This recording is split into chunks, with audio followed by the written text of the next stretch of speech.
a meteor shower descends, bringing about the collapse and destruction of the entire world. The majority of humanity transforms into terrifying monsters, while animals and plants cease to be resources for the survivors, becoming instead relentless predators. Accompanying the meteor shower are star crystals, capable of producing extraordinary food, weaponry, evolutionary serums, and extraordinary bloodlines. This is a post-apocalyptic realm, a veritable hell for most survivors.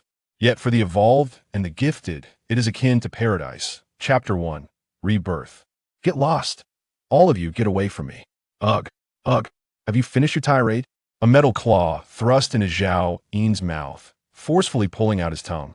With a sickening snap, his tongue was severed by his adoptive son, Zhang Dongliang, rendering him incapable of uttering another word. His bloodshot eyes, filled with fury, did not gaze upon the brutal torment inflicted by his son, but remained fixated on the three women before him. These three women were the foolish ones Zhao Yin had incessantly cursed. He had scarcely deigned to look at them, never imagining that they would fight desperately to save his seemingly doomed existence. Tears welled in their eyes as they regarded Zhao Yin with sorrow. Behind them stood the portal he had preemptively arranged, a potential escape route. They need only step through to find salvation. Yet the three women remained frozen in place. Ingo, where will we go after we leave? Ningyu asked, a grim smile adorning her face. She cast aside her usual haughtiness, revealing a rare glimmer of tenderness. Had it not been for Brother Yin's protection, I, Jiang Shiner, would have long since become a plaything of the ability users. Since Brother Yin cannot leave, neither shall I. Jiang Shiner offered a bitter smile. Brother Yin, I will accompany you to death. The youngest among them, a girl named Xiao Dao, wept silently, yet her tone remained remarkably calm. At that moment, Zhao Yin found himself bound tightly, a magic restraining collar around his neck, his tongue severed, and his white garments stained with blood. He had not anticipated that the heaven base would fall so swiftly. He never imagined that his most trusted adopted son, Zhang Dongliang, would betray him, getting him intoxicated and binding him to the enemy. Zhao Yin certainly did not foresee that within the base, those who remained would either perish, betray, or flee. In the end, it was these three women who chose to stay and fight desperately to rescue him. In 7 years of the apocalypse, Zhao Yin had countless women, and they were merely three among many. Had he not found himself in such dire straits, he might have never discerned who among them was truly human. How many had turned out to be dogs? Yet, it was all far too late. Clearly, those three women, lacking any abilities, were incapable of saving him. Tonight, none shall leave. At that moment, a tall and handsome man stepped forward from the crowd. Zhao Yin, I did not expect you to entrust the thunder of daylight to these three women. They have killed nearly 10,000 of my subordinates in their attempt to save you, and this debt must be settled with you. Zhao Yin finally turned his gaze to the newcomer. It was none other than his once closest brother, Lin Tianfeng, now the master of the contract, and one of the most formidable individuals in this apocalyptic world. Zhao Yin first encountered Lin Tianfeng at the onset of the apocalypse, when Lin was utterly defenseless. It was Zhao Yin who saved his life, leading Lin to pledge his allegiance to Zhao as an elder brother. They faced countless life-and-death situations together. Lin Tianfeng awakened an SS-level ability soul of the Covenant. However, 2 years ago, a trivial matter caused a rift between them. In truth, Zhao Yin understood that even without that incident, Lin had long harbored intentions to distance himself from Zhao. As Lin's power grew, Zhao found himself unable to keep pace with him. To outsiders, it seemed a disgrace that a level ability user like Zhao Yin commanded the respect of the illustrious master of the Covenant, Lin Tianfeng.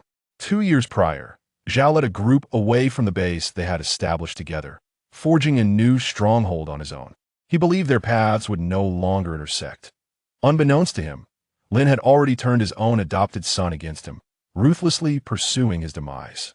Zhao Yin, the master of the Covenant, is known for his benevolence. I have just sworn fealty to him, declared Zhang Dongliang, clutching Zhao Yin's severed tongue in a pair of iron tongs, blood dripping from it. Zhao Yin could only manage a grim smile as he gazed upon his once subservient adopted son and the dear brother he had painstakingly nurtured. In this wretched apocalypse, was there still a place for righteousness? The reputation of Lin Tianfeng's benevolence was one that Zhao Yin had painstakingly crafted for him, as well as the grand plans he had devised. Without Zhao's guidance, Lin, with his limited intellect, would never have survived to flourish. In the early years following the apocalypse, it was Zhao Yin who sheltered that master of the covenant. Regrettably, no matter how brilliant the mind, it ultimately appears as a mere jest when confronted with a burgeoning SS-level superpower.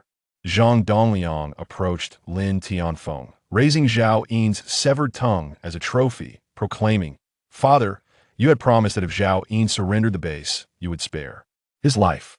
Yet he caused the demise of so many of your subordinates, so I took it upon myself to sever his tongue. To deal with 3 inconsequential women, must I personally intervene? What use do I have for a son like you?" Lin Tianfeng replied with an air of indifference. Upon hearing this, Zhang Dongliang's expression shifted dramatically. Just as he was about to defend himself, a man behind him suddenly drew a blade. With a swift thrust, the blade pierced through Zhang Dongliang's back, emerging from his chest. He widened his eyes in disbelief, lowering his gaze to see the tip of the blade protruding from his heart. He had thought that by betraying his benefactor, Zhao Yin, he would subsequently lead a more prosperous life. Little did he anticipate such a grim fate. Lin Tianfeng, Zhang Dongliang attempted to voice his grievances, but the blade was abruptly withdrawn, and he spewed forth a torrent of blood, his body collapsing weakly to the ground. Undas he fell, his breaths grew shallow, and the moment marked a significant turning point. In that instant, however, Zhao Yin felt no sense of satisfaction. When the cunning rabbit dies, the hound is cooked. So it was with Zhang Dongliang, and so would be with Zhao Yin. Now, as the master of the covenant, wielding life and death, standing above all others, with a mere expression of dissatisfaction, a subordinate would draw their blade to kill. Those who align with me shall flourish, those who oppose me shall perish. Who dares utter a word of dissent? At that moment, Zhao Yin had never yearned so fervently. He, Zhao Yin too, aspired to acquire even more formidable powers. Even if one were merely in a class, how could they have fallen to such a dire state? At this moment, Lin Tianfeng slightly raised his hand, and a fearsome beast descended from the heavens. This was the flying white tiger, a formidable creature that Zhao Yin had meticulously ensnared as a trap for Lin Tianfeng, a top-tier mutated beast bound by contract. The flying white tiger landed before the portal, blocking the escape route of the 3 women, effortlessly bringing them before Lin Tianfeng. This beast, now grown to a size that could instill terror throughout the apocalyptic world, after discarding the 3 women, crawled at Lin Tianfeng's feet like a loyal dog. "Zhao Yin, you accuse me of ingratitude. Allow me to show you the fate of loyalty," Lin Tianfeng remarked with an indifferent smile, as if merely indulging Zhao Yin in a trivial game. Zhao Yin's eyes widened in rage. His throat could only emit incoherent sounds, unable to lift even a finger. He could only watch helplessly as Lin Tianfeng casually waved his hand, summoning a few men forward. With a swift draw of their blades, the deed was done. In the aftermath, the heads of the 3 women tumbled to the ground. Once regarded as stunning beauties among millions, they were now reduced to lifeless, headless corpses. Throughout the ordeal, they remained silent and composed. Ning Yu's head rolled to rest before Zhao Yin, her eyes still wide open, gazing gently at him.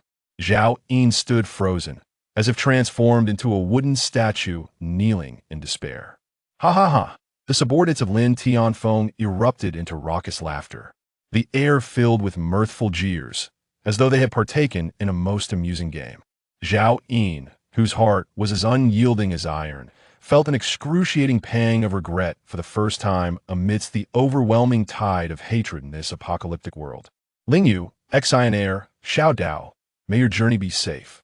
If given another chance, I would treat you all with the utmost kindness. If given another chance, I, Zhao Yin, would undoubtedly acquire even more formidable abilities at the very first opportunity. What if? Yet, what indeed is there to consider in the realm of what if?" Lin Tianfeng spoke indifferently. "Brother Zhao, it was you who taught me to eradicate the root of the problem, so do not hold it against me. If there is blame, let it be that you are too familiar with my dark past." I am destined for greatness. How could I allow you to linger in this desolate world? With a sudden strike, the flying white tiger approached, its claws shattering Zhao Yin's skull. Do not move.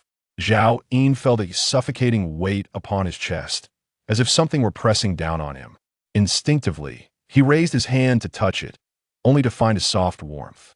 Suddenly alert, he realized that a woman was lying atop him. Her visage was unfamiliar, yet carried an air of vague recognition. The woman appeared to be in her mid-20s, with fair skin and cascading waves of hair that tumbled over Zhao Yin's chest, exuding a fragrant aroma. The sheets were white, and the room contained a vanity adorned with an open box of items. Scattered tissues littered the floor. In an instant, Zhao Yin recalled something. Chapter 2. Preparation. That was this not the woman he had entangled with in a nightclub on the eve of the apocalypse? At that moment, he could not remember her name, only that after that fateful night, the world had descended into chaos, and he had never seen her again. The scene before him mirrored that very day, in the desolate aftermath of 7 years. Zhao Yin quickly came to understand his formidable mental resilience. Little rascal, you really won't move at all, will you? The woman's face remained buried against Zhao Yin's chest, her enchanting figure twisting restlessly along her slender waist, lazily expressing her dissatisfaction. Sister, when she emerges to play with a man, she never grants a second chance. Have you thought this through? Are you truly not considering indulging a little longer? In the next moment, the woman felt the man beneath her roll over, effortlessly casting her off the bed. She landed on the floor, clutching her chest, and shrieking in expletives. What the hell is your problem? Zhao Yin paid her no mind, leaping off the bed to stand before the dressing mirror. He gazed at the youthful visage reflected back at him. Unlike the weariness born of the apocalypse, the 20-year-old Zhao Yin possessed fair skin that appeared somewhat gaunt, infused with a hint of scholarly charm. Coupled with his height of 6 feet 1 inch, he embodied the type that had once captivated the hearts of infatuated women before the world fell apart. Zhao Yin's heartbeat quickened. You better help me up. The woman glared fiercely at Zhao Yin. I, Wang Xiaola, have come out to play and have never encountered such a heartless man. In his recollection, it was this very night when the apocalypse had begun. He had no desire to squander time on such a woman. These women, who ventured out to play, were merely tools for release. In his past life, he had harbored no attachments. In this life, he would not allow her to become a stumbling block. What do you think you're doing? Are you really just going to leave? The woman grew increasingly furious, beginning to dress as if preparing to confront Zhao Yin with all her might. Though this was not her first outing, she felt an unsettling sense of being forsaken. Zhao Yin finally managed to put on his shoes and socks, hastily gathering the cigarettes, lighter, phone, and the open box on the table into his pocket. Suddenly, a thought struck him, and he turned to approach the woman. What? What are you going to do? Fear flickered across the woman's face. At that moment, she realized that the affectionate little puppy from the previous night now seemed like a completely different person. A single glance into Zhao Yin's eyes sent chills coursing through her body. Zhao Yin halted before her, retrieving his wallet to extract a 1,000 yuan note. Slowly bending down, he tucked the money into the woman's bosom, casually pinching her cheek. I never engage without compensation. With that, he turned and exited the hotel room. He nearly forgot the habit from his past life of paying a woman after their encounter. With the money given, they were square that as dawn broke. The highway teemed with vehicles and the sidewalks bustled with people. Elderly couples strolled hand in hand. Mothers guided their children, and white-collar workers hurried to their early shifts. All shared a common trait. They were impeccably clean and tidy. The aroma of fried dough sticks and steamed buns wafted from a nearby breakfast shop, while around there were duck roasters, braised meat vendors, cake shops, and bubble tea stalls. A long-lost sensation surged within Zhao Yin. Leaving him awash in a medley of emotions, he slowly raised his gaze towards the direction of Guangzhou No. 2 Middle School, where the future master of the contract, Lin Tianfeng, should still be teaching. However, the time to address this matter has not yet arrived. It must await the cataclysmic onset of the apocalypse, when Lin Tianfeng will assist in locating the star crystal imbue with SS level abilities. In this lifetime, Zhao Yin has resolved against establishing any further bases, for he has come to realize that only through the amplification of his own strength can he secure his future. As for Ningyu, Jiangxiner, and Little Knife, Zhao Yin first encountered them during the 6th year of the apocalypse, and he never inquired into their past. Now, amidst the vast throngs of humanity, their whereabouts remain elusive, relegated to future considerations. In this era of peace and prosperity, only Zhao Yin perceives the ephemeral nature of beauty. The dazzling spectacle before him is but a fleeting prelude to the impending devastation. This night, an unprecedented meteor shower will grace the heavens as countless meteors descend upon the blue star, leaving it scarred and shattered. The world will be transformed into a furnace of despair. The majority of edifices will be obliterated by the meteoric onslaught, and the resources upon which humanity relies will be reduced to ruins, particularly food, which, even if any remnants survive, will largely succumb to decay under the searing heat. In 1 month's time, an unknown radiation will envelop the Earth, resulting in 98% of humanity succumbing to zombification, while the fortunate few humans, animals, and plants will begin to mutate. Zhao Yin steadies his thoughts, preparing to stockpile essential supplies. Once the apocalypse erupts, all ordinary food will rapidly spoil, giving rise to new, extraordinary sustenance. NC. Thus, there is no need to hoard excessively. He merely must endure until the meteor shower has passed. His parents, once high-ranking executives in a state-owned enterprise, tragically perished in a car accident when he was but 15 years old. The inheritance and compensation left by his parents allowed Zhao Yin to live a more indulgent life than the average person before the apocalypse, and coupled with a lack of supervision, it nurtured his carefree disposition. In his previous life, when the apocalypse erupted, Zhao Yin was peacefully slumbering in his home, fortunate enough to have his villa evade the meteorite strike. Thus, he resolved that during the onset of the apocalypse, he would once again seek refuge within the confines of his abode. He proceeded directly to the garage, where he commandeered his Audi A6 and sped towards the ice cream factory located 10 kilometers away. The meteor shower was projected to persist for a month, initially unleashing terrifying heat, necessitating the immediate procurement of ice to mitigate the situation. In his past existence, he had endured that month of sweltering temperatures with great difficulty, to the point that nearly perishing once the meteor shower concluded.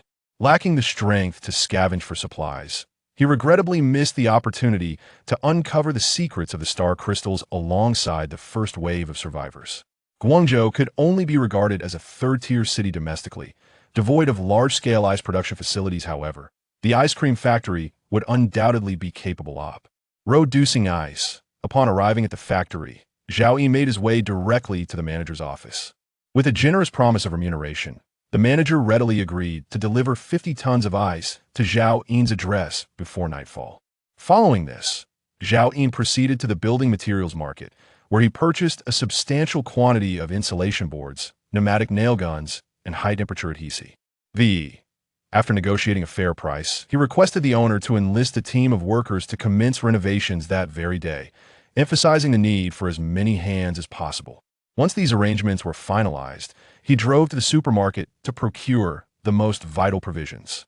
Whatever caught Zhao Yin's eye was hastily stuffed into large bags. Salt-baked chicken, canned meats, compressed biscuits, pure milk, instant noodles, ham sausages, an assortment of nuts and dried fruits. The addition of preservatives enables cooked food to retain its freshness for a slightly longer duration. As for raw meat, eggs, vegetables, and fruits, none were required. More crucial than food itself is bottled water. Thus, 30 barrels were procured. In the aftermath of the apocalypse, water, electricity, and gas supplies will inevitably cease, prompting him to purchase 3 canisters of liquefied gas and 10 waterproof flashlights. GHTS. Next came the acquisition of weapons. Despite having cultivated a formidable combat awareness in the post-apocalyptic world, Zhao Yin remains fundamentally an ordinary individual. Initially, it was essential to possess suitable weaponry. At the market, he approached a butcher and purchased a pig slaughtering knife and a bone-cutting knife for 500 yuan. The tools selected by a professional butcher, whether in terms of material or sharpness, far surpass ordinary utensils. He then proceeded to an auto repair shop, where he commissioned a metal handle over a meter long to be welded onto the bone-cutting knife. The adage "an inch longer, an inch stronger" rang true, as the ordinary bone-cutting knife transformed into a formidable weapon, while the pig-slaughtering knife was intended for claws. Combat. After securing both knives in the trunk of his Audi A6, Zhao Yun made one final purchase, several gas masks. At last, he had acquired all conceivable items. It seemed as though the world itself responded, culminating in a dazzling display, a nostalgic farewell to the past. Zhao Yun sat quietly in the car for 2 minutes, bidding farewell to the homeland of his dreams. Upon exiting the vehicle, he noticed several trucks parked outside. The villa workers from the supermarket and construction material stalls had arrived, totaling over 30 individuals. Only the ice blocks from the ice cream factory were yet to arrive. Zhao Yun generously bestowed a 1,000 yuan red envelope upon each of the workers, enlisting their assistance in removing all superfluous furniture from the villa and subsequently transporting the building materials inside. For these ordinary individuals who toiled for their meager earnings, 1,000 yuan was equivalent to several days' wages, invigorating them with enthusiasm. The 30-odd skilled workers exhibited remarkable speed, driven by the urgency of the task at hand. Zhao Yun's stipulations were clear. Aesthetics were of no consequence. Professionalism was irrelevant. Practicality was paramount. By 7:30 in the evening, darkness enveloped the surroundings. All insulation panels had been laid with precision. The ice blocks from the ice cream factory were also delivered. 50 tons of ice nearly filled the entire living room. After Zhao Yun settled the remaining payment, the clock had already struck 9:30. Once the last batch of movers from the ice cream factory departed, Zhao Yun found himself alone within the villa. Gazing upon the towering stacks of ice and supplies, surrounded by the abundant insulation panels, he finally felt a sense of relief. Having gone the entire day without sustenance, Zhao Yun glanced at the fitness watch on his wrist. There were still 2.5 hours remaining.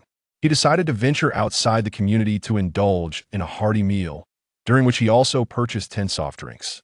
Upon returning to the villa, it was already 10:30.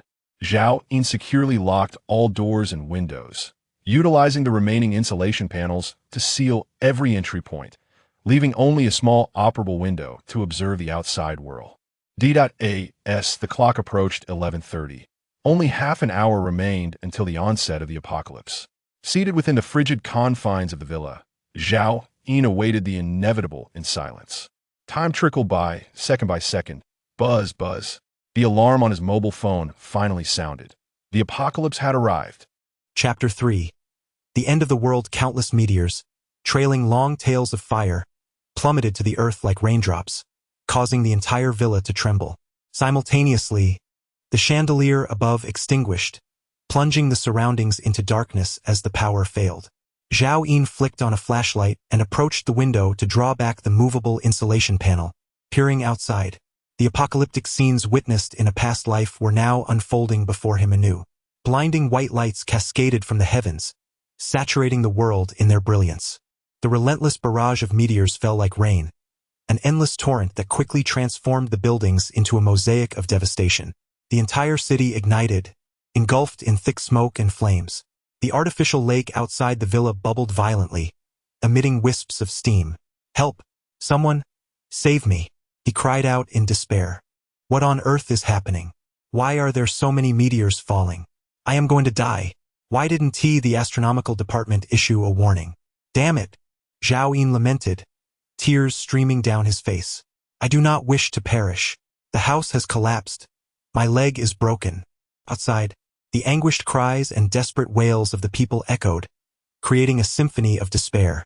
With a sharp crack, a large osmanthus tree in front of the villa was shattered by a meteor the size of a bowl, soon igniting amidst the relentless rain of celestial stones. A choking plume of smoke, mingled with waves of heat, surged through the open window. Zhao Yun forcefully closed the insulation panel and swiftly sealed it with high-temperature adhesive. The cruel reality of the apocalypse could not penetrate the numbness that had long enveloped Zhao Yun's heart. The screams persisted until dawn. Perhaps the inhabitants surrounding the villa had all perished. Zhao Yun boiled water and prepared a packet of instant noodles, savoring it alongside a salted chicken leg. At this moment, no one was aware that among the countless meteors, there were shards of crimson crystals. In this post-apocalyptic world, they were referred to as star crystals. Each star crystal had the potential to randomly yield essential items for survival in this desolate era. It could produce extraordinary resources, weapons, or even grant supernatural abilities that transcend the mundane. Statistics compiled in this new world revealed that the majority of star crystals yielded only basic supplies, with a mere handful capable of producing equipment or evolution potions. Those that could bestow supernatural powers were exceedingly rare. Similarly, whether concerning resources, equipment, or abilities, there existed a hierarchy of strength. After the apocalypse, a classification system emerged, ranging from F to SSS levels.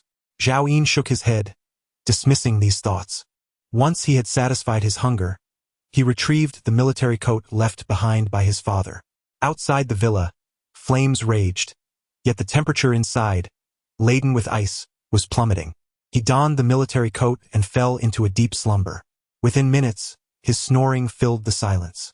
7 years into the apocalypse, life had forced him into a rhythm of wakefulness dictated by his own will. Even if the world were to crumble, what concern was it of Zhao Yin?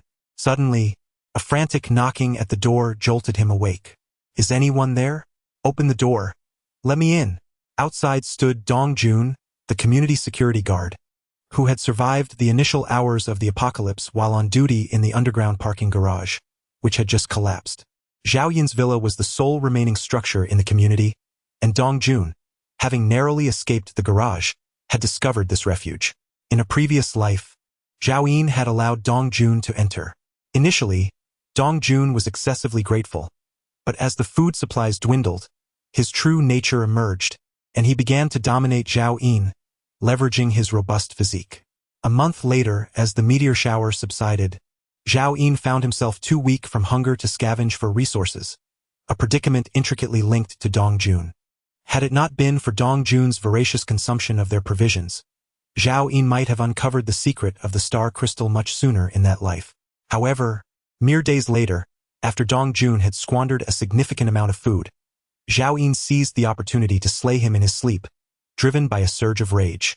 Having endured immense darkness and bloodshed during the apocalypse, Zhao Yin had deliberately sought to forget those past grievances, which is why he couldn't recall this incident immediately. A cold smile curled upon Zhao Yin's lips. In this life, he vowed not to repeat the same mistakes. Grasping the bone-chopping knife beside him, he approached the small window, pried it open, and a smile graced his face. "Is it you, Brother Dong? Zhao Yin, you're really here. Quickly open the door. I nearly perished." As Dong Jun spoke, a meteor struck the ground beside him, causing him to leap in fright, his voice increasingly frantic. Brother, just save me, and I will do anything. I cannot be certain you are truly Brother Dong. What if you are a villain?" Zhao Yin replied, his tone grave. "How could I be a villain? It's really me, Dong Jun. Don't you remember the day you passed by the security station and handed me a cigarette? Brother Dong, come closer so I can see you." Upon Zhao Yin's remarks, Dong Jun, who had long been unable to endure the sweltering heat, approached the small window, revealing a face scorched crimson as if by fire.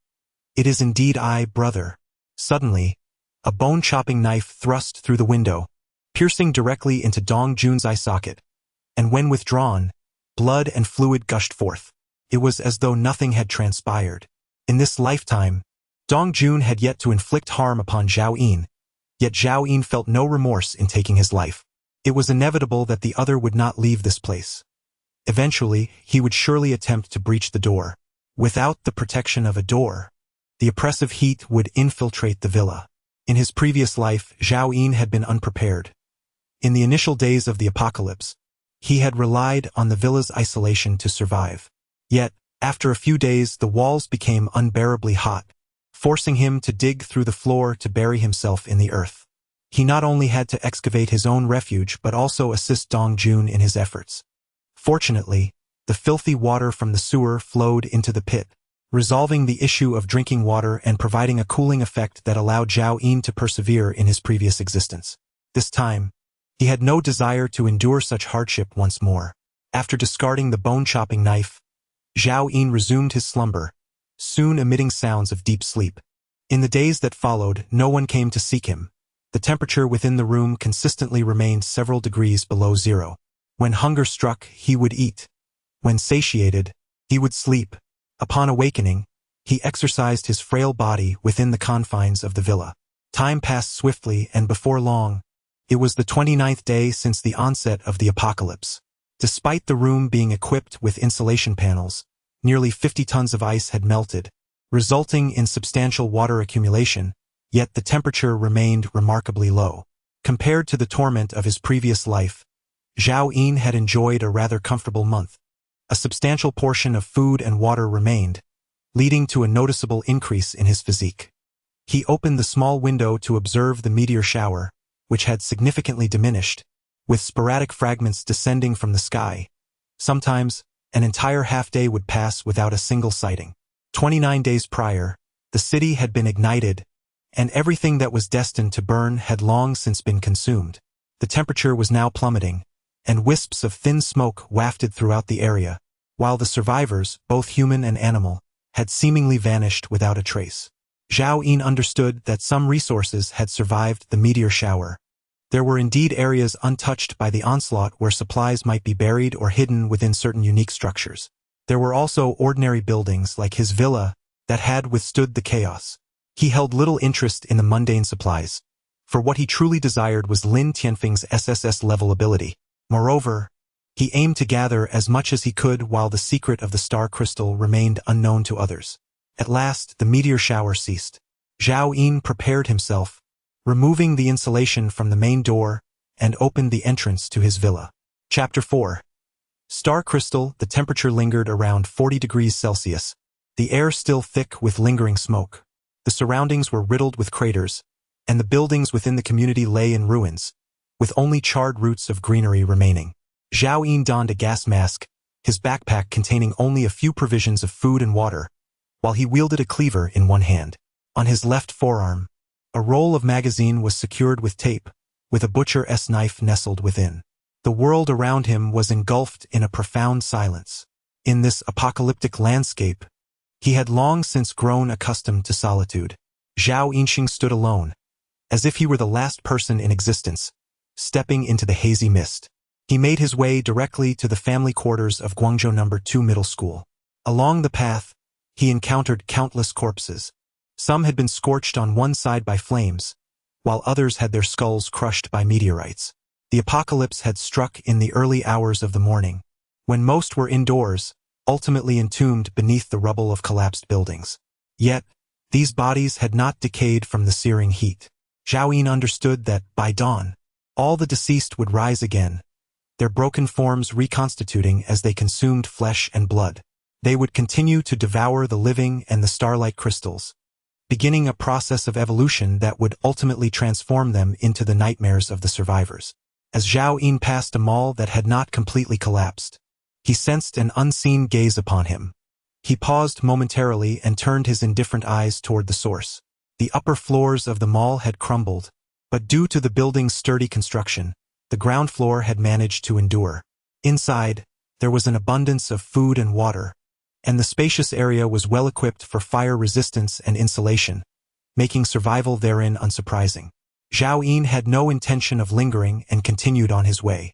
Meanwhile, within an office in the mall, a darkened face was pressed against a crack in the wall, bright eyes fixated intently on Zhao Yin's retreating figure. As Zhao Yin disappeared into the ruins, the expression of the observer gradually relaxed. This was a boy of about 15 or 16, clad in a soiled and tattered school uniform, nearly devoid of color. He has gone, he thought. There won't be another person to share our food. Brother, is what we're doing really right? In the corner behind the boy, a girl of about 11 or 12 huddled. One of her arms was evidently fractured, bound with charred wooden planks and tattered rags, stained with dark crimson blood. The supermarket's food section had collapsed, leaving scant provisions, and the boy sighed, lamenting, where could we possibly find sustenance for another person? But didn't Brother Wang go to search for food in the collapsed area? The girl pouted defiantly. She fell silent, gradually lowering her head. The boy stepped forward and gently stroked her head, saying, Xiao Dao, I promised our parents before they left that I would do everything in my power to ensure your survival. I vow this in the name of Song Xiaojian. If Zhao Yin were present, he would surely recognize that the girl, still merely 11 or 12, was indeed Xiao Dao. Unbeknownst to Zhao Yin, He had missed something significant as he swiftly navigated through the ruins. Along the way, he sensed several locations where survivors lingered, yet he paid them no mind, for he was not far from the residential area of Guangzhou No. 2 Middle School. He quickly leapt into a meteorite crater and began to excavate with his bone-cutting knife. Before long, a blood-red crystal, roughly the size of a walnut, was seized by Zhao Yin's hand. A star crystal. He had not anticipated discovering the first star crystal so swiftly. The knowledge of these star crystals had nearly seeped into the very veins of every survivor. During the month-long meteorite shower, a certain blood-red crystal had been interspersed, later dubbed the star crystal, most of which lay buried beneath the rubble. Zhao Yin had merely heard whispers of the star crystals, said to have once existed on the surface during the early days of the apocalypse.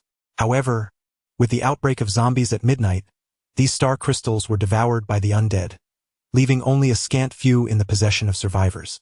Subsequently, for survivors to acquire more star crystals, they either had to slay zombies to extract them from within or rely on sheer luck. Star crystals could yield a myriad of items. The exact number remained a mystery, even 7 years into the apocalypse.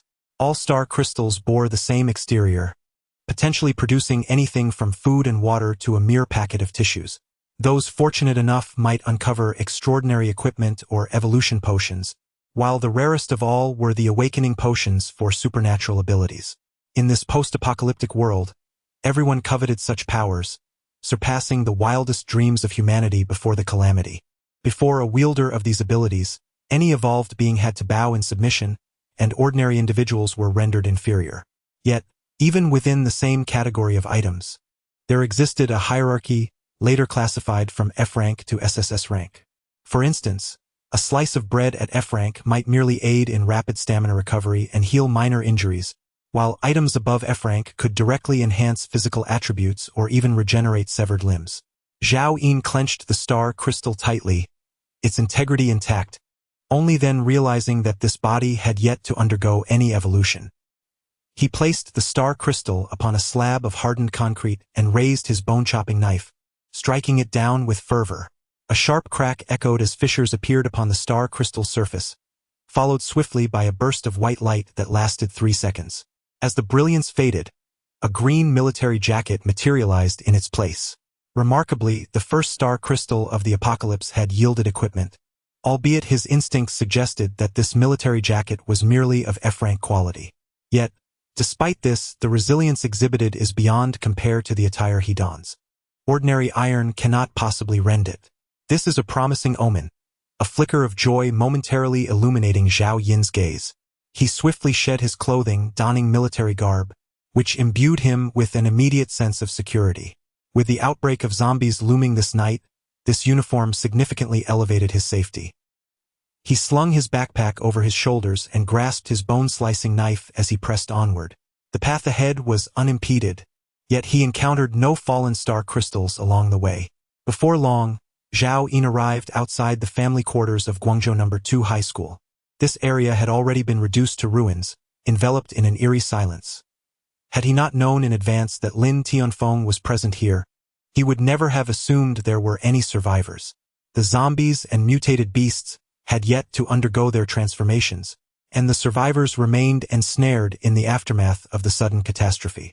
Most instinctively chose to remain in safe zones, continuing their observations. However, there were exceptions, such as Lin Tianfeng, the junior high school English teacher.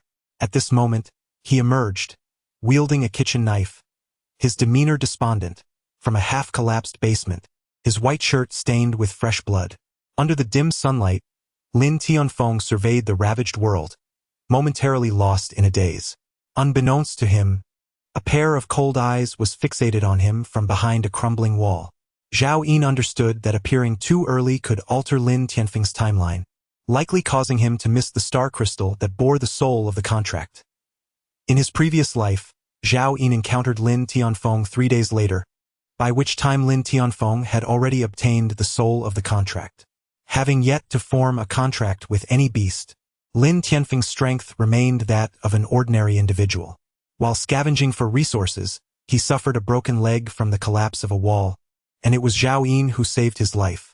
Previously, Zhao Yin was unaware of when Lin Tianfeng had acquired the contract soul, But it was now evident that it had occurred today. This night, the zombie outbreak would devour most of the star crystals on the surface. And in Lin Tianfeng's current condition, he stood no chance of competing with the zombies, let alone possessing the strength to blindly dig through the rubble. Chapter 5, Malevolence O. The nest, Lin Tianfeng exclaimed, staring at the apocalyptic scene before him. Suddenly, he let out a frantic scream, followed by collapsing to the ground, cradling his head and weeping. The past month in this post-apocalyptic world had evidently been arduous for him. He had grown gaunt, his lips cracked, and his once white shirt was now stained with blood and filth, with injuries he could not precisely identify. Exhausted from his tears, Lin Tianfeng carefully rose and continued his slow advance. His courage to venture outside was not born from bravery but rather from the dire need to avoid starvation. Zhao Yin tightened his grip on the bone-cutting knife and stealthily followed him. Lin Tianfeng moved at a sluggish pace, searching for a full 3 hours amid the pervasive black ashes. What remnants of sustenance could possibly remain? Suddenly, he raised a kitchen knife to his neck, his expression tense and his eyes bloodshot. Observing from a distance, Zhao Yin realized that the contract master had nearly taken his own life at the onset of the apocalypse. Yet Zhao Yin knew that Lin Tianfeng could not perish. Gradually, Lin Tianfeng lowered the kitchen knife, his resolve rekindled as he pressed onward. Help! Help me! A voice suddenly emerged from the nearby ruins, laced with desperation. Is anyone out there who can assist me? Lin Tianfeng's dazed expression sharpened slightly as he stepped forward. Before him lay a collapsed residential building, from which a voice emanated, coming from the lowest level, still somewhat intact amidst the wreckage. The collapse above had formed an insulating layer, allowing the survivors within to endure, yet they were now trapped.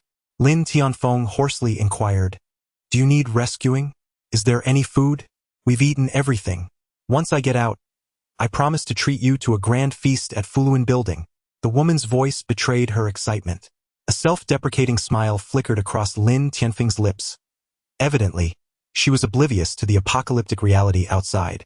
Without provisions, he had no motivation to expend energy on rescuing anyone. He turned to leave. "Where are you going? Why won't you save me? Hey!" As she heard his footsteps receding, panic surged within the woman. "Please, I beg you, save my child." "You have a child?" Lin Tianfeng halted, questioning, "How old?" "Only 5 months." The woman hurriedly responded. A smile crept onto Lin Tianfeng's face as he declared, "I will come to rescue you." The strength in her voice suggested she had not suffered greatly from hunger. With determination, he began to clear away chunks of concrete, soon revealing an opening. Inside lay a considerable space, resembling an undamaged kitchen. A filthy woman sat on the ground, cradling an infant. "Thank you so much, big brother." Before she could finish, Lin Tianfeng climbed in, disregarding all else as he began to search fervently. In the shattered refrigerator, remnants of decayed vegetable leaves lingered. He seized a handful and stuffed it into his mouth, disregarding all decorum. Scattered across the floor were numerous snack wrappers and a plethora of empty water bottles, indicating that the woman had survived on such meager provisions. Lin Tianfeng twisted open each empty bottle, allowing the residual droplets to trickle into his mouth. He then picked up the snack wrappers, meticulously licking them clean of any remaining food particles. His hunger was overwhelming. These scraps provided little sustenance. Once he confirmed that not a morsel remained, his blood-red gaze fixed upon the woman. "Brother!" The woman sensed Lin Tianfeng's palpable malice and instinctively recoiled, the infant in her arms reacting to the tension with a wail. "Why didn't you leave me any food?" Lin Tianfeng rasped. "Brother, please don't jest. How was I to know you would be hungry too?" The woman's voice trembled. "But we can leave now. I can treat you to whatever you desire." "You can treat me?" Lin Tianfeng scoffed, murmuring, "In this apocalyptic world, you are the only living soul I have encountered. Where exactly would you take me?" "What do you mean, brother?" The woman was taken aback. Lin Tianfeng remained silent, his gaze growing icier. Suddenly, he turned his attention to the infant in her arms. "Where is the baby's formula? Where have you hidden it?" Having previously learned of the woman's child, he had altered his decision to come to her aid, surmising that, despite her own deprivation, she would surely have saved some provisions for her offspring. The formula is in the bedroom. It has already collapsed. The child survived thanks to me. The woman, confronted by Lin Tianfeng's gaze, momentarily faltered, instinctively glancing down at her chest. As Lin Tianfeng's eyes shifted lower, he swiftly comprehended the situation, swallowing hard as he approached her. "Brother, you? Help!" she cried in terror. In a decisive move, Lin Tianfeng snatched the infant from her grasp and carelessly tossed it to the ground before tearing her clothing apart. Moments later, Lin Tianfeng rose from his indulgence, feeling revitalized. My child. My child." The woman sobbed, crawling towards the discarded infant, only to discover that its head had struck a steel rod, leaving it lifeless. Zhao Yin lurked just outside the entrance, listening to the woman's anguished cries without a trace of emotion on his face. In this post-apocalyptic world, humanity had all but vanished. Countless souls had succumbed to a fate more tragic than hers. What concern was it of Zhao Yin's? Lin Tianfeng bellowed, "Stop your wailing. The child's death is, in fact, a release. You should be grateful to me." The woman trembled, slowly raising her gaze to Lin Tianfeng. At that moment, something within her had shifted. Her once timid eyes now burned with resentment, glistening with fury as she fixed her stare upon him. With a sharp crack, Lin Tianfeng slapped her face, declaring, "Do you wish for death? How dare you look at me with such contempt?" The woman's head tilted from the force of the slap, yet she gradually bowed it down again. "From now on, I declare you my supply," he proclaimed. "Rest assured, should I find sustenance, I shall not let you starve." After Lin Tianfeng finished speaking, he bent down and completely tore the woman's clothing off her body. He forcefully ripped the fabric into strips, which he then joined together to fashion a makeshift rope. First, he bound her hands behind her back, then fashioned another length to loop around her neck, dragging her directly out of the cave's entrance. Throughout the ordeal, the woman remained silent and did not resist, numbly following Lin Tianfeng as he moved forward. Zhao Yin glanced at his wristwatch. It was already 1 in the afternoon. Lin Tianfeng still had not located the star crystal that possessed the SSS level ability. Zhao Yin removed his gas mask, as the lingering smoke in the air had dissipated significantly. He retrieved a pack of dry noodles from his backpack and began to eat them, accompanied by a bottle of Dongpong's special drink. Just as he finished the dry noodles and prepared to take the final sip of his drink, his expression suddenly froze. He observed Lin Tianfeng as if he had made a startling discovery. He swiftly moved aside a piece of broken concrete from the ground and unearthed a blood-red crystal. Lin Tianfeng's face was filled with confusion, as though he sensed the uniqueness of this crystal. "Lin, is that you?" A deep voice suddenly resonated from behind. A smile spread across Zhao Yin's face. "So it really is you, Teacher Lin." Chapter 6, SSS Level Ability. Who are you? Lin Tianfeng instinctively glanced at the bone-slicing knife in Zhao Yin's hand, a sheepish grin appearing on his face. "I have a niece who attended your class at the 2nd middle school last year. We met during a parent-teacher conference." Zhao Yin replied with a smile. "So it's you?" Lin Tianfeng sighed in relief, his smile blossoming. In truth, Zhao Yin could hardly recall who Zhao Yin was, but as long as he wasn't there to seize his granary, that was sufficient. Zhao Yin, seemingly inadvertently, exclaimed softly, pointing at the star crystal in Lin Tianfeng's hand. "Teacher Lin, what is this?" Lin Tianfeng swiftly tucked the star crystal into his pocket, smiling, "A trinket I stumbled upon, kept as a memento." Zhao Yin raised the remaining sip of his Dongpeng energy drink to his lips, ready to indulge, when suddenly recollecting something. Even in this apocalyptic world, Teacher Lin still takes an interest in such artifacts. Truly, a scholar. Wait, Lin Tianfeng then noticed that Zhao Yin indeed possessed a beverage, albeit just a small amount, yet rich in sugar, precisely what he needed at that moment. "Brother, you don't seem particularly parched. Since you're intrigued by this artificial gem, how about we trade for that drink? Do you take me for a fool?" Zhao Yin's expression suddenly turned stern. "You propose to exchange useless items for my drink? Brother, if you give me that sip, you shall henceforth be my elder brother," Lin Tianfeng pleaded. "Besides, I see you have plenty of food in your backpack. A single drink shouldn't matter." Zhao Yin keenly discerned the glimmer of greed in Lin Tianfeng's eyes, as he glanced at his backpack. Nevertheless, his smile remained radiant. Indeed, I possess many drinks. Since Teacher Lin desires it so much, let us make the exchange. Upon hearing this, Lin Tianfeng's eyes sparkled with deeper greed as he readily handed over the artifact to Zhao Yin. Brother, may we journey together? In this end times, the more companions, the greater the safety. Lin Tianfeng restrained his gaze, making a concerted effort to avert his eyes from Zhao Yin's backpack.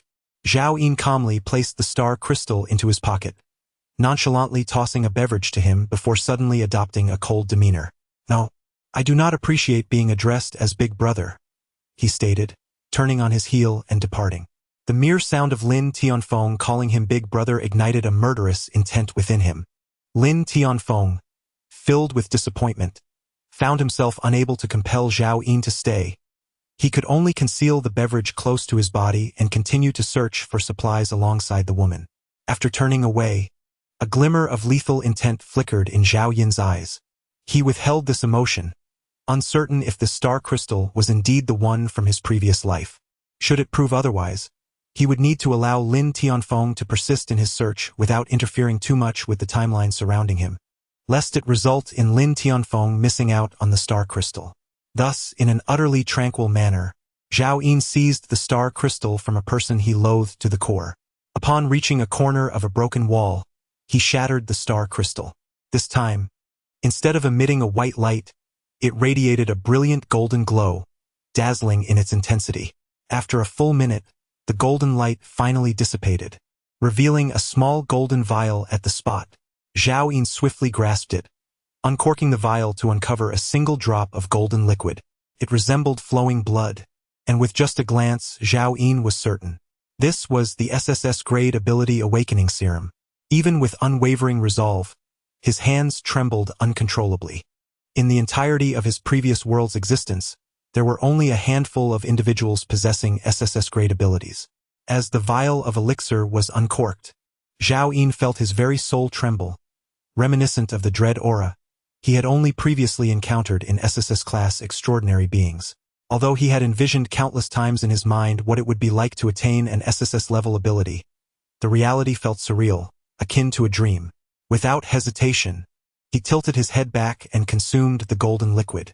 It was difficult to articulate the flavor, but as it coursed through his being, it swiftly dissolved and dispersed into his limbs, enveloping him in a refreshing sensation. Contrary to the earth-shattering experiences he had anticipated, and devoid of the searing intensity characteristic of B-class abilities from his past life, the SSS class awakening potion was astonishingly invigorating. Zhao Yin's mind cleared, and he gently closed his eyes, sensing a profound transformation taking place within him, an awareness that deepened with the passage of time. Half an hour later, Zhao Yin opened his eyes. The world had metamorphosed. Things that had once been indistinct were now vividly clear, allowing him to discern minute grains of sand hundreds of meters away. Even the faint whispers of the wind from afar reached his ears with crystalline clarity. His senses had been amplified several times over, enabling him to perceive any movement within a kilometer with acute precision. The essence of the SSS class ability, the soul of the contract, was to enhance mental acuity. This was merely the nascent phase of his awakening. As his mental prowess strengthened, his perceptual abilities would become even more formidable. This was just the initial effect accompanying the SSS class extraordinary power. The true capability of the soul of the contract was to dominate any life form, excluding humans. Even 7 years after the apocalypse, the terrifying aberrations that inspire dread are revered as divine beasts, rivaling the prowess of SSS-level superhumans. As long as Zhao Yin can subdue them, he too can harness their power without being constrained by his own capabilities. The reason the contracted soul is rated SSS grade lies primarily in the absence of limitations on the number of contracted servants. Theoretically, if Zhao Yin's strength is formidable enough, he could assemble an army of aberrant beasts, rampaging through the wasteland, claiming dominion as a monarch or emperor. Of course, this hinges on Zhao Yin's ability to locate and tame such creatures. Zhao Yin swiftly regained his composure, recognizing that prior to forming a contract with the mutated beasts, he was merely an ordinary individual, much like Lin Tianfeng in his previous life, who, despite attaining SSS-level abilities, narrowly escaped death under the weight of a collapsing wall. The tasks that lay before Zhao Yin were to procure sufficient star crystals to enhance his strength, followed by seeking out and subduing the aberrant beasts. Additionally, there was another matter to attend to, the elimination of Lin Tianfeng. With his eyes closed, he soon discerned the voices of individuals approximately 500 meters away. Lin Tianfeng sat upon a slab of crumbling concrete, feeling a pang of hunger. Indeed, infant sustenance is hardly adequate for an adult. His gaze flickered towards the woman beside him, commanding, "You, come here." The woman, disheveled and clad only in a bra, her dark hair cascading down to obscure her face and brushing against her fair chest, remained motionless, her expression unreadable. With a sharp crack, Lin Tianfeng rose and struck her across the face, exclaiming, "I've given you face. Do you believe I won't kill you and feast on your flesh?" The woman remained as unyielding as a wooden figure, her head bowed in silence. "Speak, are you deaf or mute?" Lin Tianfeng struck again. Before the apocalypse, he was merely an ordinary teacher, his meager salary barely enough to survive. After the world fell into chaos, however, he gained the power over life and death. Free from any constraints, the oppressive struggle for survival had stripped away his humanity. The woman staggered from the blow, a drop of crimson trickling from the corner of her mouth. At last, she slowly raised her head, her gaze locked onto Lin Tianfeng with unwavering intensity. He faltered for a moment. Then rage consumed him as he bellowed, "Wretched woman, I shall see whether your bones are tougher or my hand." With a resounding crack, he unleashed a flurry of slaps across her face. Yet, she remained steadfast, her eyes filled with venomous hatred. If glances could kill, Lin Tianfeng would have perished countless times. "Damn it!" he cursed, his hands growing weary. He could not truly bring himself to kill her. Choosing to disregard her expression, he seized the rope around her neck, hoisting her onto his lap, tearing at her garments, leaning in closer. Suddenly, a glinting butcher's knife pressed against Lin Tianfeng's throat. Chapter 7. I only want your life. Recognizing Zhao Yin's voice, Lin Tianfeng tensed, immobilized. "Kneel," Zhao Yin commanded coldly. "Brother, we bear no grudges, and we are merely old acquaintances. Why must it come to this?" Lin Tianfeng attempted to reason, but Zhao Yin's grip tightened, the blades slicing into his flesh. A sharp pain surged through him, and Lin Tianfeng cried out, "No. No, I'll kneel right now." With that, he forcefully shoved the woman off him and fell to his knees with a thud. "Brother, is this enough?" At that moment, images from his past life flooded Zhao Yin's mind. Those three foolish women, their heads severed by Lin Tianfeng's hand. As Ning Yu's head rolled to Zhao Yin's feet, her eyes remained wide open. Zhao Yin, too, had met his demise beneath the claws of the celestial white tiger, a fate he had unwittingly aided Lin Tianfeng in sealing. With two swift strikes, Zhao Yin plunged his knife into Lin Tianfeng's shoulder blades from behind. As he withdrew the blade, a torrent of blood gushed forth, splattering across Zhao Yin's face, lending a sinister edge to his otherwise pale countenance. "Ah! Brother, what the hell, brother?" Lin Tianfeng cursed vehemently. His arms could no longer be lifted, the excruciating pain contorting his features. "Does it hurt?" Zhao Yin stepped in front of Lin Tianfeng, looking down at him with icy indifference. "Supposed to. The pain will only intensify from here. What the hell do you want? If you merely desire this woman, why inflict such harm?" "Damn it!" Lin Tianfeng ground his teeth in anger. "I only seek your life," Zhao Yin replied calmly, and with that, he drove a blade into Lin Tianfeng's jaw. With a brutal twist, he severed Lin Tianfeng's tongue in the most savage manner possible. Lin Tianfeng's eyes widened, terror etched across his face, still unaware of the reasons behind this chaos. He opened his mouth to plead for mercy, but not a single word escaped, blood pouring from his lips. Bang! Bang! Bang! He could only bow repeatedly before Zhao Yin, striking his forehead against the ground until it bled. At this moment, Lin Tianfeng resembled Zhao Yin from a previous life, emitting a beastly growl, his eyes filled with desperation. Suddenly, Zhao Yin struck swiftly, blinding him with a single slash, followed by another and another. Only after Zhao Yin had exhausted nearly all his strength did he finally pause, panting heavily. The woman beside them watched the murderer of her child being tormented by Zhao Yin, her face illuminated with a sense of satisfaction. When their gazes locked, she involuntarily shivered and nodded in agreement. Zhao Yin approached her to untie her restraints, turning the handle of the butcher's knife towards her. He said, "Before 1,000 cuts, he must not perish. Can you manage that?"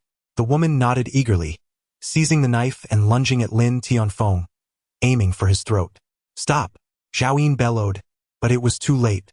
The woman had already severed the major artery in Lin Tianfeng's neck, blood gushing forth like a torrent from a broken faucet, splattering her from head to toe. "Are you a pig?"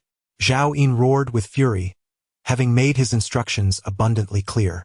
He kicked the woman to the ground, snatching the butcheress knife from her grasp, reprimanding her. "Apply pressure. Quickly staunch the bleeding." The woman fumbled in panic, but her efforts were futile. Blood surged through her fingers, and Lin Tianfeng convulsed, on the brink of death. Zhao Yin, overwhelmed with rage, realized that with the resources at his disposal, he could not possibly stop the bleeding.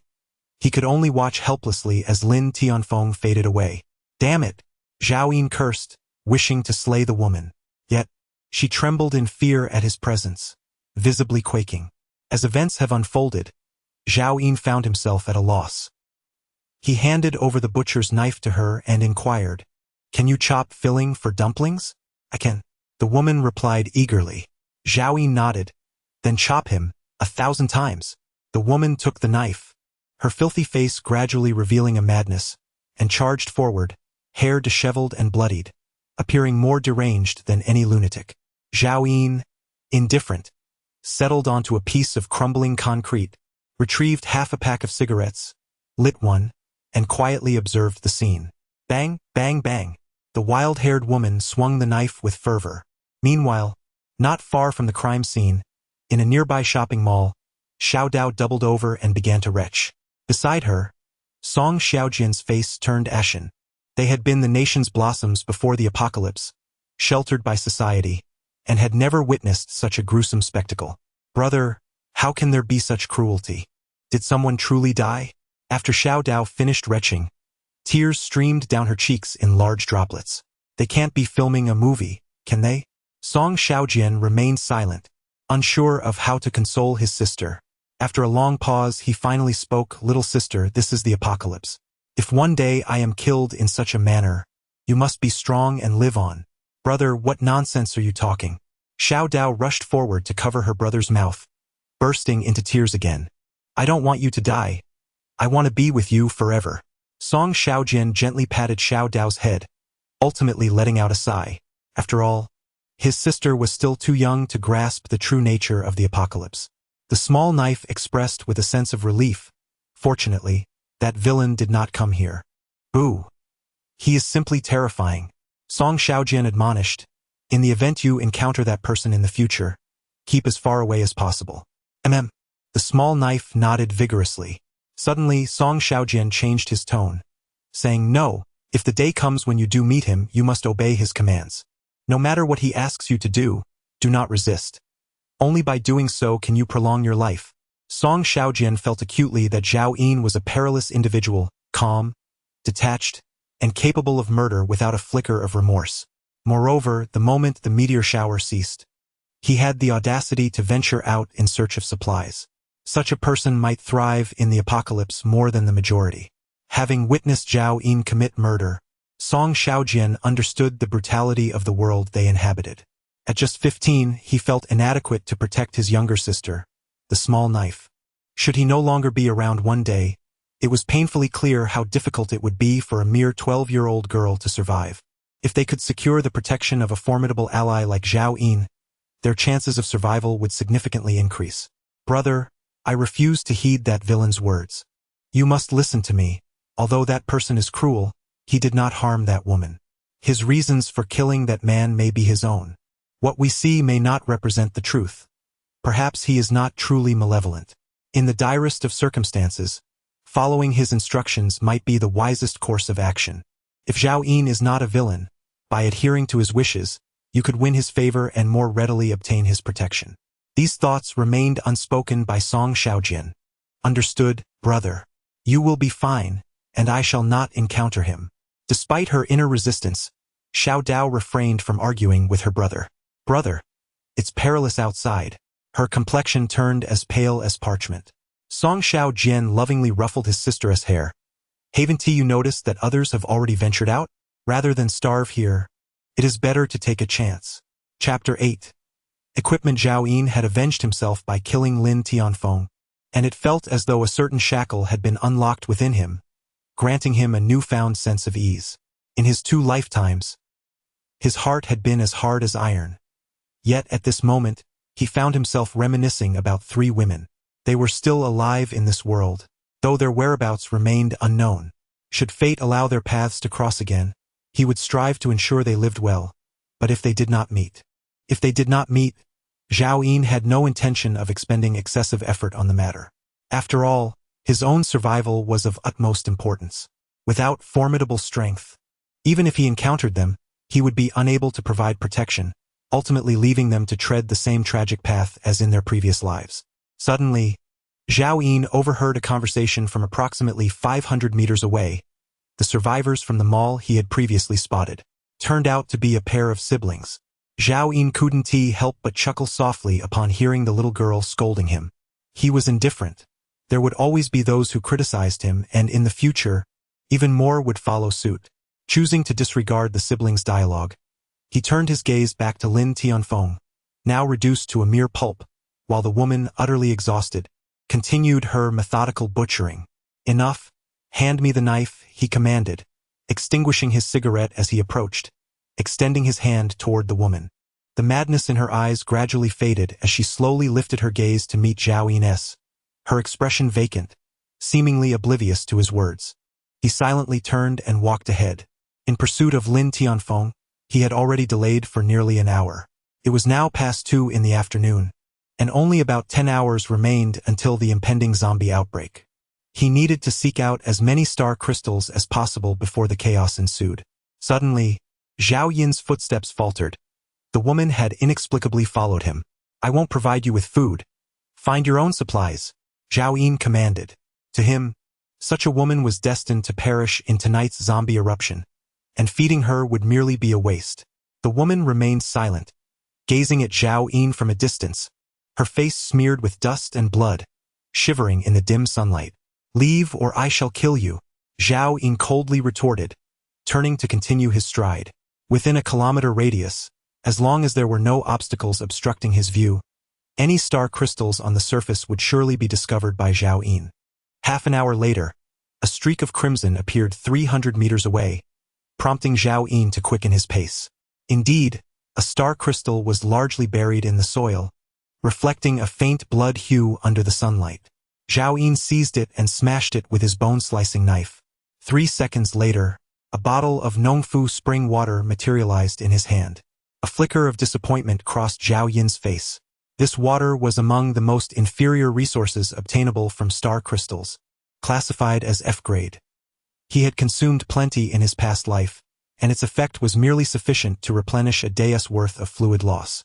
Better than nothing, Zhao Yin tossed the Nongfu spring into his backpack and continued his search. For the next hour, no further star crystals were found. The clock struck 3:30 in the afternoon. Zhao Yin felt a twinge of irritation. The star crystals on the surface were far fewer than he had anticipated. In his previous life, the multitude of advanced zombies thrived because they could sense the star crystals hidden beneath the ground. Yet, here, any obstruction made it exceedingly difficult to detect, even if it lay directly beneath one's feet. The woman was sprinting towards him with urgency. What do you want? Do you truly wish to perish? Zhao Yin, already in a foul mood, turned and charged at her, delivering a swift kick that sent her sprawling. He raised his bone-chopping knife, aiming it at her throat. You avenged me, so I will follow you, she stated, her demeanor more composed than Zhao Yin had anticipated. Exhausted and parched, her voice was hoarse as she continued, I can be your granary. Upon hearing this, Zhao Yin's expression darkened instantaneously. With a flick of his wrist, he struck her face with the back of his knife, leaving a gory mark. Get lost. This wretched woman dared to waste his time. Suppressing his murderous intent, Zhao Yin turned on his heel and strode away. However, He needed to remain vigilant of his surroundings, and thus his pace was not swift. The woman quickly caught up with him. Frustrated, Zhao Yin realized she was unafraid of death. Fine. You desire sustenance, do you? I shall oblige. He was reluctant to squander time on her. After all, they had just shared a brief encounter, and he was not inclined to engage in indiscriminate violence. From his backpack, he retrieved a salted chicken leg and a bottle of Dongpeng energy drink, tossing them onto the ground. Take this and die as far away as you can. Do not follow me. Such ordinary supplies were plentiful in the villa.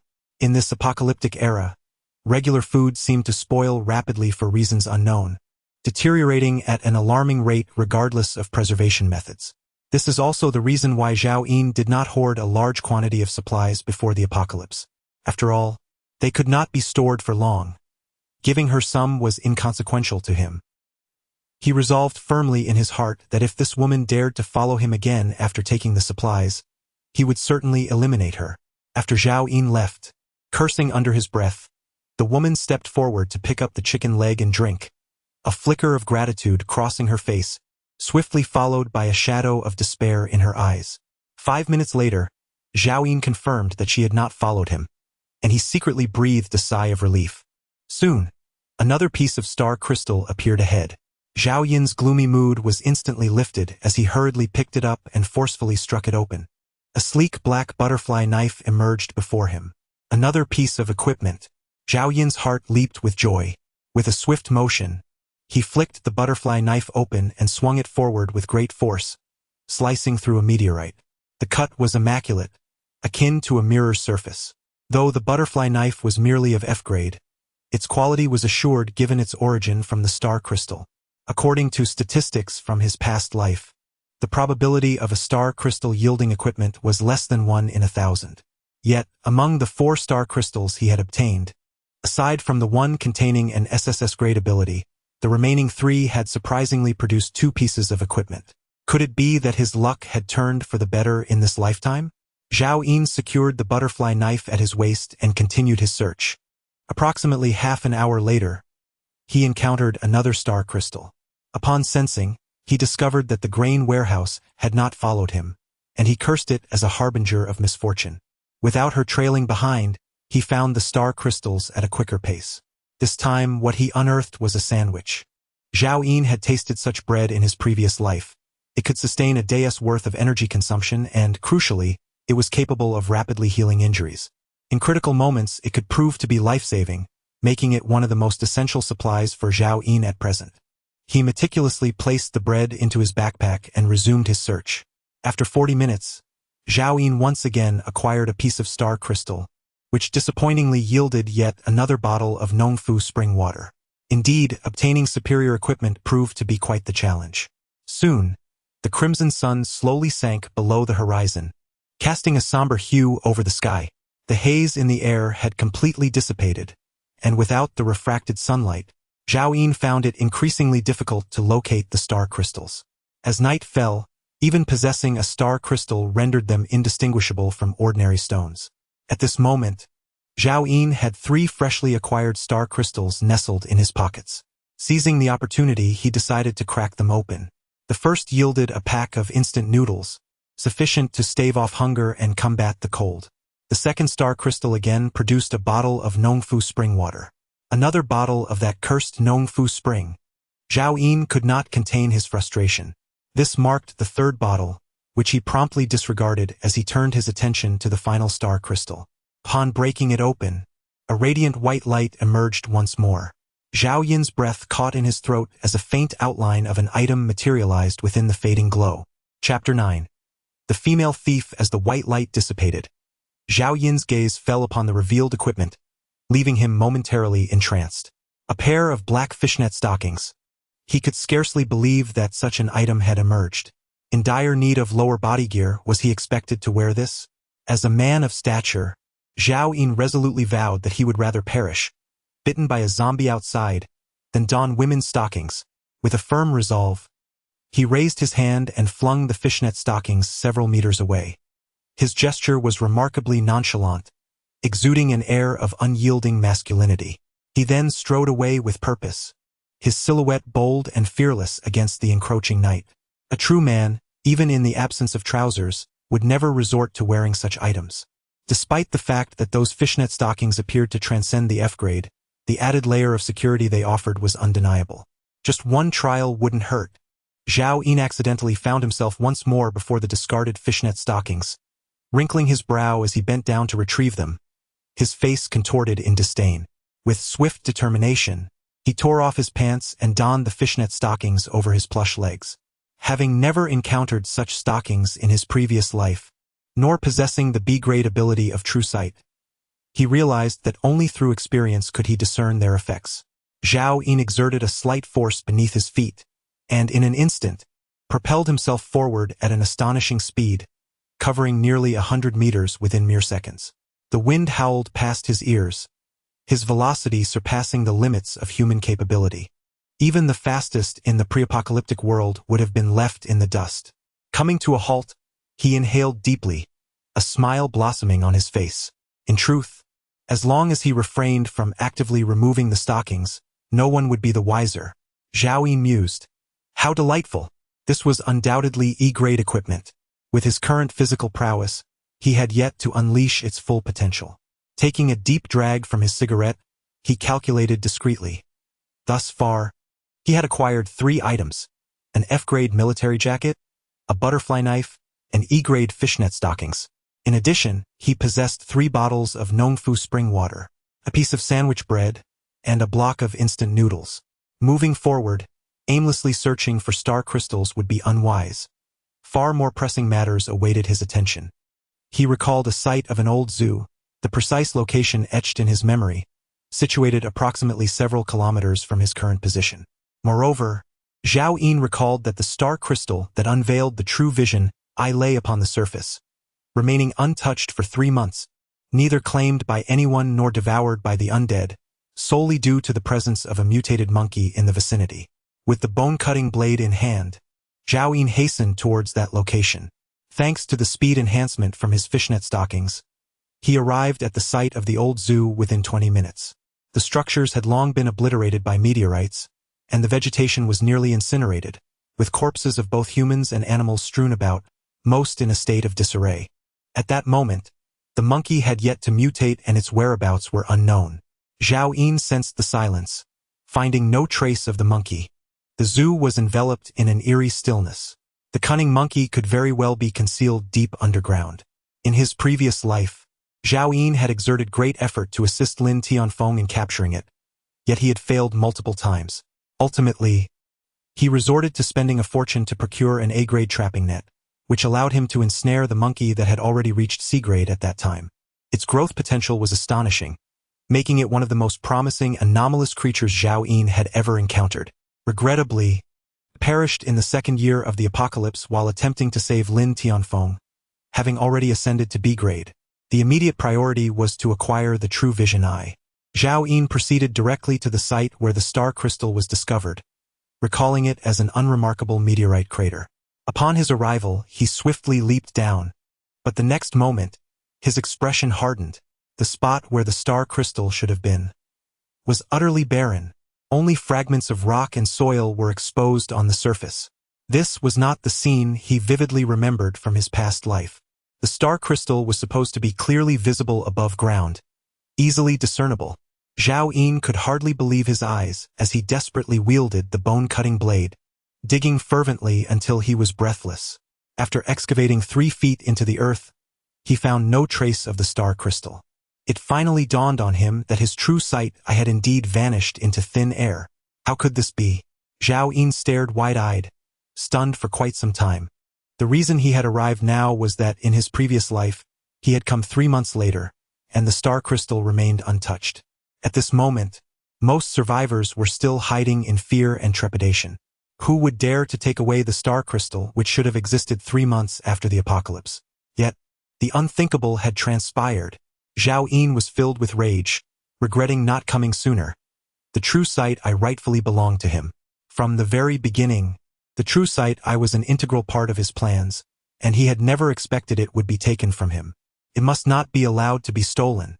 Whoever dared to seize what belongs to Zhao Yin must face death. Zhao Yin gritted his teeth in fury. Soon, he regained his composure, realizing that the thief might not be far away. He immediately concentrated all his efforts to listen intently. Moments later, Zhao Yin's eyes snapped open, filled with wrath, and in an instant he shot forth.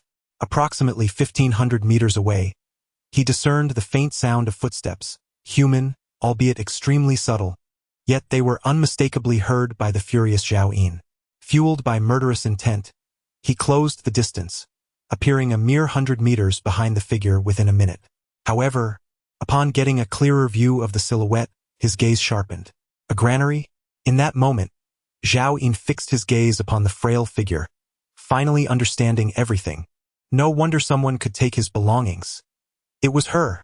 The woman who was destined to perish at the hands of Lin Tianfeng in her previous life survived due to Zhao Yin, thus deviating from the timeline she knew and seizing what should not have been taken. At this moment, the granary trembled, her steps unsteady, limping along the crater-riddled path. Her filthy face was etched with terror. Each time she stumbled upon a grotesque corpse by the roadside, she let out a piercing scream. Why could you not simply live in peace? Why not seek refuge instead of coming to take my extraordinary star crystal? I have given you a chance. It is you who has chosen to court death. The murderous intent in Zhao Yin's eyes deepened. Despite her seemingly pitiable state, she too must meet her end. Zhao Yin tightened her grip on the bone-chopping knife and advanced with purpose. Is it you? The expression on her face was not one of panic. Instead, quickly morphed into surprise. She attempted to maintain a gentle demeanor as she spoke. It truly is you. I was just looking for you. You were looking for me? Zhao Yin's intention to swing the knife relaxed slightly. I know you have been searching for this. The granary slowly reached into her bosom. Moments later, she revealed something from within, slowly opening her soiled palm before Zhao Yin. There lay 3 blood-red crystals, each the size of a thumb. I have seen you tirelessly seek this. It must be of great importance to you, the granary inquired earnestly. Zhao Yin, momentarily lost in thought, watched as her gaze flickered several times. Do you know what this is? I do not know. I merely noticed you were in pursuit of it, and since there was nothing else to thank you for, I helped you search for it, the granary replied with a smile. Her face was quite soiled, yet her teeth were exquisitely white, seemingly filled with exhilaration. It was unexpected to encounter you here again. I apologize for my inability to procure more for you, as I only possess these 3 pieces. Zhao remained silent, observing her intently, although she spoke with nonchalance. He understood that her physical exertion to reach this point indicated she had tirelessly sought the star crystals since their separation. What do you wish to obtain from me? Zhao inquired coldly. You saved my life and provided me with sustenance and water, she replied hoarsely. I recognize that these offerings cannot truly repay the debt of life, but I hope they reflect my gratitude. After speaking, she succumbed to a coughing fit. Zhao gazed at her with profound intensity, suddenly perplexed by this woman. In this apocalyptic era, even if she was unaware of the true value of the star crystals, she must understand that anything of worth was exceedingly precious to her. Moreover, with Lin Tianfeng having previously exchanged star crystals for beverages from Zhao, she could not possibly remain oblivious. Yet, she still desired nothing. Was she engaging in a game of feigned indifference? At that moment, she suddenly grasped Zhao's hand and placed the star crystal within it. Zhao stared absently at the crystal, noticing it was smeared with her blood, the result of digging through concrete with her bare hands. Please do not disdain it, she whispered softly. Zhao's gaze flickered.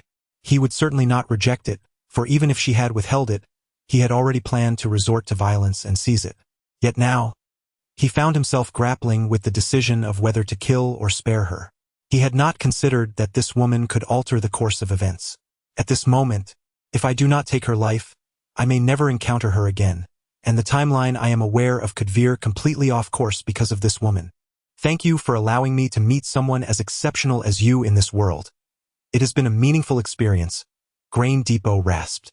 I am leaving now and perhaps we shall not meet again. She cast a fleeting smile at Zhao Yin.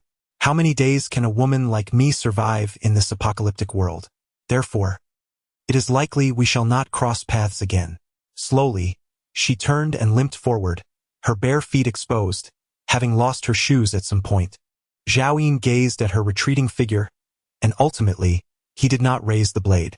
7 years into this apocalypse, I have not become a beast after all. Zhao Yun forced a wry smile. He could not bring himself to slay a defenseless woman, especially one who had sought out 3-star crystals for him. As Grain Depot walked away, Zhao Yun refrained from warning her about the impending zombie outbreak tonight. Life and death depend solely on her fate. Subsequently, Zhao Yun ceased to ponder over Grain Depot and prepared to crack open the 3-star crystals. Chapter 10. The zombie outbreak. As Zhao Yun struck the first star crystal, a familiar white light re-emerged, starkly illuminating the dark night. Nevertheless, Zhao Yun remained indifferent. Within a kilometer radius, aside from the distant Grain Depot, there was not a soul in sight. Following the blinding light, a crimson pill materialized before Zhao Yun, yet he could not discern its effects. In his past life, star crystals could yield countless varieties, and no one truly knew how many existed. At this moment, Zhao Yun understood that aside from supernatural abilities, various pills and potions were the rarest and most valuable commodities. This was indeed a promising start. Upon contemplating that once he possessed the true sight, there would be nothing beyond his recognition, Zhao Yun ceased to dwell on his thoughts and proceeded to shatter the second star crystal. This time, the radiant white light persisted for 3 seconds, astonishingly failing to dissipate. Zhao Yun's breath caught in his throat. Based on his experiences from a past life, the longer the light lingered after the star crystal was broken, the more precious the resulting item. Previously, when he had unveiled an SSS level ability Contract Soul, the light had lasted a full minute, shimmering in golden hues. This time, the white light endured for an astounding 5 seconds. Could it possibly be an item of E grade? At long last, the brilliance faded, revealing an unassuming bronze ring before Zhao Yun's eyes. Upon closer inspection, his eyes widened in disbelief. A spatial ring. He could hardly contain his excitement. The worth of any spatial ring was akin to that of A-grade equipment. In a world ravaged by chaos, a spatial ring represented a second life. In terms of rarity, it surpassed even A-grade gear. In his former life, he had acquired a spatial ring only in the 5th year after the apocalypse. By then, Zhao Yun had nurtured Lin Tianfeng and established a supporting force, allowing him to procure one at a tremendous cost. Zhao Yun hastily slipped the spatial ring onto his finger, and with a mere thought, the bone-cutting blade vanished from his grasp. He could sense the blade resting quietly within a 10 cubic meter space. With another mental command, the bone-cutting blade reappeared in his hand. There was no mistake. It was a genuine spatial ring, though not as vast as the one from his previous life. It was more than sufficient for Zhao Yun's current needs. Zhao Yun's emotions gradually settled, and he finally ceased to toy with the spatial ring. He raised the bone-cutting blade and forcefully struck the 3rd star crystal. After a flash of white light, a vial of azure potion materialized, an ability known as the Eye of True Sight, classified as B-level. In his previous life, it was the existence of the Eye of True Sight that enabled him to survive until the 7th year of the apocalypse. This ability had long since become intertwined with Zhao Yun's very soul, accompanying him through life and death. Thanks to the Eye of True Sight, he had evaded countless perils. Days turned into nights, and it felt as if it were just yesterday. Zhao Yun couldn't help but feel a surge of complex emotions. Though not a combat-oriented ability and merely B-level, the Eye of True Sight possessed the remarkable power to perceive the essence of all things. In his past life, many formidable ability users sought Zhao Yun for appraising treasures, which not only garnered him substantial commissions but also enriched his network of relationships. Thus, in that apocalyptic world, many would extend Zhao Yun a modicum of respect, contributing to his ability to establish the paradise base. Dispelling the distractions in his mind, Zhao Yun stored all nearby items within the spatial ring and turned towards the site of the old zoo. He intended to remain at the zoo tonight, driven by the desire to locate the mutated monkey. The mutation of flora and fauna coincided with the outbreak of zombies, both commencing in the early hours of this very night. He planned to activate the Eye of True Sight before that moment arrived. Upon arriving at the zoo's ruins, Zhao Yun approached the collapsed office building, utilizing the spatial ring to collect intact cement blocks, as well as meteors that had not been buried due to the structural collapse. He was preparing to construct a temporary shelter. After the spatial ring was filled, He selected a relatively flat area to release its contents. Utilizing several larger fragments of concrete, he constructed a triangular space sufficient for shelter, subsequently piling additional concrete and meteorites around the exterior. He toiled tirelessly, transporting materials until a temporary refuge, resembling a burial mound and standing 5 or 6 meters high, took shape. It was only then that Zhao Yin bent down and crawled into the confined space, which was scarcely larger than a coffin. He then released all the concrete blocks from the spatial ring, sealing the entrance completely. Once everything was completed, Zhao Yin deliberately ignored his fatigue and retrieved the awakening potion for the Eye of True Sight, raising it to his lips without hesitation. Instantly, a searing sensation spread through his stomach, rapidly engulfing his entire being. In a fleeting moment, it felt as if he were enveloped in flames, beads of sweat rolling down his forehead. Yet, his countenance remained devoid of emotion, lying motionless within the burial mound. Ah, the long-lost pain. Haha. How exhilarating. Before the zombie outbreak, I possessed 2 extraordinary abilities. In this lifetime, who can compare to me? Unbeknownst to anyone in this desolate world, there exists a man in a corner, enduring agonies unfathomable to the ordinary, laughing maniacally. Time passed slowly, each second stretching out like an entire year. Although Zhao Yin possessed an indomitable willpower beyond that of most, he was still confined within an ordinary body, and before long, he succumbed to unconsciousness.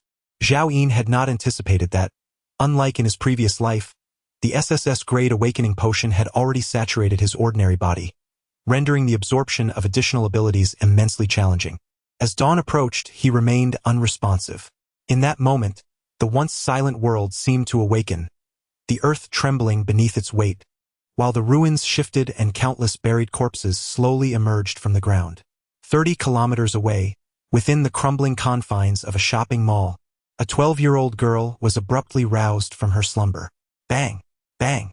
As Song Xiaojian prepared to seek supplies, a commotion erupted from the barricaded door, akin to someone forcefully knocking. "Brother, stop knocking.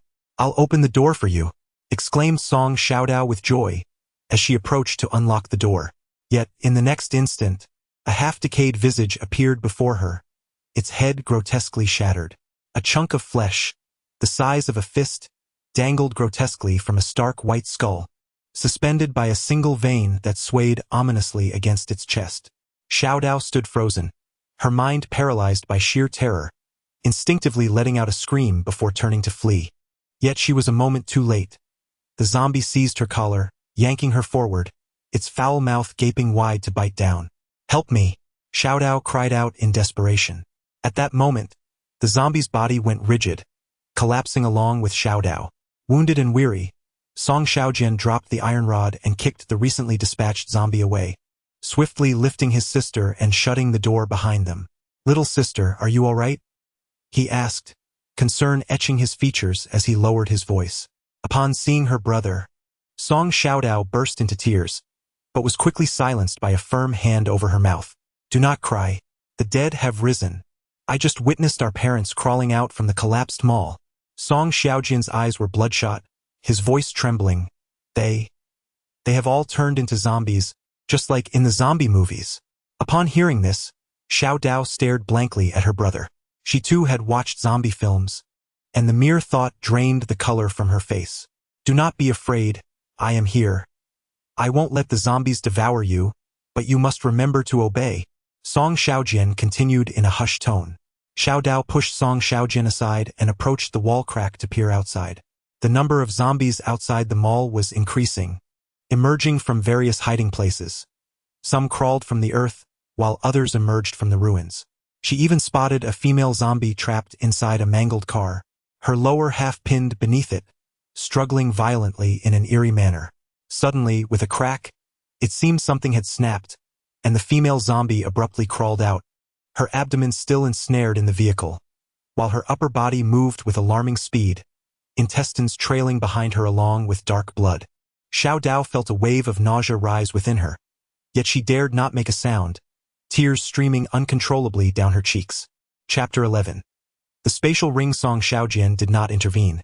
He understood that his sister would inevitably have to confront these horrors.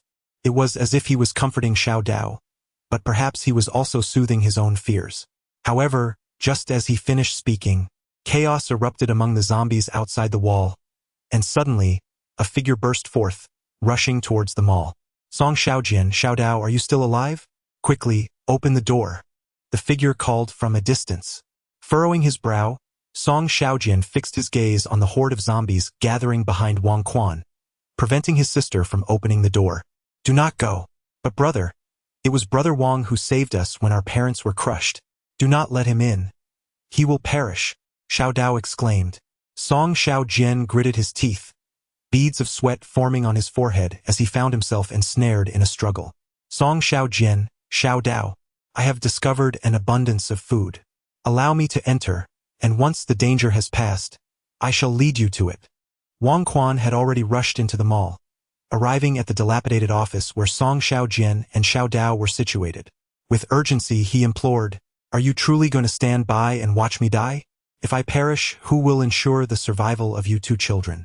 Perhaps it was the tantalizing mention of food, or perhaps it was Wang Quan's act of salvation, but ultimately, Song Xiaojian approached and opened the door. Bang! As Wang Quan burst inside, Song Xiaojian forcefully shut the door behind him, just as several zombies followed closely, crashing violently against the door. Bang! Bang! Bang! Xiaodao, quickly, help me move something to barricade the door, Song Xiaojian commanded without hesitation. Xiaodao rushed to assist, and the siblings dragged the only heavy piece of furniture, the desk, to block the door. The door continued to tremble, the strength of the zombies outside astonishing. Were it not for the security door of the mall office, it would have given way long ago. Song Xiaojian and his sister pressed their bodies against the door, suddenly catching a glimpse of Wang Quan, who lay on the ground, gasping for breath. Brother Wang, come on, get up. Wang Quan lifted his head, sensing the authoritative tone in Song Xiaojian's voice, a flicker of displeasure crossing his eyes, yet he still moved to assist in barricading the door. However, he instinctively cast a glance towards the corner of the room, where lay a pile of provisions sufficient to sustain an adult male for an entire day. Zhao Yin gradually awoke, opening his eyes in the enveloping darkness, as a cacophony of roars echoed in his ears. In that instant, Zhao Yin comprehended that another calamity had erupted, one that surpassed the duration of his previous slumber. He did not rush outside. Instead, he retrieved a flashlight from his spatial ring, and with a snap, the confined space was illuminated. Zhao Yin's gaze fell upon the spatial ring in his hand, and a torrent of information flooded his mind. Spatial ring, Grade A spatial equipment, containing a volume of 10 cubic meters. Subsequently, Zhao Yin examined his own physique. Human male. Ability awakened, strength 7, agility 8, stamina 6, mentality 12, life countdown, 21, 920 days. The physique of an ordinary human, if considered before the apocalypse, would likely grant him an additional 60 years of life. Everything remained largely unchanged from his previous existence. The true eye, being a grade B ability, could not discern powers exceeding its classification. Nonetheless, Zhao Yin felt a sense of satisfaction, for there were few ability awakeners beyond grade B. The true eye's genuine advantage lay in its capacity to identify treasures born from star crystals. Recalling the pills he had previously discovered, he swiftly extracted one from his spatial ring. Potent soul-confounding incense. Grade F control-type drug, capable of incapacitating any life form below grade F for a duration of 10 minutes. This simple description sent a jolt through Zhao Yin's being. Control-type drugs are a rarity among all classifications, and although it belongs to the lowest tier, it is precisely what Zhao Yin desperately requires at this moment. Recalling the mutated monkey, it must have undergone its transformation by now. Previously, Zhao Yin had been troubled by how to capture it. With the acquisition of this soul-stirring incense, success should be within easy reach. Suddenly, Zhao Yin remembered something. The 3-star crystals gifted to him by the granary had all yielded valuable items. Could she truly be a harbinger of misfortune? He dismissed this meaningless thought and promptly organized his gear. Long-handled bone-slicing knife. No grade. Durability 8. Sharpness 6. Slaughtering knife. No grade. Durability 5. Sharpness 9. Butterfly knife. Grade F. Offensive equipment. Durability 13. Sharpness 14, military jacket. Grade F, defensive equipment. Durability 16, fishnet stockings. Grade E, auxiliary equipment. Movement speed 28. Additional effect charm 3 at present. The finest piece of equipment in Zhao Yin's possession was the fishnet stockings. Subsequently, he utilized the spatial ring to collect the concrete debris blocking the doorway and bent down to crawl out. Roar! Before Zhao Yin could fully rise, a nearby zombie detected his presence and lunged at him with a howl. Zhao Yin's gaze sharpened as he raised the bone-slicing knife and thrust it upward. Thud! The knife struck true, piercing through the zombie's mouth and exiting through the back of its skull, releasing a torrent of thick, black ichor. Male zombie. No evolution, strength 8. Agility 6, mentality 0. Zhao Yin scrambled to his feet and glanced at the first zombie he had slain. From its tattered clothing, it was evident that it had once been a staff member at the zoo. Apart from the stab Zhao Yin had just inflicted, the entire right shoulder was a grotesque mass of flesh and bone, likely crushed to death by a collapsing structure. Yet, blackened flesh had already begun to sprout from that wound. Had it not been for Zhao Yin's fatal blow, the ravaged body would soon begin to mend itself with the passage of time, ultimately evolving. In this apocalyptic world, zombies perpetually pose the gravest threat to survivors. Their numbers are staggering, and their capacity for growth is astonishing. In stark contrast to the survivors, the zombie population is nearly 50 times greater. Only the evolved beings or those endowed with supernatural abilities can contend with them. Yet, in a previous life, the fraction of survivors who became evolved beings was less than 1%, and those possessing extraordinary powers were a mere 1 in 100,000. This night heralds the resurgence of zombies and the awakening of mutated beasts. The true apocalypse has officially commenced. Roar! Roar! Nearby, a few zombies, alerted by the commotion, swiftly converged upon Zhao Yin. They had yet to undergo evolution. Although their strength exceeded that of their former selves, their rigid bodies significantly hampered their speed. Zhao Yin boldly advanced, his formidable combat instincts honed from past training surging forth as he swung his blade towards a zombie's head. To eradicate a zombie, one must strike its head. The skull shattered instantaneously, black brain matter mingling with fragments of white bones splattering in all directions, a few drops of gore staining Zhao Yin's face. Displaying no emotion, he swiftly turned to face the second zombie, delivering an identical blow that crushed its skull.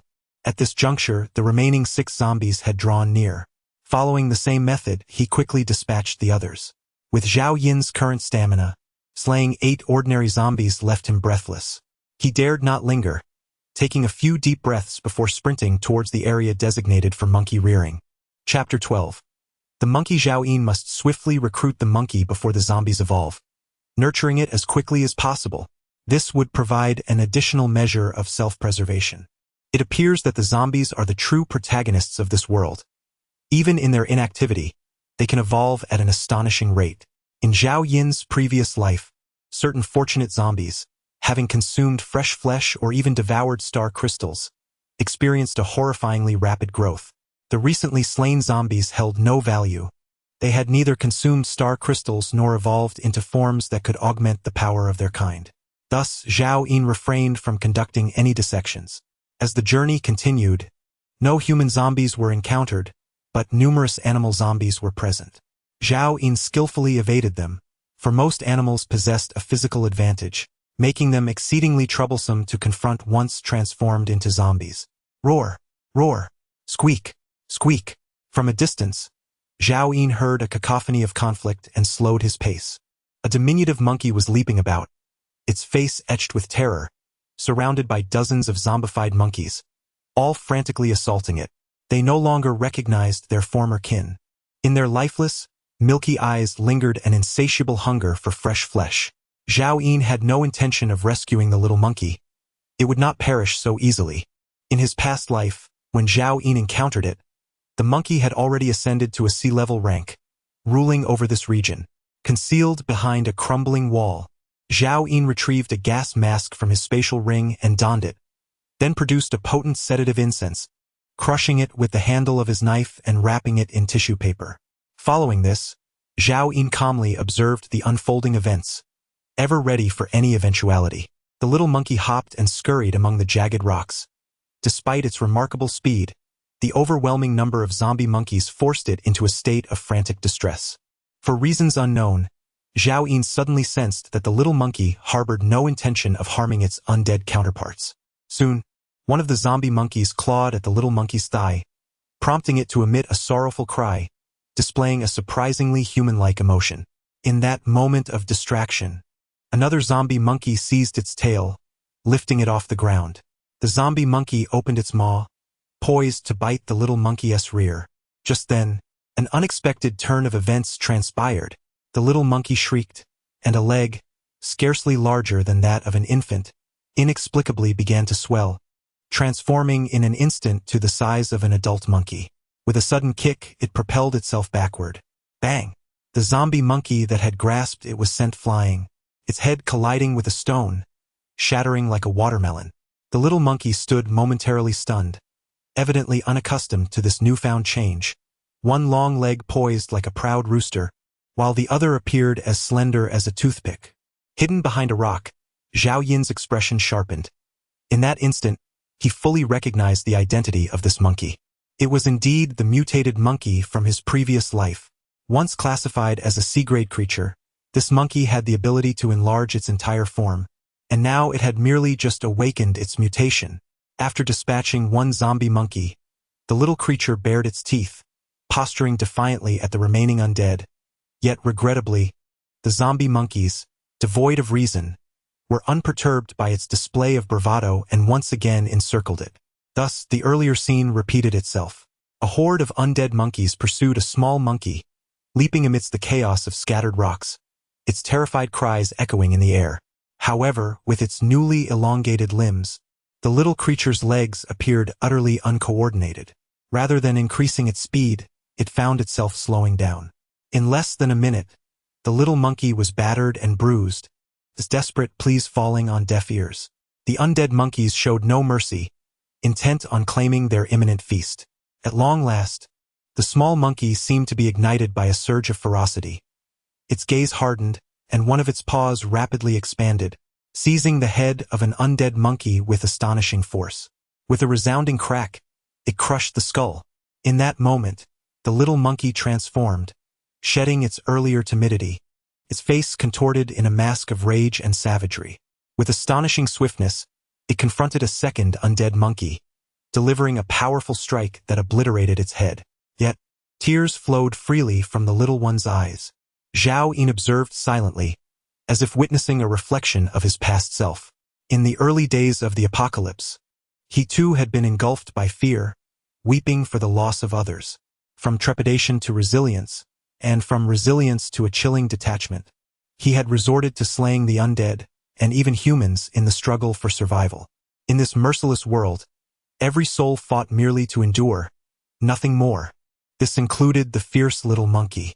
Minutes later, every undead monkey that had besieged the small creature lay lifeless around it, the ground littered with grotesque remains. The little monkey stood there, trembling uncontrollably, as if awakening from a nightmare, finally grasping the enormity of its actions. It had slain so many of its own kind. Confused by the transformation of its kin, drenched in blood, the small monkey gazed upon the devastation of its tribe and wept anew. Unbeknownst to the little monkey, a shadow was stealthily approaching from behind. Suddenly, it caught a whiff of an unusual fragrance, and before it knew it, the world spun around as it stumbled and fell. It seemed to sense something amiss, and soon, it beheld a pig-faced monster drawing near with a sinister grin. This pig-faced monster was none other than Zhao Yin, donning a gas mask. In an effort to leave a favorable impression on his first contracted beast, he wore an exceptionally amiable smile. Growth stage: macaque, unranked mutated beast, strength 14, agility 17, stamina 9, spirit 7, bloodline talent. Gigantism: berserk. Zhao Yin seized the little monkey by its tail and strode away with purpose. When the little monkey regained consciousness, it found itself in a confined space, surrounded by crude concrete debris. Just as it attempted to move, it realized it was tightly bound, and there stood a human. No, it was that pig-faced monster. The little monkey recognized the glint in his eyes, a grin that was utterly detestable. Upon noticing that the monkey had awakened, Zhao Yin's smile widened in friendliness as he performed a sleight of hand, producing a salt-baked chicken leg, tearing open the packaging, and taking a hefty bite. "Would you like some?" Zhao Yin inquired, his cheeks bulging as he chewed. The little monkey sniffed the air, its eyes fixated upon the chicken leg, driven by an insatiable hunger that had plagued it for far too long in this post-apocalyptic world. Zhao Yin spoke nonchalantly. "Allow me to introduce myself. My name is Zhao Yin, and I shall be your future master. Henceforth, I will initiate our contract." He continued, "Of course, you may refuse, and the contract would still be successful, but as my first contracted beast, I sincerely hope you will accept willingly. Accept it, and you shall indulge in a life of luxury. Refuse, and you shall face deprivation." After Zhao Yin spoke, he stepped forward, placing a hand upon the little monkey's head, and directly unleashed the power of the soul contract. Chapter 13. The zombie serpent and invisible chain gradually emerged from Zhao Yin's palm, forcefully penetrating the little monkey's head. This exemplifies the formidable nature of an SSS level ability. No matter how powerful the mutated beasts may be, even those of the royal caliber from a previous life, given just a minute, they would inevitably succumb to becoming his contracted beast. The greatest flaw of the soul contract is that it cannot augment one's combat prowess until a powerful contracted beast is acquired. However, once it matures, it surpasses any other ability. In his previous life, Lin Tianfeng nearly perished several times upon acquiring his powers, relying on Zhao Yin for survival. Yet ultimately, as Lin Tianfeng developed, even SSS-level ability users had to bow before him. The elite SSS-level ability users are comparable to royal mutated beasts. In his past existence, Lin Tianfeng managed to nurture 2 royal beasts. At this moment, the chain formed by the soul contract vanished within the little monkey's body, and Zhao Yin felt its presence, soon thereafter hearing the monkey's thoughts. "Pig-faced monster, when will you give me a chicken leg?" Smack! Zhao Yin brought his hand down sharply upon the monkey's head, his expression darkening. "From now on, I am your master. Remember this." The little monkey instinctively shielded its head with its hands, wanting to glare at the one who struck it. Yet, when it met Zhao Yin's gaze, all traces of anger dissipated instantly, replaced by a profound respect that arose from within. At this moment, it felt as though the creature before him was the closest individual to his heart. Someone worth a lifetime of protection and battles, a devoted companion. For this being, he would not hesitate, even if it meant enduring great pain. "Master, I am hungry," the little monkey lamented. Zhao Yin's expression softened significantly, and he tossed a chicken leg to it. Soon, Zhao Yin learned from the monkey's thoughts that when the apocalypse struck, it had fortuitously fallen into a reserve water well at the zoo. For a month, this monkey had survived on moss and well water. Now, having received meat after a long absence, it devoured it with gusto, then looked up at Zhao Yin with a pitiful gaze. After some contemplation, Zhao Yin retrieved a piece of sandwich bread, the only food capable of healing injuries. The little monkey was battered and bruised from its skirmishes with the zombie monkeys. "Eat this and then come work with me," Zhao Yin instructed, tossing the bread to it. The little monkey took a bite, its eyes widening in astonishment. The food, born from the star crystal, surpassed any pre-apocalyptic delicacy, exquisite and melting in the mouth. It began to swallow eagerly. Zhao Yin swallowed hard himself. He had not dared to indulge in the food produced from the star crystal. He resolved silently that he could no longer allow the monkey to behave so gluttonously. After finishing the bread, the monkey's wounds began to glimmer faintly, visibly healing before his eyes. It seemed completely oblivious, continuing to gaze at Zhao Yin with a pitiful expression. "Master, I am still hungry. Enough of this nonsense. Hurry up and get to work." Zhao Yin snapped, irked. He was quite impoverished. He could not permit such extravagance from the monkey. Having spoken, Zhao Yin activated his spatial ring and began to collect the concrete debris blocking the entrance. The food that existed before the apocalypse would soon decay and vanish following the outbreak of zombies, as humanity's vital resources were supplanted by new species. At this moment, dawn had already broken. The temperature had significantly dropped, reminiscent of summers before the cataclysm, hovering around 30 degrees. Zhao Yin led the little monkey out from the makeshift tomb mound, where the zoo was teeming with wandering animal zombies. Several hours had elapsed since midnight, and all corpses had succumbed to zombification. Hiss! A zombie snake, as thick as a bowl, immediately detected Zhao Yin and swiftly slithered towards him. Zhao Yin promptly activated his true vision. Zombie snake. No evolution, strength 10, agility 12, spirit 0 go, eliminate it.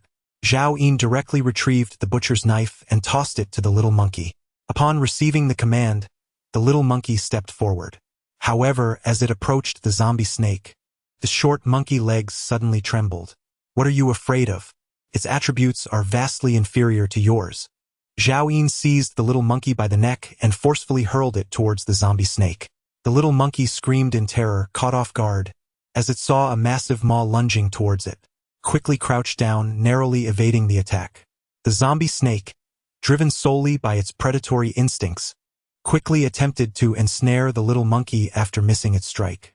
The little monkey rolled on the ground to evade, squeaking in distress, desperately calling for help. Master, save me. Master, I'm going to die. Master, I'm dead. Silly monkey, I'm not dead yet.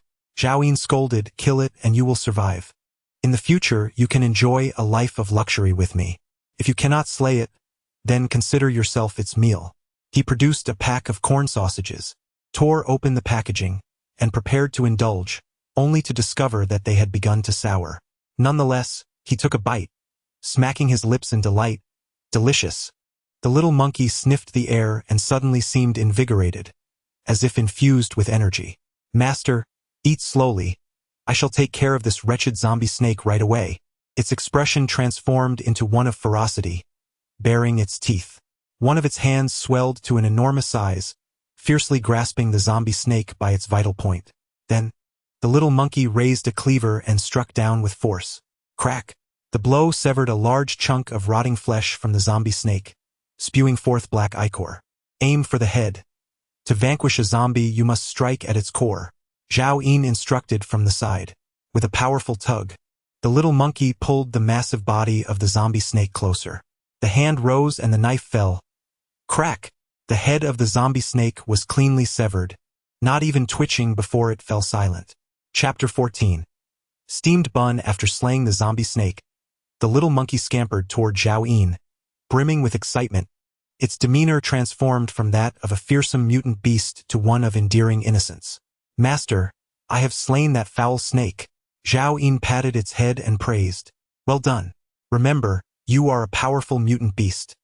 The zombies do not even deserve to carry your shoes. The little monkey nodded vigorously, understanding that its master was commending its prowess. However, its gaze remained fixated on the corn sausages in Zhao Yin's hand. Go ahead and eat. Zhao Yin extracted a corn sausage and presented it to the eagerly awaiting little monkey. Without hesitation, it tore open the packaging and began to indulge, completely indifferent to the food's lack of freshness. In mere moments, it had devoured the treat and looked up at Zhao Yin with yearning eyes. Zhao Yin pointed to the butcher's knife it had discarded on the ground. Pick it up. From now on, unless commanded otherwise, you must not set it down. In this apocalypse, a blade is your lifeline. The little monkey obediently retrieved the knife, though its expression conveyed skepticism. At that moment, it could only contend with one of the approaching threats, inevitably leaving it vulnerable to another. Suddenly, a great blade came crashing down, striking the skull of the zombie wolf to its left, causing its head to explode. The little monkey swiftly jabbed its knife into the eye socket of the zombie wolf on its right, cleverly twisting the blade, rendering the creature motionless. The terror etched on its face lingered for a while.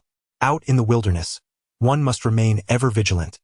If life is lost, no amount of food can satiate hunger.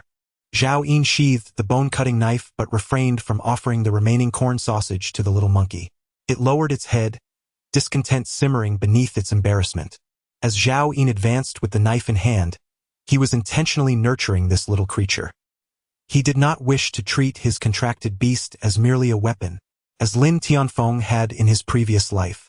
If a contracted beast's mind is shackled, it becomes nothing more than an instrument of slaughter, and should Zhao Yin ever find himself in peril, they would struggle to adapt independently. What Zhao Yin truly desired was for the little monkey to someday assist him with the acumen of a human. In the early morning, the dew dampened the concrete and rebar amidst the ruins. alongside shattered glass and distorted metal doors and windows, as well as broken tiles. The entire world lay desolate and in decay. From this moment forth, everything would transform into something entirely different. Numerous new species would emerge, featuring mutated animals and plants. There would be carnivorous beasts specifically engineered to kill. Yet, there would also be crops transformed to approach the extraordinary, sustaining the majority of the survivors. The survivors had lost their homes, yet found themselves in a more perilous yet boundlessly potential new world. Most food had rotted away, but mutated beast meat and altered fruits and vegetables emerged, along with possibilities like star crystals. A roar. In the distance, the cries of zombies echoed, and at that moment, heads surged amidst the ruins, countless zombies aimlessly wandering. Although Gwangju City is not vast, it is a bustling area. Without the cover of buildings, the zombies roamed like a rural market, densely populating the pedestrian streets of the city. Once Zhao Yin and the little monkey were exposed, they would be besieged by countless zombies, instantly torn to shreds and devoured. Hush! Do not make a sound. Zhao Yin signaled for silence to the little monkey. The little monkey's expression tightened, stealthily following Zhao Yin. The pair, a person and a monkey, skillfully evaded the densely packed zombies, cautiously utilizing the debris for concealment as they gradually made their way out. Finally, having escaped the bustling area, the zombies ahead were no longer clustered. Just as Zhao Yin exhaled in relief, he suddenly heard the little monkey's thoughts. Bun. Such a big bun. Turning around, Zhao Yin found the little monkey drooling, its eyes fixated on a particular spot. A female zombie obstructs the path ahead, her tattered garments barely clinging to her form, with a pair of round, dough-like protrusions swaying on her chest. The sight is tantalizing, and the little monkey licks its lips, eyes gleaming with yearning. Zhao Yin seizes the monkey's ear, lowering his voice. That is not a bun. It is a zombie and it is inedible, but it looks just like a bun. I've had one at the zoo before. The little monkey insists, pointing at the female zombie, its stubborn thoughts conveyed silently. Master, just look. It is indeed a bun. Suddenly, at the edge of their vision, two more zombies approach. A young man and a small boy, wandering not far from the female zombie. It appears they once formed a family of three. Now, transformed into the undead, they linger together, yet have long forgotten the most significant people in their lives. The clothing of the three zombies is similarly tattered. The boy's trousers are entirely missing, revealing a small sparrow. As for what the man exposes, Zhao Yin chooses to disregard completely, feeling somewhat embarrassed by the young male zombie's imposing stature. Go and eliminate those two adult zombies. I will handle the little one, Zhao Yin instructs in a hushed tone. Master, I am frightened. The little monkey whimpers once again. You are right. It is a bun steamed with red dates. Once you deal with them, you can have your treat. Zhao Yin tempts. The little monkey gazes at Zhao Yin with skepticism. Really? Absolutely true, I swear. Zhao Yin asserts earnestly. With renewed determination, the little monkey brandishes a cleaver, charging towards the nearest female zombie, as if invigorated by a surge of adrenaline. Zhao Yin calls from behind. Remember, aim for the head. The female zombie, upon hearing the sound of footsteps, turned her pale eyes towards the source, revealing her yellowed teeth as she emitted a chilling groan reminiscent of metal scraping. In the next moment, she descended into a frenzy, lunging towards the little monkey. The nimble creature effortlessly evaded the zombie's grasp, deftly leaping behind her to thrust the cleaver. Thud! The blade sank into the zombie's lower back, extracting a dark, viscous blood upon withdrawal. Yet, the female zombie seemed unfazed, pivoting to continue her assault on the monkey. Squeak! Squeak! Squeak! Terrified, the little monkey emitted a series of panicked cries, suddenly recalling its owner's admonition to decapitate zombies, and promptly leapt to evade.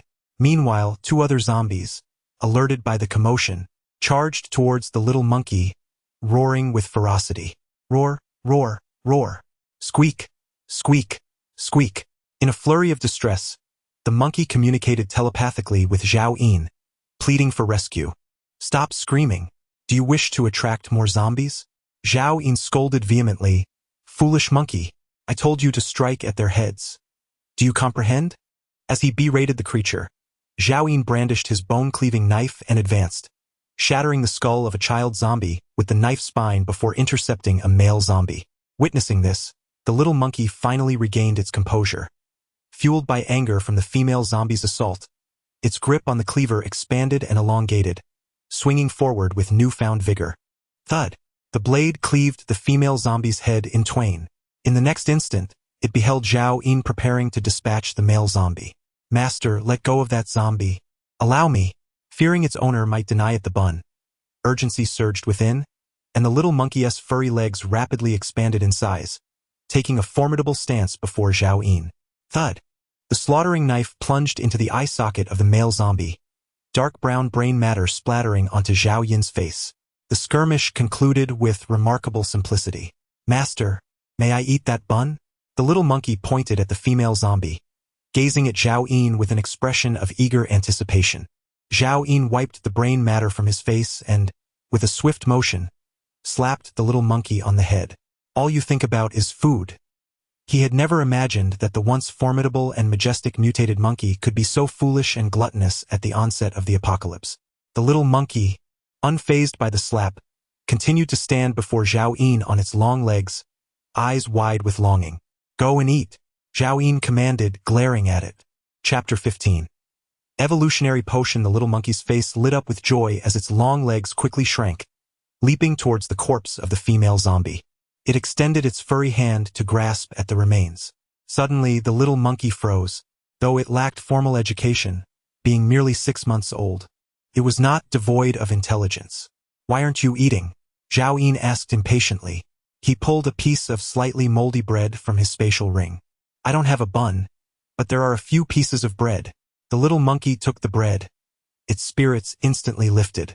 It bounced along, munching on the bread, the short legs trailing behind Zhao Yin. Along the way, they encountered several stray zombies, and Zhao Yin commanded the little monkey to eliminate them. With the promise of food as a reward, its courage gradually grew. Sometimes, it would even charge forward to attack without waiting for Zhao Yin's orders. In the distance, their villa stood solitary amidst the ruins, and at that moment, a zombie was wandering outside the door. Zhao Yin immediately recognized the figure before him as Dong Jun, the security guard he had personally dispatched in the past, now transformed into one of the undead. This time, Zhao Yin refrained from letting the little monkey take action, instead stepping forward himself to deliver a decisive blow that shattered the zombie's skull. Subsequently, he ushered the little monkey through the door into their home. To his relief, the supplies within remained untouched, bearing no signs of disturbance. Perhaps they owed this fortune to the zombie Dong Jun anticipating this outcome. Zhao Yin swiftly collected everything into his spatial ring. In the days that followed, Zhao Yin accompanied the little monkey on excursions to hunt zombies and search for star crystals. The surface had been stripped bare of star crystals by the returning undead. Any hope of acquiring more lay solely in extracting them from the bodies of the zombies. 3 days passed in the blink of an eye. Zhao Yin encountered 9 zombies that had consumed star crystals, successfully obtaining 9 fragments in total. From the 7 earlier crystals, he procured a sandwich, 3 bottles of bottled water, a packet of instant noodles, a tin of tuna, and a block of compressed biscuits, all classified as F-grade food and water. Zhao Yin felt no surprise at this yield. In his previous life, the majority of resources yielded by star crystals were of the lowest grade, and the stroke of luck he experienced 3 days prior was unlikely to be repeated. Among these items, the tuna and compressed biscuits were new acquisitions that had not been produced 3 days ago. Tuna canned, grade F, extraordinary food, effect, grants immunity to F-grade viruses for 24 hours. Compressed biscuit, grade F, extraordinary food, effect, sustains energy for 72 hours. At that moment, Zhao Yin held tightly to the 2 newly acquired star crystals, exhaling deeply. With 2 crystals remaining, he silently hoped for the emergence of an evolution potion. Zhao Yin conveyed his thoughts to the little monkey. The young monkey gazed up at him, utterly bewildered by the term evolution potion. Zhao Yin, disinterested, shattered a piece of star crystal in his hand. As the white light dissipated, a bottle of mineral water materialized before his eyes. Indeed, it was yet another bottle of Nongfu Spring, the most inconsequential product of star crystals. Zhao Yin was momentarily speechless. He casually broke open a second star crystal and then turned to the little monkey beside him. Do you still wish to procure food? The monkey immediately nodded vigorously. It exhibited no interest in other resources, but when it came to extraordinary food, it seemed almost entranced. Ever since indulging in that stuffed bread on that fateful day, the little monkey had been salivating in its dreams. Very well, if I manage to conjure up food again, I shall allow you a piece. Zhao Yin paused, suddenly realizing that making such promises might not be wise. The little monkey held its breath, its pupils dilating in excitement as it fixed its gaze on Zhao Yin. After a brief moment, Zhao Yin declared, I shall grant you a piece of ordinary bread. Upon hearing this, the little monkey's enthusiasm waned instantly. However, it no longer dared to harbor any resentment towards Zhao Yin, having come to understand that the pig-faced creature's master could hear its thoughts. Zhao Yin chuckled, having had his fun with the little monkey, which lifted his spirits. The next moment his heart skipped a beat. Before him lay a black potion, evolution potion, grade F, type, primary potion, upon consumption, can unlock human evolutionary genes, transforming one into a new human. Truly, one receives what one contemplates. Has my fortune improved since my rebirth? Even the information from the Eye of True Sight had expanded significantly.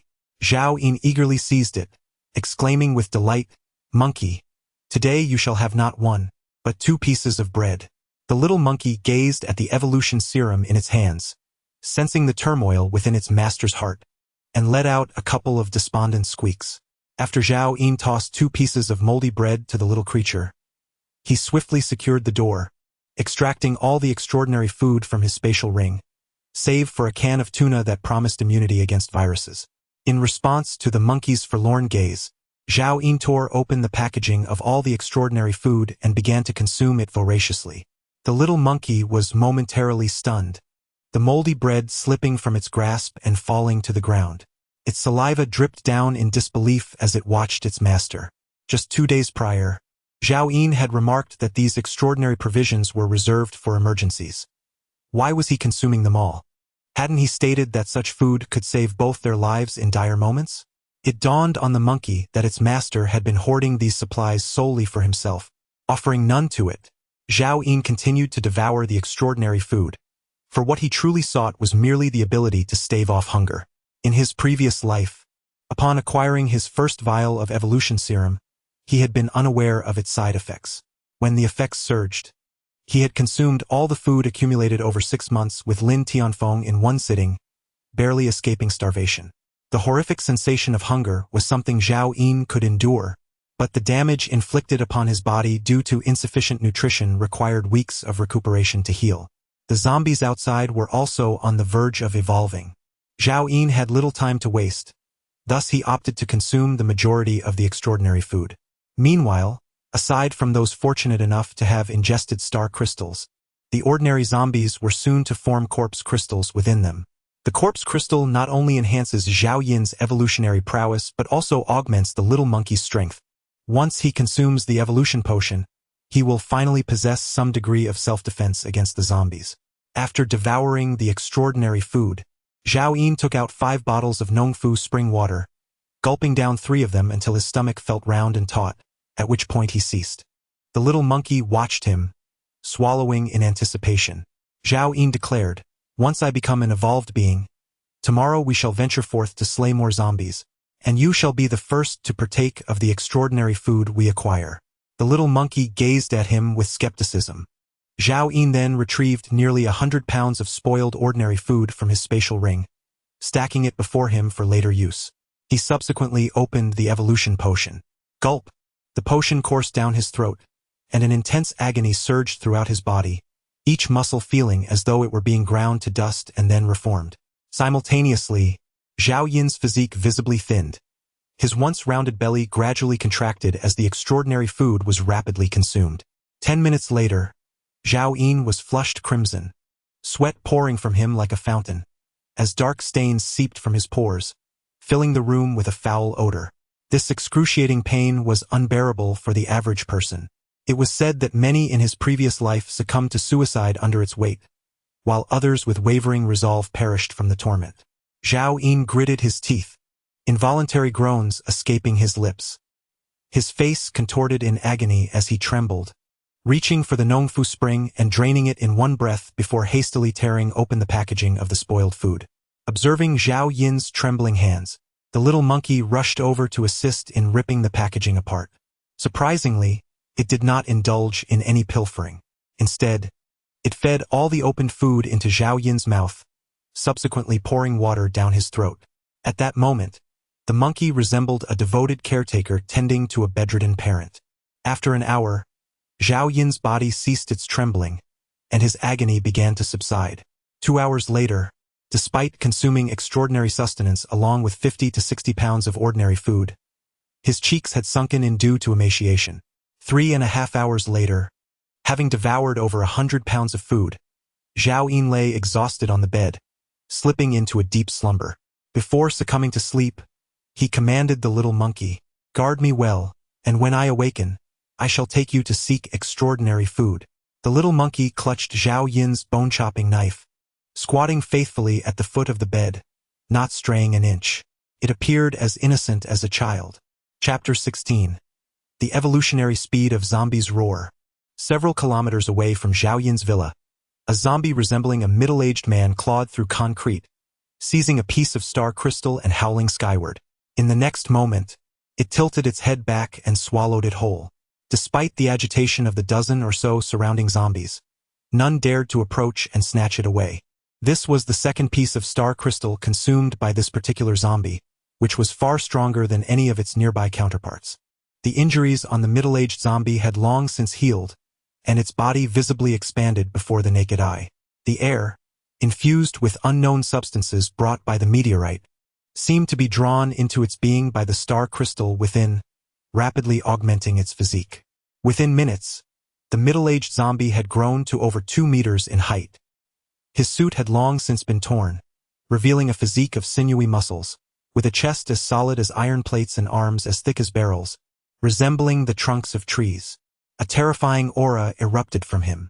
Simultaneously, zombies across various regions began to stir, as the first batch of evolved zombies made their appearance. Even those zombies that had not consumed star crystals or flesh were gradually regaining their former forms, slowly undergoing transformation. Meanwhile, the majority of survivors remained concealed in various corners, with a small fraction emerging from their shelters, driven either by the depletion of supplies or a refusal to succumb to despair. In any case, they chose to confront the apocalypse with courage. There were mutated beasts beginning to prey on survivors, while some mutated creatures fed on zombies, and of course they could also become prey for both zombies and survivors. In front of Zhao Yin's villa, a green shoot that had sprouted 3 days prior had grown to a height of 1 meter. Nearby, the shores of the artificial lake were awash in lush greenery. Zhao Yin stirred from his slumber, awakening to the second morning. Squeak, squeak, squeak. The little monkey joyfully leaped around Zhao Yin's bedside, dancing with glee, its thoughts echoing. The master is alive. How wonderful. The master has not perished. Splendid. There will be food again. Smack. Zhao Yin struck the little monkey on the head. Initially, upon hearing the first part of its statement, Zhao Yin felt a sense of relief, thinking that at least one creature in this world cared for him. However, upon hearing the latter part, he was filled with the urge to swat this gluttonous monkey into oblivion. All it thinks about is food. Zhao Yin scolded. The little monkey, cradling its head, looked up at him with trepidation. Zhao Yin felt a surge of hunger and retrieved a few ordinary compressed biscuits from his spatial ring, consuming them alongside bottled water. Currently, the only extraordinary food he possessed was the vital tuna, while among the mundane provisions, only the compressed biscuits had not deteriorated excessively. The little monkey gazed at him eagerly. "Master, I am hungry too." Zhao Yin recalled a scene before his unconsciousness, where this little monkey had desperately fed him, showing no inclination to pilfer any food. Thus, he casually tossed aside 2 severely spoiled sausages. Disregarding the monkey for the moment, Zhao Yin activated his true sight, scrutinizing his evolved self. Human male ability awakened, F-class evolver, strength 15, agility 17, stamina 13, spirit 24, life countdown, 29, 920 days. Compared to before his evolution, His overall attributes surpassed those of an ordinary person by twofold, even extending his lifespan by over 20 years. Unless unforeseen circumstances arose, Zhao Yin could potentially live beyond 100 years. His strength and stamina were even greater than those he had upon initially evolving in his previous life, likely a result of consuming extraordinary food prior to his transformation. Pleased with his progress, he tossed another pair of sausages to the little monkey. Now, the monkey no longer exhibited the same level of hunger as before. Its demeanor had shifted, and it nibbled the spoiled sausages rather than devouring them ravenously. It furtively glanced towards Zhao Yin, who was eating the compressed biscuits, its eyes filled with a sense of grievance. If you do not wish to eat, return it to me. Do you have any idea how many people are starving? Zhao Yin glared. In truth, had he possessed better food options, he would not have offered the monkey sour sausages or moldy bread. The slightly less spoiled biscuits were reserved for his own consumption, leaving him with no choice but to provide the monkey with these. Zhao Yin reprimanded. Do you have any idea how many mutated beasts envy you? There are countless creatures out there, unable to even feast on moss, while many others, far more intelligent and loyal than you, are destined to starve. Do you understand how fortunate you are to have a master like me? The little monkey's expression transformed into one of terror as it nodded fervently. Master, I do not disdain the food you bestow upon me. It is delicious, truly delightful. It began to devour the meal voraciously, striving to appear as if it relished every morsel, seemingly fearful that Zhao Yin might seek out other, more astute and devoted mutated beasts, forsaking the seemingly useless little monkey. Zhao Yin, satisfied, nodded in approval. Once you are full, accompany me to work.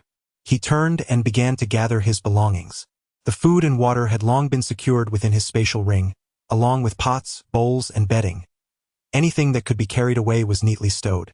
The surrounding zombies, which had consumed the star crystals, had mostly been eradicated by him and the little monkey over the past few days. In this apocalyptic world, what constitutes a home? The villa was a legacy from his parents, sheltering him through 2 lifetimes. After some contemplation, Zhao Yin decided to leave the keys at the entrance. It was not out of kindness, but rather a reluctance to allow survivors to damage the door, as it was a relic of his parents. The nearby zombies had been vanquished, yet a few stragglers wandered into the vicinity.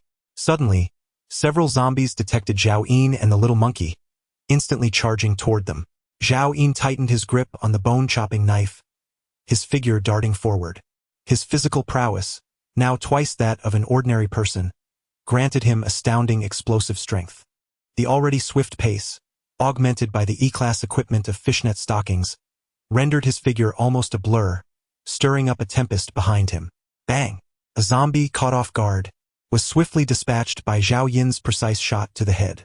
Only then did a few other zombies sense his presence, howling as they lunged at him. In Zhao Yin's eyes, they moved as sluggishly as decaying refuse. He brandished his bone-slicing knife, and with a series of explosive sounds, thud, thud, thud. All their skulls were shattered, dark brown brain matter splattered everywhere. Standing there with the bone-slicing knife sheathed, Zhao Yin wiped the grime from his face, a surge of exhilaration welling up within him. In his previous life, after acquiring the evolution serum, these zombies had already evolved into formidable foes, forcing him to tread cautiously for survival. Now, with the strength of an F-class evolver confronting unevolved zombies, he was utterly dominating. The zombies were woefully weak. Behind him, the little monkey, wielding a curved butcher's knife, scampered over only to be struck dumb by the scene before him. Then, gazing at his master with wide-eyed admiration, he muttered inwardly, wondering why his master, who had been so fearful for days, suddenly displayed such ferocity. It was then that the little monkey remembered his master could hear his thoughts. He looked up just in time to meet Zhao Yin's menacing gaze. Quickly, the little monkey clasped his head and pleaded silently, "Master, please don't hit me. I didn't mean to speak about you." Zhao Yin chose to ignore the chattering monkey, stepping forward to use his bone-slicing knife to pry open the shattered skull of a zombie. He bent down and retrieved a crystal the size of a peanut from the dark brown brain matter. He then retrieved a cloth from his spatial ring, polished it until it gleamed, and cradled it in his palm. The crystal was a pristine white, exhibiting a translucent quality reminiscent of the exquisite jade of a bygone era. Under the soft, golden sunlight, it reflected an ethereal radiance. Indeed, a portion of these zombies had already evolved to possess corpse crystals. What level of evolution had those that had consumed star crystals reached? F grade or E grade? Zhao Yin recalled that, in his previous life, there existed a type of zombie that was exceptionally fortunate, having devoured multiple star crystals at the onset of the apocalypse. They were far beyond the capabilities of any survivor at that time. Survivors referred to them as the Zombie Kings. It was only later, with the emergence of SSS-grade superpowered individuals, that numerous powerful beings united to vanquish the Zombie Kings. However, in his previous life, this region had never witnessed the presence of a Zombie King, so he and the little monkey were unlikely to encounter one for the time being. Subsequently, Zhao Yin crushed the corpse crystal in his hand. An unknown energy surged through his palm and into his body. In the next moment, he felt a void of sensation and gazed down at his form. Human male, superpower awakened, F-grade evolver, evolution level 100. 0-1, strength 15, agility 17, stamina 13, spirit 24, life countdown 29, 923 days, chapter 17, female zombie. Consuming a single ordinary corpse crystal yielded a meager increase in evolution level. To ascend to E grade, Zhao Yin needed to consume 10,000 such ordinary corpse crystals, but if he were to use F-grade crystals, only 100 would suffice to elevate him to E grade, and a single E grade crystal was all that was necessary. With each grade increase of corpse crystals, the energy boost multiplied 100-fold. Zhao Yin once again pried open the skulls of several other corpses, but none had evolved to possess the coveted corpse crystal. The rate of evolution among these zombies was alarmingly swift. It would not be long before all their heads bore the crystals, with the potential emergence of F-grade specimens. Accompanied by his little monkey and wielding his bone-chopping knife, he continued onward, occasionally collecting a fragment of corpse crystal, his strength gradually increasing. Evolution degree 100. 02. Evolution degree 100. 03. Evolution degree 100. 18.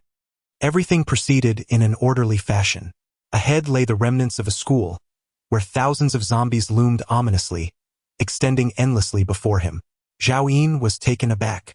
Intending to circumvent the horde with the little monkey, he suddenly halted, his gaze fixed upon a particular female zombie clad in a school uniform. Female zombie, no rank, evolution degree 198, strength 18, agility 11, spirit 0. It was astonishing. A zombie on the brink of evolving to F-grade. Zhao Yin was certain that this creature's rapid evolution indicated the presence of a star crystal within her. Furthermore, there was a crystal poised to reach F-grade, precisely what he required at this moment. Little monkey, would you like to partake in extraordinary sustenance? Zhao Yin inquired softly. The little monkey's eyes lit up immediately, gazing eagerly at him. Zhao Yin pointed toward the female zombie and whispered, "Do you see that? It is a zombie carrying a star crystal."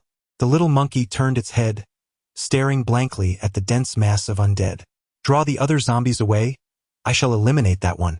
Once we acquire the star crystal, we can flee together."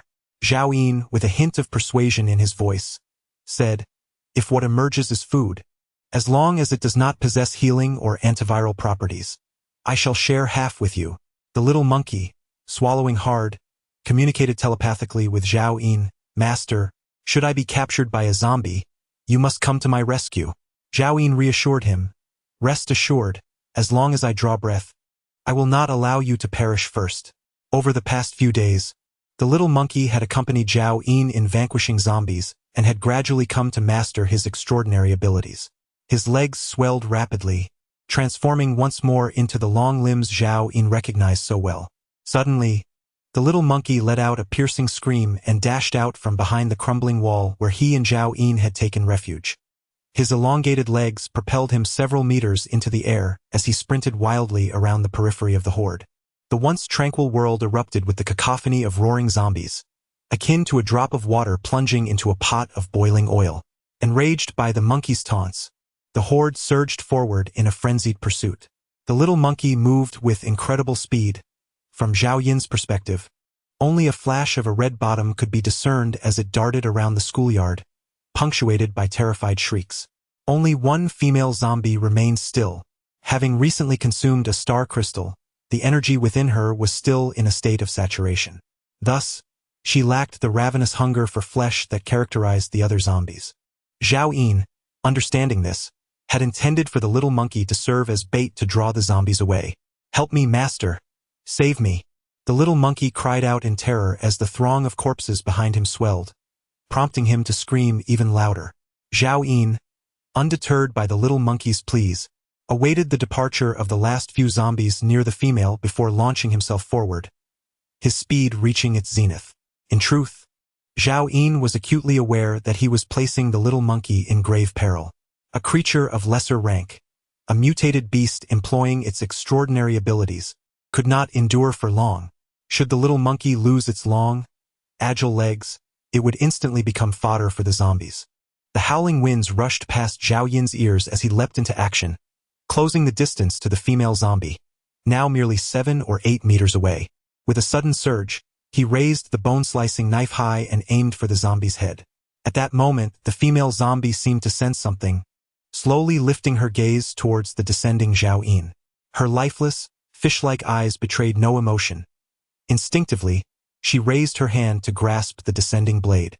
With a resounding crack, the knife severed her right hand at the wrist, and the force of the blow sent her sprawling. As Zhao Yin landed, he immediately sprang back into action, the bone-slicing knife slicing through the air with a fierce intensity. The female zombie, oblivious to the concept of evasion, opened her mouth to bite. To his astonishment, the blade was caught between her teeth. The edge of the knife sliced through the corners of her mouth, dark brown blood oozing forth.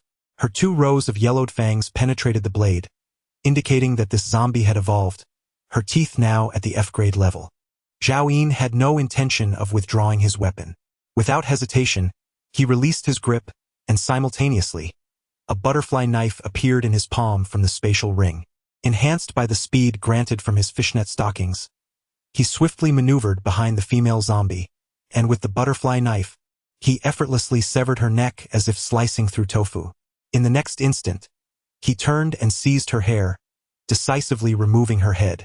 Meanwhile, the bone-slicing knife remained lodged between her jaws. In the distance, the little monkey trembled on its legs, surrounded by countless zombies. Within a mere few minutes, it had nearly exhausted all its energy. Upon catching sight of the severed head clutched in its master's hand, the little monkey let out an excited squeak and turned to dash towards Zhao Yin. "Master, do not forget your promise of extraordinary food." It had intended to communicate its thoughts with its master, but suddenly noticed Zhao Yin had already taken off, his speed reaching its zenith, disappearing in the blink of an eye. The little monkey was filled with confusion. Was it not said that as long as he drew breath, he would not allow the little one to perish first? Zhao Yin ran 5 kilometers in one breath before feeling a sense of safety. With a thud, he tossed the female zombie's head to the ground and sat upon it, gasping for air. Crack, crack. The head beneath him continued to gnaw at the bone-chopping knife. Zhao Yin grasped the hilt and pulled it out, only to find it covered in twisted iron shavings. The blade had been thoroughly bitten through. It seemed it was no longer usable. A pang of regret surged within Zhao Yin as he realized finding a suitable long weapon had become an urgent priority. Squeak, squeak, squeak. The little monkey finally caught up, its once magnified legs having reverted to short stubs. Blood flowed from its right upper arm and chest. Upon seeing Zhao Yin, the gloom on its monkey face vanished in an instant, and it eagerly ran towards him. Zhao Yin coughed softly, gazing at the monkey that trusted him, suddenly feeling a twinge of guilt. "Little monkey, you have worked hard. I have decided to reward you." Chapter 18. B-class shooting talent. The little monkey looked at Zhao Yin with excitement, showering him with praise. "I knew my master would not let me toil in vain." Zhao Yin retrieved the bone-slicing knife he had just stowed away, raising it high and forcefully striking a meteorite on the ground. The little monkey, puzzled by its master's actions, was startled as the already fractured blade detached from the handle with a loud clang. Zhao Yin, holding the 1.5-meter-long threaded steel handle, generously offered it to the little monkey. "Take this, your new weapon. The monkey accepted the threaded steel with gratitude, vigorously swinging it a few times, its dark eyes shimmering with appreciation. "Thank you, master. You are too kind to me." Zhao Yin allowed the little monkey to revel in its excitement, while he retrieved the head of the female zombie beneath him. At this moment, the head, on the verge of evolving to F-class, was still clinging to life, its teeth gnashing at the air.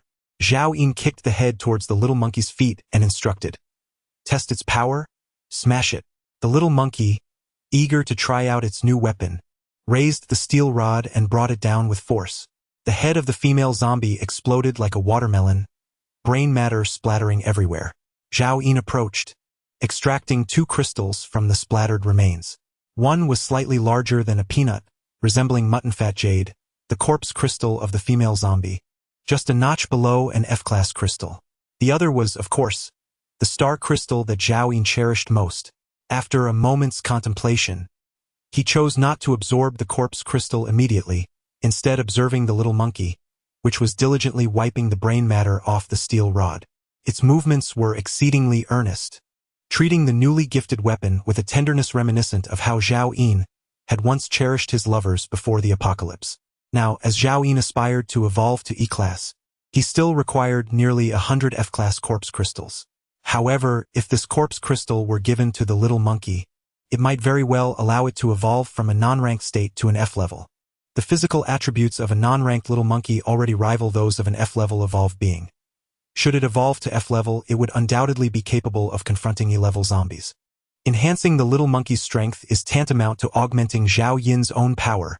"Little monkey, I have promised you that should you diligently fulfill your tasks, you shall be handsomely rewarded. Here, take this." Zhao Yin tossed the corpse crystal directly. The little monkey, having previously witnessed Zhao Yin absorb a corpse crystal, vaguely understood that this object could enhance strength. Moreover, this was a corpse crystal produced by a zombie on the verge of evolving to level 1, a surprising gift from its master. Overwhelmed with emotion, the little monkey's eyes glistened with tears as it clasped its hands together in a gesture of reverence towards Zhao Yin. "Do not rush to absorb it. I shall create a shelter for you." Upon finishing his words, Zhao Yin utilized his spatial ring to gather concrete from the ground, swiftly erecting a makeshift grave mound. He seized the little monkey by the nape of its neck and unceremoniously tossed it inside, sealing the entrance to prevent any disturbances from nearby zombies. Subsequently, Zhao Yin paid no further attention to the little monkey and, gripping the star crystal, exerted tremendous force. With a crack, the formidable strength of an F-level evolved being instantly crushed the star crystal, releasing a burst of white light into Zhao Yin's hand. As the brilliance faded, a green pill appeared in his palm. Talent pill. Rank B. Enhances 1 talent. Zhao Yin's heart raced. It was indeed a B-level pill. He had consumed talent pills in his previous life, and as he popped it into his mouth, a sweet flavor blossomed, cascading down his throat. In the next moment, Zhao Yin's mind became clear, and an ineffable insight surged within him. Human male, ability awakened, F-class evolver. Evolution degree 100 0. 39. Strength 15, agility 17, stamina 13, spirit 24, talent. B-class shooting, life countdown, 29, 923 days. This talent elixir unexpectedly amplified Zhao Yin's shooting prowess. Humans inherently possess a myriad of talents, differing only in strength. At this moment, Zhao Yin felt an innate capability to adeptly wield any firearm or bow, far surpassing even the most skilled athletes of the pre-apocalyptic era. An impulse to immediately acquire a ranged weapon surged within him. However, obtaining a ranged weapon from the star crystal was currently unfeasible. Thus he resolved to start with conventional arms. Soon, Zhao Yin recalled a particular detail. In his previous life, he had heard mention of a shooting range in Guangzhou, where the proprietor had kept a sniper rifle in his office. It was an M82A1, heralded as the king of sniper rifles, with a range extending up to 2 kilometers, capable of effortlessly penetrating armored vehicles 1,000 meters away and easily breaching targeted structures. With Zhao Yin's current shooting talent, mastering such a weapon would be well within his grasp. Suddenly, a tremor emanated from the grave mound behind him, and a fist the size of a wok propelled a chunk of concrete into the air.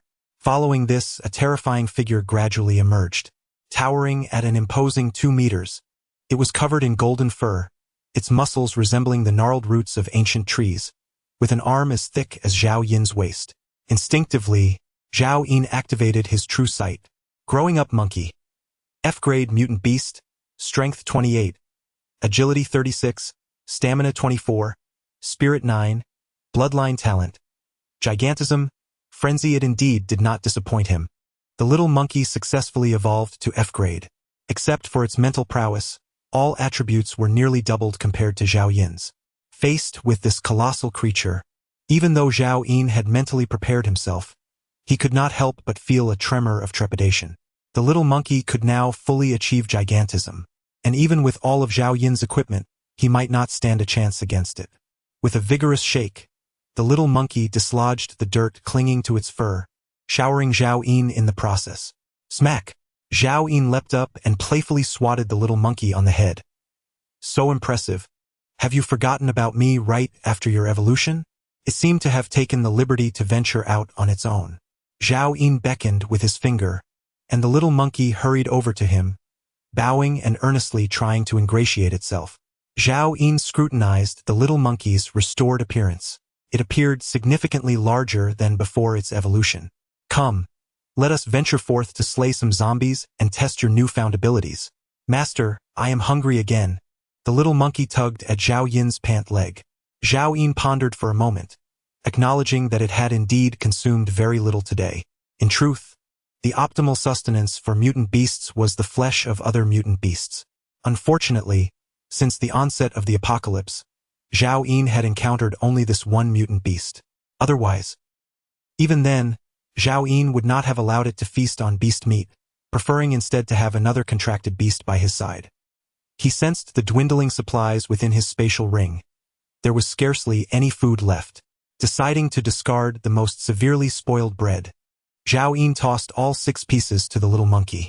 Observing the creature devour them voraciously, he took out a piece of compressed biscuit and began to chew it with the aid of mineral water. With both man and monkey satiated, they resumed their perilous journey to eradicate the zombies, their destination being the shooting range etched in Zhao Yin's memory. In this apocalyptic world, survival hinged solely on relentless slaughter. Resources and strength remained paramount. As they proceeded, the passage of time became imperceptible. Song Xiaojian, divert those zombies. My sister and I can enter safely. Outside the largely collapsed shooting range, Wang Quan crouched behind a concrete slab half a meter high, commanding Song Xiaojian beside him. Wang Gu, you've consumed all the food. My brother hasn't eaten in days, and he nearly met with disaster after dispatching that zombie. We can't afford to. Song Xiaodao's words were abruptly cut off by Wang Quan's icy interruption. I consumed that food to aid my recovery. Besides, it was originally provided by me. My body has yet to heal. If Song Xiaojian doesn't go, will you? As Song Xiaodao attempted to voice further objections, Song Xiaojian raised his hand to silence her. He gazed at Wang Quan. Wang Gu, you were the one who brought my sister and me into that office. We have always been grateful. You claim the food is yours, and I won't dispute it, but I truly cannot run any longer. If I perish here, who will assist you in the future? I only know that if no one distracts those zombies, we 3 shall starve to death right here. Wang Quan replied coldly, his left hand stealthily reaching behind him. Let us explore other places, Brother Wang, I implore you. Song Xiaojian's complexion was ashen, his lips chapped, and his voice was feeble. There are zombies everywhere. After searching for so long, this is the only place that hasn't completely collapsed. Where else can we go? Suddenly, Wang Quan drew a dagger from behind and pressed it against Song Xiaodao's neck, declaring, if you refuse to go, I shall kill your sister. Chapter 19. The Horde and the Youngster Xiaodao. Song Xiaojian was immediately taken aback. Brother Wang, what are you doing? Release Xiaodao at once. I'm left with no choice, brother. I'm sorry. If you don't go, we will all perish. This is the only way. Wang Quan spoke with a cruel determination. Though he usually spoke with a domineering tone, he was, after all, the savior of the 2 siblings. They never anticipated he would resort to such measures. Brother Wang, let me go. Song Xiaodao struggled fiercely. You can't let my brother go. I can run faster than him now. Besides, Brother Wang, isn't your leg fine? Why can't you go instead? Slap. Wang Quan struck Song Xiaodao hard across the face. The young girl's tender cheek instantly swelled, blood oozing from the corner of her mouth. I didn't give you permission to speak. Wang Quan glared menacingly. Song Xiaodao was momentarily stunned, seemingly unable to comprehend how swiftly a person could turn hostile. Roar! Roar! Roar! A few zombies nearby were startled by the sound of the slap and swiftly approached their direction. Wang Quan never anticipated that he would draw the attention of the zombies. His complexion changed dramatically as he stammered, Song Xiaojian, if you don't leave now, both your sister and I will perish here. Consider whether it is you who dies alone, or both of you together. Song Xiaojian's face turned ashen, leaving him with little choice. Brother, you cannot go. Song Xiaodao exclaimed through tears. With a sorrowful smile, Song Xiaojian found himself at a loss for words, uncertain of what to convey to his sister in this dire moment. He harbored a multitude of sentiments, far too many to express in a lifetime, and he did not know which to voice first. I promised our parents before they passed that as long as I draw breath, I would protect you, he declared. Upon finishing his words, Song Xiaojian dared not meet his sister's gaze. He fixated intently on Wang Quan and implored, Brother Wang, I hope you will treat my sister well. Otherwise, even if I become a zombie, I will never let you off the hook. Rest assured, Xiaodao is still a child. What harm could I possibly inflict upon her? Wang Quan replied with a smile. Out of the corner of his eye, he noticed the approaching zombies and urged, Hurry! Without further hesitation, Song Xiaojian turned and dashed out from behind cover. Brother! Song Xiaodao attempted to call out, but Wang Quan swiftly covered her mouth. With a roar, several zombies caught sight of Song Xiaojian and became frenzied, lurching forward with stiff strides in pursuit. Song Xiaojian ran through the uneven debris, his steps faltering as he aimed to lure the zombies away, further and further. It was the only way to ensure his sister's survival. Deep down, Song Xiaojian understood that should Wang Quan encounter danger, he would undoubtedly prioritize Song Xiaodao's safety above all else. Behind Song Xiaojian, the horde of zombies grew ever larger. As nearby ghouls were drawn in, their numbers swelling with the increasing commotion. The sounds of chaos soon beckoned even the more distant undead. At this moment, Wang Quan, witnessing Song Xiaojian's departure, allowed a smile to creep upon his lips, finally releasing Song Xiaodao. Rest assured, I shall not let you perish. Once I escort you to safety, I shall sell you for a handsome price. Song Xiaodao refrained from screaming, her tears flowing silently as she gazed in the direction her brother had vanished. She understood that should more zombies be attracted, her brother's sacrifice would be in vain.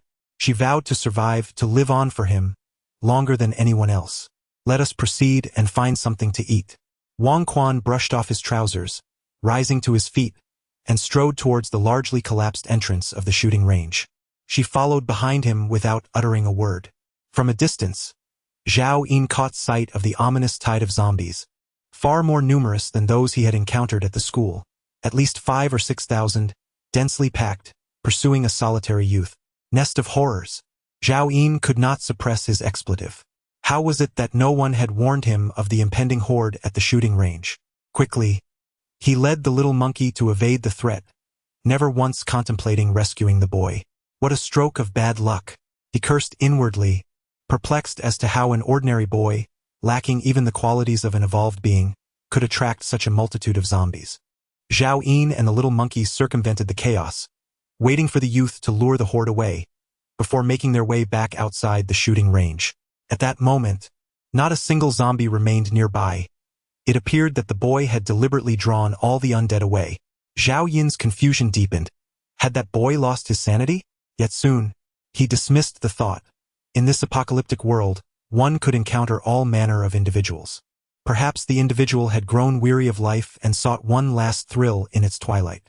Zhao Yin made his way directly into the shooting range, where crumbling structures were riddled with fissures, teetering on the brink of collapse. He proceeded with the little monkey to the remnants of the office. According to intelligence gleaned from a previous life, the proprietor of the range resided on-site, maintaining a petite secretary in the lounge area of his office. When the apocalypse descended, the office building succumbed to a meteor strike, and the sniper rifle was concealed in the basement, a clandestine haven for the owner during his lifetime. Zhao Yun quickly located the entrance to the basement. A substantial concrete slab, weighing approximately 3 to 4 tons, revealed a corner of a metal door, consistent with descriptions from his former existence.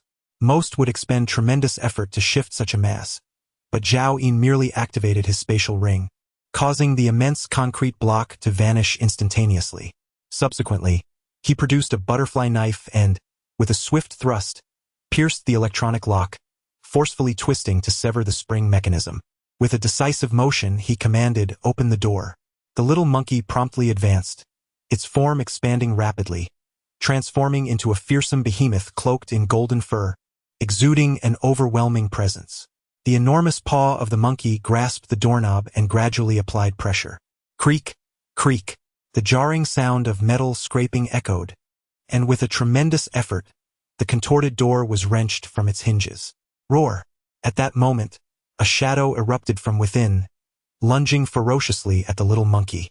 Zhao Yun discerned that it was a middle-aged male zombie, still in its primitive state, whose attire suggested he was none other than the owner of the shooting range. The little monkey extended its enormous palm like a fan and struck downwards, causing the zombie's head to retract into its chest. Yet, its hands remained firmly grasped onto the monkey's thick fur, failing to even pull out a few strands. The monkey, feeling a sense of humiliation, lifted the massive metal door panel and slammed it down with vigor. A splatter of dark brown blood erupted, saturating the once musty basement with an overwhelming stench. When the door panel was raised, the zombie had been reduced to a mere pulp. What a mess it had made of the room! Zhao Yun cast a glare at it. The little monkey, realizing it had exerted too much force, scratched its head sheepishly. Zhao Yun pinched his nose as he stepped inside, only to be startled by another zombie rushing out from the inner chamber. This one appeared to have been a young girl in her early 20s, her tattered clothes barely covering her. Even in her undead form, her former beauty was evident. "Master, isn't that a bun?" The little monkey drooled instantly, completely forgetting the lesson from before. It bent down with a butterfly knife, poking into the brain matter of the two zombies, but found no crystal. Just as it was about to move forward, Zhao Yun caught a glimpse of the little monkey still salivating over the deceased beauty. He sensed its thoughts. So big, 2 of them. How wonderful it would be if they were buns. Stop staring. Once we find the mutated wheat, I will steam a pot of buns for you every day. Now let us go. Zhao Yun sighed, pondering the child's insatiable cravings. The little monkey reluctantly followed Zhao Yun into the inner chamber, where an overwhelming stench greeted them. The floor was strewn with excrement, used condoms, tissues, and food wrappers. Chapter 20. The Armory. One could easily imagine that after the apocalypse had descended, the shooting range owner and his petite secretary had consummated their bodily needs within this very bedroom. Ultimately, their provisions ran dry, and the sweltering heat outside deterred them from venturing out, leading to their demise from starvation, only to rise as zombies 4 days later. Zhao Yun and the little monkey rummaged through the place, discovering merely 2 packs of cigarettes, with no other supplies to be found. The food and water had long been exhausted by that loathsome pair, and the sniper rifle was nowhere in sight. Puzzled, Zhao Yun recalled having seen that very rifle in his previous life. Surely there must be a hidden compartment. He began to scrutinize the walls around him. The eye of true sight proved ineffective against mundane objects, yet the enhanced vision granted by the soul of the pact was of great assistance at that moment. Zhao Yun swiftly discerned a peculiar section of the wallpaper, revealing subtle gaps that would elude the average eye, but not his. He approached and knocked, confirming a hollow sound in response. Drawing forth his butterfly knife, he thrust it forward with vigor, piercing through the wallpaper and the alloy door behind it. With a powerful tug downward, the blade sliced through as effortlessly as cutting through tofu. The extraordinary damage inflicted by the transcendent weapon was unparalleled by any metal from the pre-apocalyptic era. Zhao Yun carved out a square section, stowed away the knife, and delivered a strong kick. With a clang, the severed piece was sent flying, revealing an entrance approximately 1 square meter wide in the wall. Zhao Yun activated his flashlight and stepped forward, with the little monkey promptly shrinking its body to follow closely behind its master. The dimly lit chamber spanned approximately 50 square meters. As Zhao Yun entered, he was greeted by a mountain of cash at the center, estimated to be at least 70 to 80 million yuan in 100 yuan notes. In a time before the apocalypse, such wealth would have driven most individuals to madness. Yet now, it had devolved into mere scrap paper. For the owner of the shooting range during the onset of the cataclysm, this pile of cash was worth less than a moldy piece of bread. Ignoring this heap of rubbish, Zhao Yin scanned the entirety of the dark room. Various antiques and artworks adorned 3 full shelves, and atop the foremost table lay a meticulously crafted long wooden box. Approaching, Zhao Yin opened the box to reveal all the components of the M82A1 sniper rifle. Beside it rested 60 large-caliber armor-piercing rounds. A smile graced Zhao Yin's face. He had finally acquired it. He swiftly began assembling the components, the sound of clicks echoing in the room. With 7 years of gunplay experience from his past life, Zhao Yin's assembly speed surpassed that of any special forces operative. In no time, a formidable sniper rifle stood complete in his hands. He aimed the weapon at an antique vase, a surge of murderous intent flooding his mind instinctively. Such firearms were typically utilized by the military, most often equipped on small vessels or armed helicopters, possessing astonishing firepower. With his current status as an F-class evolved being, Zhao Yin could wield it with ease, absorbing the recoil as if it were a mere standard rifle. He had no intention of test firing. Instead, he stored it within his spatial ring. With only 60 rounds at his disposal, he would not squander them lightly before a critical moment. His gaze shifted to another shelf, where he had previously noticed a Tang sword on display. Zhao Yin approached and lifted the Tang Dao, which weighed approximately 7 or 8 pounds. Drawing it from its sheath, a chilling gleam radiated forth. It was surprisingly sharpened. The blade's spine and back were thicker than that of an ordinary Tang Dao, measuring 1 meter in length, with the blade extending to 1.2 meters. Such a weapon would have been wielded by few in the world before the apocalypse. The owner of the shooting range likely regarded it merely as a collector's item, which now came to benefit Zhao Yin. The little monkey glanced at the striking Tang Dao in Zhao Yin's hand, then at the steel rod it held, and immediately began to search earnestly, seemingly eager to find a genuine weapon. Unfortunately, this dim chamber served as a repository for valuable items, and ordinary weapons would not be found there. Zhao Yin conducted another search but found nothing else of use. As he was about to leave the basement with the little monkey, he casually picked up the metal door from the ground. Just moments earlier, the little monkey had grown in size and had swung the metal door, effortlessly reducing a zombie to mush. In critical moments, entrusting the little monkey with unleashing its full powers could indeed clear a vast area. Zhao Yin did not depart from the shooting range immediately. He was acutely aware of its significance. In a previous life, the individual who had acquired a sniper rifle had left without mentioning the weapon storage, as they were unable to excavate it then. Zhao Yin, however, was different. Although the weapon storage had collapsed, he was confident that some firearms and ammunition had survived. The shooting range was a vast, open space easily identifiable, and the weapon storage should not be far from it. The surrounding buildings had all fallen. As Zhao Yin and the little monkey navigated through the ruins, he suddenly heard the sound of voices. A man conversed with a tender young voice, but Zhao Yin failed to catch the specifics of their exchange. Were there survivors within the shooting range? Zhao Yin resolved to arm himself and depart, considering everything else irrelevant to him. As for the possibility of trouble from the other party, Zhao Yin did not perceive himself as an easy target, nor did he care about taking a few lives. Before long, Zhao Yin stumbled upon a sheet of bulletproof glass emblazoned with the words weapon storage. This area had once been a standalone structure, and the concrete remnants, more resilient than the surrounding debris, unmistakably indicated that it was the armory of the range. Without hesitation, Zhao Yin utilized his spatial ring to transport the rubble, while the little monkey enlarged its arms to assist.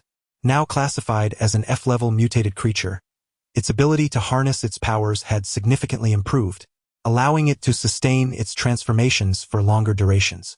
Zhao Yin estimated that if it fully maximized its size, it could endure for at least 3 minutes.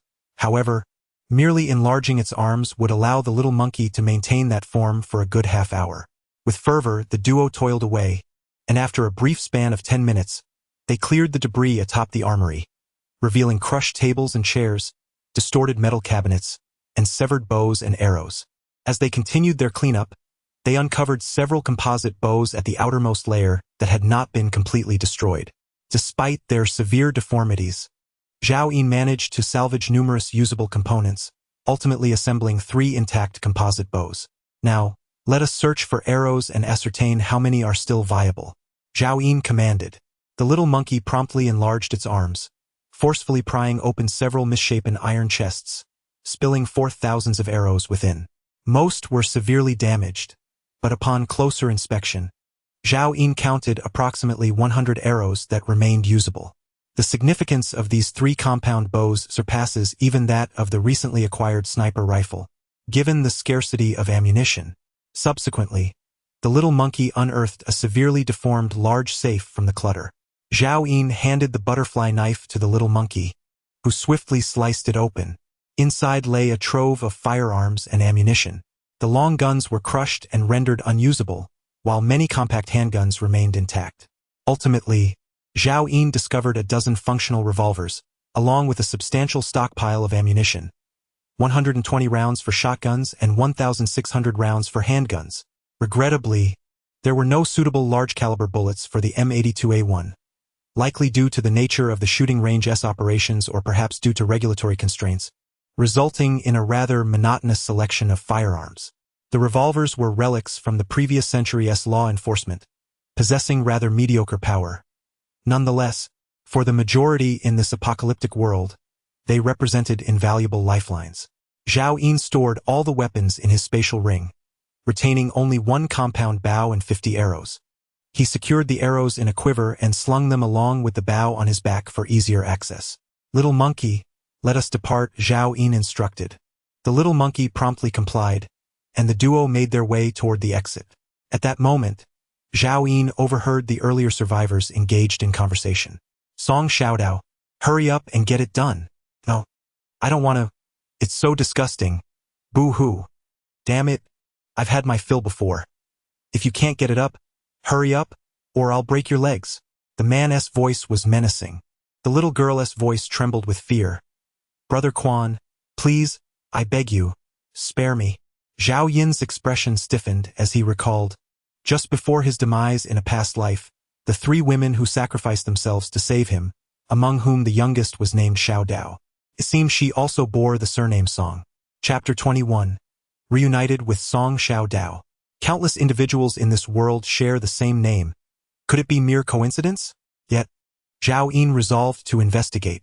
In this apocalyptic world, he found himself utterly alone, with few people and matters that stirred his heart. If there were but a handful of individuals who still held significance for him, Song Xiaodao would certainly be one of them. At this moment, in a half-collapsed kitchen, Wang Quan sat upon a 3-legged chair, having just drunk foul, stagnant water, his narrowed eyes fixed on the opposite Song Xiaodao. Even after more than a month without washing her face, her beauty was still evident. A sinister thought crept into his mind, causing his breath to grow heavy. "Xiaodao, come over to Brother Wang. Let me show you my prized possession," Wang Quan rasped. Although Xiaodao was young, modern girls are often exposed to the internet at an early age, and she understood the implications behind Wang Quan's words. "Brother Wang, if you have something to say, please say it now." Suddenly, Wang Quan's expression darkened as he barked, "I will count to 3. If you do not come over, do not blame me for being ruthless." 1. He shouted the numbers with growing intensity. 2. 3. Xiaodao trembled, instinctively shrinking back. "Brother Wang, you promised my brother you would take care of me. How can you be so untrustworthy?" "Trustworthy?" Wang Quan scoffed coldly. "This is the apocalypse. What value does that hold? If I do not deceive him, will he willingly choose death?" Upon finishing his words, Wang Quan rose and strode towards Song Xiaodao, but suddenly stumbled over a piece of concrete and fell headlong. In that moment, the timid girl unexpectedly sprang to her feet, seized a stone, and struck it forcefully against Wang Quan's head. Bang! Wang Quan felt a surge of excruciating pain, shook his head to dispel the dizziness, and glared fiercely at the girl. "You dare to hit me? Wang Gu." I didn't mean to." Song Xiaodao had intended to knock him unconscious, but her strength was insufficient. Trembling, she clutched the stone tightly. Slap! Wang Quan retaliated with a resounding slap across Song Xiaodao's face, causing her cheek to swell instantly, leaving her in a daze. Die, you fool. Bangquan. In a fit of rage, unleashed a flurry of slaps upon her face. Slap, slap. Without me, you and your brother would have perished long ago. How dare you resist? Blood trickled from the corner of Song Xiaodao's mouth, yet she no longer pleaded. She merely stared blankly at Wang Quan. What are you staring at? Do you believe I will gouge out your eyes? Wang Quan felt a shiver run through him under her gaze, a peculiar sense of humiliation washing over him. The look from this mere girl suddenly instilled a sense of fear, as if he were being scrutinized by a malevolent spirit. In a fit of anger, Wang Quan raised his hand to poke her eyes out. Just then, a massive hand, akin to a fan, abruptly seized Wang Quan's outstretched arm. At that moment, Song Xiaodao felt as though the light above her was suddenly eclipsed by some colossal being. A wave of terror swept through the dilapidated chamber, and the air seemed to thicken with an ominous stillness. Wang Quan turned his head stiffly, and then trembled all over, for a fearsome giant beast loomed beside him. Its golden eyes radiated a chilling indifference, gazing down upon him with an air of superiority. With a deafening roar, the little monkey unleashed a formidable cry that reverberated through the air, causing Wang Quan's hair to flutter and the muscles in his face to contort. Song Xiaodao could only perceive a persistent buzzing in her ears. Please, don't kill me. Wang Quan, utterly terrified, felt an uncontrollable urge to withdraw his hand. Crack! With a slight exertion, the little monkey crushed Wang Quan's forearm bone. Ah! A heart-wrenching scream erupted from Wang Quan's lips. Immediately after, the little monkey hurled him away, and he flew several meters, colliding with the wall, his head bloodied and bruised. Be gentler. Don't kill him in one blow, Zhao Yin remarked. The little monkey shifted aside, revealing Zhao Yin's tall figure as he stepped forward to scrutinize Song Xiaodao intently. Are you Song Xiaodao? Zhao Yin inquired. Her face was swollen and unrecognizable, resembling a dumpling. Song Xiaodao looked up at Zhao Yin, terror evident in her expression. Soon, recognition dawned upon her. She had encountered this man twice before. Once when he passed by a shopping mall, and the second time when she witnessed him brutally murdering another man from a distance. In that moment, Zhao Yin exuded an aura of strength, mystery, cruelty, and malice. Speak. Are you mute? Zhao Yin asked impatiently. Uncle, I am Song Xiaodao, she finally responded. Uncle? Zhao Yin paused, touching his face, which had not seen a razor in a month. Did he truly appear that old? However, considering the young girl's age, addressing him as uncle is not entirely incorrect. Get up, let me see, Zhao Yin stated directly. Uncle, what do you want? Please. Song Xiaodao retreated in terror. Zhao Yin, growing impatient, reached out and grasped her ponytail, effortlessly lifting Song Xiaodao's frail body off the ground. Let go of me. In a state of desperation, Song Xiaodao bit down on Zhao Yin's wrist. The sudden pain caused Zhao Yin to furrow his brows deeper, yet he did not release his grip. He was too disinterested in offering explanations, simply flipping her over. Amidst her delicate waist, he noticed a butterfly-shaped pink birthmark. So it truly is you. Zhao Yin finally released her, cursing under his breath. She was that Song Xiaodao.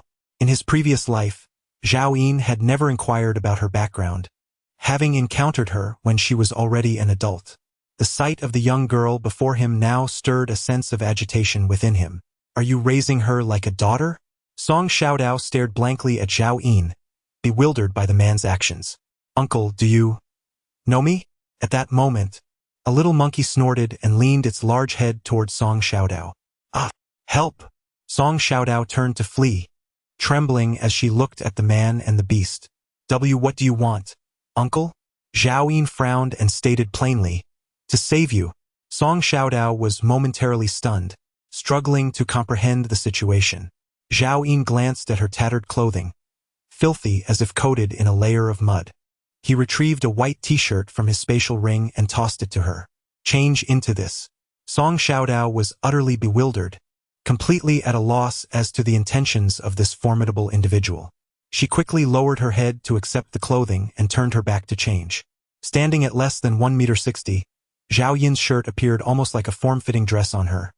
Yet surprisingly, it did not look unappealing. After a moment of daze, Song Xiaodao realized he was questioning her. No, I've never killed anyone, she stammered, recalling the harrowing scene of Zhao Yin mercilessly slaughtering Lin Tianfeng, causing her heart to shudder involuntarily. How does one respond to someone who treats you in such a manner? Zhao Yin inquired. Song Xiaodao bit her lip. Uncle, could you help me kill him? Clang. Zhao Yin unsheathed his tang knife and hurled it forcefully. The blade embedded itself in the ground before Song Xiaodao, the hilt vibrating incessantly. Do you lack hands? Or do you lack a knife? Zhao Yin stated coldly. Chapter 22. Feed the zombie. Song Xiaodao's face turned pale instantly. For a child newly thrust into the apocalypse, the act of killing, regardless of the reasoning, felt an insurmountable distance away. Zhao Yin's gaze bore into her, intense and compelling. I will not assist you in taking a life. If you dare not kill, shall I simply let him go? Is your vendetta not avenged? Upon hearing this, Song Xiaodao seemed to resolve herself. Zhao Yin watched with keen interest as she grasped the knife's hilt, exerting all her strength to withdraw it. The young girl, wielding a tang knife taller than herself, stepped forward towards Wang Quan. Brother, I can give you whatever you desire. I implore you, do not let her kill me. I beg you, brother. At that moment, Wang Quan lay helplessly on the ground. The bones within him, it is uncertain how many have been shattered by the small monkeys. Zhao Yin smiles, a smile that is chillingly cold. Even if Song Xiaodao is but a burden, she must become a useful one in the future. This man is destined to be the first she must eliminate in this apocalyptic world, a stepping stone on her path to growth. In her previous life, Song Xiaodao's ability to be taken into Zhao Yin's harem speaks to her exceptional qualities. Around those with extraordinary powers, beauty is never in short supply. Had she not possessed a resolute heart, how could she have garnered Zhao Yin's attention? Wang Quan, my brother regarded you as a benefactor, and in our attempt to save you, we nearly fell victim to the zombies. Song Xiaodao's voice suddenly turned hoarse. We acknowledged you as our elder brother, offering you our last morsels of food. Yet in the end, you still sought to harm my brother. Xiaodao, brother Wang was mistaken. Those earlier events were merely a moment of folly. Wang Quan wished to continue pleading, but in the next instant, thrust. Song Xiaodao's blade struck at the root of his thigh. Ah, ah, ah. Wang Quan let out a scream akin to that of a slaughtered pig. Xiaodao, please listen to me. With both hands firmly gripping the hilt, Song Xiaodao raised her weapon once more, plunging it down again. Wang Quan, if my brother dies, it will be your doing. Do you understand? Stab. This blade pierced Wang Quan's lower abdomen, and when withdrawn, blood gushed forth. Damn it, you little wretch. If you have the guts, then finish me off. Wang Quan shoutaba mainly. He had come to realize that no matter what, he was fated to die today, and thus he was no longer inclined to beg for mercy. Song Xiaodao said nothing further. She raised her knife and struck again. The sound of blade meeting flesh echoed, splattering blood into the air. Song Xiaodao, after all, possessed insufficient strength, such that each strike merely inflicted wounds, yet could not claim Wang Quan's life. This relentless torment left Wang Quan wailing in agony, ultimately leading to a collapse of his will, as he sobbed and begged for mercy. Xiaodao, please kill me. I implore you. Exhausted, Song Xiaodao stood there, gasping for breath. A thrust to the heart could be fatal. Zhao Yin spoke, imparting the knowledge of how to take a life. Uncle, he forced my brother to divert the zombies. I wish to feed him to the undead. Such words should not escape the lips of a 12-year-old girl. Yet, a glimmer of appreciation flickered in Zhao Yin's gaze. Finally, it seemed this burden was not as inept as he had presumed. Monkey, take him. We shall depart. Zhao Yin commanded. The little monkey had retracted his abilities, returning to his normal size, and moved forward to seize one of Wang Quan's legs, dragging him toward the shooting range. A long trail of blood marked the ground behind them. Zhao Yin fixed his gaze upon Song Xiaodao and said earnestly, You now have two choices. First, accompany me. I can promise to protect your life to the best of my ability. However, should we encounter dangers beyond my capacity, I will abandon you without hesitation. Second, I can leave you some food and this knife. The rest will be yours to manage. Uncle, why are you so kind to me? Song Xiaodao inquired, her skepticism evident. If I were to say that 7 years from now, you will be one of my women, would you believe me? Zhao Yin stated, locking eyes with Song Xiaodao, his demeanor calm. Song Xiaodao nodded, I believe. However, Zhao Yin was taken aback, staring intently at the girl. Soon, he broke into a bemused smile. What does a 12-year-old child know? Uncle, I will follow you, Song Xiaodao replied, biting her lip. Zhao Yin turned to follow the little monkey, saying, let us go. Take your enemy to feed the zombies. Outside the shooting range, the horde of zombies that Song Xiaojin had lured away had dissipated, and a few scattered zombies wandered back.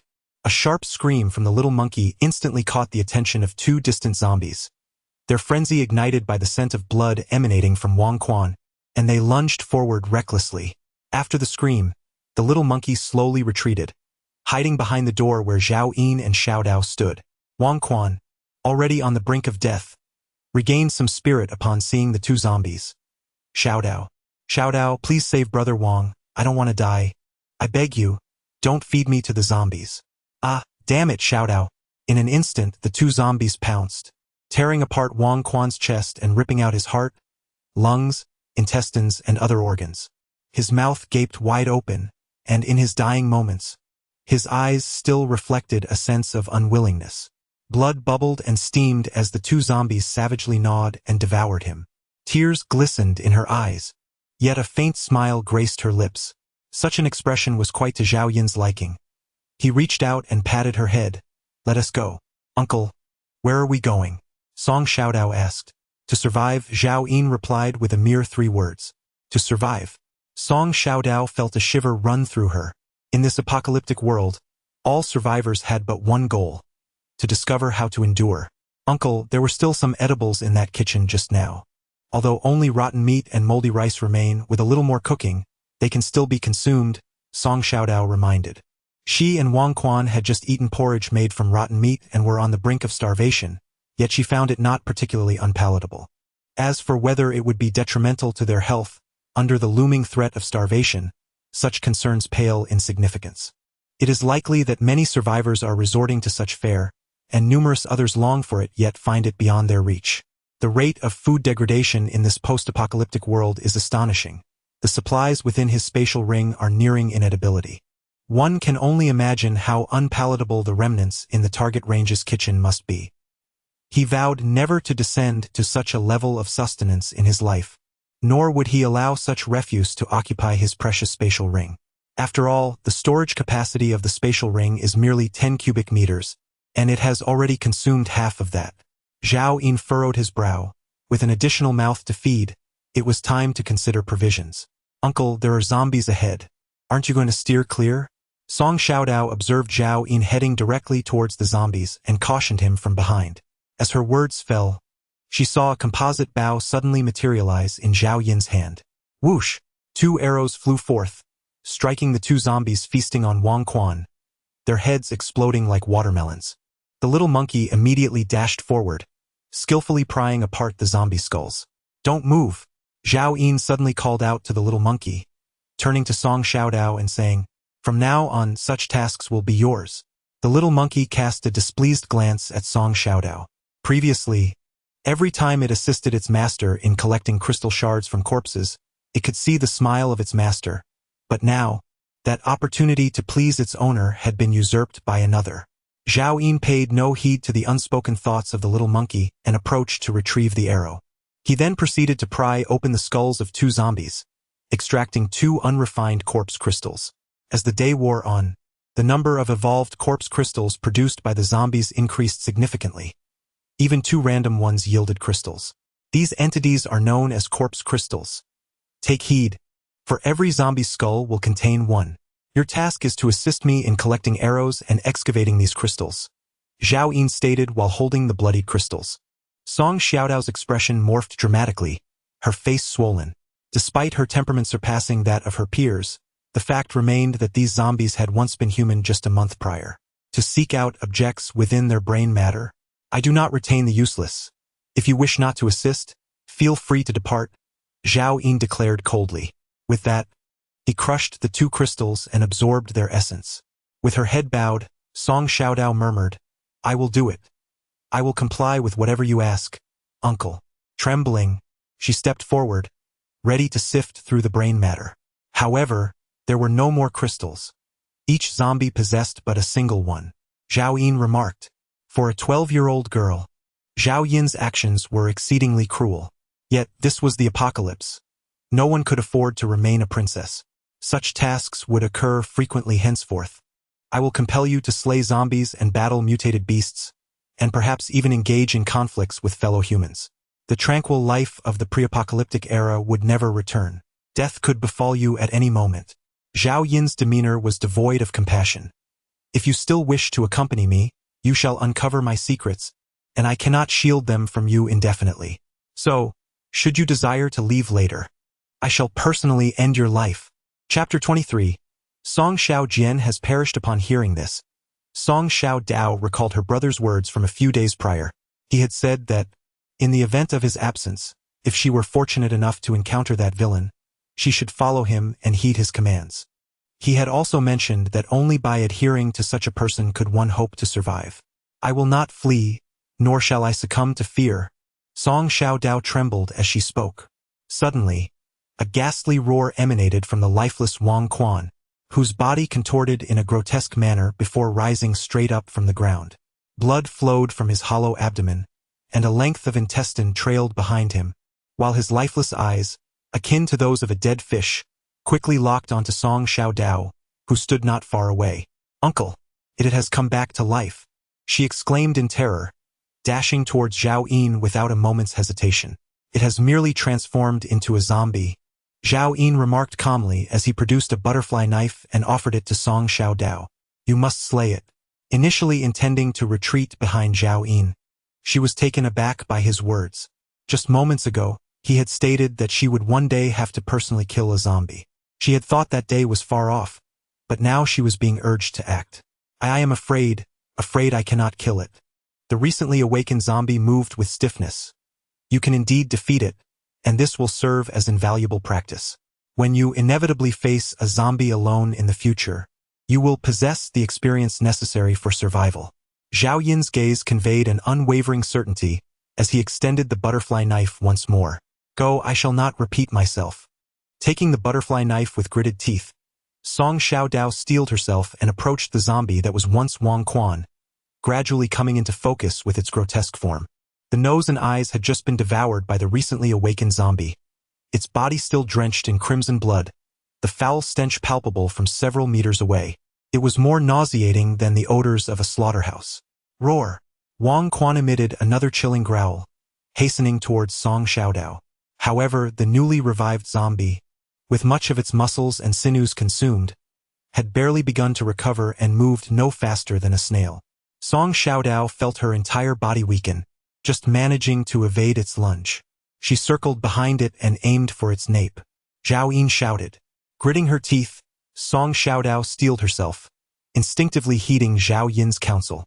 Utilizing her slight frame, she slipped beneath Wang Quan's arm, positioning herself behind it to thrust her blade. Remarkably, she did not miss. With a swift plunge, the razor-sharp butterfly knife sunk deep into the zombie's nape. In an instant, Wang Quan collapsed.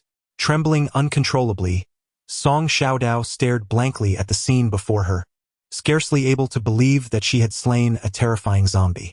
Had it not been for Zhao Yin's insistence, she would never have dared to strike, and would have ultimately succumbed to the zombie's bite. A flicker of gratitude towards Zhao Yin surged within her. It dawned on her that monsters could indeed be vanquished. They were not as dreadful as she had imagined. Soon, she bent over and began to retch, as Wang Quan's warm blood mingled with the breeze, carrying the acrid scent of decay, brain matter, and entrails.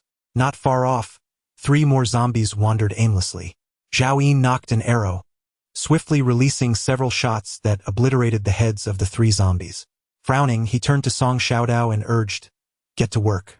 The thought of having to pry out brain matter made her retch even more violently. Yet she stood up, gagging as she stumbled towards the zombies. The 12-year-old girl, her frail body trembling, unearthed 3 pieces of corpse crystals, cradling them along with the brain matter before Zhao Yin. "Uncle, is this it?" Zhao Yin extended a cloth, instructing, "Remember, each time you excavate corpse crystals, they must be cleaned before presenting them to me." Song Xiao Dao gazed up at Zhao Yin, pondering whether he too found the brain matter repugnant. She pouted slightly, then earnestly polished the 3 corpse crystals until they gleamed, before extending them to Zhao Yin. Without hesitation, he crushed the crystals before her eyes, absorbing their essence. Intrigued, Song Xiaodao watched him closely. Earlier, the little monkey had been able to alter its size at will. The items in Zhao Yin's hands would suddenly vanish or materialize. Now, as the corpse crystals were crushed, a faint white light emanated from them. Everything exuded an air of mystery, reminiscent of miracles from a time before the apocalypse. Yet, Zhao Yin offered no explanations, and the astute Song Xiaodao refrained from inquiring further. As Zhao Yin opened his eyes, he assessed his own physique. Human male, ability awakened, F-class evolver, evolution degree 101. 76, strength 15, agility 17, stamina 13, spirit 24, talent B-class shooting, life countdown, 29, 953 days. After a day of slaying zombies, Zhao Yin's evolution percentage had risen to 176. At this pace, he would ascend to an E-class evolver in less than 2 months. For other survivors, achieving Zhao Yin's rate would be a dream worth waking for. However, Zhao Yin remained unsatisfied. He understood that those zombies possessed an unparalleled advantage, and to progress further, he could not afford to lag behind them. However, the countdown of life has been extended by another month. Uncle, when you first arrived, did you encounter a boy? He was about your height, around 16 or 17 years old. He is my brother, Song Xiaojian. Suddenly, Song Xiaodao inquired. Zhao Yin immediately recalled that brave youth who had attracted the horde of corpses. I have seen him. He has passed away, Zhao Yin replied, nodding solemnly. Song Xiaodao stood there, tears streaming down her face. Despite her prior mental preparation, an overwhelming sorrow swiftly engulfed her heart. Song Xiaojian had sacrificed himself for her. From that moment on, she would no longer have a brother in this world. No remaining kin. After a brief silence, she asked, where did the incident occur? Can you take me to see? Song Xiaodao pleaded. Though she still harbored a deep fear of Zhao Yin, her love for her brother overshadowed her apprehension. He has turned into a zombie. Who knows where he might be wandering? Zhao Yin furrowed his brow and speculated. If you wish to kill him for a proper burial, I can take that route. If we encounter him, I will assist you in laying him to rest. If not, I shall not delay for such a trivial matter. Song Xiaodao was taken aback by Zhao Yin's unexpected consent and quickly expressed her gratitude. Thank you, uncle. If we do not find him, I will not impose on you. Zhao Yin stroked his stubble and suddenly his expression darkened. Do not call me uncle again. Each time she addressed him as such, he felt an urge to slap her. He was barely in his 20s. Then what should I call you? Is elder brother acceptable? Song Xiaodao, having undergone 7 years of compulsory education before the apocalypse, understood basic manners. Little did she know, Zhao Yin's expression darkened even further. In this life, he would neither become another's foster father nor assume the role of an elder brother. I am Zhao Yin. Coldly uttering these words, Zhao Yin took a step forward, deliberately avoiding the direction where Song Xiaojian might be seen. Even if Song Xiaojian were truly alive, Zhao Yin would not extend a hand to rescue him. Throughout a man's life, 2 young fellows should be regarded with utmost caution. One is the little day, and the other is the little brother-in-law. Zhao Yin harbored no understanding of Song Xiaojian and would not take on an additional burden. In a world where so many perished, why should Song Xiaojian be exempt from death? Continuing on his path, Zhao Yin encountered zombies and dispatched them with ease. Now equipped with ranged weaponry, he could effortlessly eliminate small groups of the undead alongside Little Monkey. With Song Xiaodao assisting in the collection of zombie crystals, Zhao Yin's evolution progressed at a remarkable pace. Evolution level 101. 83. Evolution level 102. 51. Evolution level 103. 78. Of course, Zhao Yin's direction was not without purpose. He recalled that in his previous life, there existed a mutated chestnut tree located in the outskirts south of Guangzhou City. Chapter 24. Village warfare. As night gradually descended, Zhao Yin had no intention of pausing. Before the apocalypse, it was said that hard work did not necessarily lead to wealth. However, in the aftermath, only the diligent could hope to survive. Until the early hours of the morning, Zhao Yin, accompanied by Song Xiaodao and Little Monkey, finally exited the city, approaching their destination as the number of zombies dwindled. Before them lay not the ruins of urbanity, but desolate farmlands, scorched and pockmarked, barren and lifeless, where the occasional wandering zombie roamed aimlessly. They seemed oblivious to fatigue, driven by an insatiable, bloodthirsty nature akin to an unceasing perpetual motion machine. In a past life, some speculated that a mysterious force from a celestial meteorite bestowed energy upon the zombies. Zhao Yin, shall we not take a break? Song Xiaodao panted heavily, each step becoming increasingly arduous. Exhaustion had supplanted her initial terror of the undead. Let us rest upon reaching the village ahead. Zhao Yin drew his bow and released an arrow, which soared through the air, striking down a distant zombie with a decisive shot. The little monkey raised a steel rod and smashed another zombie skull in one swift blow. Without a glance back, the pair continued their forward march. Song Xiaodao steeled herself, hastily excavating 2 corpse crystals, then jogging to catch up with Zhao Yin, wiping the crystals clean before presenting them to him. Zhao Yin accepted the crystals and crushed them with determination. Human male, awakener of abilities, F-class evolver, evolution level 106. 42. Strength 15, agility 17, stamina 13, spirit 24. B-class shooting talent, life countdown, 30, 074 days. At this rate, Zhao Yin would ascend to an E-class evolver in no more than 10 days. The life countdown had now extended to over 30,000 days. Finally, at the edge of the fields, a desolate ruin came into view, the very village Zhao Yin sought. Amidst the rubble, a singular, intact rural villa stood proudly at the center. Much like Zhao Yin's own villa, it was a surviving edifice. As night fell, Zhao Yin spotted a towering tree swaying gently in the breeze before the villa's entrance, the surrounding air seemingly revitalized.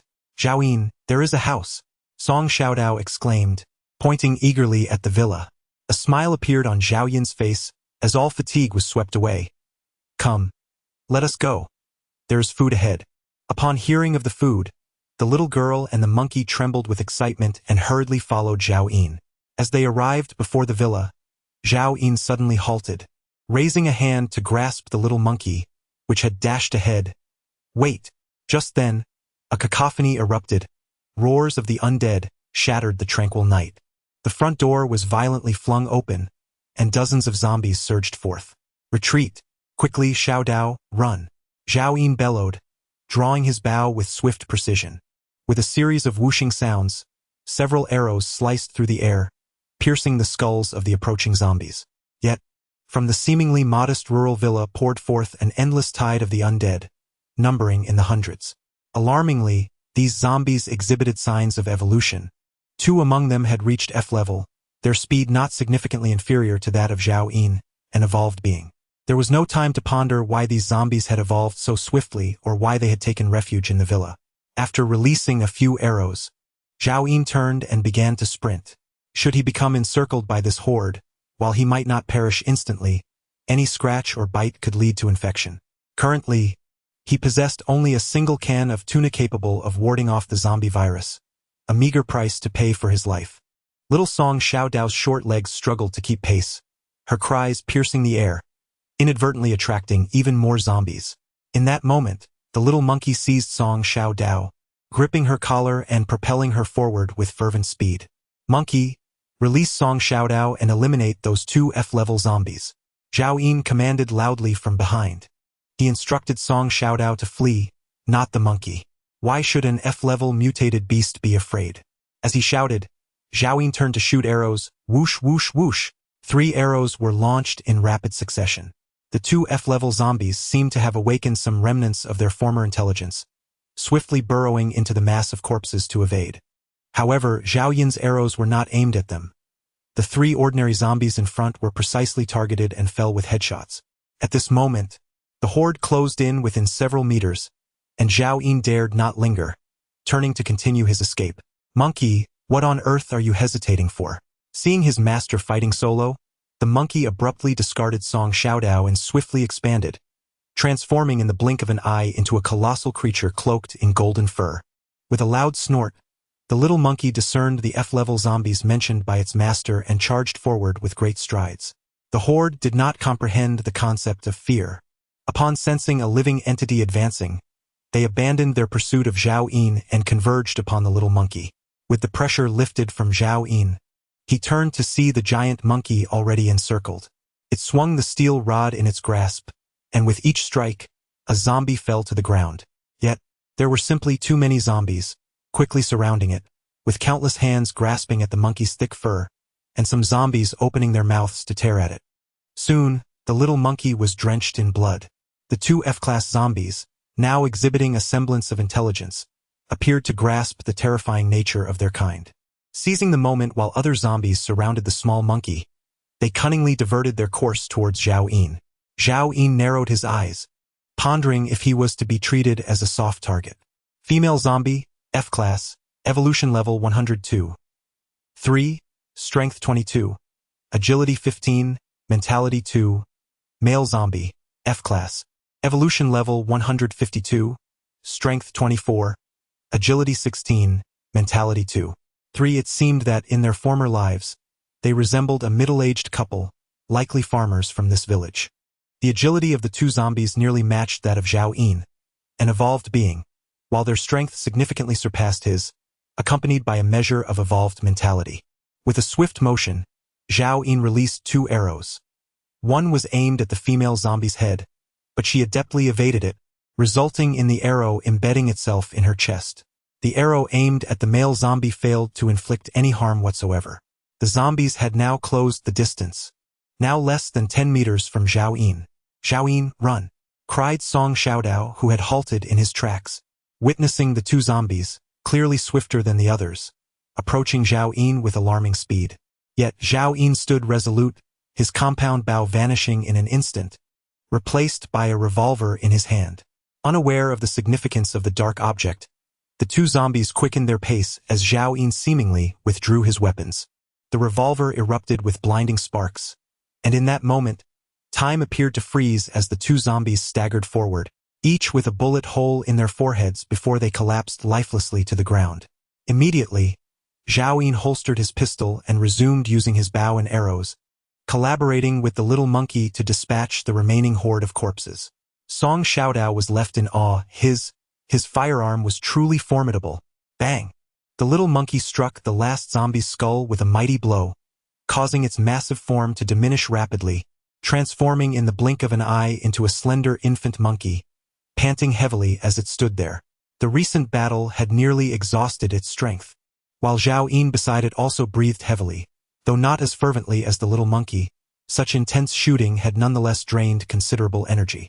"Well done," Zhao Yin remarked, stepping over the fallen bodies to approach the little monkey, gently patting its head. The little monkey's dispirited expression instantly brightened, chattering excitedly as Zhao Yin sensed through their bond that it was recounting the perilous moments just faced, detailing its valor in protecting its master. Generously, Zhao Yin produced 20 compressed biscuits, taking one for himself to chew while offering the rest to the little monkey. "Enjoy, this is your reward." The little monkey joyfully embraced the biscuits, circling around Zhao Yin several times. "Master, I promise to work even harder in the future." Meanwhile, Song Xiaodao's eyes widened, momentarily forgetting her astonishment at Zhao Yin and the little monkey's strength, fixated intently on the compressed biscuits in the monkey's grasp. Gulp! She could not suppress the instinctive swallow. For days, Song Xiaodao had subsisted on merely half a bowl of putrid rice porridge shared with Wang Quan, and now, with the enticing aroma of the biscuits wafting through the air, an overwhelming hunger surged, enveloping her entire being. Zhao Yin exhibited no intention of providing her with food, pointing to the 2 F-rank zombies and stating, "I shall handle these 2 myself. The remaining zombies are your responsibility. Complete the task before you indulge." Song Xiaodao was acutely aware that within this trio of 2 humans and 1 beast, she was the least capable. Nevertheless, she couldn't refrain from asking, "Could we perhaps eat first and work later?" He stuffed the compressed biscuit into his mouth and then brandished his tang knife as he approached the corpses of the 2 F-rank zombies. Crack, crack. A smile spread across his face, for he had long anticipated that within the current F-rank zombies, star crystals must exist. Their rapid evolution could only be attributed to the power of these crystals.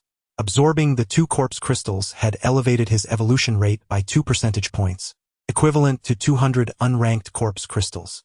However, Zhao Yin was primarily concerned with the 2 star crystals. Having received no star crystals throughout the day, these were the only 2 available. He hoped for a stroke of good fortune. Chapter 25. Yet another female outfit. Zhao Yin crushed the first star crystal, and immediately a sphere of white light materialized in his hand. At that moment, Song Xiaodao was irresistibly drawn to it, curiously inquiring, "Zhao Yin, what are you doing?" Zhao Yin opened his other hand, cradling the remaining star crystal. "This is a star crystal, commonly found within most high-level zombies. We must pay special attention to them." The secret of the star crystals would soon be revealed to all survivors, and Zhao Yin had no intention of concealing it from Song Xiaodao.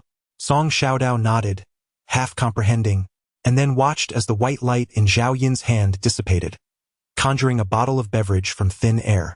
Zhao Yin's gaze fell upon the object in his hand.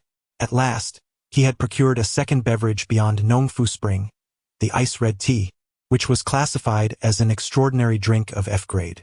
Its efficacy lay in replenishing the body's moisture for a full 24 hours and doubling physical attributes for a duration of 1 hour. Zhao Yin carefully stowed the ice flower tea away and crushed the second star crystal.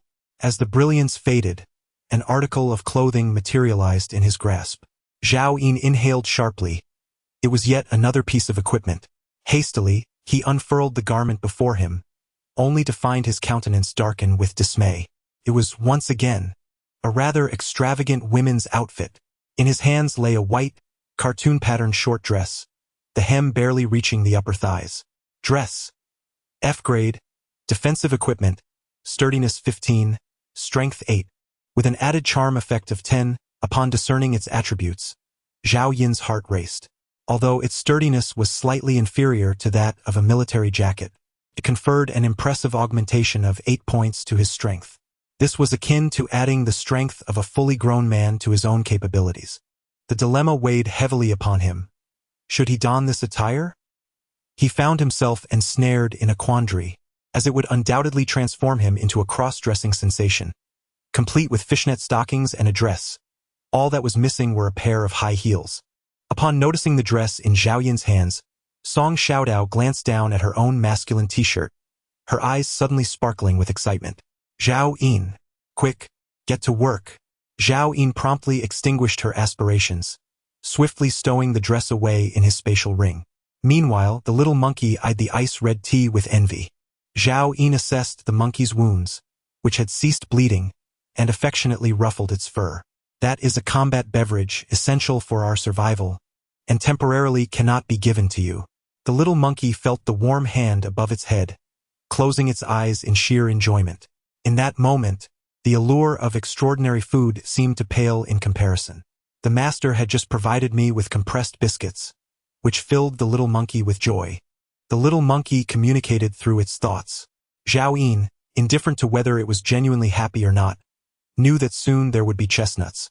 The spoiled ordinary food was merely to be digested by the little monkey. Otherwise, it would have to be discarded, and he would feel a pang of guilt. After all, in this apocalyptic world, many people were without food, and wasting it was disgraceful. "Come, there is an honorable task to assign to you," Zhao Yin stated. The little monkey immediately perked up. It relished the tasks given by its master. Each time it completed a task, it could witness the admiration in its master's eyes. Occasionally, it even received rewards. Most importantly, it did not want to lose its place in its master's heart to Song Xiaodao. Just moments ago, the master had given it compressed biscuits, while Song Xiaodao had received none, which filled the little monkey with pride. "Next, you are to pick all the chestnuts from the tree above," Zhao Yin instructed, pointing to the massive chestnut tree not far away. Numerous chestnut pods adorned its branches, each one the size of a human head, covered in sharp spines that glimmered with a chilling light. Upon hearing the mention of climbing the tree, the little monkey became even more excited, as its genetic inclination made it feel both playful and exhilarated. No sooner had Zhao Yin's words left his lips than the little monkey swiftly ascended the chestnut tree, reaching out to pluck one of the chestnut pods. In the next moment, a series of high-pitched squeals erupted. "Ouch, ouch, ouch. Master, Help! The mutated chestnut spines are as sharp as blades, capable of piercing even the tough skin and flesh of a small monkey. Fool! Use a stick to poke, Zhao Yin shouted. The little monkey suddenly realized. Wielding a steel rod, it struck with a resounding thud. One by one, the chestnut balls plummeted like meteors, and within mere minutes, the ground was carpeted with them. Soon, the little monkey smashed the last chestnut ball, inadvertently ravaging many branches and leaves, leaving the area in disarray. Climbing down from the tree, the little monkey wore an expression of sheer excitement, scampering to Zhao Yin's feet to seek praise. Well done. Zhao Yin generously offered his commendation. After lauding the little monkey, he turned his attention to the chestnut balls scattered on the ground. Counting them, there were a staggering 303. Each one could conservatively yield 10 pounds of mutated chestnuts. Thus, Zhao Yin would acquire at least 3,000 pounds of these extraordinary chestnuts. In the post-apocalyptic world, the fruits of mutated plants do not decay as easily as those in the pre-apocalypse era, and they harbor energy exceeding 10 times that of their pre-apocalyptic counterparts. If a regular person before the cataclysm would feel satiated after consuming a pound of chestnuts, a pound of mutated chestnuts could sustain them for 10 meals. Prolonged consumption could gradually enhance one's physical fitness. In his past life, Zhao Yin had a subordinate who, despite never obtaining supernatural powers or evolution potions, fortuitously acquired several hundred pounds of mutated soybeans. After 2 years of consumption, that subordinate's strength rivaled that of an F-grade evolver. Zhao Yin cast a glance at the lamentable chestnut tree, feeling a tinge of regret. It was uncertain when it would bear fruit again. He could not afford to linger here. Zhao Yin found himself without a means to store life, nor could he transport the tree, so he chose to disregard its fate entirely. He drew forth a tang knife and commenced the task of peeling chestnut balls. After 2 hours, he had successfully peeled 300 of them. Contemplating his actions, Zhao Yin decided to gather the cut spines into his spatial ring, for they might prove useful in the future.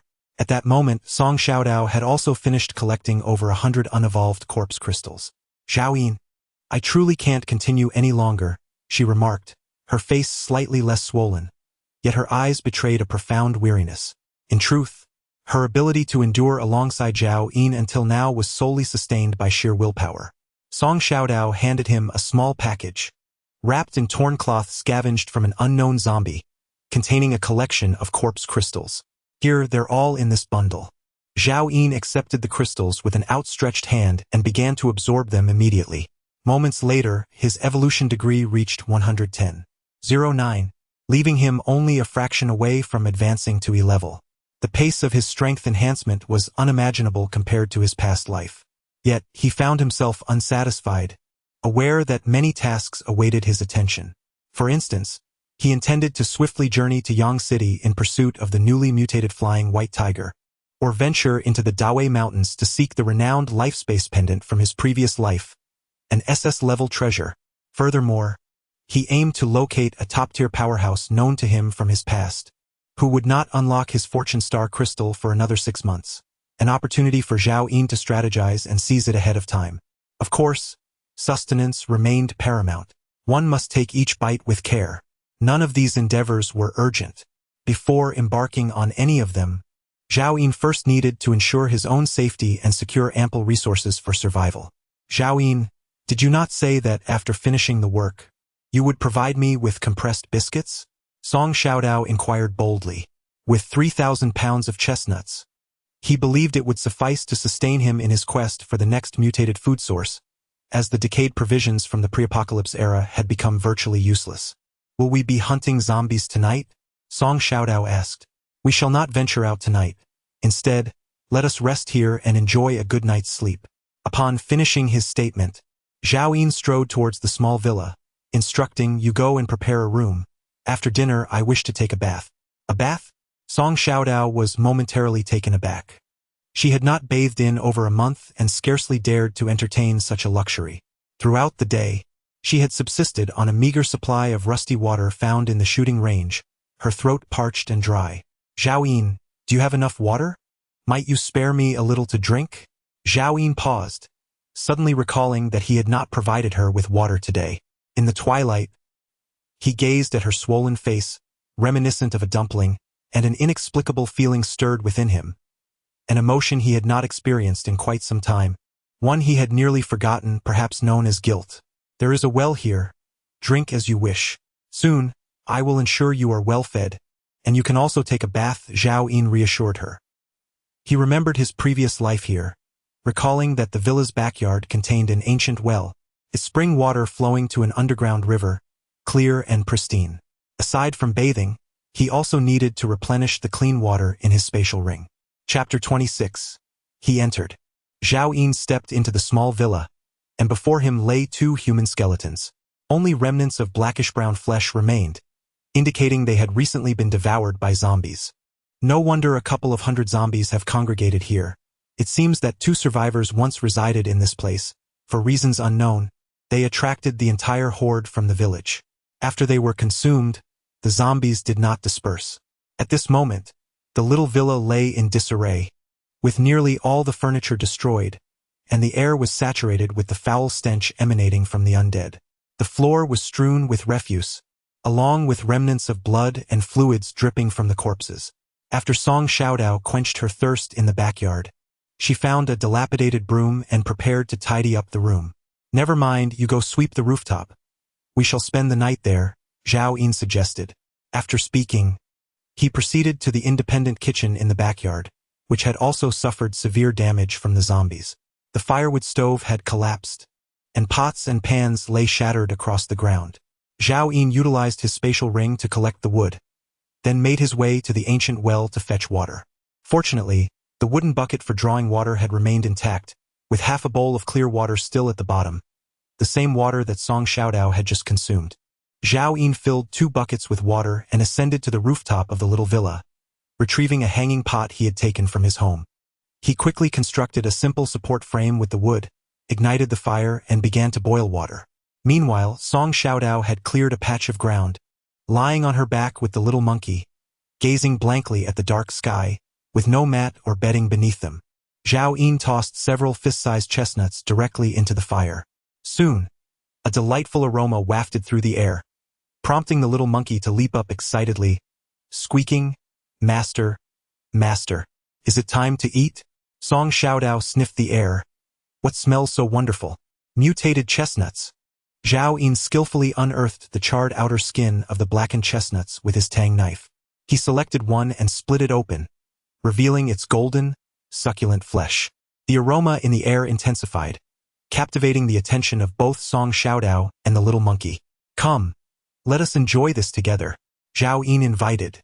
Without hesitation, the little monkey seized a chestnut and began to gnaw on it, unperturbed by the heat.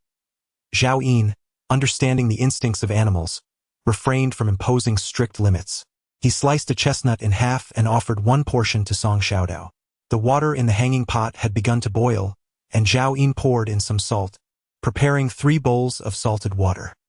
He leisurely savored the chestnut alongside the salted water, while the little monkey, having finished one, gazed longingly at the remaining ones before Zhao Yin. In the past, food was scarce, but from now on, we shall never go hungry again, Zhao Yin assured. "Is that truly so, master?" the little monkey thought, eyes wide with disbelief. The appetite of mutated beasts and evolved beings had grown several-fold compared to their pre-evolution selves. Ever since the little monkey had followed Zhao Yin, it had seldom felt satiated. "Go ahead and eat," Zhao Yin encouraged, offering no further explanation. He himself consumed 3 chestnuts in one go, which equated to 3 or 4 jin, sufficient to match the pre-apocalyptic weight of 30 to 40 jin of chestnuts, before he could eat no more.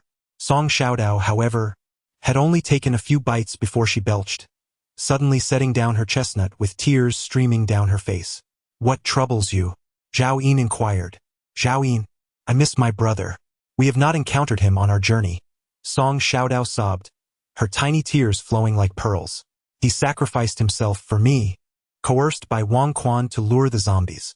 If he perished, he would have left this world without ever having savored a single full meal. How tragic." Zhao Yin furrowed his brow and remarked, "He must be dead. Turning into a zombie means he can feast upon others and will no longer suffer from hunger."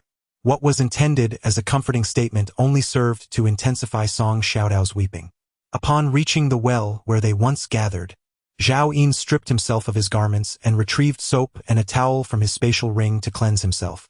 After over a month without bathing, only warm water could restore his cleanliness. As the repulsive stench of the undead gradually dissipated, Zhao Yin finally felt a semblance of normalcy return to his being. Aside from his fishnet stockings and military jacket, he decided to discard all his remaining clothing, preparing to don fresh attire from his spatial ring. Suddenly, he recalled the exquisite dress he had recently acquired from within the ring. Holding it in his hands, he found himself engulfed in uncertainty. Should he wear it? Adorning himself with it would bolster his strength, granting him an added advantage for survival in this apocalyptic world. After all, he had already donned fishnet stockings. What was there to fear as a straight man? Yet, to wear this dress would forever stain his reputation, a mark he could never wash away. His name would echo throughout the apocalypse. How could he allow such a disgrace to linger? This dress resembled those worn by popular female streamers before the fall of civilization. After much contemplation, he ultimately resolved to wear it. As long as he did not remove his outer clothing, no one would discern that he had donned a dress. At this moment, Song Xiaodao had ceased her sobbing, fervently stuffing her mouth with the remnants of a half-eaten chestnut, as if starved. Zhao Yin cast down the water bucket and instructed, "After you finish eating, boil water for a bath." Song Xiaodao nodded, unbuttoning her collar to carefully place the remaining piece of chestnut into her clothing. With no pockets to her name, such delectable sustenance could only be safely kept close to her body. Subsequently, she busily set about boiling water, while Zhao Yin retrieved a tent from his spatial ring and erected it beside the campfire, laying down a moisture-resistant mat and bedding inside. As an ordinary person, Song Xiaodao was thoroughly exhausted from a day of strenuous labor and deserved a night of restful slumber. The little monkey, injured and in need of recuperation, also required rest. "Zhao Yin, do you have any clean clothes? I can no longer wear this." After finishing the water, Song Xiaodao suddenly inquired. Her white t-shirt and the exposed skin of her thighs were smeared with the dark, viscous remnants of zombie brain matter. He tossed her a t-shirt, saying, "Wear this one. Do not discard the other. Wash it and it will be wearable again tomorrow." After a moment's thought, he added, "By the way, my clothes that I just changed out of are by the well. Be sure to wash those too." "Is there any laundry detergent?" Song Xiaodao asked. "No. Just use hot water and scrub it well," Zhao Yin replied, then abruptly seized the little monkey. The monkey, half asleep and somewhat disgruntled, squeaked, "Master, do I have to work again?" "Bath time," Zhao Yin stated, unceremoniously tossing the little monkey into a bucket of cold water. Meanwhile, Song Xiaodao, laboriously carrying the hot water, descended from the rooftop. "Master, I do not wish to bathe. Tomorrow, when we hunt zombies, I will get dirty again. Why must I wash? Let's postpone the matter of cleanliness until tomorrow. From now on, whenever there is an opportunity, you must ensure I am bathed," Zhao Yin declared with stern resolve. He was acutely aware that no matter how thoroughly he might cleanse himself tonight, the stench of decay would inevitably cling to him by dawn. The likelihood of finding a spring was slim. Yet, whether in this life or a previous one, Zhao Yin yearned to retain the memory of being a normal human being. Whenever the chance arose, he would cleanse himself, even if it were for a mere second of normalcy. Such a fleeting moment would suffice. Having washed himself, he deemed it only fitting that this lazy little monkey should also be cleansed. Under Zhao Yin's insistence, the pristine water in the bucket quickly turned murky. Once he observed that the monkey had nearly finished its washing, he seized it from the bucket. At that moment, an unexpected thought crossed Zhao Yin's mind. Chapter 27. The mutated water buffalo. He grasped the monkey's legs and forcibly spread them apart, revealing a familiar anatomical feature. A tiny appendage accompanied by 2 quail eggs. In that instant, Zhao Yin felt an inexplicable sense of relief wash over him. The little monkey, oblivious to the concept of shame, noticed its master's interest and willingly opened its legs wider, saying, "Master, continue watching. Don't you enjoy it? I relish the sight of your foolishness," Zhao Yin retorted, delivering a swift slap. The monkey, bewildered by the sudden reprimand, scurried to the side. "Squeak! Help!" Just then, a piercing scream resonated from downstairs. It was the voice of Song Xiaodao. Zhao Yin was taken aback and hurried down the stairs. Upon his arrival, he found Song Xiaodao sitting in a bucket filled with hot water, her face a mask of terror as she gazed in a particular direction. Zhao Yin. What is that? She stammered. Zhao Yin turned his head and beheld a colossal creature standing beneath the chestnut tree, its jaws masticating the branches and leaves that had been dislodged by a little monkey. The gaze it directed at Zhao Yin was imbued with a hint of indifference and disregard. Adult water buffalo. E-class mutated beast. Strength 42.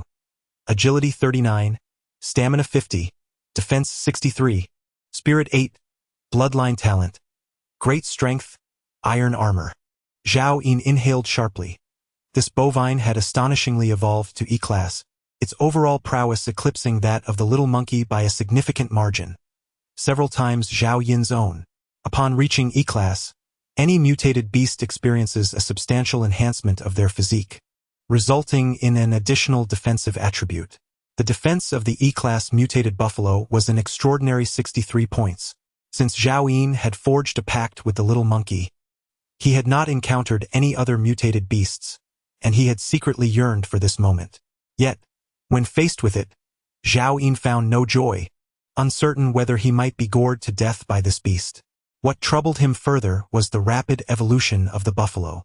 How could it have achieved E-class in merely a few days?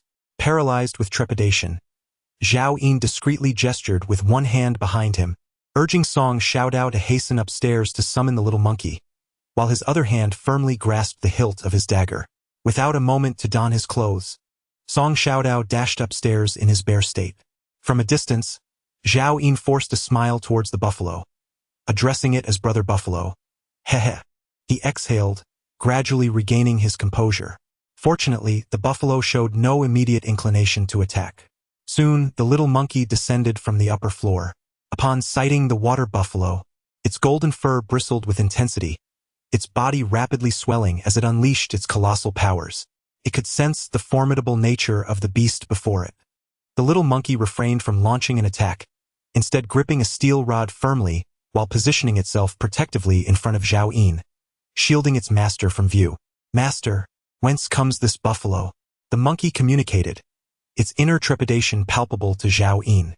Heaven knows how an E-rank mutated beast appears here. I must contemplate a strategy to deal with it, Zhao Yin thought, not yet prepared to engage in a desperate confrontation. At that moment, the buffalo seemed satiated, lifting its head to observe Zhao Yin and the monkey, flicking its tail languidly before turning to depart. Its size was over 5 times that of an ordinary buffalo, moving effortlessly through the ruins. Cold sweat dripped from Zhao Yin's forehead as he distinctly felt the deep disdain in its gaze. Just as the buffalo was about to vanish from view, Zhao Yin mentally commanded, "Monkey, stealthily follow it and ascertain its destination." The monkey's large form instantly shrank, tiptoeing after the creature. "Wait," Zhao Yin called out, hastily removing his trousers, and then tearing off a fishnet stocking.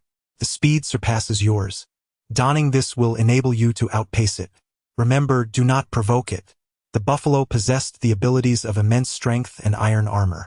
While these powers were not particularly rare among human practitioners, they became terrifyingly formidable when manifested in a water buffalo. Obediently, the little monkey donned the fishnet stocking over its legs, its golden fur instantly restrained, giving it a more slender appearance as it swiftly pursued the direction in which the buffalo had disappeared. Zhao Yin donned his trousers and turned to ascend the stairs, only to be met with the peculiar gaze of Song Xiaodao. "That fishnet stockings are equipment bestowed by Star Crystal. It is not what you might think," Zhao Yin explained with a stoic expression.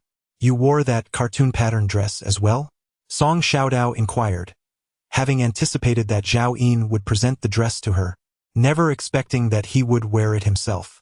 "The equipment from Star Crystal possesses formidable attributes that enhance my combat prowess," Zhao Yin earnestly elaborated, insisting, "I certainly do not harbor such a penchant." "Oh, I see," Song Xiaodao nodded, though her expression remained enigmatic. Suddenly, she reached into the pocket of the trousers Zhao Yin had just discarded and retrieved an item. "Zhao Yin, what is this?" Zhao Yin, initially pleased with his prior explanation, was taken aback upon recognizing what Song Xiaodao held in her hand.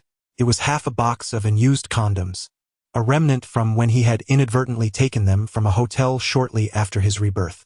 He had been oblivious to their presence for over a month. In a swift motion, Zhao Yin snatched the item away and stashed it into his space ring, declaring, "Such things are not for children to handle." With that, he turned and ascended to the rooftop.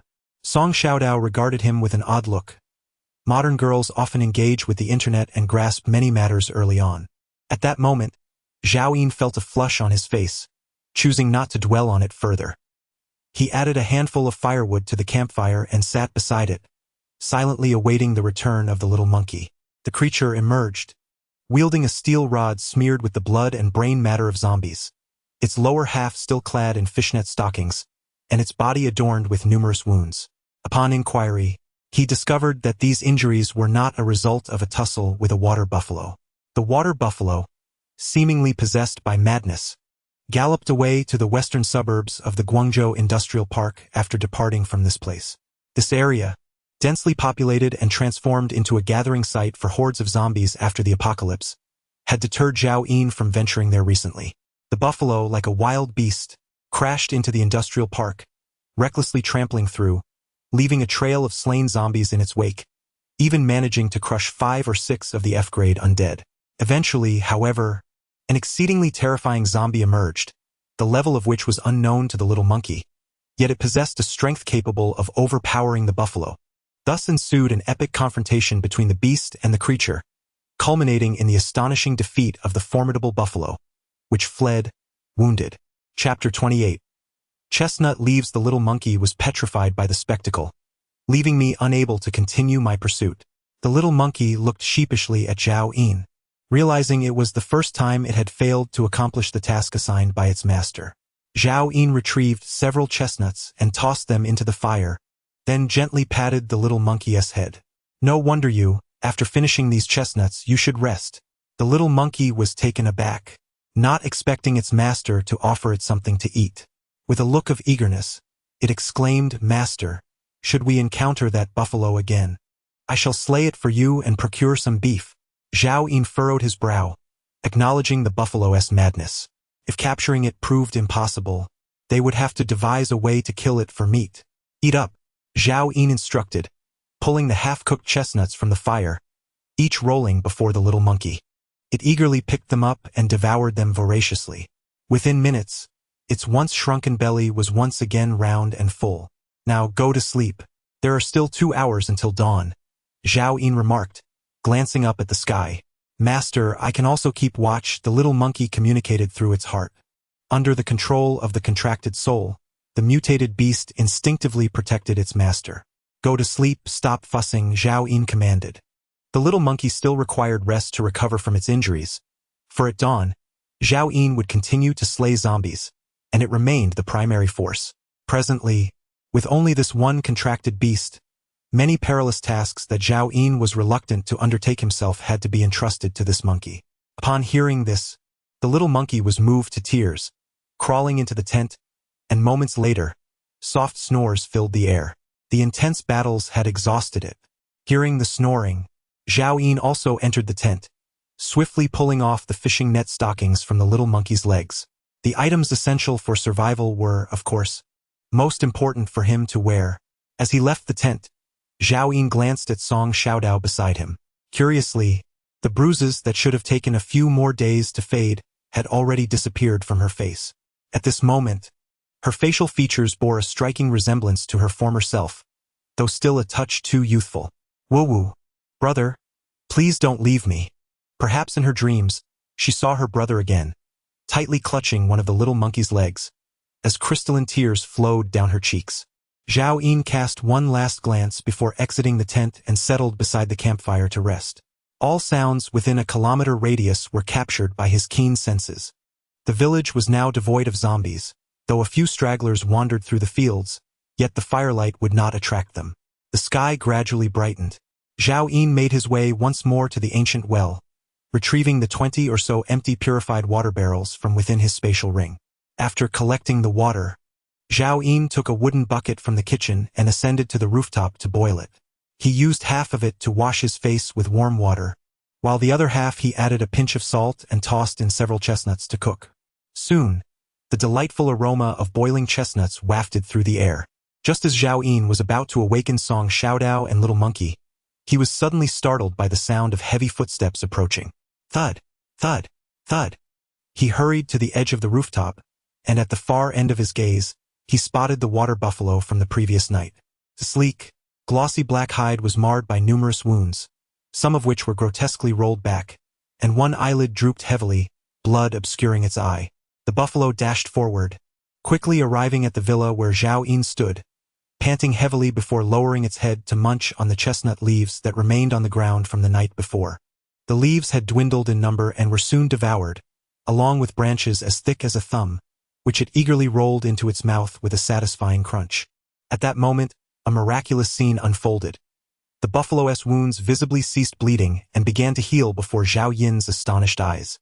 He was taken aback, realizing that certain mutated plants possessed the ability to heal injuries, yet he had not anticipated that the leaves from this chestnut tree held such properties. In his past life, many were aware of the significance of chestnuts, but none recognized that the true treasure lay in the leaves. In that instant, Zhao Yin comprehended everything. No wonder the buffalo had come to feast on the leaves last night. No wonder Song Xiaodao's injuries had healed so swiftly. That greedy girl must have stolen and consumed the leaves. It was hardly surprising that Zhao Yin only now discovered the leaves' efficacy. After all, during his 7 years in his former life, he had never heard of any mutated plants that could serve dual purposes simultaneously. The chestnut tree surpassed Zhao Yin's understanding of mutated plants across 2 lifetimes. Zhao Yin produced a chestnut and activated his true sight to inspect it. Chestnut, F-grade mutated plant fruit, rich in nutrients.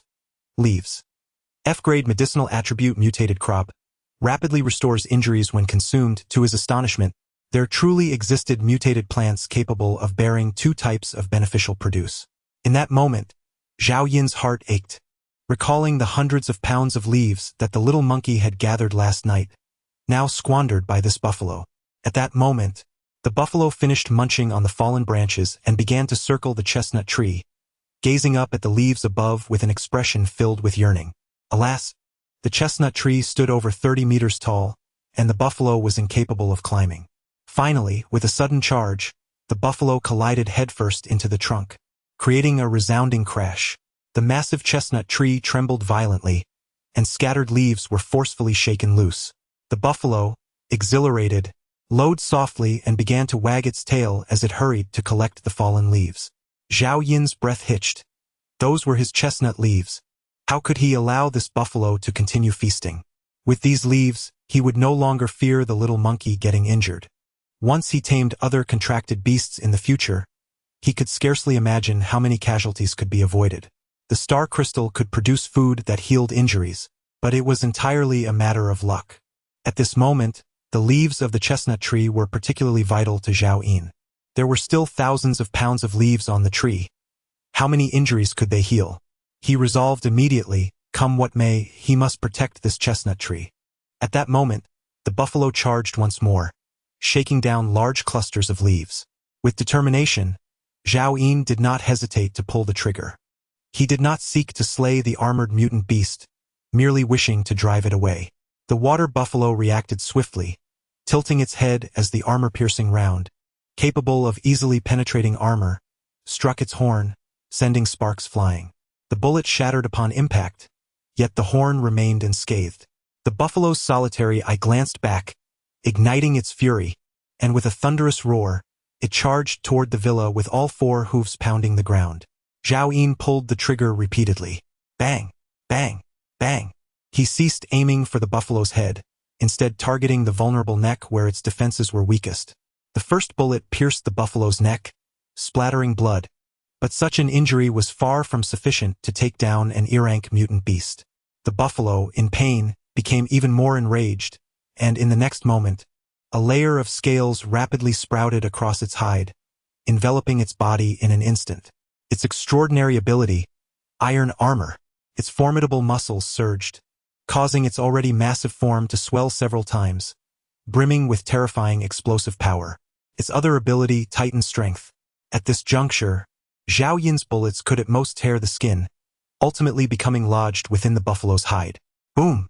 The buffalo slammed against the villa's wall, causing the entire structure to collapse in an instant, shaking the rooftop violently beneath Zhao Yin's feet. Chapter 29. Zombie King Monkey. Get up! Zhao Yin bellowed. In truth, there was no need for Zhao Yin to shout. The little monkey had already emerged from the tent, brandishing an iron rod and glaring down at the water buffalo, its eyes bulging with intensity. It was merely an F-rank mutant beast, vastly inferior in strength to the buffalo. Activating its abilities, it would take Song Xiaodao and flee. As Zhao Ying concluded his statement, a resounding crash echoed as the water buffalo demolished another bearing wall, causing the entire villa to tilt precariously. The villa had collapsed entirely, and a gigantic monkey, clutching Song Xiaodao in one hand, trailed behind at a distance. Zhao Ying paused momentarily. With his agility rated at 17, augmented by the fishnet stockings, he was swifter than the water buffalo. He swiftly redirected his firearm towards the beast, exclaiming, "You wretched creature! Come here!" A gunshot rang out, striking the buffalo's front shoulder. The damage was minimal, yet the insult was profound. The buffalo, with one eye ablaze, charged forward with alarming speed. The unfortunate monkey, despite its ability to grow in size, was still slower than the buffalo and certainly more sluggish than Zhao Ying. Its furry legs left fleeting shadows behind as the buffalo relentlessly pursued it. "Master! Master! It's about to ram into me!" The monkey cried out in distress. Zhao Ying, irked, retorted, "Didn't you promise to help me slay this buffalo for its meat last night?" The monkey possessed not only the ability to enlarge but also a berserk power that could only be unlocked upon reaching E rank. However, the energy required for this transformation was far too great for its juvenile form to endure. In truth, the monkey's potential rivaled that of the buffalo. "Let it away from that chestnut tree," Zhao Ying commanded. Bang! Zhao Ying fired again, momentarily halting the buffalo's advance as he turned to flee. Fortunately, the monkey exhibited greater agility than the buffalo. Although its speed was inferior, it skillfully dodged each impending collision with a swift twist of its red backside. Poor Song Xiaodao, jostled about, succumbed to nausea and expelled a torrent of bile onto the monkey. "Master, please be careful." After the little monkey communicated its thoughts, it did not wait for Zhao Ying to speak. Grasping Song Xiaodao, it swiftly turned to leave.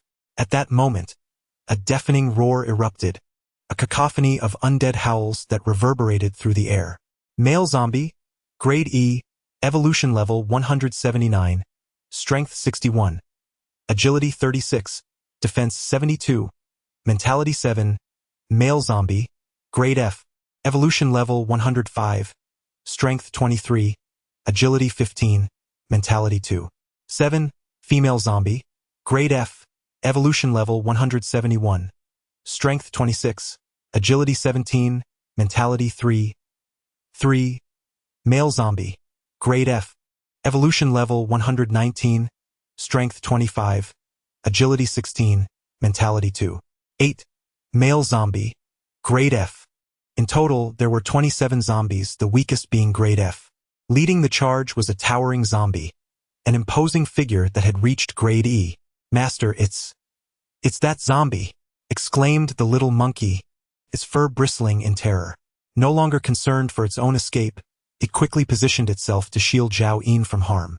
Even the water buffalo trailing behind ceased its relentless pursuit of Zhao Ying and the little monkey. Its singular eye, blood-red and filled with fury, let out a deafening roar before it lunged towards the formidable zombie. In an instant, Zhao Ying comprehended the situation. This was the very zombie that had battled the water buffalo the previous night.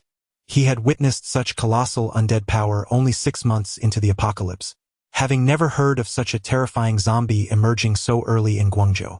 If the abilities of mutated beasts corresponded to the powers of the survivors, then the capabilities of the zombies mirrored those of the evolved.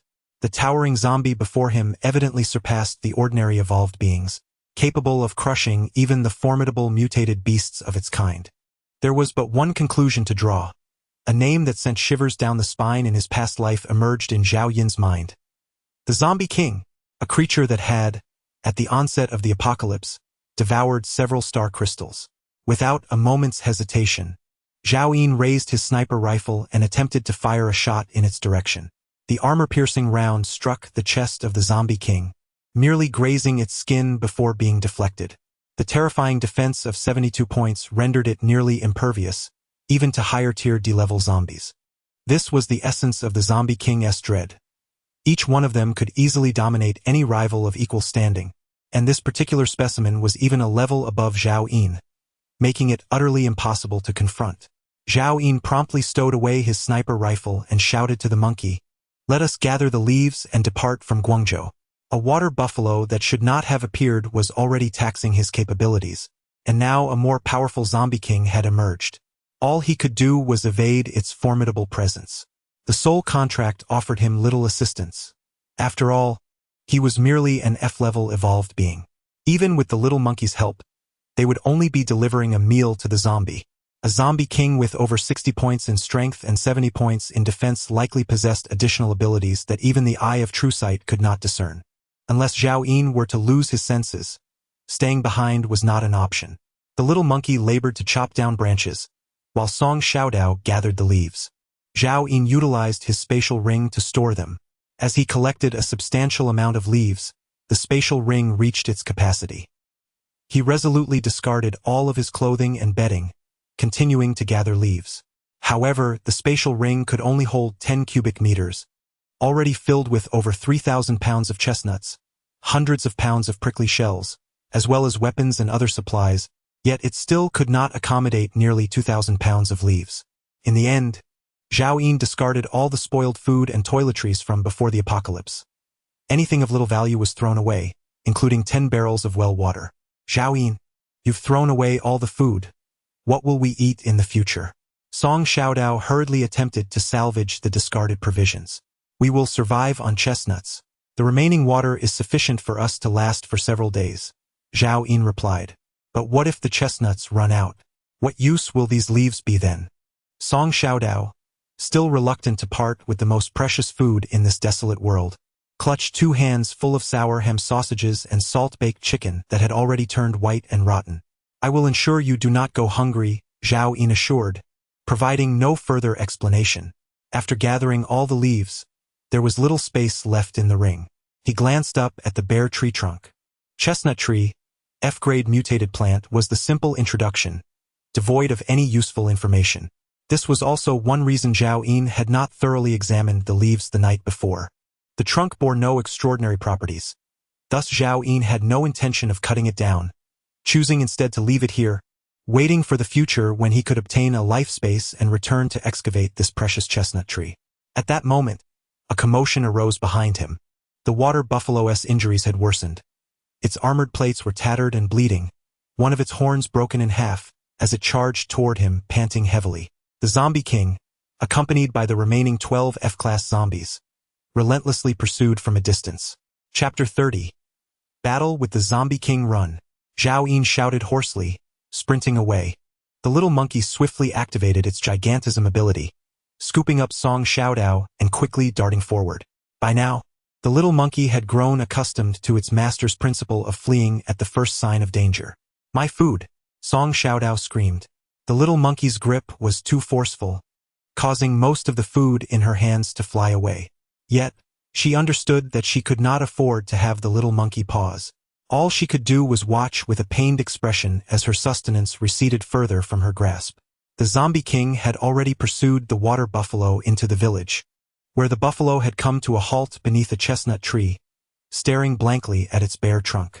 Zhao Yun realized that the deceased buffalo was indeed fixated on the leaves of his chestnut tree.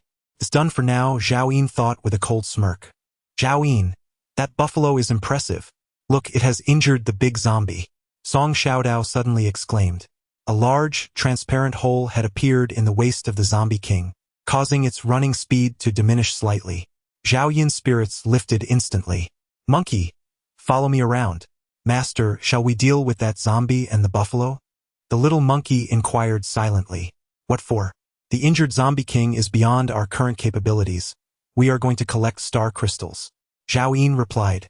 With the zombie king's power significantly diminished, Zhao Yun felt a renewed sense of security, and his thoughts began to flow freely. He recalled clearly that there had been a total of 26 F-class zombies accompanying the Zombie King. Only 12 remained, indicating that the 14 others had fallen victim to the water buffalo. The location of the recent battle between the water buffalo and the Zombie King was not far from here, and Zhao Yin could reach it within a minute or two. He sprinted with determination, swiftly arriving at the scene. The previously uneven farmland lay in utter disarray, resembling the aftermath of a cataclysmic earthquake, with freshly turned earth scattered everywhere. A dozen F-grade zombies lay there, their bodies crushed by the iron hooves of the water buffalo. Among them, a few had sustained severe damage, their bodies mangled beyond recognition, yet their intact skulls gaped open, as if beckoning Zhao Yin. Had he not arrived within a day or two, their decaying forms would have been mended by some unknown force. However, it was evident that these zombies had lost that opportunity. Without any command from Zhao Yin, the little monkey immediately released Song Xiaodao, and the three of them commenced striking the zombies' heads with vigor. Before long, 14 star crystals and corpse crystals materialized in Zhao Yin's grasp. He collected them without hesitation and shouted to the little monkey, "Let us go!" Yet, before he could take a step, hurried footsteps echoed from behind. The water buffalo, bleeding from its mouth and nose, bore a gaping wound in its belly, with intestines spilling out. In the blink of an eye, it charged over from several hundred meters away, pursued by the Zombie King. But the 12 F-grade zombies were nowhere to be seen. The water buffalo, its single eye ablaze with fury and resentment, fixed its gaze upon Zhao Yin, seemingly realizing that the leaves which could have healed its wounds had been taken by this human before him. It was this human who had brought its plight upon it. Thus, unable to vanquish the Zombie King, it resolved that before its demise, it would eliminate Zhao Yin. Zhao Yin realized it was too late to escape. The water buffalo unleashed its final surge of life, moving with astonishing speed. Without a moment's hesitation, Zhao Yin drew his sniper rifle and fired. The bullet struck the vulnerable spot on the water buffalo's head, shattering its armor and penetrating deeply. With a thunderous crash, the buffalo charged past Zhao Yin, collapsing to the ground. Had Zhao Yin hesitated even a fraction of a second, he would have met a fatal end beneath the beast's weight. Before he could catch his breath, the Zombie King arrived, enraged by the loss of its water buffalo. It let out a furious roar and lunged toward Zhao Yin. Bang! Bang! Bang! Zhao Yin fired several shots, each finding its mark on the severed arm of the Zombie King. The thin strands of fascia that had barely held the limb together were instantly severed, causing the arm to fall to the ground. The Zombie King staggered, momentarily destabilized. Run! Run! Run! Zhao Yin shouted, stowing his sniper rifle and sprinting away. However, the Zombie King was thoroughly enraged, and Zhao Yin's greatest fears were realized. The already imposing figure of the Zombie King swelled even larger, its speed accelerating dramatically. Neither Zhao Yin nor the little monkey had witnessed such a capability before. The creature's speed surpassed even Zhao Yin's, who was equipped with fishnet stockings, as its enormous hand, adorned with long, dark claws, lunged toward Zhao Yin's back. In that instant, cold sweat trickled down Zhao Yin's forehead. For the first time since the apocalypse, he felt an overwhelming sense of life and death crisis. Bang! He was sent flying by the force of the blow, hurtling forward while the F-grade military uniform on his back was shredded by the Zombie King's claws. He landed in the mud more than 20 meters away, tumbling several times before finally coming to a halt.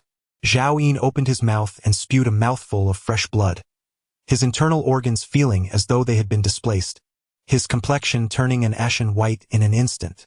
Had it not been for the extraordinary equipment that absorbed the brunt of the blow, he would have already been pierced through by the Zombie King. Gritting his teeth and enduring the excruciating pain, he raised his gun and continued to fire. Bang, bang, bang. The armor-piercing rounds struck the Zombie King, creating sparks, yet they merely served to impede its advance. Before long, the Zombie King, undeterred by the tremendous impact of the bullets, closed the distance to Zhao Yin with a few strides and lifted its foot to stomp directly on his head. Anticipating this, Zhao Yin executed a roll to evade, simultaneously shooting to slow the Zombie King's momentum, desperately maneuvering to create some distance. However, the disparity in their strengths was insurmountable. The fishnet stockings only augmented his speed, while the Zombie King's agility soared to an astonishing 36 points, more than double Zhao Yin's. In a swift motion, it seized Zhao Yin by the collar, lifting him effortlessly into the air. Roaring, the zombie king glared at Zhao Yin, as if to accuse this insignificant ant of daring to injure its arm. Suspended in midair, Zhao Yin never envisioned a day when he would be hoisted like a chick by a zombie king, the foul stench emanating from its gaping maw revealing a set of decayed teeth up close. Another roar erupted from behind the zombie king, as the little monkey had already reacted, but the zombie king's speed was overwhelming, arriving just then. Activating its gigantic transformation ability, the little monkey swung a metal rod down upon the zombie king's head. With a resounding thud, the rebar twisted and deformed, becoming lodged against the zombie king's skull. Unfazed, the zombie king slowly turned its head to regard the little monkey. Perhaps, to it, the humans and monkeys before it were nothing more than a jest. Bang! In the next moment, the little monkey was sent flying by a powerful kick, its diminutive form resembling a meteor plummeting to the earth. Zhao Yin remained eerily composed, facing the zombie king, which possessed virtually no vulnerabilities, exhibiting unparalleled speed, terrifying strength, and an almost impenetrable defense. The sole weakness lay in the damage inflicted by the water buffalo earlier. Yes, its Achilles heel was indeed the harm wrought by the water buffalo.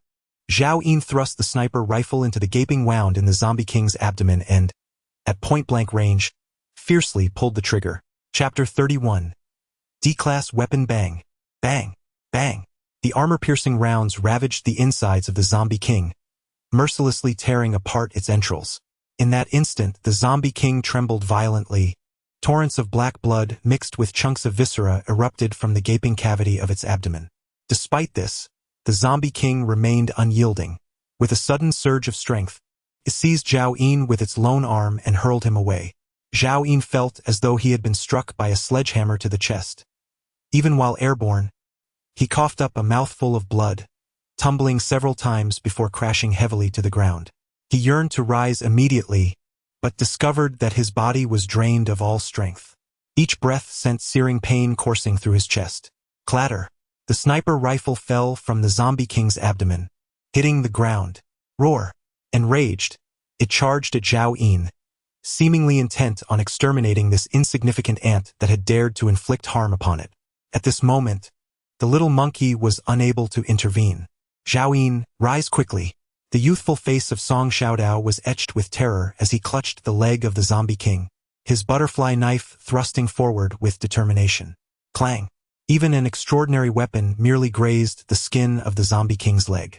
Song Xiaodao's strength proved woefully inadequate. Under the formidable defenses of the zombie king, even genuine injury remained an unattainable feat at that moment. However, the zombie king was incensed by this seemingly insignificant ant, turning swiftly to deliver a kick. Ah! Zhao Yin, the petite figure of Song Xiaodao, spun through the air, hurtling 20 to 30 meters away, landing in the distant mire, motionless and possibly lifeless. It was precisely this obstruction by Song Xiaodao that allowed the little monkey to charge forward once more, its steel rod long forgotten. The giantized little monkey suddenly leapt onto the zombie king's head, perching upon its shoulder, long claws sinking into the sockets of its eyes. Bang! The zombie king swung its solitary arm, crashing a palm down upon the monkey's head. Instantly, one side of the monkey's face contorted, yet it clung tenaciously to the zombie king's skull, desperately clawing at its eyeballs. Bang! Bang! Bang! One after another, the zombie king struck the little monkey, each blow accompanied by splatters of blood. The thick monkey hide could hardly withstand the assault, tearing apart to reveal veins and bones. Master, get up and run. The little monkey's silent cries trembled forth, its bloodied visage twisted in agony, its gaze dimming. With two muffled sounds, the zombie king's eyes were finally excavated. A howl erupted from the zombie king, now tinged with desperation, as its claws pierced into the little monkey's abdomen, viciously grasping the skin from within and yanking it forward.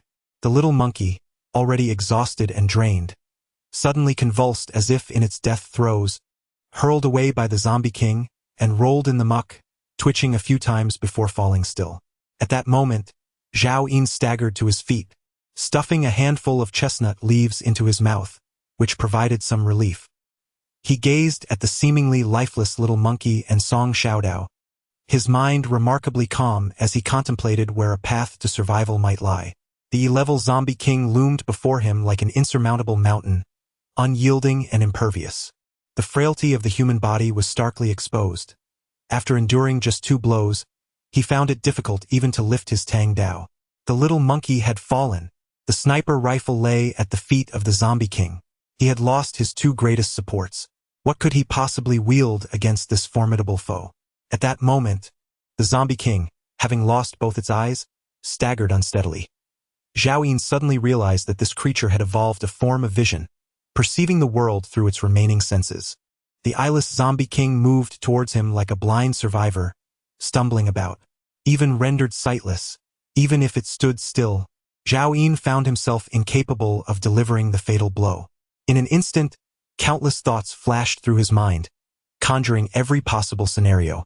Ultimately, the only glimmer of hope that emerged was the 14-star crystals. Though the prospects were slim, they represented Zhao Yun's sole opportunity. Should he be fortunate enough to forge a powerful piece of equipment, survival might still be within his grasp. Without hesitation, Zhao Yun retrieved the 14-star crystals and crushed them all at once. Farmer Spring. Grade F. A remarkable beverage that replenishes 24 hours of water consumption upon consumption. Stuffed bread. Grade F. An extraordinary food that restores 24 hours of energy expenditure upon consumption, with the added benefit of treating injuries. Compressed biscuits. Grade F. An exceptional food that replenishes 24 hours of energy consumption upon ingestion, with the added effect of invigorating energy lasting for 24 hours. Instant noodles. Grade F. A remarkable food that restores 24 hours of energy expenditure upon consumption, with the additional benefit of providing warmth against the cold for 24 hours. Canned tuna. Grade F. An extraordinary food that replenishes 24 hours of energy consumption upon ingestion, with the added effect of immunity against B-grade viruses for 24 hours. Iced red tea. Grade F. A remarkable beverage that replenishes 24 hours of water consumption upon consumption, with the added benefit of doubling physical attributes for 1 hour. Wolf Tooth Club. Grade D. An extraordinary weapon with durability of 54, attack power of 52, and an additional effect of strength 20. Women's Suit. Grade E. Defensive equipment with durability of 31, agility of 28, and an additional effect of charm 5. As the blinding light dissipated, items fell from Zhao Yun's hand onto the ground. When he discerned the Wolf Tooth Club, an overwhelming excitement surged through him. He had truly acquired a life-saving piece of equipment, a D-grade extraordinary weapon, with a formidable attack power of 52 points, supplemented by an additional 20 points of strength. It was utterly trivial for Zhao Yun to dispatch the E-class zombie king before him, especially with his own 15 points of strength factored in. He hastily stuffed a handful of chestnut leaves into his mouth, followed by a generous piece of healing sandwich, chewing and swallowing without hesitation. But that was not all. He swiftly uncapped a bottle of iced red tea, tilting his head back to gulp it down vigorously. The sandwich, once settled in his stomach, offered a healing effect several times more potent than the chestnut leaves, instantly enveloping him in a warm sensation. The numbness and excruciating pain in his limbs began to dissipate rapidly. Simultaneously, the effects of the iced red tea surged through him, amplifying his attributes. In that moment, Zhao Yun smiled, his eyes glowing crimson. He bent down, grasping the spiked club firmly, lifting it with determination. The zombie king was indeed formidable. Today, he would slay this creature and witness its demise. He had narrowly escaped death, just a hair's breadth away. Now, it was time for the zombie king to meet its end. At that moment, the zombie king approached with heavy strides, its solitary arm clenched into a fist, striking fiercely at Zhao Yun. This time Zhao Yun did not evade. His body leapt into the air, and with a fierce momentum, he swung the spiked club down upon the zombie king. Bang! The impact of the fist and the club resonated in a thunderous explosion, followed by the ominous sound of bones cracking. The zombie king's fist was deformed from the blow. Its terrifying visage revealed no discernible expression. Yet there was a momentary pause of confusion. As Zhao Yun's feet touched the ground, he sprang up once more, delivering a powerful strike. Crack! The zombie king instinctively raised its solitary arm to defend, but its forearm shattered under the force of the blow. The zombie king roared in fury, instinctively wanting to raise its hand to strike Zhao Yin, but with one arm limp and powerless, it was utterly incapable of movement. At this moment, a wolf-tooth club came crashing down once more, aimed directly at the zombie king's head. The zombie king hastily evaded, yet the blow landed squarely on its neck with a resounding thud. The colossal figure of the zombie king toppled to the ground like a mountain. "Damn it!" Zhao Yin exclaimed, stepping onto the chest of the zombie king, delivering blow after blow, again and again, until the zombie king's skull was shattered, leaving it motionless. Zhao Yin confirmed that it was utterly and irrevocably dead before ceasing her assault.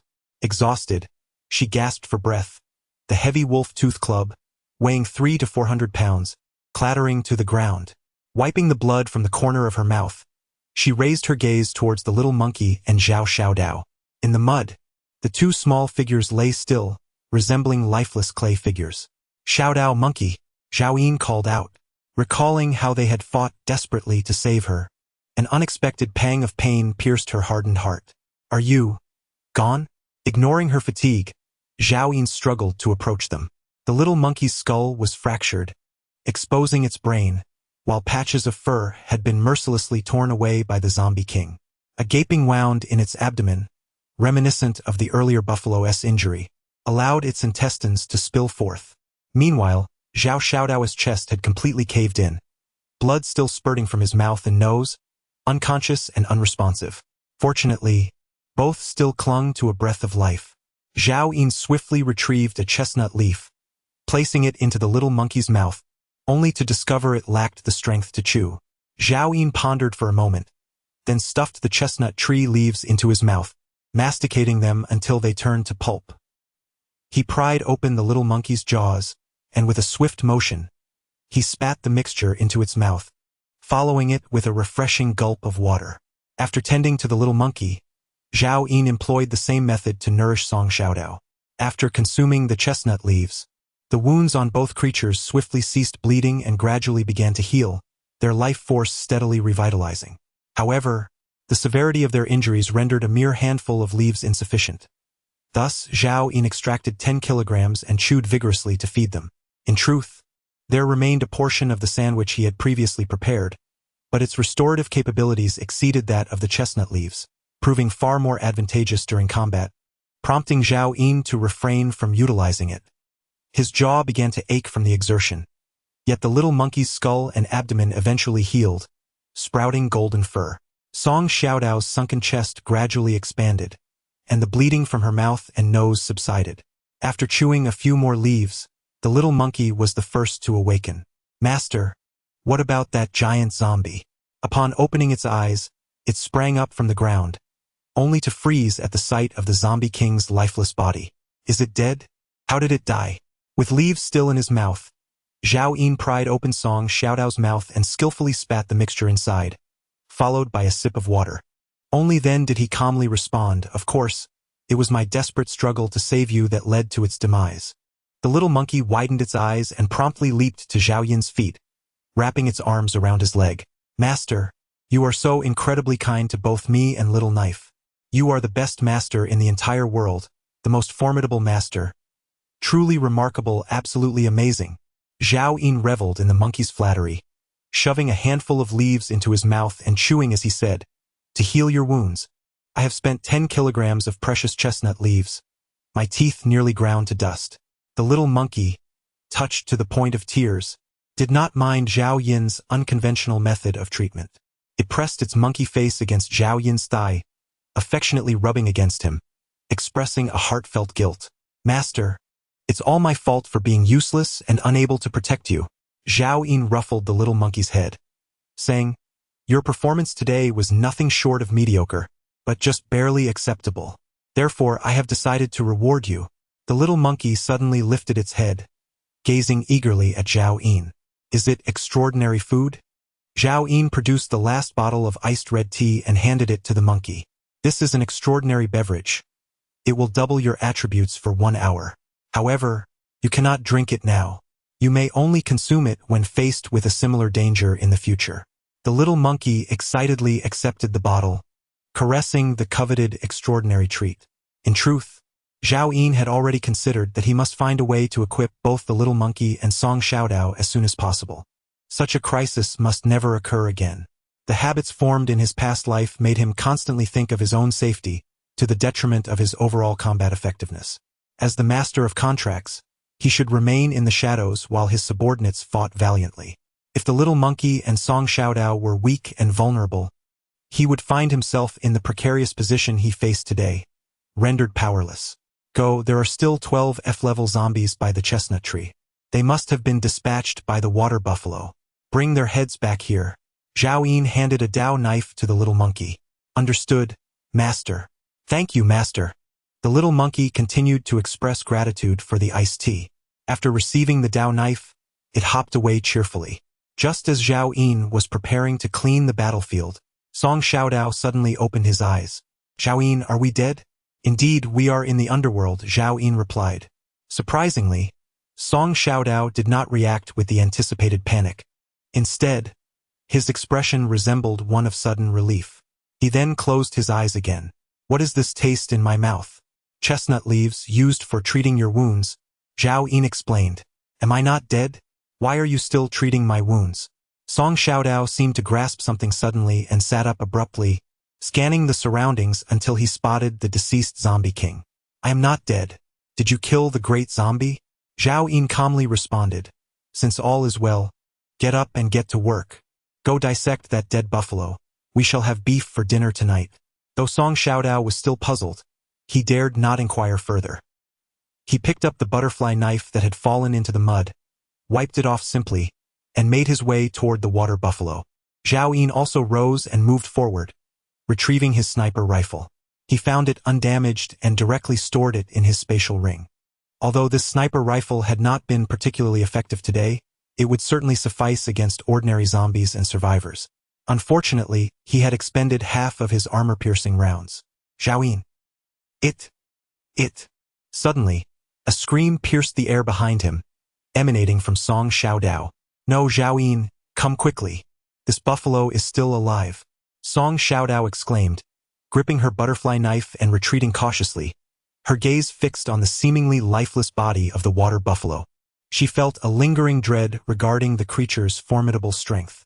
Zhao Yin, trembling with disbelief, approached and, indeed, noticed the buffalo's eyelids slightly fluttering, staring at him with palpable animosity. Wasn't it supposed to be devoid of breath? How could it still be alive? Zhao Yin marveled, astonished that such a severely injured beast still clung to life. Its vitality was astonishingly resilient. Perhaps we should just kill it from a distance, suggested Song Xiaodao. Zhao Yin swiftly retrieved some chestnut leaves, arranging them before the buffalo. Zhao Yin, what are you doing? Are you wasting chestnut leaves to treat it? Song Xiaodao queried, astonished. She recalled that had it not been for the buffalo's wrath, they would not have been forced to confront the zombie king, nearly losing their lives in the process. Zhao Yin remained silent.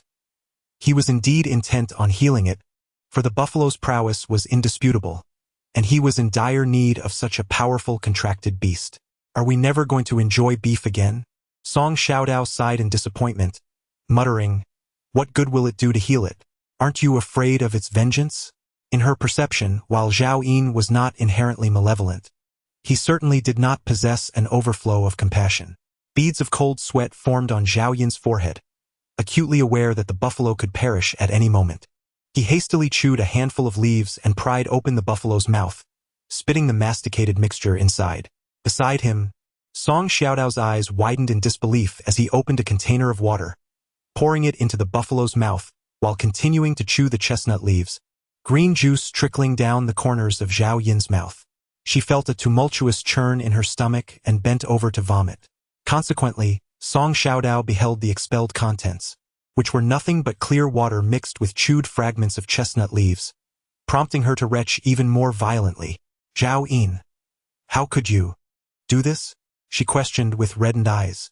Zhao Yin, seemingly oblivious to her distress, continued to chew on the leaves. After consuming approximately 2 kilograms of foliage, the life force of the water buffalo markedly intensified. Its eyes gradually widened, filled with animosity as it fixed its gaze upon Zhao Yin. Chapter 33. The Second Contract Beast Bang. Zhao Yin decisively delivered a kick, causing the buffalo's head to tilt aside. "I saved your life, and you dare glare at me?" Zhao Yin scolded. The buffalo emitted a feeble sound from its throat, still glaring angrily at Zhao Yin, displaying no gratitude whatsoever. Zhao Yin lifted his foot once more but ultimately refrained from delivering another kick.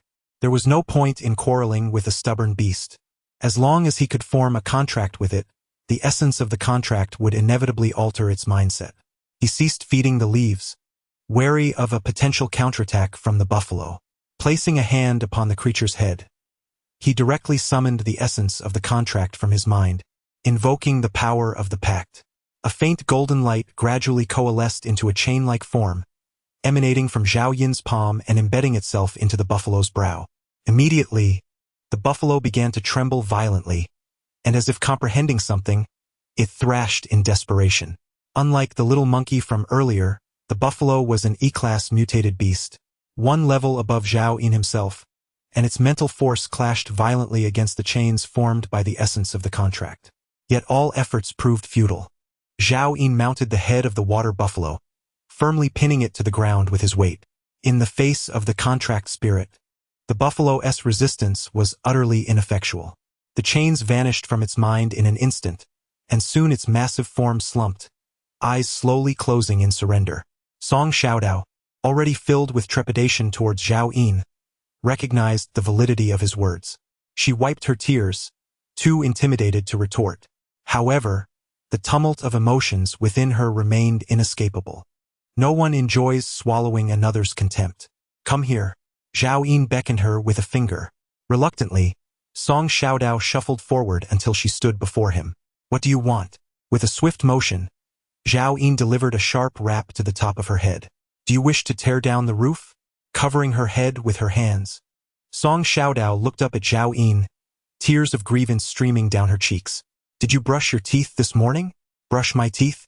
In this apocalyptic world, clean water was extraordinarily precious. Had he not arrived here, Zhao Yin wouldn't have even washed himself last night. He hadn't even taken a toothbrush when he left. What could he possibly use to brush? The last time he brushed his teeth was during a meteor shower, and since then, he had neglected the task entirely. "You haven't brushed either." "I brushed last week. My mouth is certainly cleaner than yours," Zhao Yin retorted defensively. Song Xiaodao was momentarily at a loss for words. It had been over a month since she had last brushed her teeth, and even drinking a sip of water had become a challenge. She had completely forgotten about such trivialities. "Why should I be the one to be criticized? Is there any further issue?" Zhao Yin remarked. "Once everything is settled, join me in chewing on these leaves. They possess antibacterial properties, serving as a substitute for brushing teeth. Additionally, you may rinse your mouth with clean water, or use mouthwash for the deceased cow." "Is chewing leaves truly akin to brushing teeth?" inquired Song Xiaodao with innocent curiosity. "Why not give it a try and find out?" Zhao Yin replied. Subsequently, Song Xiaodao observed him deftly prying open the mouth of the water buffalo. Without hesitation, she rushed forward, seizing a handful of leaves and stuffing them into her mouth, her cheeks swelling as the bitterness contorted her features. After a bout of chewing, Song Xiaodao also puffed. Thus, the two humans and a monkey commenced their leaf-chewing endeavor. Puffed, puffed, puffed. "Be careful, you little monkey. You're splattering it all over me." Squeak, squeak. "Ha ha. Hee hee." The lifeless buffalo, lying on the ground, was being fed copious amounts of water, its vitality gradually surging. After consuming over 100 pounds of leaves and 3 large buckets of water, all its wounds had finally healed, save for one blind eye and a broken horn that remained unrepaired. Regeneration of severed limbs would require a more advanced potion from the star crystal. For now, this was the best they could do. Soon, the water buffalo opened its solitary eye, rolling over and rising to its feet. The little monkey appeared unfazed, but Song Xiaodao was taken aback, hastily discarding the leaves in her hand and retreating swiftly. "Zhao Yin, what shall we do now?"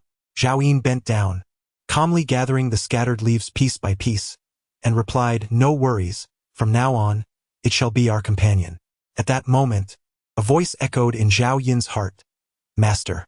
The water buffalo approached Zhao Yin, its anthropomorphized forelimbs kneeling as it lowered its head in deference. Song Xiaodao gazed in astonishment at the scene, fixating intently on the buffalo and Zhao Yin, then casting a glance at the little monkey. In an instant, an understanding dawned upon her. Zhao Yin, the little monkey, had arrived in a similar manner?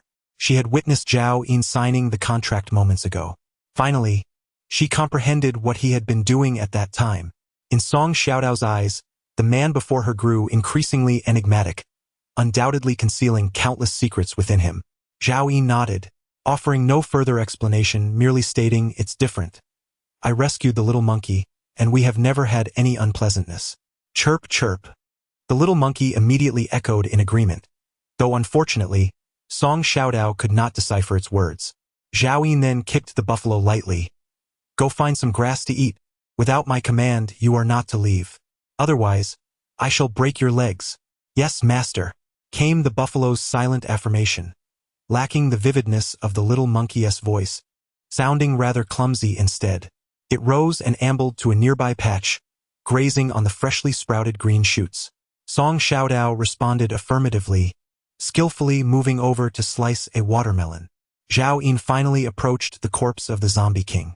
At this moment, the zombie king's head had been thoroughly smashed to bits, and Zhao Yin wielded his wolf tooth club, stirring through the brain matter.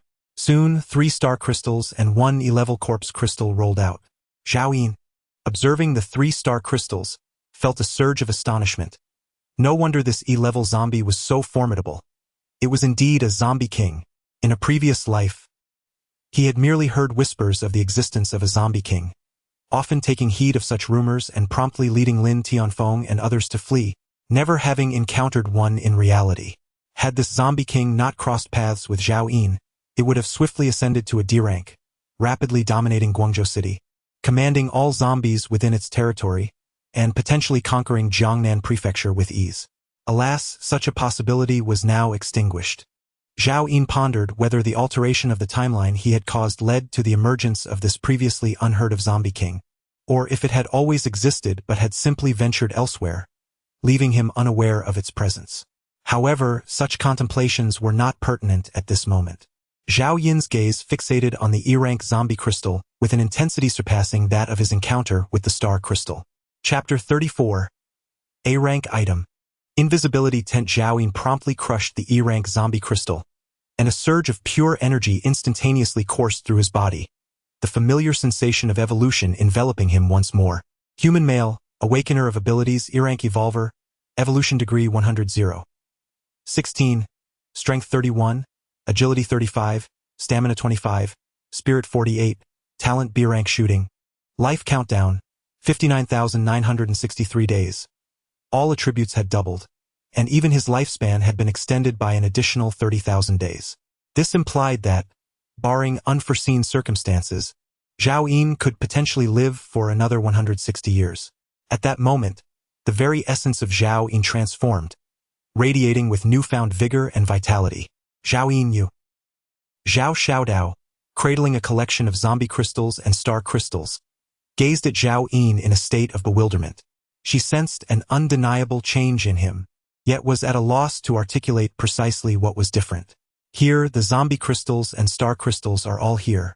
Zhao Yin accepted the corpse crystal and placed it into his spatial ring, subsequently arranging all the star crystals before him.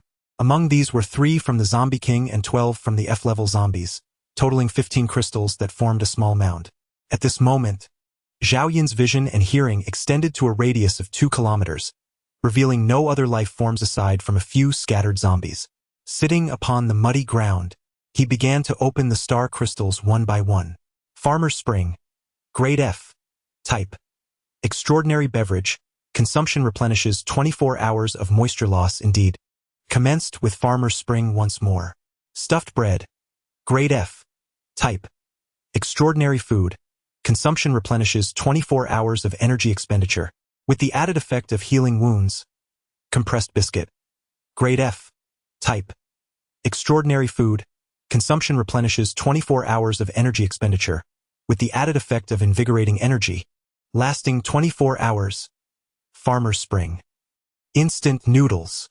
Zhao Yin opened a total of 11 star crystals, yielding 3 bottles of Farmer's Spring, 2 pieces of stuffed bread, 3 compressed biscuits, 1 bottle of iced tea, 1 serving of instant noodles, and a military jacket.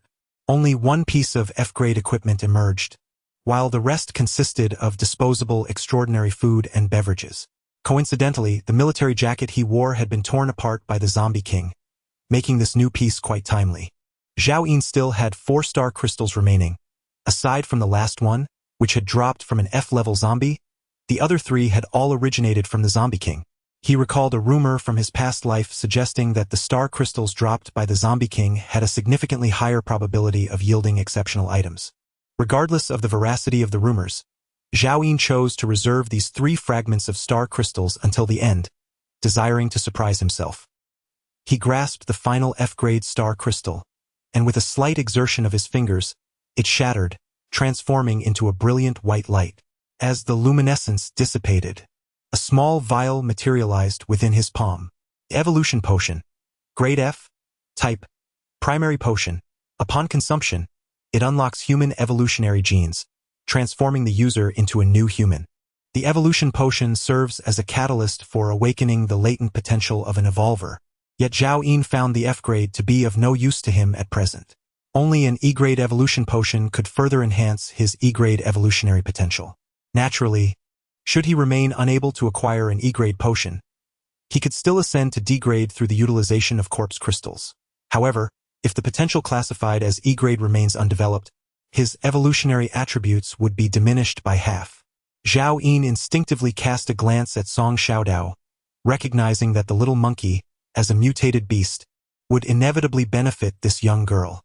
At that moment, Song Xiaodao sensed Zhao Yin's gaze and looked at the vial in his hand with bewilderment. Although Zhao Yin had not imparted knowledge about the post-apocalyptic world to her, over the past 2 days, she had observed his actions, gradually understanding that star crystals could yield exceedingly precious resources and equipment, spatial rings could store items, and corpse crystals could augment Zhao Yin's strength. Additionally, Zhao Yin possessed a unique ability to form contracts with mutated beasts. What is this, Zhao Yin? Is it for me? Song Xiaodao inquired, her voice brimming with anticipation. Zhao Yin raised his hand and tossed the evolution potion to her, instructing, hold on to it. You may only use it when I permit. With delight, Song Xiaodao caught the vial, cradling it in her palms as if it were a treasured gem. Thank you, Zhao Yin, she expressed gratefully. Though she remained unaware of the contents within the vial, the expression on Zhao Yin's face indicated that it must be something of immense value. In truth, Song Xiaodao was oblivious to the fact that a single bottle of evolution serum could be worth the lives of hundreds or even thousands in this post-apocalyptic world. Zhao Yin paid no further heed to Song Xiaodao, gripping the 3 star crystals obtained from the Zombie King. Taking a few deep breaths, he crushed them all at once. Mountain Cleaving Blade. Grade D. Extraordinary Weapon Type. Durability 50. Attack 54. Additional Effect. Blade Swing Speed 15. Heavy Armor. Grade D. Extraordinary Defensive Equipment. Durability 60. Attack 39. Additional Effect. Stamina 20. Invisibility Tent. Grade A. Extraordinary Mobile Shelter. Durability 430. Attack 0. Additional Effect. Invisibility. As the 3 beams of white light dissipated, Zhao Yin's breath quickened. All 3 star crystals yielded remarkable items. 2 pieces of Grade D weaponry and defensive gear, along with 1 grade A mobile shelter. The rumors from his previous life proved to be true. It was indeed the star crystals that birthed the Zombie King, and then, through the unknown energy within the Zombie King, the quality of the items contained in the star crystals was enhanced. If an E-grade Zombie King could produce an A-grade item, what might a higher-level Zombie King yield? S-grade? SS grade? Quickly dismissing the thought, Zhao Yin recalled how encountering a Zombie King had nearly cost him his life. Who could fathom the capabilities of an even more formidable Zombie King? As long as he remained alive, Zhao Yin firmly believed that with the memories of his past life and the SSS level abilities he had already acquired, he would eventually obtain everything he desired. Subsequently, Zhao Yin collected all his belongings and was about to depart when he suddenly caught sight of a glimmering bull's horn amidst the nearby mud. Casting a glance at the remaining water buffalo with a solitary horn not far away, he discreetly stowed away the broken horn. Although this bull's horn was not an extraordinary weapon forged from star crystals, in terms of hardness and sharpness, it was certainly on par with the D-grade weapon Zhao Yin possessed, capable of piercing a substantial hole through the abdomen of a zombie king. While Zhao Yin had no immediate use for it, such a valuable item should not be squandered in this place. Where shall we go next? Our house is gone, inquired Song Xiaodao, pointing towards the distant village where the rural villa they had stayed in last night had collapsed, her eyes brimming with reluctance.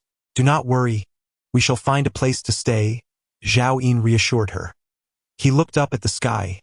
After the battle, it had already reached noon. Having just consumed a piece of filled bread and some extraordinary iced tea, he did not feel hungry, yet Song Xiaodao and the little monkey surely must be. With a decisive snap, Zhao Yin drew forth the newly acquired D-grade weapon, the mountain-splitting knife, and with a single stroke, he severed the chestnut tree at its base. The bare trunk crashed down with a resounding thud. Zhao Yin, why did you cut it down? Song Xiaodao asked in astonishment. We need to extract the roots, Zhao Yin commanded. Monkey, utilize your abilities to assist. Previously, due to the limited space within the spatial ring, Zhao Yin had not considered transporting the chestnut tree. But now that he had contracted the water buffalo, its massive form resembled a living truck. The little monkey promptly activated its growth ability, its large hands swiftly excavating the ground with a speed rivaling that of excavators from before the apocalypse. Within minutes, it unearthed a root ball exceeding 3 meters in diameter. The little monkey laboriously extracted the tree root from the deep pit, and Zhao Yin snapped his fingers. Old bull. The water buffalo hurried over, the single eye gazing at Zhao Yin with affection. From now on, this tree root must be carried wherever we go, and it shall not be set down without my command, Zhao Yin stated gravely. The water buffalo nodded obediently, communicating in a deep, resonant voice. Understood, master. Next, they stripped tattered clothing from the corpses of the zombies, tearing it into strips and twisting it into rope, securing the tree trunk to the buffalo's foreleg, thereby creating a sturdy support. Zhao Yin then instructed the little monkey to place the tree root atop the support and secured it further with the rope. From this point onward, all Zhao Yin needed to do was pour a bottle of extraordinary spring water onto the tree root every 2 to 3 days, ensuring its survival for 6 months.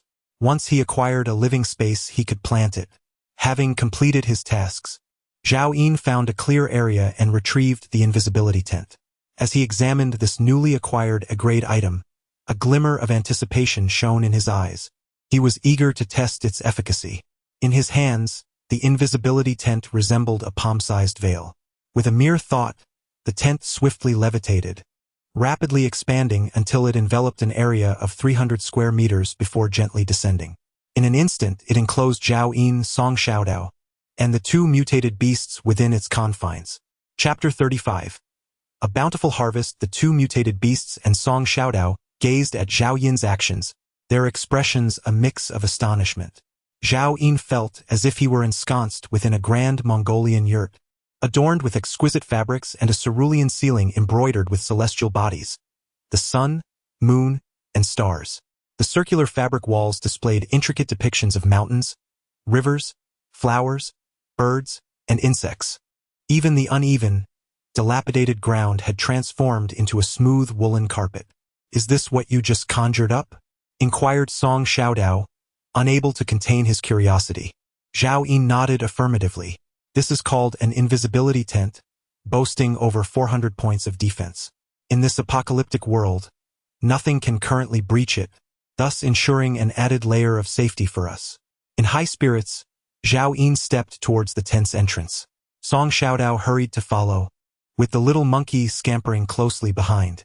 Eventually, even the water buffalo, feeling the urge to conform, joined them with its heavy hooves.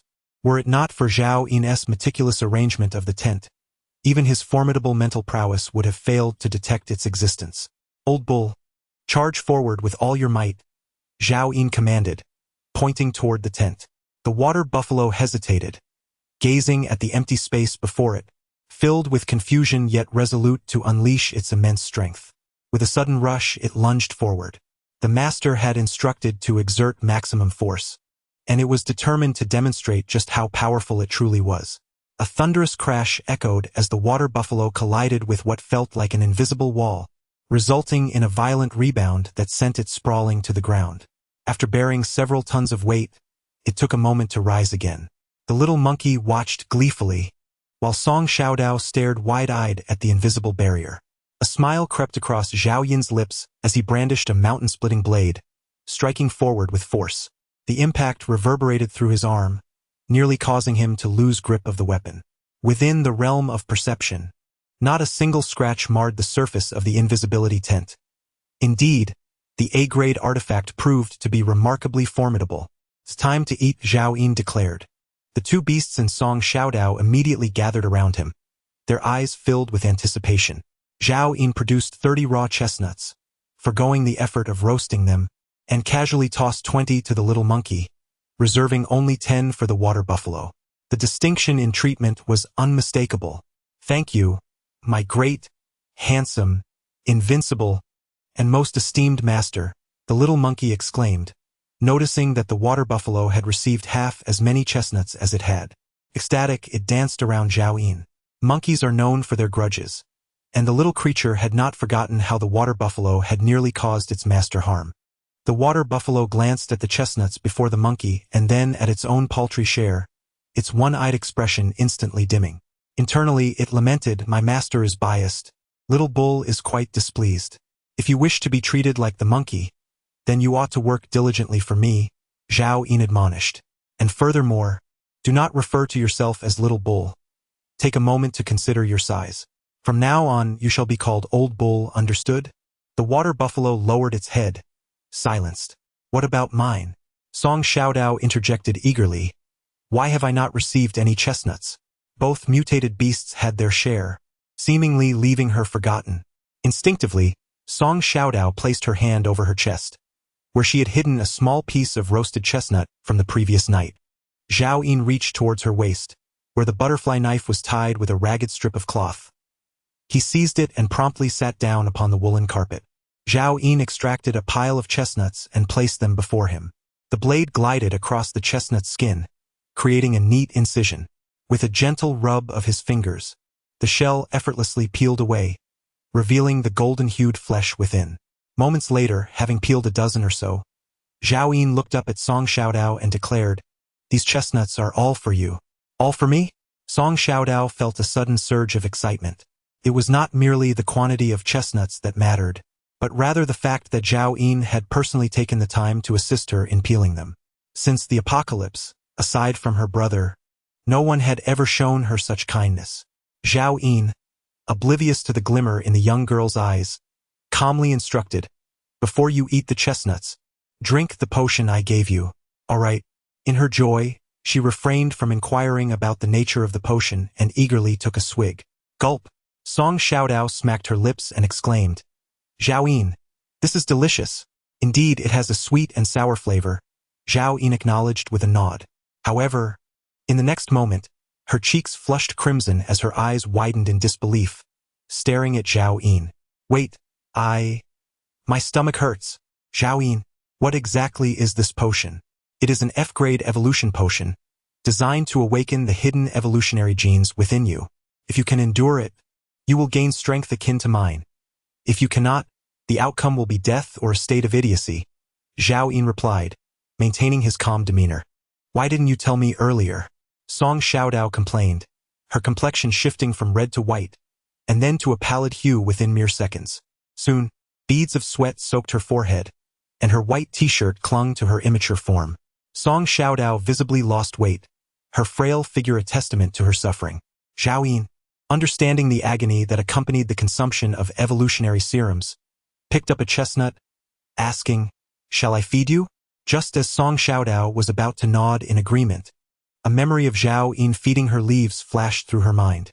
She gritted her teeth against the pain and accepted the chestnut, devouring it hungrily. Zhao Yin continued to peel chestnuts, occasionally indulging in one himself, relishing its crisp sweetness. He observed Song Xiaodao with a calm demeanor. In her past life, she remained an ordinary person until her final moments. In this life, Zhao Yin had granted her a rare opportunity. He would not harbor idlers by his side. Even though he appreciated her sacrifice in the previous life, that was where it ended. He bestowed upon her the best he could offer. Whether she seized it or not was entirely in her hands. She could either become his formidable ally or face death. As Song Xiaodao gnawed at the chestnut, Her small frame trembled increasingly, muffled groans escaping her nostrils. Yet, she did not cease her eating. If she succumbed to the pain and paused, even for a mere minute, she would starve to death. Zhao Yin glanced at the remaining dozen or so chestnuts before stopping his peeling. These would suffice to sustain Song Xiaodao until the evolution concluded. He began to organize the extraordinary supplies within his spatial ring. Today, he had vanquished 26 F-grade zombies and 1 E-grade zombie king, a bountiful harvest indeed. He had secured 9 bottles of Nongfu Spring, 2 packs of instant noodles for warmth, 3 sandwiches for healing, 3 packets of energy-boosting compressed biscuits, 2 cans of tuna to fend off F-grade viruses, and only 1 bottle of iced tea that doubled attributes for an hour remained. There was still another bottle of iced tea with the little monkey. The original military jacket had been rendered unserviceable, and today a new one was issued. Additionally, a wolf fang club and a mountain-cutting knife, each one, along with a stylish women's suit, were provided. Zhao Yin was reluctant to utilize the extraordinary food and water readily. Had it not been for the dire lack of sustenance that compelled his evolution, he would have hesitated to consume even a morsel. After stowing away all extraordinary food, he began to organize his equipment. First and foremost was the Wolf Fang Club, which had vanquished the Zombie King, undoubtedly intended for the little monkey. This weapon was exceedingly heavy. Zhao Yin had only managed to defeat the Zombie King due to the doubled strength conferred by his iced tea. Although the little monkey's strength did not match Zhao Yin's current prowess, once he activated his gigantic ability, his power would indeed be doubled, allowing him to wield it with ease. The attributes of the D-grade mountain-cutting knife were not inferior to those of the Wolf Fang Club, yet it was significantly lighter, and Zhao Yin intended to keep it for his own use. Consequently, the Tang knife was naturally discarded by Zhao Yin, destined for the evolved Song Xiaodao. The butterfly knife was also reserved for her, allowing her to continue wielding the watermelon cutter, as Zhao Yin himself did not favor close-quarters combat. As for firearms and bows, he selected the best-maintained handgun, along with 100 rounds of ammunition, also intended for Song Xiaodao, while the remainder was stored away. Next, there were D-grade heavy armor, E-grade women's suits, F-grade military jackets, and F-grade dresses to allocate. Zhao Yin did not even consider distributing the fishnet stockings. They were an indispensable artifact for his escape and survival. How could he possibly share them with others? The heavy armor, when viewed as a whole, resembled the attire from the Qin and Han dynasties, crafted from a pitch-black extraordinary metal, which Zhao Yin estimated weighed at least 200 pounds. He could certainly don the armor himself, yet it proved to be an arduous task, ultimately diminishing his combat efficacy. Thus, Zhao Yin resolved to bestow it upon the little monkey. One could easily envision the scene of the little monkey, after unleashing its gigantic powers, clad in impenetrable armor, wielding a wolf fang club, effortlessly traversing through the horde of zombies, vanquishing formidable foes and collecting star crystals with each triumphant strike. Zhao Yin wiped away his drool, finally recalling that it was time to present the dress to Song Xiaodao. He could manage to wear at most 2 tops. Donning more would hinder his mobility. The military jacket must be worn on the outside, and the newly acquired women's suit, classified as E-grade, bore attributes far superior to that of the dress. Thus, the dress was intended for the long-desired Song Xiaodao. Having consumed all the freshly peeled chestnuts, she had succumbed to slumber, requiring at least 5 or 6 hours to awaken. He donned his own gear, ensuring he was adequately equipped, while sorting the armaments meant for the little monkey and Song Xiaodao into 2 separate piles. Then, Zhao Yin summoned the little monkey. Monkey, this heavy armor and Wolf Fang Club are both D-grade, the finest equipment in my possession. Initially, I intended to keep them for my own survival, but considering how I have nurtured you from infancy, I am prepared to give them to you. The little monkey's eyes widened in astonishment as it gazed vacantly at the heavy armor and Wolf Fang Club Zhao Yin was pointing to. It vividly recalled that it was the master who had vanquished the fearsome zombie king with that very Wolf Fang Club. It could hardly fathom that its usually frugal master would bestow such a formidable weapon upon it. This heavy armor is truly a remarkable treasure. Defensive gear is far rarer than weaponry. With a formidable rating of 60, it is only slightly inferior to that of the zombie king. Donning this armor will render even armor-piercing rounds ineffective against you, Zhao Yin added. The little monkey gazed up at Zhao Yin, tears glistening in its eyes. Master, you are too kind to me. This heavy armor should be worn by you. It looked at its master, who was clad merely in a military jacket, revealing a pink women's suit underneath, and nearly shed tears. Before Song Xiaodao could awaken, how could he allow the little monkey to remain idle? With this set of D-grade equipment, every moment for the little monkey became a treasure trove of corpse crystals and star crystals. As the little monkey prepared to leave, Zhao Yin pondered for a moment and gifted it 30 chestnuts, a bottle of Nongfu spring water, and a piece of sandwich bread. Zhao Yin instructed, "You can eat the chestnuts if you grow hungry. This bottle of Nongfu spring will suffice for your daily hydration needs, so there's no need for additional supplies. However, the sandwich and the bottle of iced tea I gave you are precious provisions. Do not use them carelessly unless in dire circumstances." The little monkey nodded vigorously. Though it longed for extraordinary food, it had also come to understand its worth through Zhao Yin's influence, realizing the importance of conservation. Extraordinary defensive gear can effortlessly adjust its size according to the wearer's physique. After the little monkey donned the heavy armor, it struggled to move, dragging the Wolf Fang Club as it exited the tent, still unable to activate its abilities. The atmosphere within the cloaked tent fell silent, leaving only Zhao Yin, the unconscious Song Xiaodao, and the old cow beside them. "Master, I also wish to contribute." The old cow's deep voice resonated in thought. As a fellow contract beast of Zhao Yin, the little monkey brandished both a spiked mace and heavy armor, accompanied by extraordinary food and water. The old bull gazed longingly at this display. Lowering its head to examine its front hooves, the bull acknowledged its capability to slay zombies. However, even if it succeeded, there were no hands to assist in excavating corpse crystals and star crystals. "Master, I am willing to slay zombies for you, but I harbor a significant secret that I must reveal," the water buffalo conveyed silently. Zhao Yin, taken aback, inquired, "A significant secret?" It seemed that this water buffalo indeed concealed a mystery. Merely days had passed since the mass mutation of animals, and yet it had evolved to ear-rank, even more swiftly than the little monkey accompanying Zhao Yin, which raised suspicions. Previously, the old bull nearly jeopardized its master's safety due to this secret. The tale began with how it had incurred enmity with that group of zombies. This water buffalo was not the agricultural beast Zhao Yin envisioned. Before the apocalypse, it had not even resided in this village.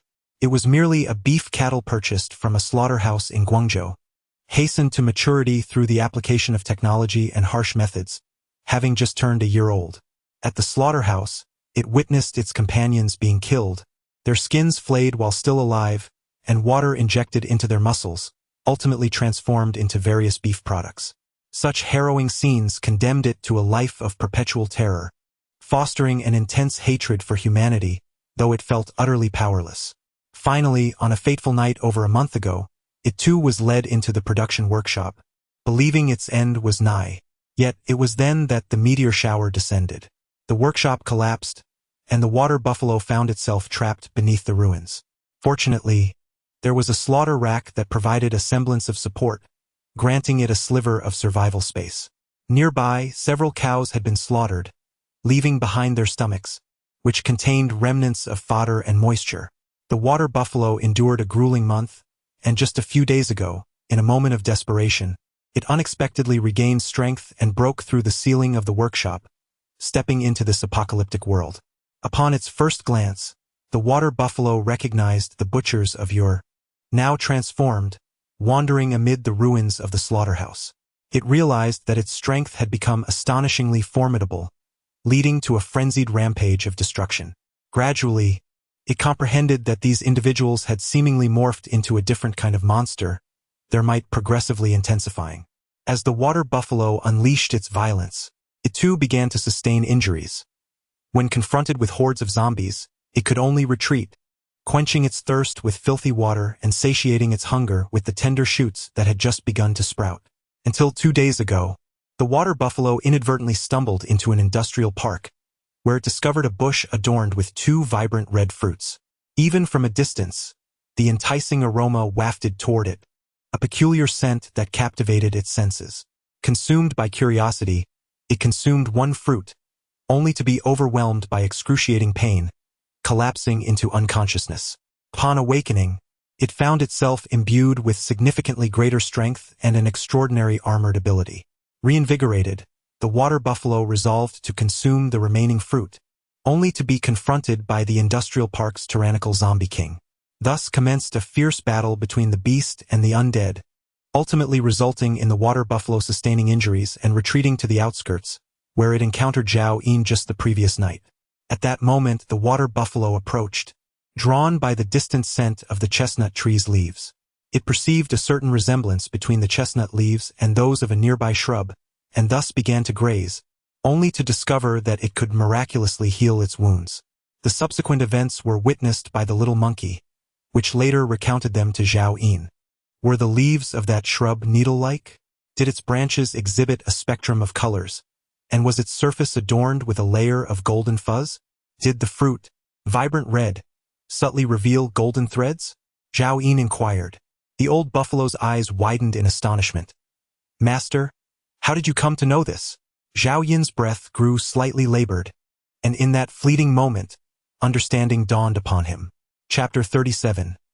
Golden thread fruit. He was all too familiar with that fruit, having harvested it in his previous life for Lin Tianfeng. However, that was 3 years into the apocalypse. Lin Tianfeng's rise during the apocalypse, surpassing other SSS-level ability users, was intricately linked to those 3 fruits. When Zhao Yin first acquired such a fruit in his past life, Lin Tianfeng had gratefully asked him to name it, and Zhao Yin had christened it Golden Thread Fruit. This fruit could enable degrade or below mutated beasts to ascend 1 level, but its greatest power lay in its ability to directly awaken a latent ability within the mutated beasts.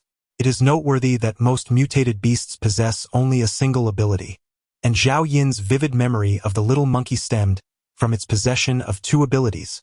Furthermore, all abilities among mutated beasts are innate and seldom altered.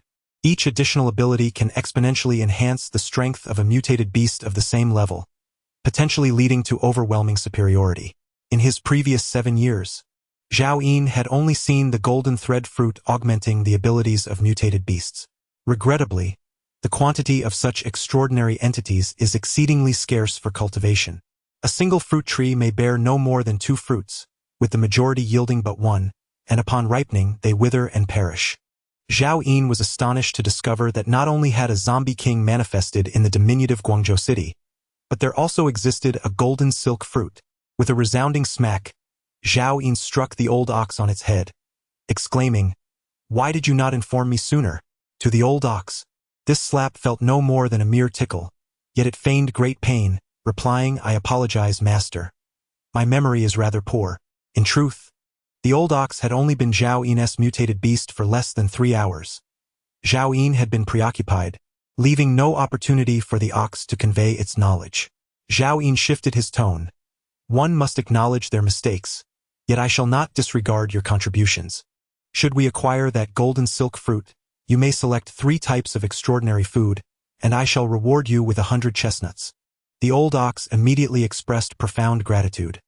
It had yet to experience extraordinary food, but having witnessed the fervor of the little monkey earlier, it imagined the taste must be exquisite. At that moment, Song Xiaodao had yet to awaken, and Zhao Yin deemed it unwise to take her along in search of the golden silk fruit due to the perilous journey ahead. It was also imprudent for him to divide his vital forces between 2 locations.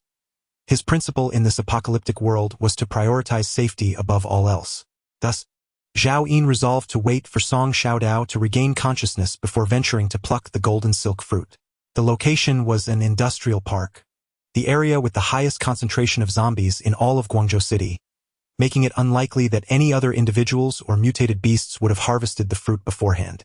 Zhao Yin exited the cloaked tent, with the old ox promptly following, resembling the most loyal of bodyguards. Subsequently, Zhao Yin employed the spatial ring to commence the clearing of the old villa site. The old ox beside him was oblivious to Zhao Yin's intentions, too frightened to even breathe, recalling how this small villa had once been brought to ruin by its own actions. Ultimately, Zhao Yin unearthed a deformed tent amidst the rubble and continued his search, soon discovering a misshapen hanging pot containing a few half-cooked chestnuts. Earlier that morning, when the old ox had collided with the villa, Zhao Yin had instructed the little monkey to seize Song Xiaodao and flee, leaving these items buried in the debris. Zhao Yin casually struck the warped pot a few times, rendering it less unsightly, and then stowed it away in his spatial ring. He proceeded to the area where he had previously discarded food and daily necessities. Hours passed, and the discarded food, deprived of the protection of the spatial ring, had deteriorated further. The self-heating rice and instant noodles were now covered in green mold, while the salted chicken, cooked beef, marinated eggs, and ham had all spoiled and emitted a foul odor. Zhao Yin cast a glance at the mess, then turned away, gathering the daily necessities he had abandoned along with the 10 buckets of well water. With this beef truck, how could Zhao Yin possibly pass up such an opportunity? The old ox, panting heavily, bore a massive tree root on its back, and with these supplies, it felt as though it were carrying a small mountain. Satisfied, Zhao Yin nodded, "Work diligently. I shall not forget your contributions. When the opportunity arises, I will elevate you to become a more formidable mutated beast. Thank you, master. I will strive to do my best." Zhao Yin affectionately patted the old ox's head, resembling a charismatic leader. He casually tossed the few half-cooked, mud-encrusted chestnuts to the old ox, which, without hesitation, chewed them down eagerly, feeling rejuvenated as it followed Zhao Yin into the tent. Clad in resounding armor, one hand wielding a bloodied spiked club and the other clutching a tattered bundle, the little monkey proclaimed, "Master, I have procured 3-star crystals and 3 F-grade corpse crystals, along with 536 non-grade corpse crystals." Zhao Yin, taken aback, inquired, "Which horde of zombies did you vanquish?" He was astonished by the little monkey's audacity. At the very least, it must have dispatched 500 or 600 zombies, including 3 of the F-grade variety. With a sense of pride, the little monkey communicated telepathically, "It was that school. Yesterday, the zombies there dared to injure my rear, and today I have obliterated more than half of them." Zhao Yin instantly recalled the school where he had encountered the female zombie. A day had passed, and now the little monkey was capable of single-handedly exterminating a significant portion of a zombie horde. "You weren't injured, were you? Have some chestnuts and rest well," Zhao Yin said, retrieving 10 chestnuts and accepting the little monkey's bundle. Having consumed all the chestnuts he had brought and drained a bottle of spring water, the little monkey, encumbered by heavy armor and dragging a spiked club weighing several hundred pounds, had expended considerable energy. Continuing to boast, the little monkey added, "Master, had I not refrained from drinking the iced tea, I surely could have annihilated the entire horde. For mere ordinary zombies, it is not worth wasting extraordinary sustenance. You have performed admirably, little monkey." Zhao Yin continued to offer praise. Old Bull gazed enviously at the little monkey, nodding repeatedly. He envisioned the generous rewards he would receive from Zhao Yin once the golden silk fruit was harvested, and was already eagerly anticipating it. After sending the little monkey on its way and giving Old Bull a gentle nudge, Zhao Yin proceeded to open the bundle. Over 500 unranked corpse crystals contain energy equivalent to approximately 5 F-grade corpse crystals. Coupled with 3 F-grade corpse crystals, Zhao Yin's evolution degree has risen to 100.26. This growth rate may appear sluggish, yet it remains the swiftest pathway for an evolver to enhance their prowess. Indeed, the speed at which these corpse crystals can be acquired would astonish Zhao Yin, had he been in his previous life. To rapidly accelerate one's evolution, one must eliminate zombies of equal or higher rank, but such endeavors are far from effortless. After utilizing the corpse crystals, Zhao Yin retrieved 3-star crystals and promptly activated them. Farmer Spring. Once again, it commenced with the most inconsequential of beverages. Zhao Yin had grown accustomed to this. He then proceeded to crack open the 2nd-star crystal. Beef canned, grade E, type extraordinary food. Consumption replenishes energy expenditure for 24 hours, with a permanent effect of 1 strength. Finally, it was no longer a mere one-time consumable of F-grade. Zhao Yin felt a surge of joy. Although it only added a single point of strength, he understood that there was no upper limit to this enhancement. In his former life, Lin Tianfeng had consumed over 1,000 cans of such food, enabling him to overpower fellow evolvers solely through sheer strength. Zhao Yin then activated the 3rd-star crystal. Chapter 38. Unstoppable Glutinous Rice Wine. Grade F. Type Extraordinary Alcoholic Beverage. Consumption grants 80 strength for 10 minutes, with a side effect of mental disarray for 3 hours. Zhao Yin gazed at the transparent glass bottle in his hand with a complex expression. Within, the liquid displayed an enchanting amber hue. Within a mere 10 minutes, his strength surged by a remarkable 80 points. Coupled with Zhao Yin's inherent strength attributes and the attack bonuses from his equipment, he felt confident enough to confront even a D-grade zombie. However, the side effects were exceedingly severe. A staggering 3 hours of mental disarray. In the pre-apocalyptic world, this might have been inconsequential, but in this grim reality, even 3 minutes could spell his demise. Zhao Yin had yet to devise a plan for utilizing this newfound power, so he stored it safely within his spatial ring. At that moment, Song Xiaodao finally opened her eyes. Zhao Yin, the young girl murmured, still somewhat dazed as she called out his name. Female human, F-grade evolver.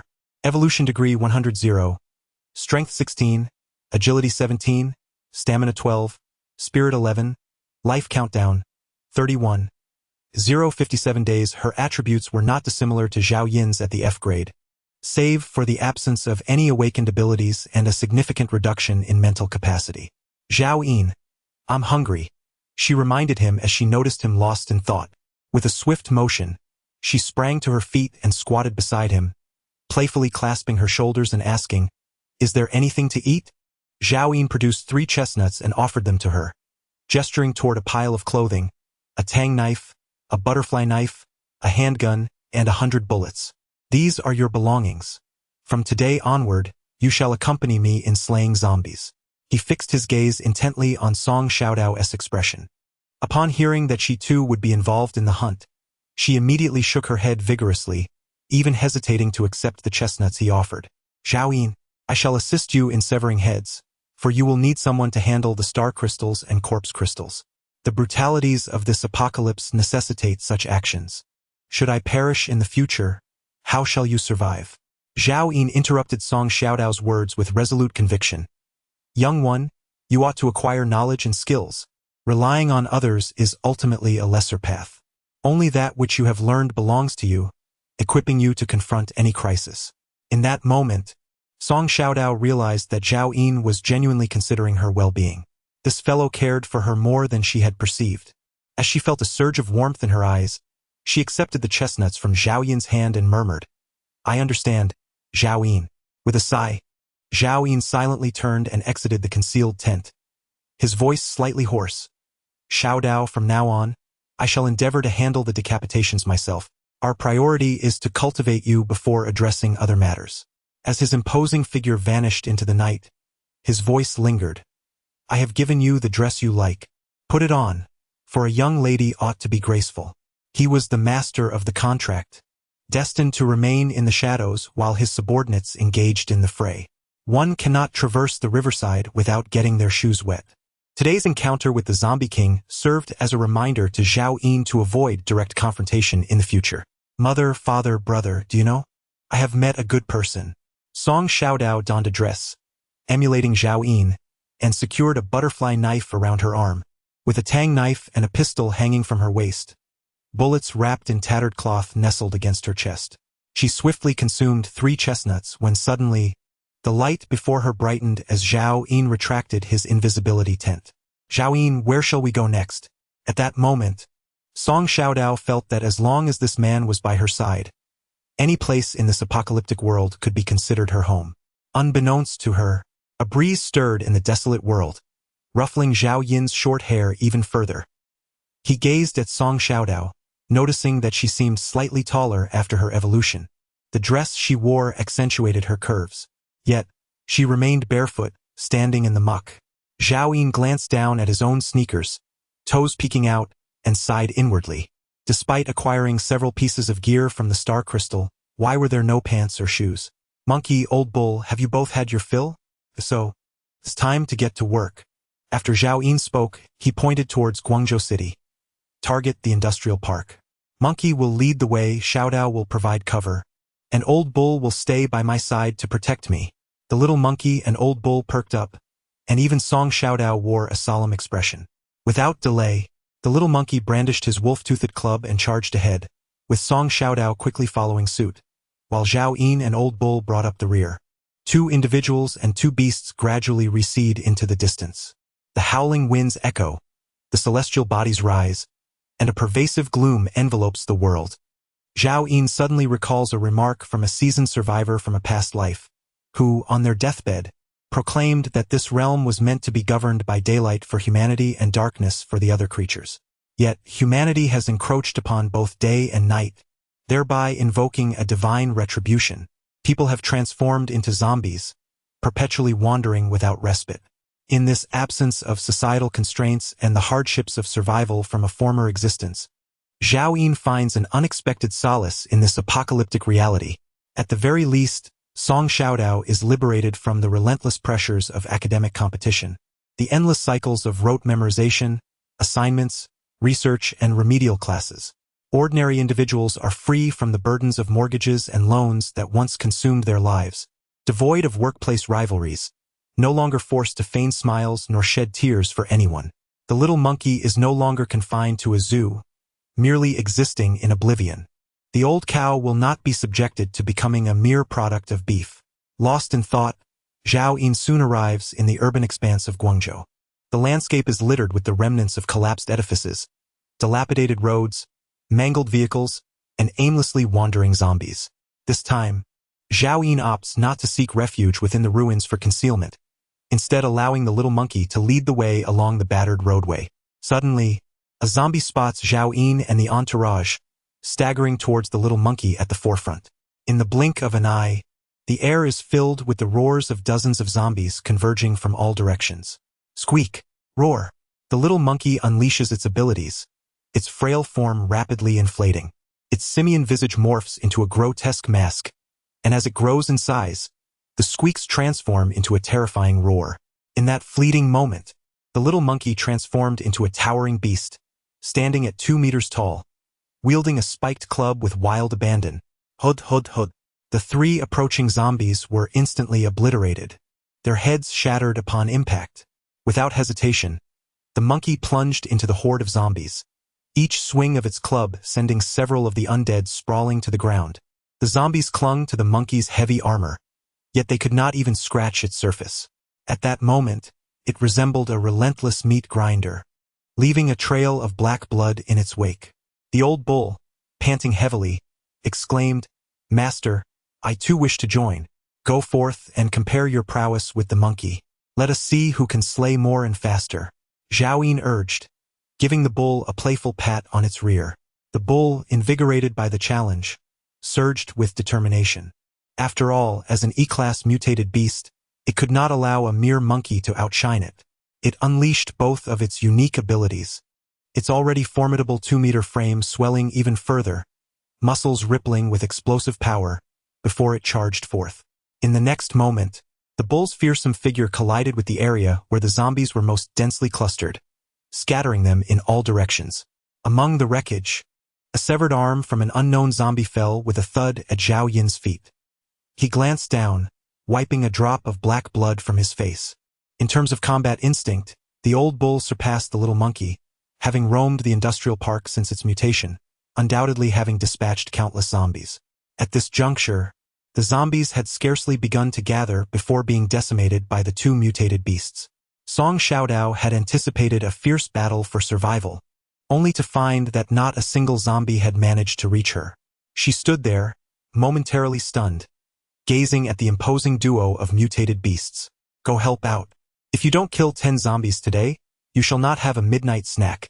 Zhao Yin's voice echoed from behind. Chapter 39. The Terrifying Industrial Park. 10. She hesitated, contemplating how to eliminate a single zombie to report back to Zhao Yin, thinking that would suffice. In this apocalyptic world, there were no children, only the relentless struggle between life and death. Those lacking in strength were destined to perish. Only the powerful could endure. Zhao Yin proclaimed loudly, "You are now an evolved being, stronger than most survivors. I give you 1 minute to slay the first zombie. If you fail, I shall make you take the monkey's place as the vanguard tonight." Song Xiaodao's legs weakened at the thought of being made the vanguard. Wasn't that a certain death sentence? Summoning her courage, she drew her tang knife and took a tentative step towards the horde of zombies engaged with the little monkey. Initially, Song Xiaodao intended to ambush an unsuspecting zombie, but to her dismay, as she drew near, one zombie abandoned its assault on the monkey and lunged directly at her. Panic-stricken, She swung the tang knife wildly. Thud! The blade cleaved through the zombie's shoulder, severing it completely. However, the creature seemed utterly unfazed, continuing its advance towards her with a single arm.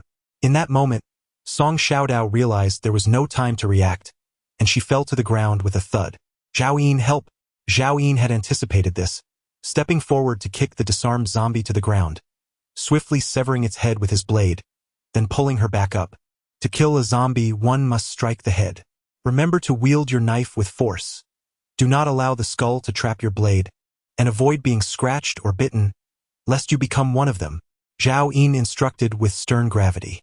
Song Xiaodao, still trembling with residual shock, pressed herself against Zhao Yin and, with a quivering voice, implored, "Could you spare me from slaying zombies?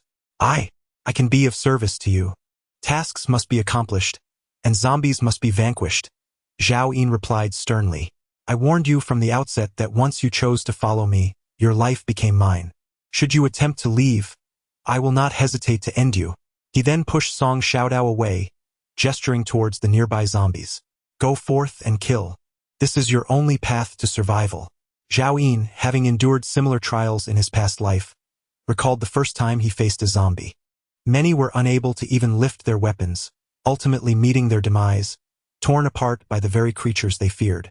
Song Xiaodao was still but a child, at least spared the humiliation of losing control. Tears streamed down her cheeks as she glared at Zhao Yin, the fondness she had previously felt for him evaporating in an instant. At that moment, the few remaining zombies in the vicinity had already been dispatched by the little monkey and old Niu. Reluctantly, she obeyed Zhao Yin's command and brandished her Tang Dao, rushing forward. A zombie let out a terrifying shriek and charged at her. With a powerful swing, she struck its skull. The strength of an F-class evolver was far beyond what a mere zombie could withstand. In her fervor, she cleaved the creature in two, its dark green entrails spilling forth in a foul, viscous pool. With the nearby zombies eliminated by old Niu and the little monkey, Song Xiaodao stood in a daze, gazing at the lifeless body she had just slain. Since the outbreak, she had always perceived zombies as the most terrifying entities on the planet. Yet, witnessing Zhao Yin effortlessly dispatch them had once filled her with awe. Now, she found herself having achieved the same feat had she truly killed this zombie. The experience felt surreal, as if she were lost in a dream. Suddenly, a warm palm gently caressed the top of her head, and Zhao Yin's voice whispered in her ear, "Well done." An inexplicable warmth surged within Song Xiaodao's heart. After all, she was still but a child, unburdened by grudges. "Zhao Yin, should you not perceive me as ineffectual?" The words exchanged earlier had stung somewhat, yet it was imperative to clarify that growth is an essential aspect of life. Sometimes, without pressing ourselves, how can we ever uncover the depths of our potential? Zhao Yin, with one hand ruffling Song Xiaodao's hair and the other resting behind him, tilted his head at a 45-degree angle, gazing up at the starry night sky, his jawline shadowed by stubble, sharply defined. In that moment, Song Xiaodao looked into his eyes, which sparkled with brilliance. "I apologize, Zhao Yin. My own timidity has led to your disappointment." Upon concluding his words, he personally bent down to excavate the head of a nearby corpse, swiftly retrieving a low-grade star crystal. He did not even bother to wipe it clean, opting instead to crush and absorb it directly. Song Xiaodao promptly sheathed her tang knife and brandished her butterfly knife, returning to her accustomed role. "Old ox, crush all the intact heads," Zhao Yin commanded. "Monkey, you too, delve for the corpse crystals." Observing their master engaged in labor, the two mutated beasts, who had just concluded their violent skirmish, quickly ceased their powers, questioning the hierarchy. The little monkey smashed a nearby head with a swift blow, reaching in to extract the corpse crystal, while Old Ox, lacking hands, nonetheless assisted Song Xiaodao by trampling the heads, allowing her to focus solely on procuring the star crystals. In mere minutes, 157 low-grade corpse crystals were absorbed by Zhao Yin, augmenting his evolution percentage by 0.0157. As the two individuals and their two beasts continued their journey towards the industrial park, they traversed a path strewn with corpses. The entire F-grade zombie population of Guangzhou had been summoned by the Zombie King, and earlier that morning, Zhao Yin had nearly annihilated them on the outskirts of the southern region. Consequently, they encountered no zombies of any notable rank along the way. Gradually, they approached the industrial park, where, amidst the ruins ahead, they beheld dozens of zombies lying motionless on the ground. These zombies appeared to be in a state of disrepair. "Are those zombies sleeping?" inquired Song Xiaodao. "Zombies do not require sleep," Zhao Yin replied, furrowing his brow. It was evident that these zombies had been slain by someone. He pondered who would dare to come here to hunt zombies. In a moment of realization, the little monkey's voice echoed in his mind. "Master, it was old Niu who did this last night." Zhao Yin understood and commanded the two beasts and Song Xiaodao to extract the corpse crystals. Soon after, they encountered several more corpses eliminated by old Niu, and to their surprise, they discovered an F-grade zombie among them, still possessing both a star crystal and a corpse crystal. Zhao Yin promptly activated the star crystal. Nongfu Spring. He savored the taste before storing it in his spatial ring. At that moment, his evolution level rose to 100-3215. Ahead, the density of zombies increased, and occasionally, they faced hordes numbering in the thousands. After several hours of intense combat, both the little monkey and old Niu were left panting from exhaustion. Zhao Yin had no choice but to allow them a moment of respite to regain their strength before continuing onward. However, he refrained from letting them engage in any further zombie hunting. Should they be surrounded by a massive horde, even their formidable powers would not suffice to ensure their survival. As they ventured deeper into the industrial park, the density of the zombies heightened to a nearly insurmountable level, compelling Zhao Yin to refrain from making any sound. Inquiring with old Niu, he learned that since the emergence of the Zombie King, the number of zombies in this area had proliferated, and old Niu had not dared to explore it for quite some time. Although the industrial park was not particularly vast, it had been summoned by the Zombie King to host nearly 100,000 zombies. Even a D-class mutated beast would find it exceedingly difficult to escape if ensnared. The mutated beasts, being merely flesh and blood, would inevitably succumb to the horde once their powers were depleted. As Zhao Yin delved further into the industrial park, he encountered zombies wandering about, a seemingly endless throng, reminiscent of a bustling fair before the apocalypse. He and his companions paused beneath a dilapidated thermal tile. "Old Niu, how much farther?" Zhao Yin silently inquired, wary of speaking aloud. At this moment, Zhao Yin could discern the location of the golden silk fruit. This area was not the most densely populated with zombies, and a fair amount of vegetation thrived nearby. The wild grasses and shrubs that had taken root in the post-apocalyptic world were often embedded within the concrete. Given Zhao Yin's physique and agility, navigating through the crevices of the ruins and utilizing the cover of the foliage to procure the golden silk fruit would not pose a significant challenge. "I will retrieve the golden silk fruit. You all stay here and wait for me," Zhao Yin whispered, lowering his voice. "Zhao Yin." Song Xiaodao clutched the hem of his clothing, her face etched with concern as she pouted. "I want to go with you." "No, if I inadvertently attract the zombies, I wouldn't be able to protect you," Zhao Yin replied sternly. His ability to escape if discovered by the zombies was one thing, but bringing Song Xiaodao along would be tantamount to inviting her demise. Zhao Yin, ever prudent, prepared for unforeseen circumstances. After speaking, he retrieved all the energy-boosting compressed biscuits, totaling 3. In pursuit of the golden silk fruit, he had indeed made a considerable sacrifice. He allocated 2 biscuits to the little monkey and 1 to the old bull, advising that in the event of a zombie encounter when their abilities were depleted, they could consume 1 to replenish their lost energy. He emphasized the need to safeguard the small knife. The 2 mutated beasts nodded, sensing the imperative nature of Zhao Yin's command, leaving no room for discussion. Once he had conveyed all his instructions, he turned and proceeded forward. This meticulous arrangement stemmed from Zhao Yin's cautious disposition, a precautionary measure, especially with the foliage providing cover. He navigated through the crevices of the concrete, making no sound. When no cover was available, he crouched and crawled through the underbrush. After several minutes, Zhao Yin successfully traversed the concrete mound mentioned by the old bull. Ahead lay an expanse of open ground, where he quickly spotted a diminutive shrub swaying in the night breeze about 30 meters away, adorned with a single fruit. Its crimson skin faintly shimmered with golden threads. The golden silk fruit. Zhao Yin inhaled sharply. The nearby zombies seemed indifferent to the prized fruit, Even when they wandered close to the tree, they disregarded it entirely. Zhao Yun stealthily immersed himself in the undergrowth, advancing cautiously 20 meters, 15 meters, 10 meters, 8 meters, 5 meters. Suddenly, a zombie meandered toward him at a sluggish pace. From within the foliage, he discerned that it had once been a young man, clad in tattered clothing, with a faint tire factory logo discernible. The zombie's body had fully recovered, and it would not be long before it evolved to F grade. Beneath the pallid skin, veins emerged in a repugnant hue of black and purple, resembling worms crawling across the face, while viscous, murky liquid dripped from the mouth. Drip, drip. As the zombie drew nearer, a drop of saliva fell upon Zhao Yun's eyelid, rendering him motionless.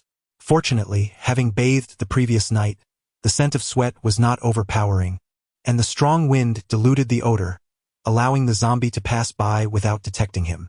The creature ambled past Zhao Yun, gradually receding into the distance.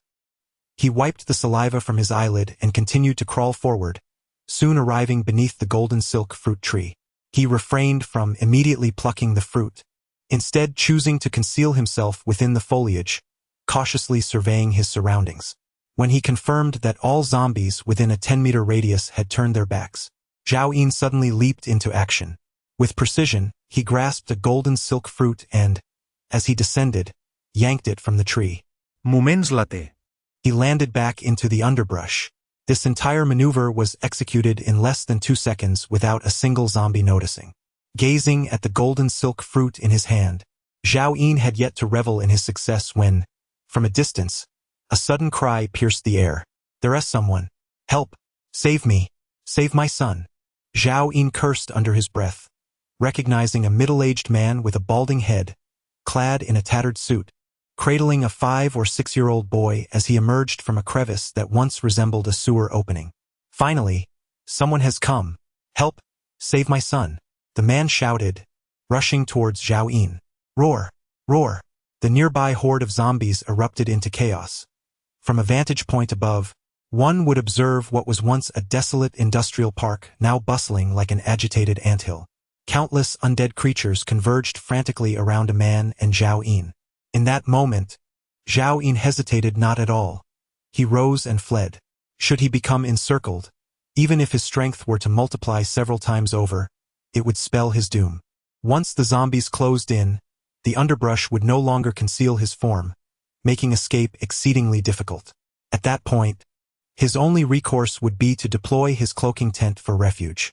These ordinary zombies would be unable to breach its defenses, but such an action would only result in an ever-growing mass of zombies outside, ultimately leading to his entrapment.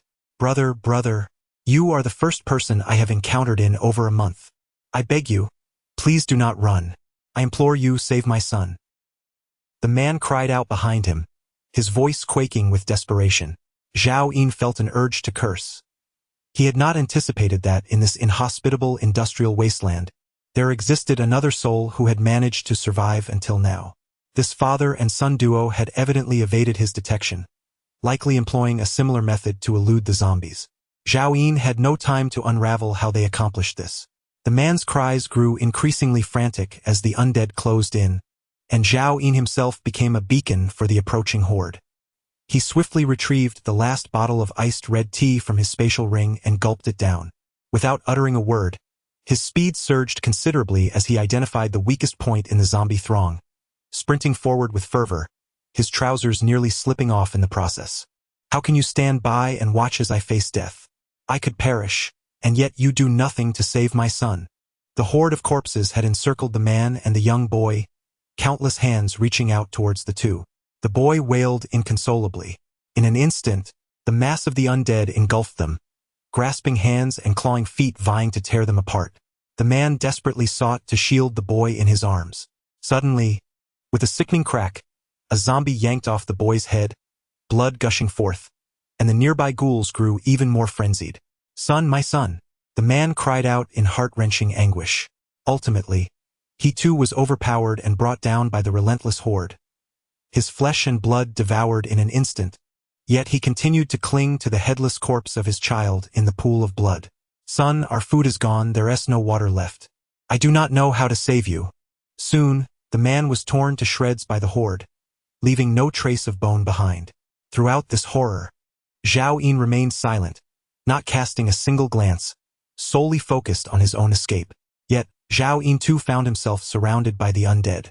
Despite exerting every ounce of strength to flee, he reached the outskirts of the industrial zone, only to find a wall of zombies ahead, leaving not a single gap. With a swift motion, Zhao Yin drew his machete, cleaving down 4 or 5 zombies before them. As the horde had not yet fully closed in, he quickly stepped forward, swinging his blade as he moved onward. This relentless onslaught allowed him to gradually advance out of the industrial park. Countless zombies, with their razor-sharp claws, clawed at his body. Although the ordinary zombies could not penetrate the defenses of his military uniform and fishnet stockings, Zhao Yin's exposed skin was already marred with numerous wounds. He swiftly dispatched the zombies surrounding him, retrieving a can of tuna designed to combat the virus, and opened it with haste, shoving its contents into his mouth. This brief delay resulted in several zombies biting his arms, thighs, and chest. While they could not tear through the fabric, the pain was still excruciating. Had he not evaded at the last moment, his neck would have been pierced by one of the undead. Fueled by rage, Zhao Yin brandished his machete with ferocity. The stench of blood from the bald man's father and son lingered in the air, even though they had been devoured to the point of leaving no trace of bone. Nonetheless, countless zombies rushed toward that spot, driven by an insatiable hunger. Typically, the zombies wandered aimlessly, circumventing obstacles, but the allure of fresh flesh had sent them into a frenzy. In their madness, a few miscalculated their ascent over a crumbling wall and fell into the crevice where Song Xiaodao and the 2 beasts were concealed. Bang! Bang! Bang! The little monkey wielded a spiked club, swiftly dispatching the zombies, inadvertently attracting the attention of nearby undead. A cacophony of roars erupted as a chain reaction ensued, with hordes of zombies surging toward the crevice. Song Xiaodao's face turned pale, his hand trembling as he gripped his tang sword. Chapter 41. Encirclement. The little monkey vividly recalled Zhao Yin's instructions before his departure and promptly consumed a piece of compressed biscuit. With a series of high-pitched squeaks, it unleashed its ability to grow in size, hoisting Song Xiaodao onto its shoulder and leaping out of the narrow gap.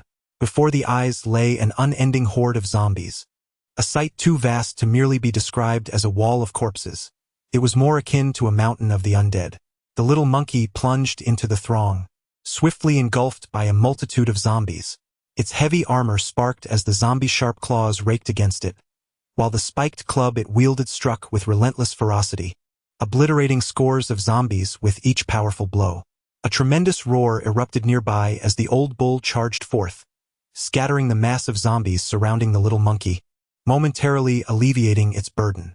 In that fleeting moment, the 2 beasts exhibited unparalleled ferocity, transforming the relentless horde into mere pulp through their seamless cooperation. Within mere minutes, they had vanquished thousands of zombies. Yet the swarm was simply too vast, and the 2 beasts scarcely moved, their stamina rapidly dwindling as time progressed. The little monkey was the first to falter, its strikes with the spiked club losing their swiftness. Suddenly, a limping zombie crawled at its feet, sinking its teeth into the exposed flesh of its calf, where the heavy armor offered no protection. At that moment, the little monkey was preoccupied with dispatching the zombies before it, and its reaction was delayed, resulting in a substantial chunk of flesh being torn away. Blood gushed forth, and soon, the surrounding zombies, drawn by the scent of blood, lunged towards the little monkey's legs. Driven solely by instinct, they fortuitously targeted the vulnerable spots in its armor. In the blink of an eye, the little monkey was besieged by zombies, its legs drenched in blood, flesh devoured in numerous places, revealing stark white bone beneath, rendering it unsteady on its feet.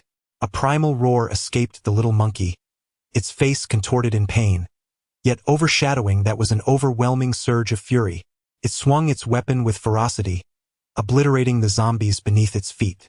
In the next moment, it abandoned all restraint, retrieving the iced tea sandwich and a second compressed biscuit that Zhao Yin had previously given it.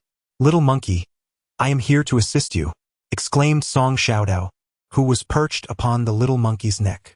Without hesitation, the little monkey passed the supplies to her, continuing to pummel the advancing horde. Swiftly, Song Xiaodao tore open the sandwich and stuffed it into the little monkey's gaping mouth, followed by the compressed biscuit and the iced tea. The little monkey swallowed everything in haste, without savoring the flavors. In the next instant, the visible wound on its leg began to staunch, healing rapidly as new flesh sprouted. At that moment, its strength surpassed that of the E-class mutated beast, the old bull. The monkey's face contorted, and its form swelled once more, muscles bulging with astonishing speed. Roar! Roar! It seemed to endure excruciating agony. After several anguished howls, its height surpassed 3 meters, with an arm as thick as a barrel. Golden fur erupted in wild growth, soon extending half a foot, dancing wildly in the night breeze. Superpower. Frenzy. At last, the monkey had unlocked its second superpower for the very first time in its life. Even Zhao Yin had never witnessed this transformation in the little monkey. It was supposed to awaken upon reaching E-class, yet the surge in the little monkey's power, fueled by its inner fury, had triggered this frenzy. Boom! The terrifying figure swung its spiked club, unleashing a deafening sonic boom. The wall of corpses before it was instantly shattered, sending a multitude of bodies flying, crushing many zombies' bones upon impact. A terrifying monkey clad in heavy armor advanced with formidable strides, effortlessly covering a distance of 30 to 40 meters in the blink of an eye, wielding its spiked club to strike forward relentlessly. Mangled corpses flew about, creating a gruesome path of blood. Behind him, the old bull stirred with renewed vigor, astonished to discover that this monkey possessed a second extraordinary ability, seemingly more potent than his own ironclad prowess. Realizing this, the old bull quickly matched the monkey's pace. Zhao Yin lay amidst the ruins, his face a grotesque mask of blood and flesh, features indistinguishable. The back of his left hand revealed stark white bones, and a gaping wound on his neck oozed crimson. He gasped for breath, painfully retrieving a piece of stuffed bread to swallow before closing his eyes. After what felt like an eternity, his injuries began to heal, yet the pallor of excessive blood loss persisted. He uncapped a bottle of spring water, consuming nearly half before stuffing a handful of chestnut leaves into his mouth, chewing as he crawled out from the debris. Zhao Yin ascended to the highest point of a nearby crumbled wall, gazing toward the industrial zone. There, a tide of corpses surged wildly, suggesting that the little monkey and its companions had fallen into a dire predicament. The monkey possessed a bottle of iced tea, and both it and the old bull had compressed biscuits. Surely they could break free. The bull's horn rivaled a D-grade weapon, showcasing an overall strength surpassing my own E-grade capabilities. After consuming the iced tea, the little monkey's strength would likely eclipse mine. If they could not escape, my attempt to rescue them would only result in another lost life.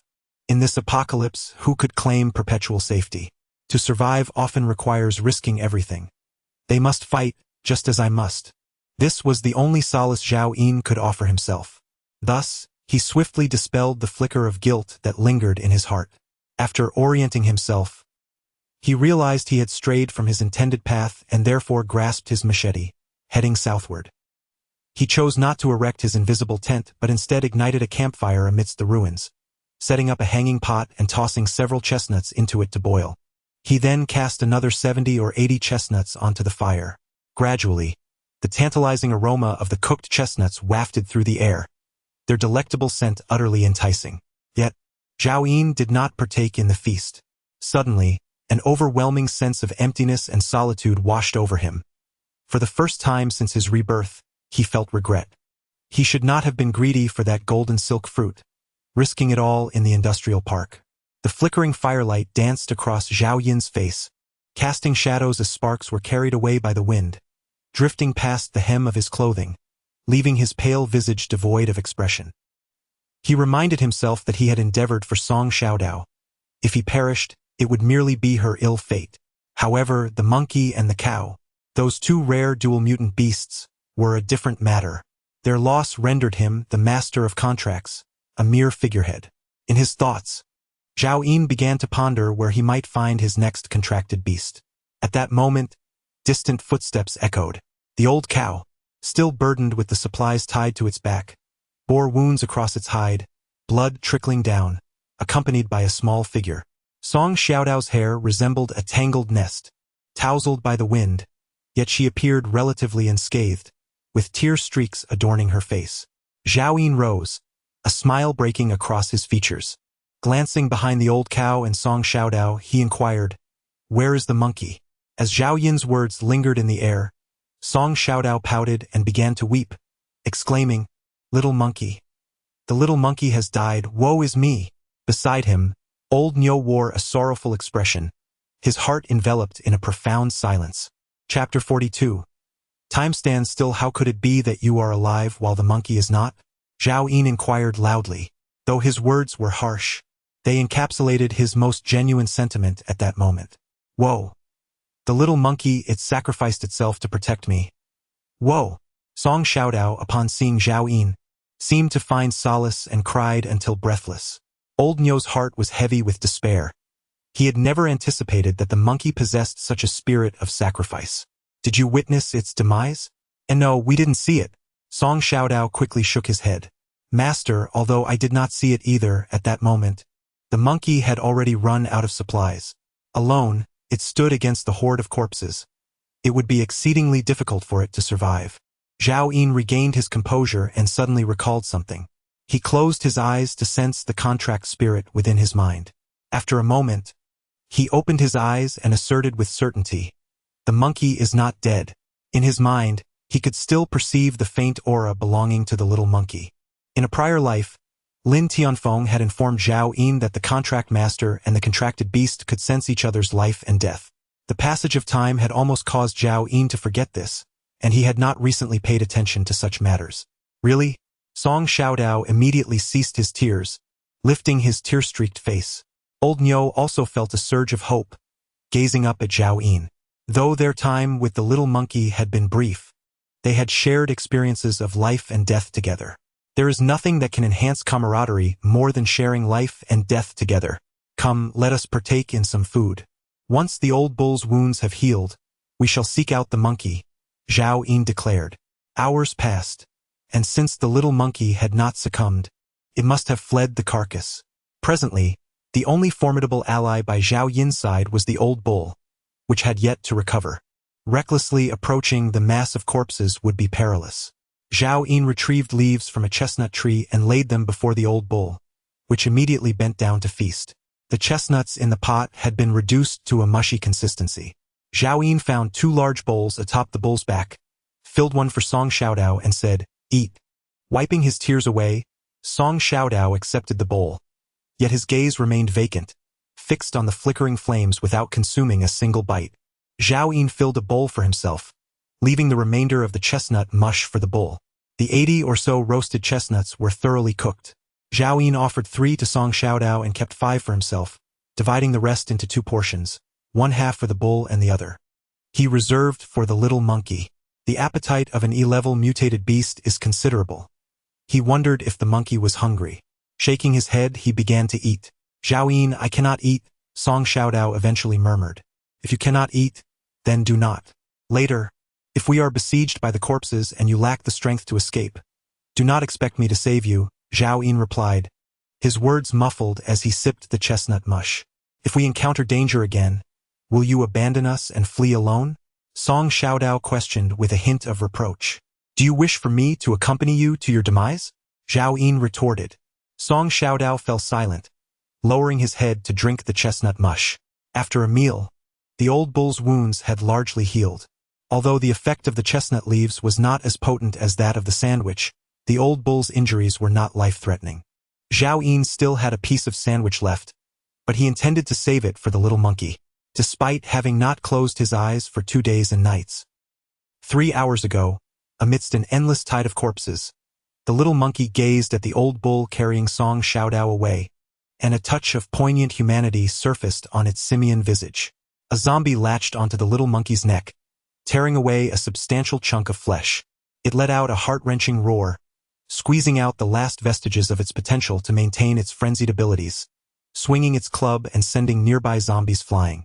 In the midst of the torrential downpour of black blood, the enormous monkey trembled violently. After a brief respite, the horde closed in once more. As the scent of blood emanated from the monkey, the zombies became increasingly frenzied. At this moment, The little monkey had barely enough energy left to swing its wolf-toothed club a few more times. Boom! The surrounding horde was once again sent sprawling, but the little monkey trembled even more violently. It no longer dared to hope for escape, only yearning to hold on for a few more minutes. It was merely an F-rank mutated beast, and the overwhelming frenzy was devouring its vital organs, constantly siphoning its life force. Just when the little monkey thought it was on the brink of death, suddenly all the zombies around it fell silent. In that instant, the entire world seemed to freeze. All the zombies stood motionless, as if transformed into stone sculptures. Still not leaving? At that moment, a voice urged urgently, "Go, quickly." The little monkey, no longer hesitating, unleashed its long legs, leaping several meters in a single bound, desperately racing towards the exit of the industrial park. Unimpeded by the zombies, it burst forth into the open air in less than a minute. At that moment, its final reserves of strength were utterly depleted, and in the blink of an eye, its once formidable form rapidly diminished. The frail body, compelled to activate its second extraordinary ability, became increasingly emaciated, resembling a blood-soaked skeletal child from a distance. The little monkey could no longer lift the spiked club. The heavy armor felt like a mountain pressing down upon it. Suddenly, the horde of corpses behind it stirred once more, as if they had merely awoken from slumber. In an instant, the air thickened with a palpable sense of dread. Summoning its last vestiges of strength, it discarded the spiked club and shed the heavy armor, struggling to move its tiny legs forward with fervor. In its panic, it lost all sense of direction, and soon only a handful of zombies trailed behind. The little monkey ran, though it could not discern how long it had been fleeing. Weary and squinting its eyes, it endeavored to continue its flight when suddenly, darkness enveloped its vision. With a thud, the little monkey collapsed to the ground. By now, daylight had broken, yet its sight remained clouded. In this desolate world, it was unaware of the whereabouts of the only human with whom it shared a bond. Lying on the ground, still bleeding, it faintly recognized that death was imminent. Turning its face sideways, it yearned to catch one last glimpse of the world, but a fallen meteorite obstructed its view. In that moment, it felt a pang of longing for Zhao Yin. In the depths of its being, the little monkey sensed that its master was still alive. How wonderful it was that he remained among the living. The little monkey slowly closed its eyes. Look ahead. What is that? Unbeknownst to him, a few individuals had approached the little monkey's vicinity. 4 men and 1 woman, all clad in tattered clothing, their faces obscured by dirt, rendering their ages and features nearly indistinguishable. It is a child. No, it is a monkey. Indeed, it is a monkey. How has it survived the meteor shower? Wonderful. It has been over a month since I last tasted meat, and although this monkey is thin, a small piece each should suffice. Can monkeys eat? Do they seem so similar to humans? Remarked the woman. One of the middle-aged men stepped forward, seizing the little monkey by its tail and lifting it, saying, "If you are too afraid to eat, we shall share an extra portion. In this apocalyptic world, whether it is a monkey or even a child, I would dare to partake." The woman suddenly laughed. "Old Nyo, was this where you parted with the monkey?" Zhao Yin pondered silently. Chapter 43. Pursuit. Zhao Yin did not immediately delve into the industrial park. Instead, he and Old Nyo, along with Song Xiaodao, concealed themselves among the ruins, surveying the movements of the nearby corpses. If the little monkey had departed from the industrial park, it would undoubtedly leave traces behind. After a while, his gaze narrowed as he spotted 3 F-class zombies wandering deep within the industrial park. He recalled that all prior F-class zombies had been taken to the southern suburbs by the Zombie King. Thus, these few must have just undergone evolution. It was evident that the flesh and blood of the bald man and his son had catalyzed their transformation. Minutes later, he finally discerned that from within the industrial park, heading north, the mass of corpses was particularly dense. It must have been the little monkey that attracted them as it departed. Let us proceed to the northernmost part of the industrial park. Zhao Yin immediately took the lead, his pace brisk. "Zhao Yin, why are we heading north?" "We separated towards the southeast," whispered Song Xiaodao. "You are not permitted to speak. Remain silent." Zhao Yin responded, his irritation palpable. After circling the industrial park for some time, Zhao Yin finally arrived at the northern outskirts. At this moment, the density of zombies within 500 meters outside the industrial park was nearly comparable to that within it. The entire horde appeared as though the industrial park had sprouted a tail. Zhao Yin, accompanied by Song Xiaodao and Old Niu, stealthily advanced towards the tip of this tail, using the ruins for concealment. After half an hour, the horde began to thin out. Zhao Yin unsheathed his machete and emerged from his hiding place, charging directly into the mass of zombies. With a swift motion, he cleaved a zombie in two before it could react. As the nearby undead began to comprehend the situation, Zhao Yin unleashed a flurry of strikes, dispatching 7 or 8 zombies in an instant. Grasping the machete stained with dark blood, he strode forward with determination. Old Niu and Song Xiaodao watched in astonishment, seldom having witnessed such ferocity from Zhao Yin. He did not require Old Niu to clear a path, nor did he ask Song Xiaodao to assist in any trivial task. At that moment, it seemed as if the zombie crystals held no value in Zhao Yin's eyes. Dark, viscous blood splattered across his head, face, military uniform, trousers, and shoes, rendering him a grotesque figure akin to a relentless machine of slaughter. When Lao Niu and Song Xiaodao caught up, Zhao Yin had already vanquished the last of the zombies, standing there with his blade in hand, a grin emerging on his grimy face amidst the howling winds. At that moment, Song Xiaodao and Lao Niu realized that his sole intention was to exact a measure of vengeance for the little monkey. Song Xiaodao stared at Zhao Yin, perplexed by the enigma that he often presented. Zhao Yin, take a moment to rest. I shall assist you in retrieving the crystal from the corpses, he said, gazing at the multitude of bodies strewn across the ground. Zhao Yin waved his hand dismissively. The monkey's safety is paramount. He had not closed his eyes for 2 days and nights, and the relentless battles had left him utterly fatigued. Yet he pressed on with his heavy mountain cleaver in hand. Suddenly, his pace quickened as he approached a mass of sticky remnants. Song Xiaodao hurried after him and discovered a suit of heavy armor and a wolf's fang club. They had been abandoned in the wake of a zombie pursuit, a burden in such dire circumstances. Zhao Yin comprehended the implications and swiftly stashed the 2 pieces of equipment into his spatial ring, his demeanor growing increasingly somber. The little monkey had even forsaken its armor and weapon, which spoke volumes of its perilous plight. From that point, a vivid trail of blood emerged, stretching northward into the distance, dark red and indicative of a living being that had passed mere hours ago. Zhao Yin led Lao Niu and Song Xiaodao along the trail. This was a road from the time before the apocalypse, flanked by collapsed ruins. Before long, Zhao Yin discovered a small pool of blood amid the debris. The previously scattered droplets had come to an abrupt halt here. Where is the monkey? Where has it gone? Zhao Yin demanded impatiently, addressing Song Xiaodao beside him. Song Xiaodao gazed at the bloodshot eyes of Zhao Yin, an unsettling fear suddenly swelling within her. Stammering, she uttered, I don't know. It must have fallen here with no one to tend to it. Where else could it go? Zhao Yin glared at her, commanding, hurry and search. All right. I'll look, Song Xiaodao replied, too intimidated to retort, and she began to rummage nearby. Meanwhile, Zhao Yin stood motionless, for with his acute senses, he would have detected the presence of the little monkey had it been close. Its absence suggested one of several possibilities. It could have been devoured by zombies, captured by a mutated beast, or taken by someone. The likelihood of it being consumed by zombies was minimal. There would surely be at least a trace of fur left behind. Thus, only the mutated beasts or humans remained as potential culprits. Zhao Yin, come quickly, Song Xiaodao suddenly called out. Zhao Yin rushed over, and in her hand, Song Xiaodao held something that Zhao Yin recognized all too well. A piece of corn husk. Fresh corn could only be produced by the mutated plants of the apocalypse. Mutated beasts would consume corn but would not carry its remnants. Thus, only humans could have brought this corn husk here. Someone has taken the monkey. Zhao Yin clenched his fists.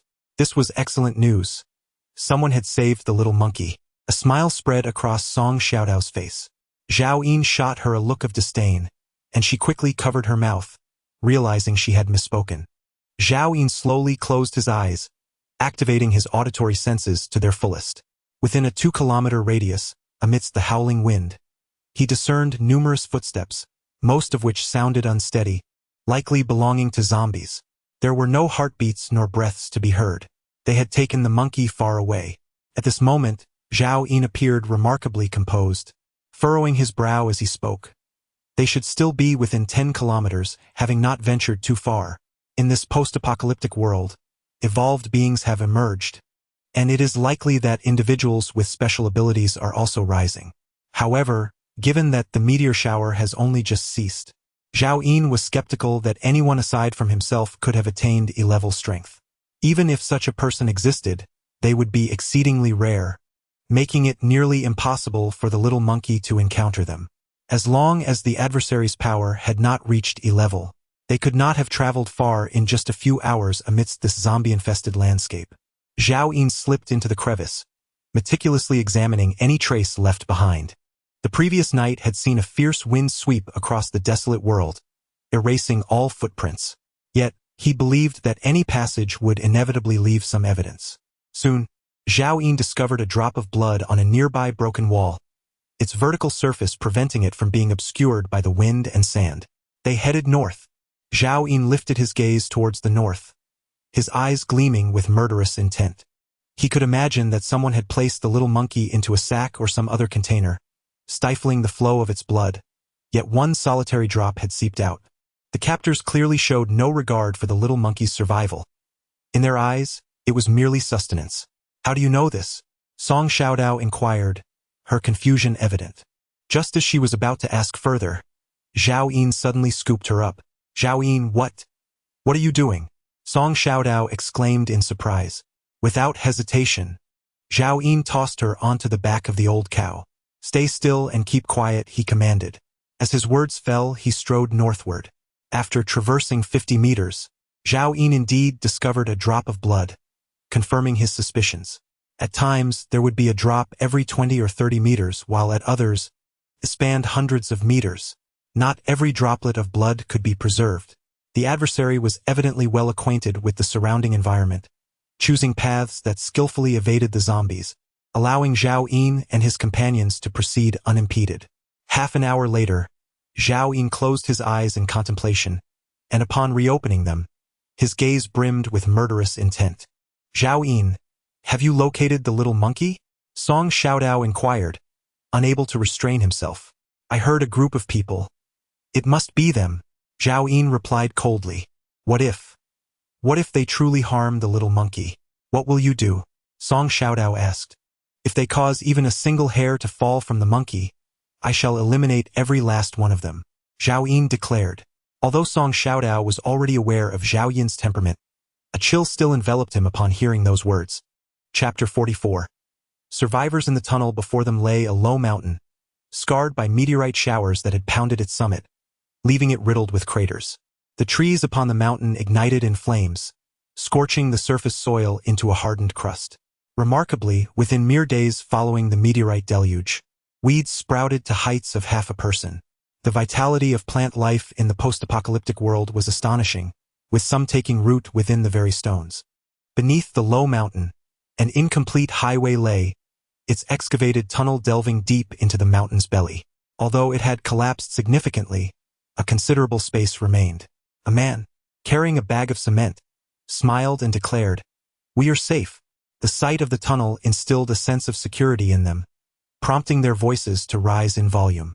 "I am famished. When will we skin the monkey?" Another man exclaimed eagerly. "Who isn't hungry?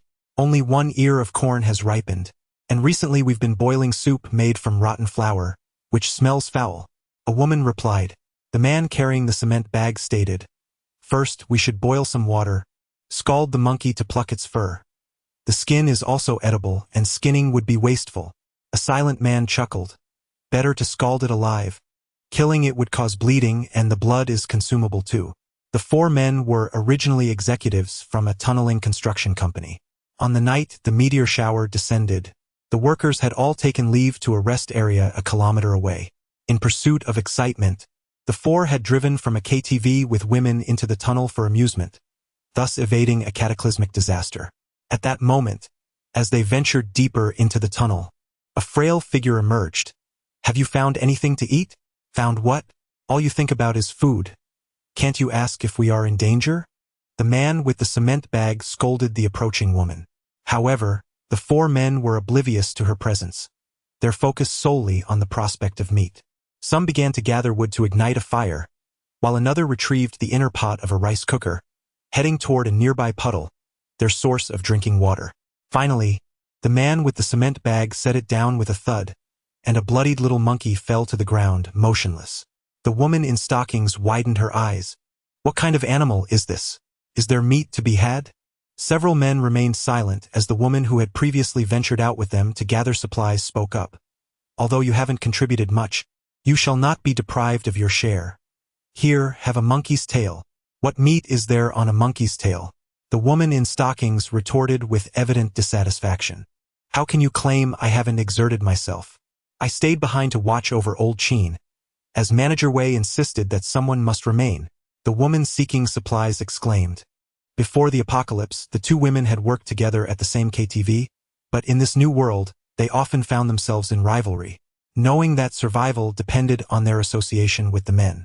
To leverage their influence, they relied on their allure, viewing each other as fierce competitors. Old Cheen hasn't escaped, has he? The woman in stockings immediately donned a smile. He hasn't, Brother Wei. I will surely do my utmost to fulfill your request. Bring him out. Let him assist in plucking the monkey's fur, Manager Wei commanded. Shortly thereafter, a frail man was dragged forth by the woman in stockings, appearing to be in his 40s, with his hands bound behind his back and his gait feeble. What purpose does this useless man serve? The woman complained. Keeping him alive requires little effort. A daily sip of urine and feeding him maggots from rotting flesh can suffice, and he can perform some tasks for us, providing amusement in our spare time. Manager Wei chuckled. In the event of a zombie breach, he could divert their attention. The other men erupted into laughter. The man referred to as Old Cheen wore an expression of numbness on his face. Upon noticing the little monkey on the ground still breathing, a flicker of compassion crossed his eyes. He and this monkey shared a similar fate, both mere prey on the chopping block of others. Before the apocalypse, Old Cheen was a cook at a construction site, rising early each day to prepare breakfast for the workers, which led him to reside within the tunnel. When the meteor shower struck, the unfinished tunnel became an ideal sanctuary. He possessed a substantial stockpile of provisions, which naturally attracted the attention of Manager Wei and his associates, who typically disregarded him. Initially, everyone believed this was merely an ordinary natural disaster, and that once it passed, normalcy would return. During that time, laughter still echoed among them, and Manager Wei promised Old Cheen a raise once the rescue team arrived. In his eagerness to please them, Old Cheen diligently prepared delightful meals. However, just days ago, after the meteor shower ceased, circumstances took a drastic turn. All the stored food spoiled overnight, leaving only a few bags of flour, which, though moldy and foul-smelling, could still be made palatable with cooking. As food supplies dwindled, Manager Wei ventured out and discovered the outbreak of zombies. Consequently, they imprisoned Old Cheen, providing him only with urine to drink each day. Old Cheen realized that, like the monkey, he would inevitably meet his demise at the hands of these brutes. Brother Wei, considering how obedient I am, could you perhaps spare me a monkey leg later? Or even the monkey's head? A woman in stockings stepped forward, approaching Manager Wei and lifting her filthy short skirt, revealing that she wore no undergarments beneath. She slowly lifted one leg, rubbing her thigh against Manager Wei's zipper. Wei, if a girl becomes too thin from hunger, she won't look good. Get away. Manager Wei forcefully pushed the woman in stockings aside. After going days without a proper meal, I have no energy left for such frivolities. The smile on the stockings-clad woman's face froze, her eyes betraying a hint of resentment. Another woman, however, burst into laughter. Is the water boiling yet? Manager Wei turned to ask another man. It's steaming. It will be ready shortly. The man gazed intently at the pot over the fire, licking his cracked lips. Water that has been heated over monkey fur can still be drinkable after filtration. Let's not waste it, Manager Wei instructed. This served as a cautionary reminder to the man responsible for boiling the water, prohibiting him from sneaking a drink. After speaking, Manager Wei ventured deeper into the tunnel. Leave Lao Cheen and Yu Donghai here to pluck monkey fur. The rest of you follow me to check on that corn. Yu Donghai was the man tasked with boiling the water. He nodded, and the others followed Manager Wei further into the tunnel. Before the apocalypse, Manager Wei held one of the highest positions among them, and even after, he maintained respect primarily due to his fairness and transparency. By bringing everyone to see the corn, he effectively communicated that he would not hoard it, allowing for mutual supervision.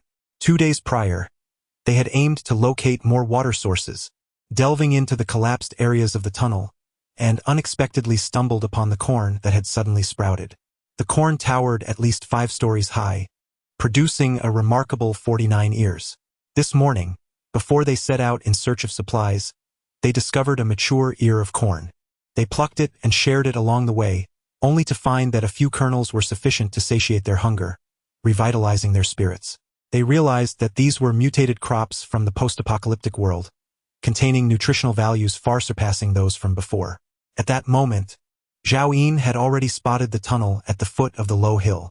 Chapter 45. The aroma of meat the water has boiled.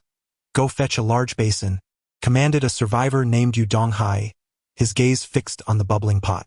Lao Qin, in a daze, shuffled to the side and, with his bound hands, grasped a large iron basin typically used for kneading dough, carelessly tossing it beside the fire. Yu Donghai seized the tail of a small monkey and unceremoniously tossed it into the basin, instructing, "Now, pour the boiling water from the pot over the monkey." "My hands. How can I lift the pot?" Lao Qin finally spoke, his voice hoarse and dry. Yu Donghai glanced at the ropes binding his wrists and let out a cold laugh. "Do you expect me to untie you?" Lao Qin remained silent, staring at him. "Don't think I'm unaware. You are a retired soldier who trained for 7 years at Shaolin. Once I untie you, we would hardly stand a chance against you alone." Yu Donghai mocked.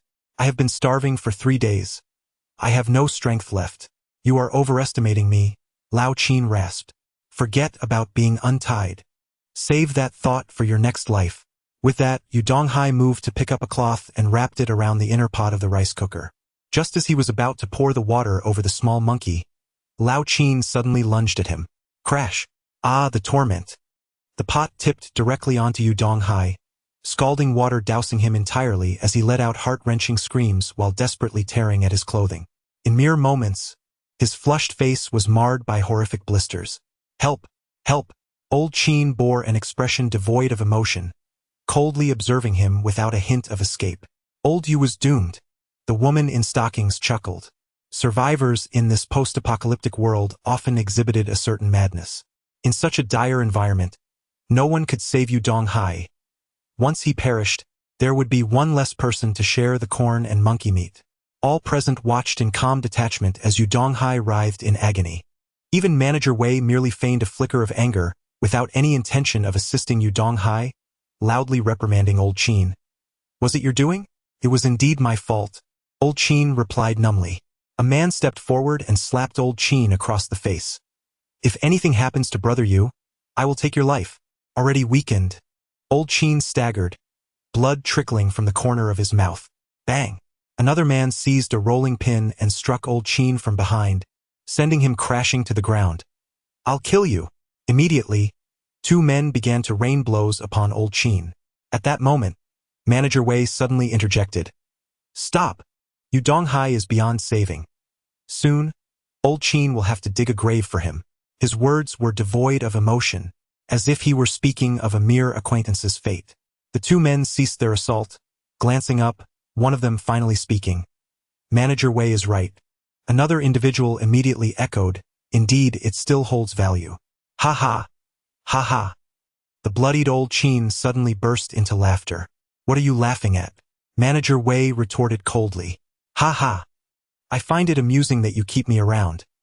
Sooner or later, I'll take out another one, and won't that mean one less mouth to feed among those corn?" Old Qin chuckled.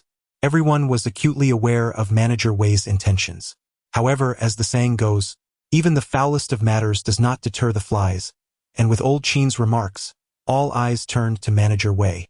"Are you looking for death?" Manager Wei's fury ignited instantly. He stepped forward and kicked Old Qin back to the ground as he attempted to rise. Then, he swiftly drew a dagger from his waist and plunged it violently into Old Qin's thigh. "Ha ha!" Old Qin continued to laugh, as if the injury were inconsequential. Wei Gu, kill him, urged the woman in stockings. Another woman, rarely in agreement, nodded and said, Wei Gu, let Xiao Li dig a grave afterward. It appears old Qin cannot be spared. They understood well that, in the face of old Qin, a ticking time bomb, they were the most vulnerable. If anyone were to fall victim to old Qin, it would undoubtedly be them. With his thoughts laid bare, Manager Wei felt compelled to prove his innocence by eliminating old Qin. This seemed to align with old Qin's own desires. Death was inevitable. He sought a swift end. Ha ha, go on and kill me. Otherwise, given the chance, I will surely bring about your demise, old Qin proclaimed. Manager Wei withdrew the dagger, a fierce glint in his eyes, and aimed for old Qin's neck. At that moment, bang, a young girl entered, gripping a pistol, the barrel still emitting wisps of smoke. All eyes turned to Song Xiaodao, their expressions laden with astonishment. In this apocalyptic world, was it conceivable that anyone other than themselves could have survived to reach this place? Soon, the tension dissipated. After all, the girl appeared to be no more than 11 or 12 years old. Even if she bore a firearm, could she truly possess the audacity to take a life? Manager Wei discreetly concealed his dagger behind him, a smile gracing his face. Little sister, that toy in your hand is hardly amusing. Please put it down. To everyone's relief, Song Xiaodao complied. At that moment, a tall man strode in, accompanied by an extraordinarily robust water buffalo. Did you all see that? Zhao Yin remarked. I'm sorry. Zhao Yin, from now on, I will heed your words, Song Xiaodao murmured. She had initially believed that not everyone here deserved death. Thus, upon Zhao Yin's arrival and confirming that little monkey was not in immediate peril, she allowed him to take a look outside. Children must always grow. Now, all eyes in the tunnel scrutinized Zhao Yin. Noticing he bore no weapons, a collective sigh of relief swept through them. Then, their gazes fixated on the water buffalo, each gaze reminiscent of starving specters. Just how many meals could be derived from such a sizable beast? Brother, is that buffalo for sale? Manager Wei asked instinctively. Zhao Yin retorted, can you afford it? I cannot. Manager Wei lamented, struggling to fathom what he could possibly offer in this desolate world to procure such a large creature. Immediately, he chuckled and directly broached the subject. Brother, you must be here seeking refuge. Since you've arrived, you're one of us. Zhao Yin did not spare him a glance and walked straight towards the little monkey. Manager Wei's smile faltered slightly as he discreetly signaled to the woman in stockings beside him. The woman in stockings silently approached Song Xiaodao, her peripheral vision keenly aware of the gun in Song's hand. Little sister, may I see your toy? She inquired. Go away. Song Xiaodao glared at her and retorted. I don't converse with the dead. They intended to kill the little monkey. Zhao Yin had warned that everyone here would perish. Thus, in Song Xiaodao's eyes, they were all already lifeless. Dead? The woman in stockings was momentarily taken aback, but then a flicker of malice danced in her eyes as she laughed. Little sister, you possess a fine sense of humor. With that, the woman swiftly grasped the hand in which Song Xiaodao held the gun, attempting to seize it. You're overstepping. At that moment, Manager Wei and the others collectively inhaled sharply. The next instant, everyone was astonished to witness the little girl fiercely struggle, her slender arms striking the woman in stockings squarely in the chest. The latter shrieked and was sent flying, landing right into the nearby fire pit. She should have rolled and screamed, yet at that moment, the woman lay still among the flames, as if resting on the softest bed before the apocalypse. She was dead. She had perished even before falling into the fire. Everyone stood in shock, the silence so profound one could hear a pin drop. Soon, the tunnel was filled with the acrid scent of charred flesh. Song Xiaodao was the first to bend over and vomit. Manager Wei and the others felt a chill run down their spines. They could not comprehend how such a small girl possessed such immense strength. In fact, they could barely catch a glimpse of what had transpired. Chapter 46. All killed brother, my woman was merely curious about that handgun. There was nothing else intended. Manager Wei stammered as he hastily explained to Zhao Yin, who was standing nearby. At that moment, Zhao Yin had already approached the little monkey, not sparing a glance towards Song Xiaodao. He bent down carefully, cradling the bloodied little monkey out of the basin, holding it close to his chest. He gazed at the little monkey's tightly shut eyes. At that instant, a faint pang of pain pierced through Zhao Yin's long-frozen heart. In his past life, he had placed his trust in Lin Tianfeng, Zhang Dongliang, and many so-called close friends and confidants, only to end up witnessing a tragic demise. In this life, since the meteor shower subsided, Zhao Yin had remained by the side of this little monkey. Although it was somewhat dim-witted and gluttonous, it was a truly trustworthy companion. This time, Zhao Yin generously produced a bottle of Nongfu Spring and the last piece of sandwich. He meticulously tore the sandwich into bits, soaked them in the Nongfu Spring, and offered them to the little monkey. Old Qin rose from his seat and looked at Zhao Yin, who was holding the monkey. He had a sense that this man was undoubtedly stronger than the little girl, and Old Qin could sense how much this man cared for the monkey they had almost consumed. Old Qin waited in silence, anticipating the outcome for Manager Wei and the others. "Is that so?" Zhao Yin finally spoke. "Weren't we just preparing to boil water and pluck feathers?" Manager Wei forced a smile. "How could we dare? Monkeys are primates." He stealthily approached Zhao Yin, drawing a dagger from behind him and thrusting it violently towards Zhao Yin's neck. In that fleeting moment, Manager Wei envisioned the scene that would unfold. Upon seizing this man, the petite girl with an astonishing strength would surrender, allowing them to toy with her at will. Meanwhile, Zhao Yin remained crouched, cradling a small monkey, seemingly oblivious to the impending danger. Until the dagger pressed against his neck, he slowly raised his head and calmly regarded Manager Wei. "Do you intend to kill me?" Zhao Yin inquired. "Don't move. Have that girl surrender her firearm." Manager Wei barked, his face alight with fervor. Zhao Yin's gaze grew increasingly frigid. In the next instant, a flash of steel caught the others off guard as a knife inexplicably appeared in his hand and was swiftly drawn. With a resounding thud, Manager Wei's right arm fell to the ground, the dagger rolling at his feet. The events unfolded with such swiftness that blood erupted like a fountain. Only then did a scream escape Manager Wei's lips. Zhao Yin coldly uttered 3 words. "Kill them all." The remaining individuals fled in terror. None had ever encountered a figure like Zhao Yin, whose presence instilled greater fear than that of the undead. In the next moment, the water buffalo they had been eyeing suddenly stirred, its massive form blocking the tunnel's entrance. With a fierce thrust of its horn, the man leading the charge was impaled through the abdomen. "Ah, help me!" he cried out in agony, the horn protruding grotesquely from his back as he dangled helplessly, reaching out to his companions. But where could anyone come to his rescue? Bang! Oh! The only option was to unsheath the tang knife and strike at a fleeing woman. Within mere seconds, 4 men and 2 women lay lifeless, including Yu Donghai, who succumbed to his scalding injuries, his skull crushed beneath the hoof of the old bull. Only Old Qin remained standing, his eyes gleaming with astonishment, witnessing the spectacle unfold. After a moment, noticing that neither the bull nor the little girl approached to end his life, Old Qin, perplexed, inquired, "Are you not going to kill me?" Yet, no one responded to him. Even the old bull cast a disdainful glance, as if to say, "Do you deserve it?" Earlier, when Yu Donghai attempted to scald the little monkey, it was Old Qin who intervened, an act witnessed by Song Xiaodao and the old bull. Thus, Zhao Yin remained silent, and they refrained from turning on Old Qin.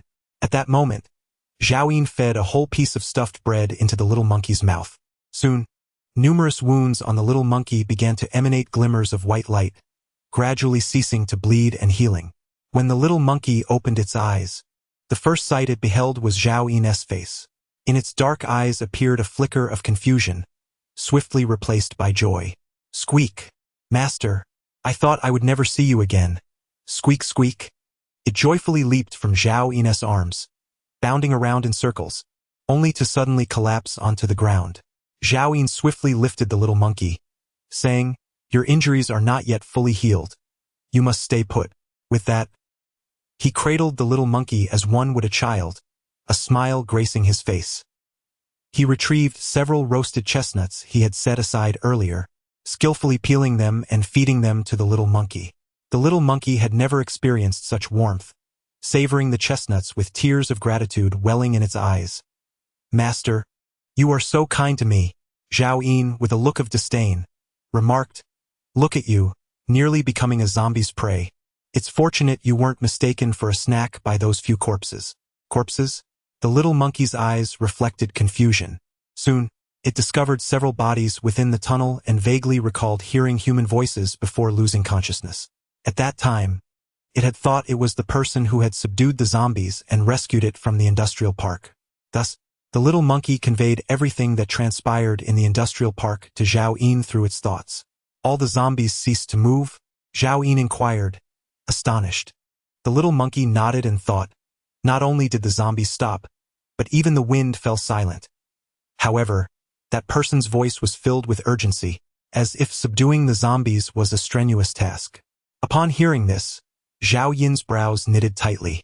Not only able to freeze the zombies but also the wind? In my memory, only two types of supernatural beings could achieve such feats: space manipulators and time manipulators. Both are exceedingly rare. In my past life, after 7 years in the apocalypse, I encountered only a handful of those possessing such rare abilities. Though their powers varied in strength, the weakest was still rated S-class. Currently, I have yet to see a single evolved being, and there is actually an S-class or higher supernatural being right here in Guangzhou. Everything in that industrial park is shrouded in mystery. Unlike anything I knew in my previous life. What did the individual look like? Did you get a clear view? Zhao Yin asked. The little monkey shook its head, replying, "I did not see. Everywhere is filled with zombies, and I had no time to observe. Surely you must know whether it was a man or a woman." Zhao Yin. The little monkey shook its head again. I could not discern. He pondered why that individual had chosen to assist the monkey. Was it a mere coincidence? Or was it a purposeful act? If it were the latter, what ulterior motives could that person possess? In the industrial park, there had emerged an E-class water buffalo, alongside a zombie king that had devoured 3-star crystals, and there were also the father and son who had fallen prey to the zombies. Though they possessed no extraordinary abilities and were not even evolved beings, they had somehow evaded Zhao Yin's keen hearing. Reflecting on it now, nothing seemed straightforward. Before long, he finished feeding all the chestnuts in his hand. The wounds on the little monkey's body had nearly healed thanks to the treatment from the stuffed bread. Zhao Yin turned to approach the corpse of Manager Wei. Old Qin, standing nearby, looked at Zhao Yin in confusion, initially thinking he was merely talking to a monkey. But strangely, it appeared that the monkey could genuinely communicate with him. The mystery surrounding this man sparked a flicker of curiosity within Old Qin. Bending down, Zhao Yin removed the sneakers from Manager Wei's feet, only to discover they were a limited edition pair of Jordans, which had been priced at 5,000 to 6,000 before the apocalypse. "Your grandson is quite wealthy," Zhao Yin exclaimed, kicking the corpse.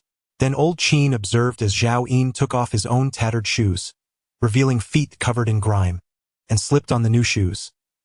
Zhao Yin grinned, stating they are a bit tight, but after wearing them for a few days they should stretch. Meanwhile, Song Xiaodao imitated him, removing the sneakers from a female corpse nearby. Song Xiaodao had always been barefoot, and after several days of walking, her small feet were covered in blisters. Upon donning a pair of shoes, her face lit up with a joyful smile akin to that of Zhao Yin. "Go, strip them of their trousers," Zhao Yin commanded the little monkey who had just finished eating chestnuts. Without a shred of shame, the monkey eagerly set to work, its red bottom proudly displayed. In no time, several corpses of men lay below, their lower halves entirely bare. Chapter 47. The corn tree. Old Qin stood by, utterly dumbfounded. What sort of individuals were these? They even stripped the trousers off the dead? He turned his gaze toward the little girl, only to find that she too had stripped 2 female corpses down to their bare essentials. Old Qin's eyes nearly popped out of his head. Bandits! This was his immediate thought. At that moment, Song Xiaodao was holding 2 bras. Her little brows furrowed as she said to Zhao Yin, "They are too big. I can't wear them now. Why do they have to be so large?" "It's not that they are large, but rather that you are too small," Zhao Yin replied, glancing toward the makeshift airstrip. "Ah, indeed. It is my youth that is the issue. Once I grow up, I shall wear such beautiful bras." Song Xiaodao completely misunderstood Zhao Yin's words and quickly exclaimed, Zhao Yin, hurry and help me store these clothes in your spatial ring." Recently, none of the star crystals have yielded any trousers, as if Zhao Yin were inherently fated to be without them. Daily, Zhao Yin's trousers and shoes suffered damage, leaving very few intact. He gazed at the heap of trousers and shoes on the ground, content as he gathered them all up. Turning to Song Xiaodao, he said, "Go find old Niu. Your belongings should be loaded onto his back. No, old Niu must engage in battle with the zombies. What if something gets damaged?" Song Xiaodao clutched her two most treasured bras and a pair of ripped stockings, leaving the other garments strewn about. "Do you need these items?" Zhao Yin glanced at her modest chest. "What purpose do they serve?" Song Xiaodao's cheeks flushed crimson as she indignantly replied, "I am turning 12 soon and will grow up rapidly. Will you help me collect them or not?" The young girl was resolute in her stance against Zhao Yin. Zhao Yin shook his head, dismissing the need for further discussion. He walked over and assisted her in gathering her belongings. His gaze soon fell upon a large iron basin on the ground. "Perfect. This will be useful for bathing Xiao Hozi and Song Xiaodao." He then spotted a rice cooker pot and, placing it on his head, thought it would make a fine helmet. However, it obscured his vision, so he took out his machete and carved out an opening for his face before placing it back atop his head. "How does it look?" Zhao Yin inquired of Song Xiaodao. She immediately nodded. "Very cool. A handsome person looks good in any helmet." Zhao Yin acknowledged her compliment with a nod. Xiao Hozi and old Niu also nodded in agreement, affirming the helmet's efficacy in blocking attacks from ordinary zombies. Had he possessed this helmet the previous night, Zhao Yin would not have sustained such severe injuries. With nothing more in the tunnel that he required, Zhao Yin surveyed the surroundings, eventually fixing his gaze upon old Qin, his expression darkening as he asked, "Where is the corn?" "What?" The sudden inquiry left old Qin momentarily bewildered. "Corn, the food you usually consume?" Zhao Yin inquired. "They only provide me with urine to drink, and I feast upon the maggots atop rotting flesh." "Ah, indeed. There is corn within the tunnel." "Corn trees," old Qin stammered. He was no longer fearful of death. Yet, for reasons unknown, he felt a twinge of anxiety in the presence of this man. Upon hearing his words, Zhao Yin turned and ventured deeper into the tunnel, with the little monkey and old Niu quickly following suit. "Zhao Yin, wait for me!" Song Xiaodao called out, joining the pursuit. Only old Qin remained, standing there in a daze, contemplating whether he should follow. However, he was unfamiliar with the group, and the man appeared somewhat unapproachable. What if he misinterpreted old Qin's intentions? Yet, if he chose not to follow, where else could he go? Zhao Yin soon discovered the corn, or rather, the corn tree. Its main trunk was thicker than a water barrel and towered to a height equivalent to 5 stories. Its foliage was lush, resembling a towering tree that reached the ceiling of the tunnel. Zhao Yin counted, and there were a total of 48 ears of corn on the tree. One area bore signs of having been harvested, which Zhao Yin speculated was related to the corn husk discarded by Manager Wei and his companions. He employed his true sight to meticulously examine the corn tree from top to root. Maize. F-grade mutated crop, rich in nutrients, 52 hours until maturity. Maize. F-grade mutated crop, rich in nutrients, 61 hours until maturity. Maize. 49 hours until maturity. Maize seedling. F-grade mutated plant. This maize plant does not possess the dual efficacy of the chestnut tree. However, this is quite normal. In Zhao Yin's 2 lifetimes, he has only encountered the peculiarities of the chestnut tree. At this moment, the little monkey excitedly tilted its head back, fixating on the ears of corn above, drooling and eager to climb up. "Wait," Zhao Yin interjected. "These maize are not yet ripe. We must wait a few more days." Disappointed, the little monkey climbed down, occasionally glancing up at the corn cobs. "Zhao Yin, are we to wait here for a few days?" asked Song Xiaodao. "The latest maize cobs will not reach maturity for 3 days. During this time, the 2 mutated beasts will undoubtedly consume more chestnuts than the value of 48 maize cobs. Maize is not food. Once mature, it becomes seed," Zhao Yin clarified. He was not lacking in sustenance. Rather, he craved variety in his provisions. "Let us rest here for 3 days."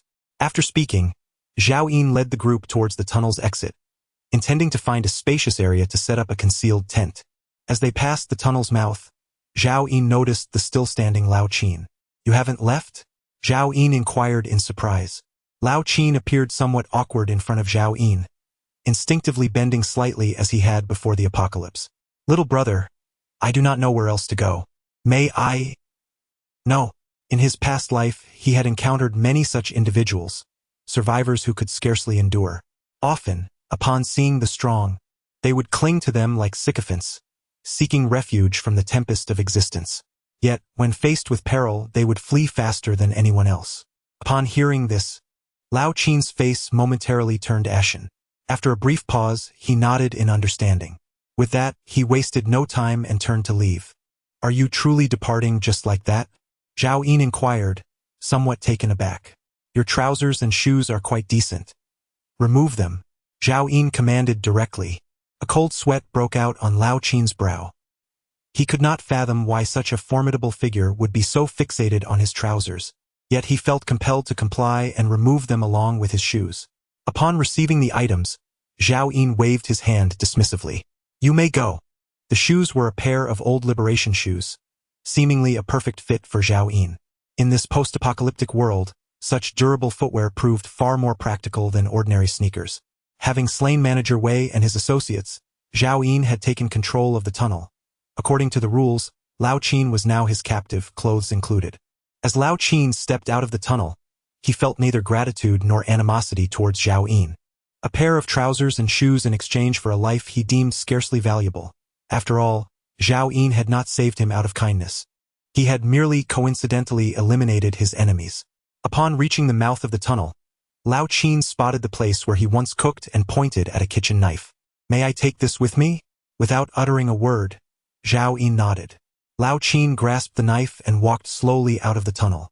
Beneath the dim sunlight, clad only in a pair of briefs, his legs appeared strikingly pale. Squeak. Master, he is a good person. I wish to share some of my chestnuts with him. At that moment, the little monkey suddenly tugged at Zhao Yin's sleeve. You barely have enough chestnuts for yourself, and yet you wish to give him some? Zhao Yin inquired with a frown. I shall give them to him. He has aided me, the little monkey replied resolutely. Though the little monkey had been in a state of unconsciousness when old Qin had come to its aid, its heightened senses as a mutated beast allowed it to perceive certain events. In truth, Zhao Yin did not intend to seize this tunnel, nor was he adamant about driving old Qin away. His primary concern lay in the possibility that an outsider might pilfer his corn. After contemplating, Zhao Yin retrieved 5 chestnuts, a handgun, and 50 rounds of ammunition, and handed them to Song Xiaodao, saying, Take these to him and inform him that the gun is meant for dealing with survivors. Firing indiscriminately will attract zombies. Song Xiaodao accepted the items and dashed outside. Zhao Yin selected a level area at the tunnel's entrance and, with a mere gesture, summoned the invisibility tent. He then produced the golden silk fruit. Monkey, you have performed admirably in protecting old Niu and Xiaodao. This is your reward. Chapter 48. The Dawei Mountain Range. The little monkey clearly remembered that its master had risked his life to venture deep into the industrial park for this very fruit. Cradling the golden silk fruit bestowed upon it by Zhao Yin, the little monkey, incredulous, asked, Master, is this truly for me? Of course. I would never shortchange a hero, Zhao Yin affirmed. Nearby, old Niu immediately turned his gaze, his eyes brimming with envy. He had coveted this golden silk fruit for a long time, yet it had now fallen into the hands of that monkey. However, recalling how the little monkey had risked its life to save him, old Niu felt reluctant to contest it.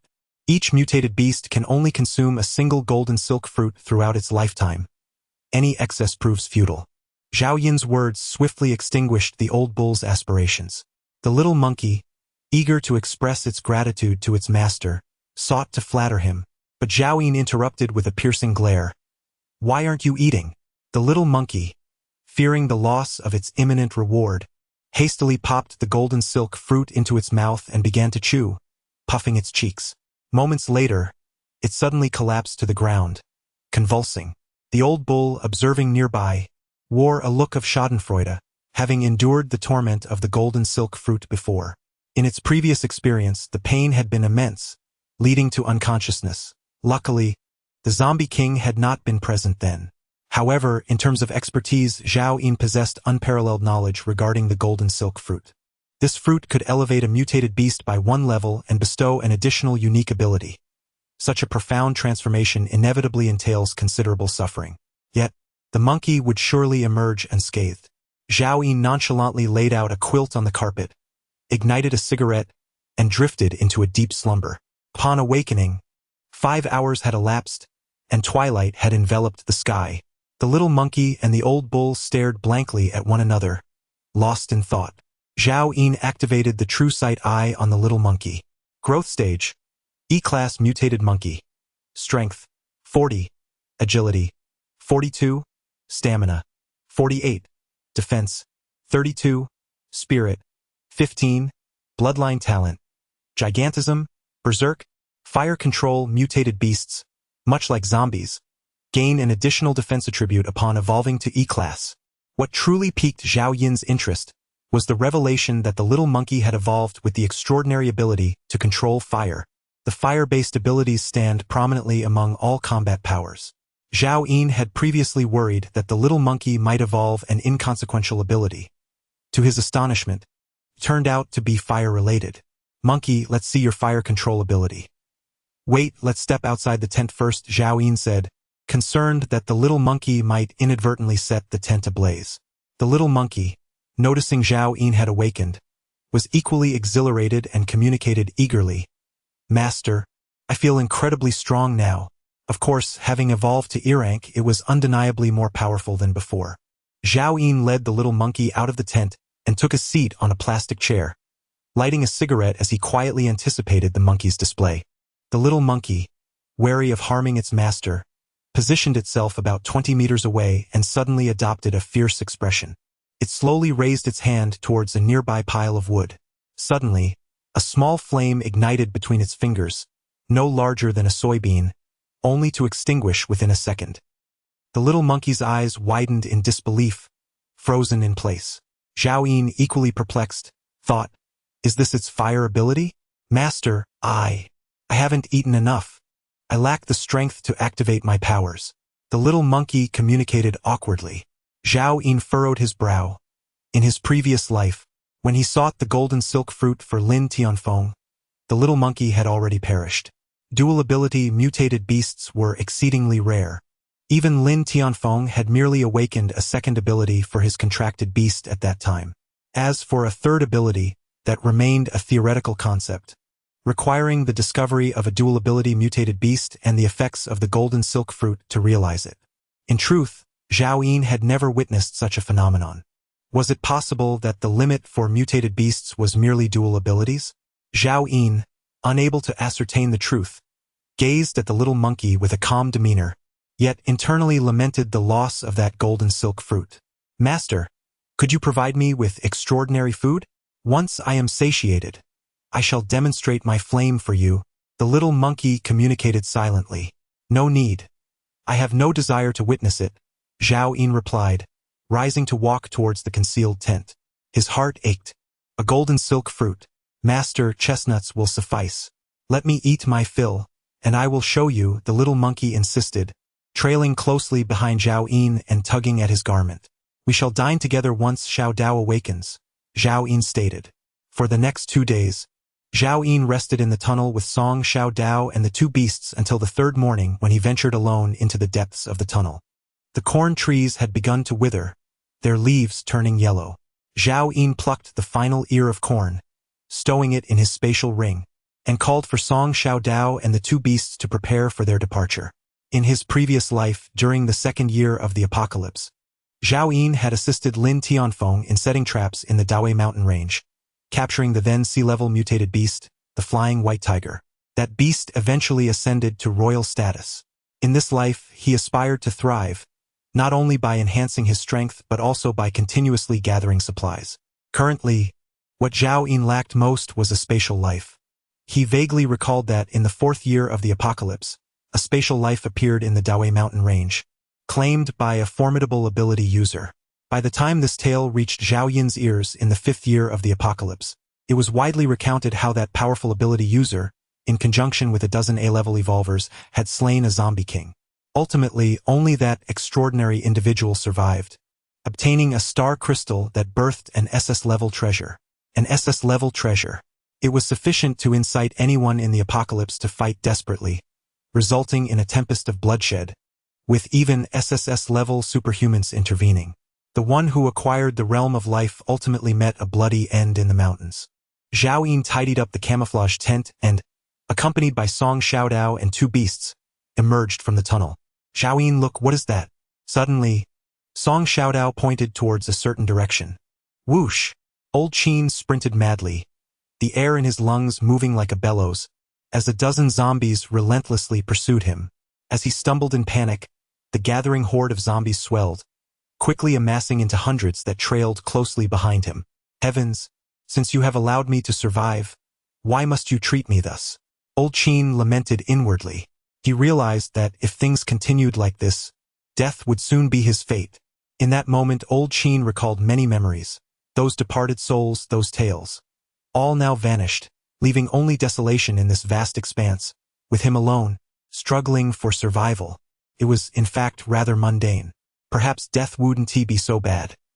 Since childhood, he had been an orphan, unaware of what his parents were like, raised by an old soldier from the war.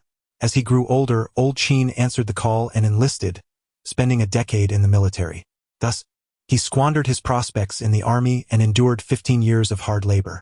Upon his release, all that remained of his adoptive father was an empty grave. Thus, he had wasted half his life without ever having married.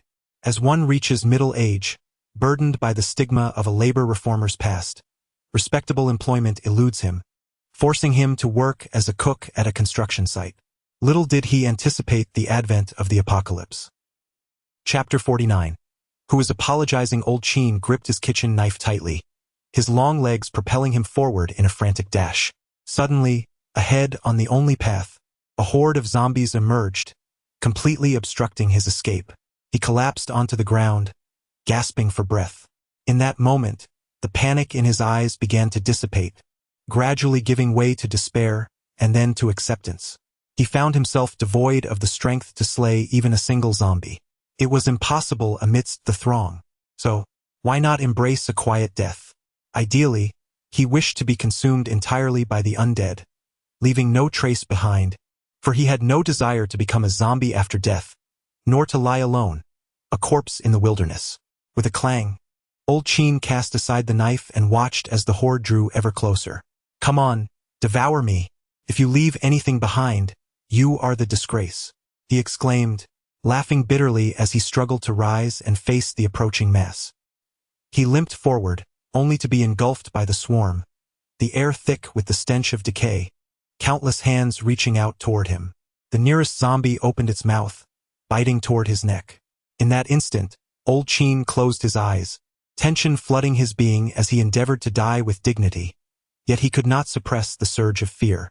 It dawned on him that he still feared death. However, he felt no pain at his neck. When he opened his eyes, he beheld the zombies frozen in place, as if, in that moment, they had all transformed into lifeless sculptures. Time itself seemed to stand still. Old Qin gazed at the fine sand stirred by the wind, suspended in the air, as if time itself had come to a halt and the years were frozen in place. Suddenly, a cool little hand grasped his wrist, pulling him away from the pile of corpses. In an instant, Old Qin felt a surge of strength coursing through his body, his long legs moving swiftly.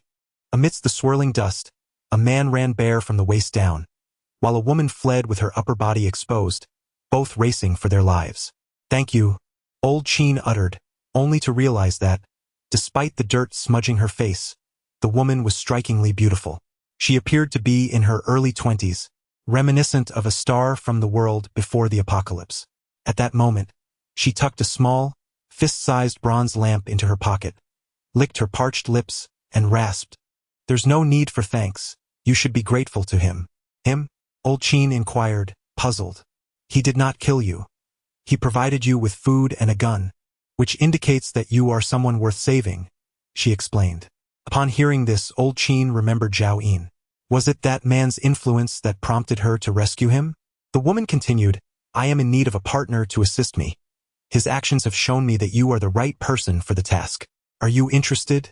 Without hesitation, Old Qin nodded, saying, regardless of the circumstances, you are my savior, and I will do whatever you ask. He had witnessed her remarkable ability to immobilize those terrifying zombies. By aligning himself with her, he could not only repay his debt but also extend his own survival. After all, he had nowhere else to go. Why not work for her? Suddenly, the woman swayed unsteadily, nearly losing her balance. Old Chin quickly reached out to steady her. "Are you injured?" "I am fine." The woman steadied herself and shook her head. She found a large meteorite and sat upon it, retrieving a handful of red berries from her pocket, sharing half with Old Chin while she savored the other half slowly. Yet, her other hand remained tightly clenched around the copper lamp within her pocket. Old Chin was oblivious to the fact that her hand bore only 4 fingers, with droplets of blood gradually seeping into the lampshade. Zhao Yin turned to gaze in the direction pointed out by Song Xiaodao. Beneath the dim sunlight, a vial of potion rested steadily upon a meteorite. Healing potion, Grade D, effective for treating injuries. Any life form below Grade D can regenerate severed limbs upon consumption. Zhao Yin was momentarily entranced. How could a D-grade healing potion be found here? Since the advent of the apocalypse, he had never come across such a genuine life-saving treasure. In his previous life, any potion capable of limb regeneration fetched exorbitant prices, rivaling even that of equivalent evolution potions. Zhao Yin pondered. Few were privy to the secrets of star crystals nowadays. Even if one were to discover a treasure, it would likely be kept for personal use. Who would carelessly abandon it here? Could it be that a certain zombie had lost its primal instinct, choosing not to devour star crystals, but instead using them as marbles, inadvertently shattering one and unearthing this vial of evolution potion? How absurd. Zhao Yin found himself amused by this notion. Zhao Yin, look, there are words here. Song Xiaodao pointed to a certain spot on the meteorite. Zhao Yin's attention had been fixated on the healing potion, and he had not noticed it earlier. There, in crooked letters written with charcoal ash, were the words, "I'm sorry." Is it written by a human? What unspeakable deeds did that person commit? Zhao Yin murmured. Who knows? Perhaps there are other survivors here. Song Xiaodao responded, equally perplexed. Zhao Yin had been occupied with shelling corn earlier and had not heeded the commotion outside. Now, with his senses heightened, he perceived that the wind today was particularly fierce, rendering him incapable of discerning whether any living beings were present within a 2-kilometer radius. Unable to ascertain the cause, Zhao Yin resolved to cease his musings. Even if there were survivors, anything that had entered his spatial ring could never be retrieved. "Let us go," Zhao Yin declared. With that, he hastily departed, moving stealthily. Song Xiaodao and the 2 beasts promptly followed suit. Only after running 2 kilometers did Zhao Yin finally slow his pace.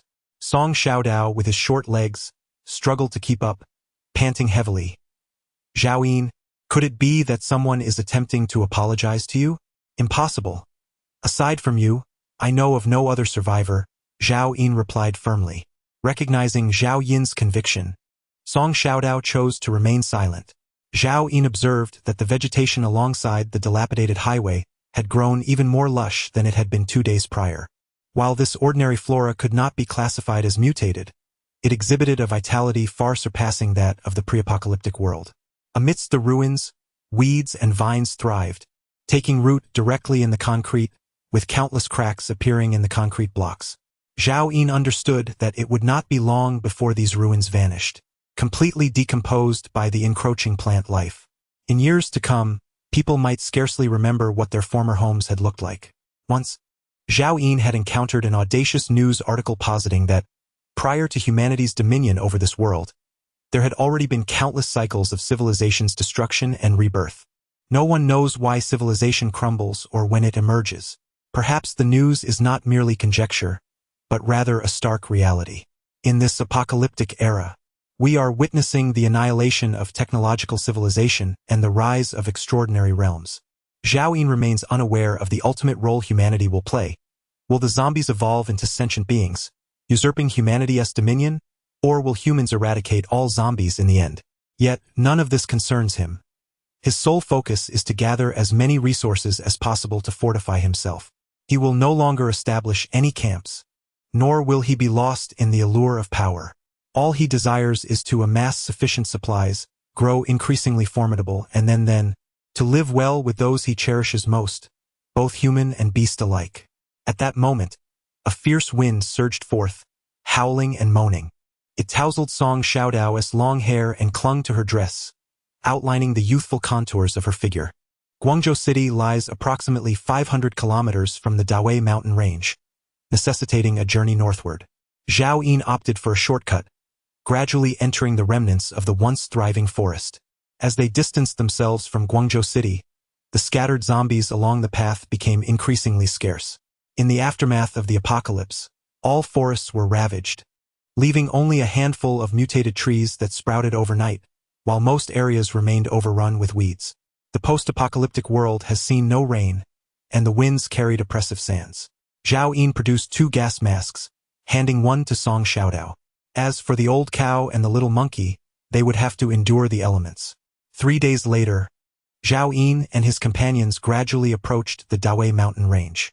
Zhao Yin, we cannot go forward. There are zombies blocking the way, Song Xiaodao exclaimed, pointing ahead. This was once a renowned tourist area, and at last the zombies emerged into view. Monkey, eliminate them, Zhao Yin commanded directly. Before them lay an overturned minibus, with 20 zombies wandering nearby. Among them, 3 were unexpectedly of F-grade. Chapter 50. Ordinary F-grade zombies. Upon hearing Zhao Yin's order, the monkey's eyes sparkled with excitement. No longer was it the timid, lowly level 0 mutated beast of yore. Having not slain many zombies recently, it feared losing its significance in the presence of its master. Gripping a wolf-toothed club, the little monkey charged towards the horde of 20 zombies. Roar! The zombies immediately noticed the little monkey and surged towards it. 2 F-grade zombies, the swiftest among them, quickly distanced themselves from the ordinary ones. Alas, they encountered an E-grade mutated beast. Roar! As the little monkey ran, it let out a powerful roar, its body expanding rapidly. Clad in heavy armor, it resonated with a clang, doubling its speed as its massive form transformed into a tempest. Bang! Before the first F-grade zombie could reach the little monkey, it was struck down, its skull shattered by a single blow.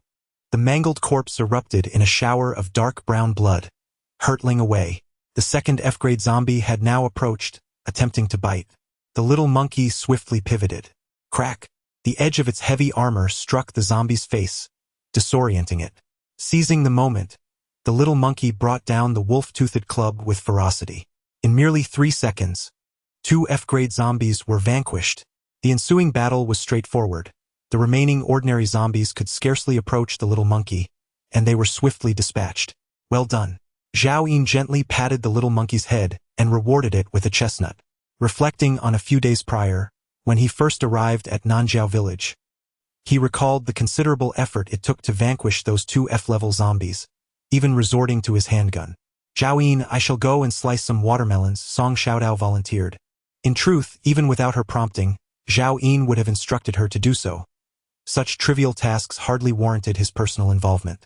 She drew out her butterfly knife and approached the nearest F-level zombie's corpse, probing the foul, blackened brain matter until she swiftly located an F-level crystal.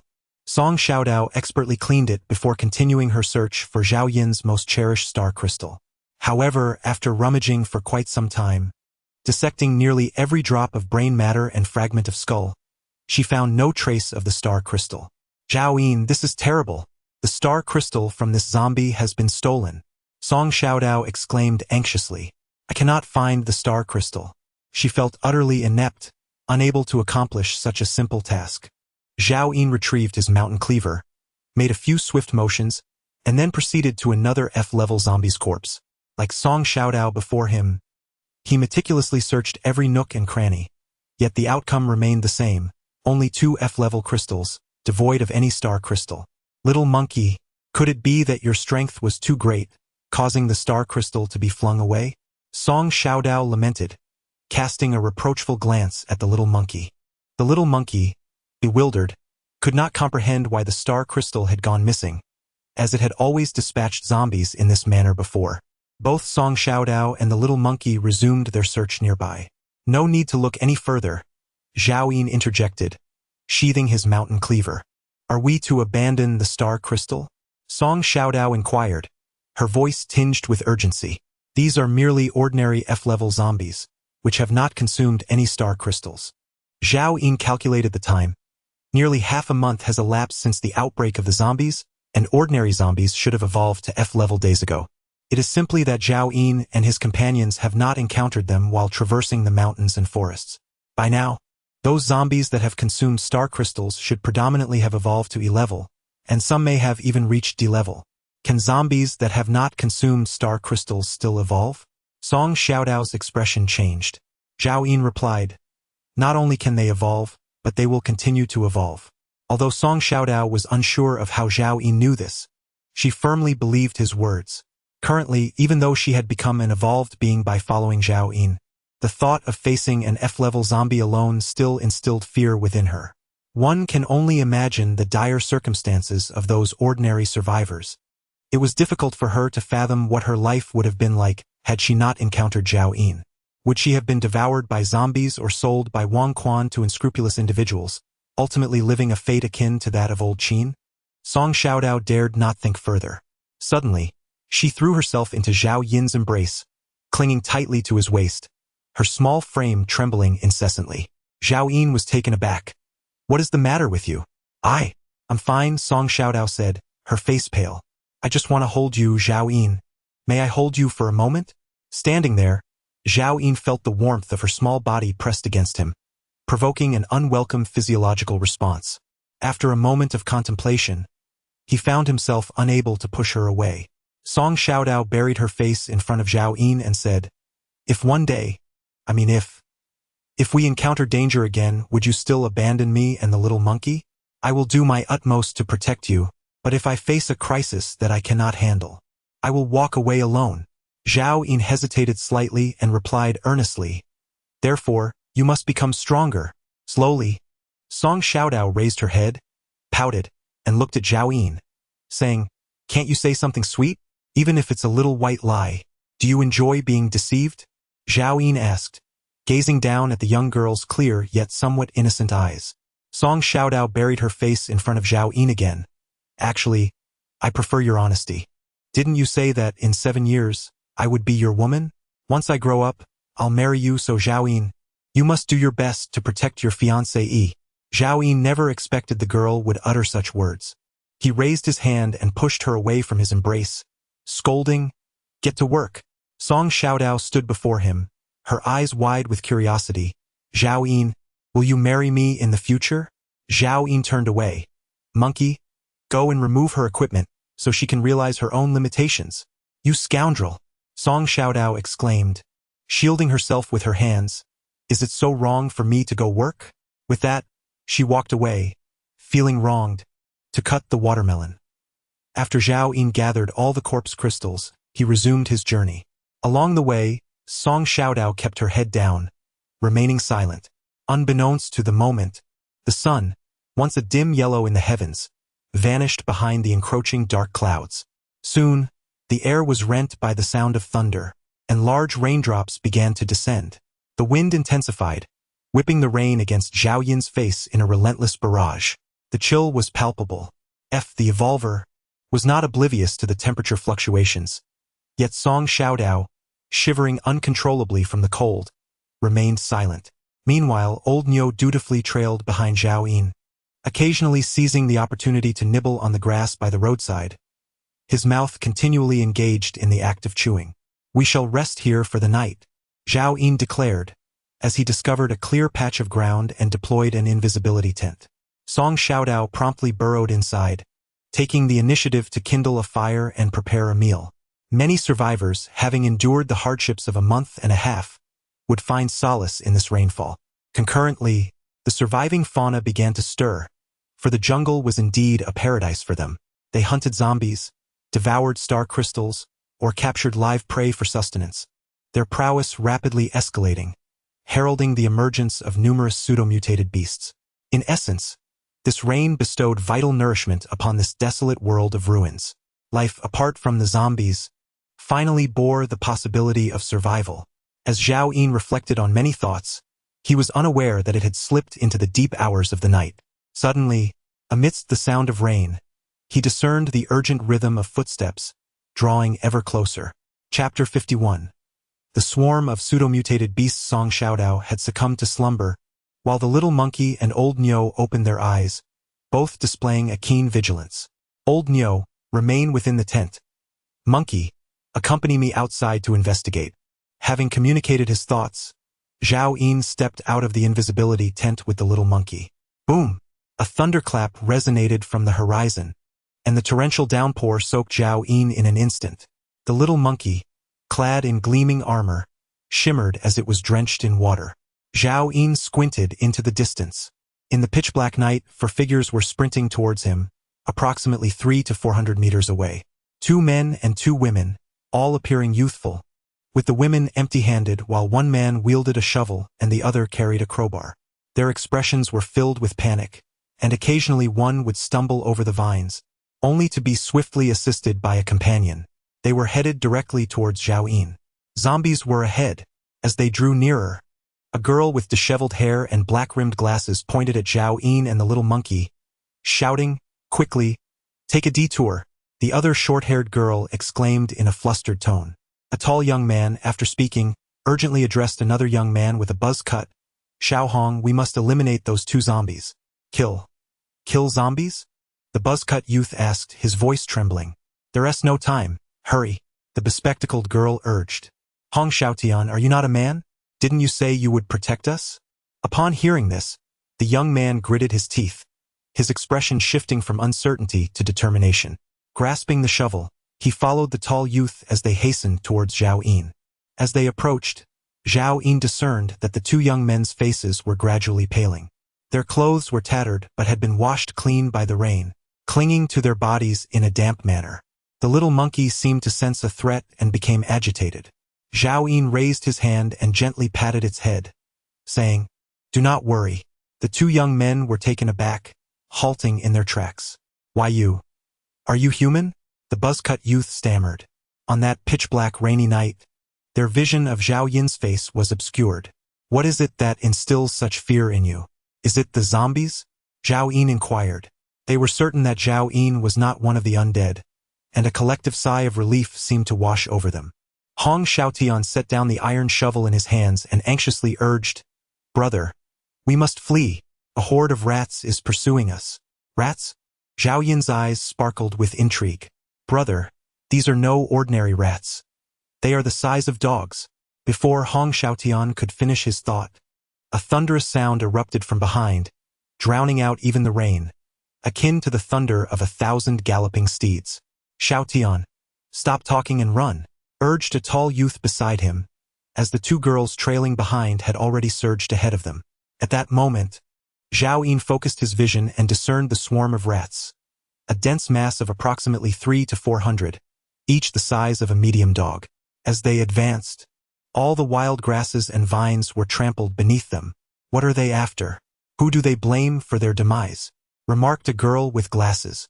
The girl with short hair furrowed her brow but remained silent, quickening her pace to match that of the 3 others. In no time, the 4 of them vanished into the curtain of rain. Rat, rank F, strength 25, agility 36, stamina 12, spirit 2, mutated due to zombie virus infection. Rat, rank F, strength 24, agility 35, stamina 13, spirit 1, mutated due to zombie virus infection. Rat, rank F. Zhao Yin activated his true sight and confirmed that they were indeed a horde of pseudo-mutated beasts. The distinction between pseudo-mutant beasts and mutant beasts lies in the fact that mutant beasts arise from natural mutations and possess extraordinary abilities, whereas pseudo-mutant beasts are altered by the zombie virus and lack such powers. Pseudo-mutant beasts are also living entities, and Zhao Yin can form a contract with them. Without hesitation, Zhao Yin dashed into the concealed tent and abruptly lifted the slumbering Song Xiao Dao. "What are you doing, Zhao Yin?" Song Xiao Dao inquired. In the next moment, Zhao Yin burst out of the tent, the rain instantly awakening Song Xiao Dao. Lao Niu followed suit, raising his gaze towards the approaching swarm of rats. At that moment, the rat horde was less than 300 meters away from Zhao Yin, startling both Song Xiao Dao and Lao Niu. "Master, should we flee?" Lao Niu's inner voice trembled with apprehension. After all, they were facing hundreds of F-class pseudo-mutant beasts, not mere zombies. Apart from their lack of extraordinary abilities, They were not vastly different from mutant beasts. Zhao Yin remained silent, directly retrieving all the chestnut spines from his spatial ring, commanding loudly, "Let us act together and spread out the spines." Song Xiaodao immediately grasped Zhao Yin's intent to set a trap. Quickly, Zhao Yin brandished his mountain-splitting knife with vigor, sweeping it across the pile of spines, sending countless spines flying onto the path of the rat swarm. When the little monkey had collected chestnuts earlier, a mere brush against the spines had resulted in injury, demonstrating the formidable power of this mutated plant, which was why Zhao Yin had allowed them to inhabit his space. Song Xiaodao also drew his tang knife, mimicking Zhao Yin's movements to strike the spines beside him. Yet, the swiftest among them was the little monkey. Upon activating its colossal powers, each swing of its spiked club sent forth an array of thorny projectiles, each weighing several hundred pounds. The old bull, employing its horns and hooves, sustained injuries from the piercing projectiles, gasping in pain. Moments later, Zhao Yin bellowed, "Retreat!" The thorny projectiles had fully spread, and the swarm of rodents had arrived. Zhao Yin, accompanied by Song Xiaodao and the two beasts, withdrew to the concealment of their tent. Hundreds of mice, roughly the size of dogs, swarmed the mountainside, their eyes glowing crimson with madness, their claws trampling the muddy ground as they charged forward. Squeaking, the foremost mouse, in a split second, stepped onto one of Zhao Yin's thorny traps, letting out a sharp cry of agony as it instinctively leaped to evade, only to land on another set of spikes, convulsing in pain. Following suit, all the mice in the lead fell victim to the traps, replaying the harrowing scene. In an instant, the air was filled with incessant squeaks, causing Zhao Yin's eardrums to throb painfully. Prepare. Once the rodent horde crosses the traps, incapacitate them as best as you can. If necessary, eliminate them. Zhao Yin commanded loudly amidst the downpour.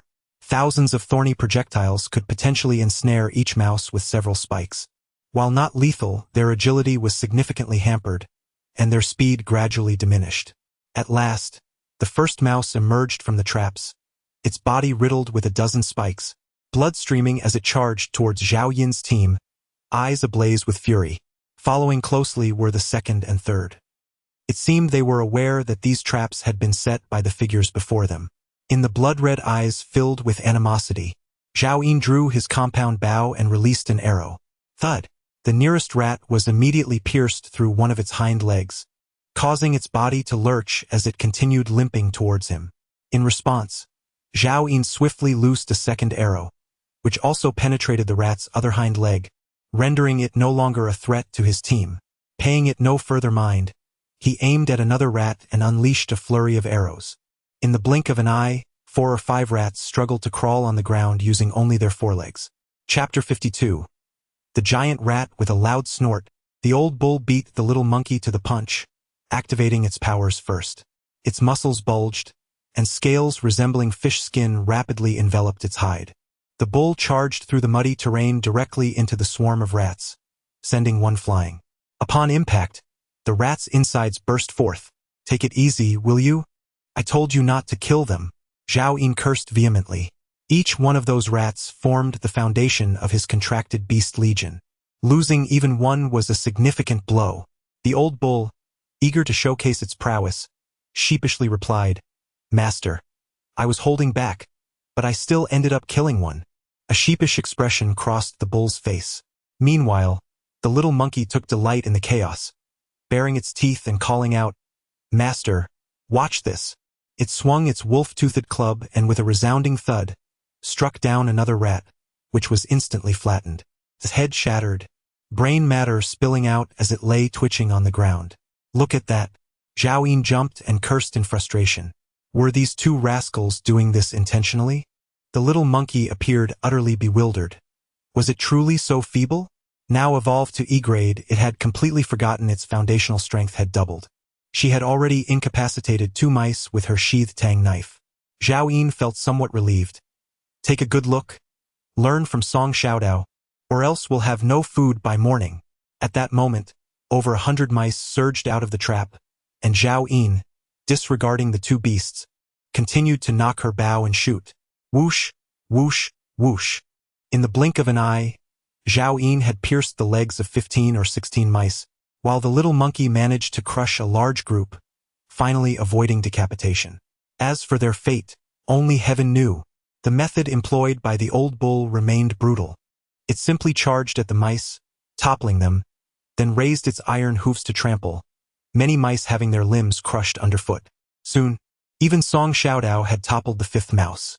At this moment, nearly all of the 100 that had charged out were obliterated, with not a single one able to approach Zhao Yin or Song Xiaodao. Suddenly, Zhao Yin shouted loudly, "Not good! They intend to flee!" In that instant, every mouse within the trap, including those that had rushed out and were uncontrollable, turned tail and scurried back. These were all his contracted beasts, the strength of the contracted beast legion. Just days prior, Zhao Yin had dreamt of encountering a group of not overly powerful yet numerous mutated beasts. Even if they were merely pseudo-mutated beasts, now that the trap had been dug and the spike balls had pierced them, they were just a step away from victory. How could they escape so easily? Zhao Yin swiftly stowed away his compound bow and drew his mountain-cutting knife, charging forward. Roar! The little monkey has finally unleashed its frenzy, its massive form towering even higher as it strides forward with elongated legs, astonishingly outpacing Zhao Yin and stirring up a tempest in its wake. Master, I, the monkey, shall always be your most capable ally, forever your vanguard, it declared. Don't aim for my head, Zhao Yin shouted urgently from behind. The old bull, with eyes ablaze, found itself lagging behind, as its dual abilities did not enhance agility. Soon, Zhao Yin and the two beasts vanished from Song Xiaodao's sight.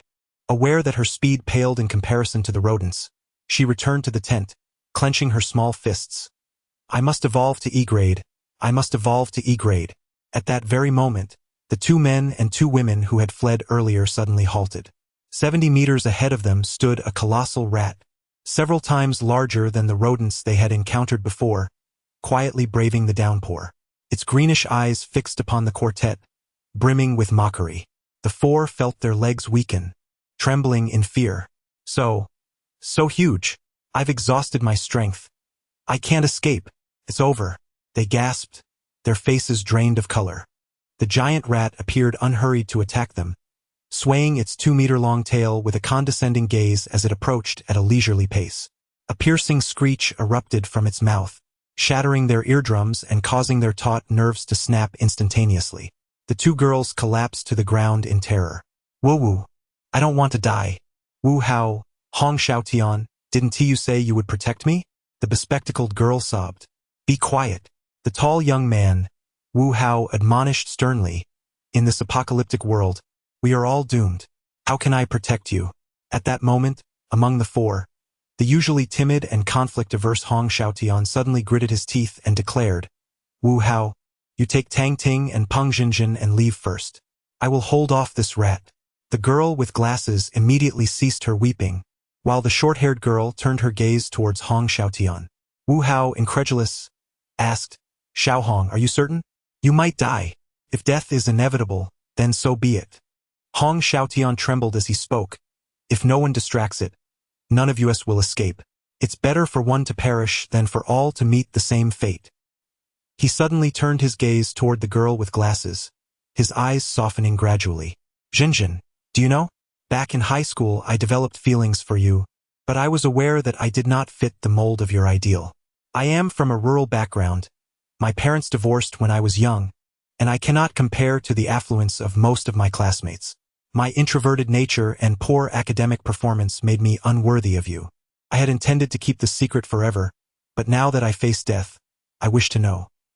Over these years, did you ever consider me a friend?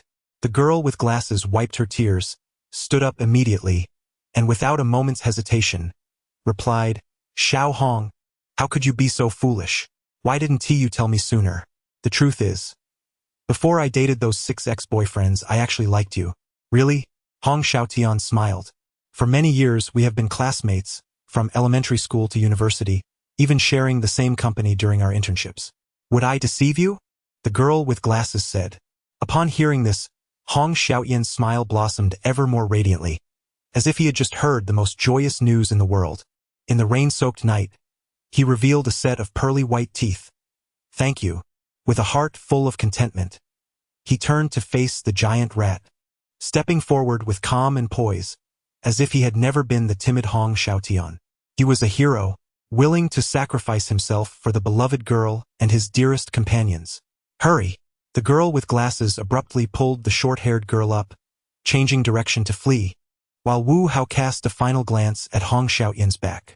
Take care of yourself, Xiao Hong. With that, Wu Hao turned and ran as well.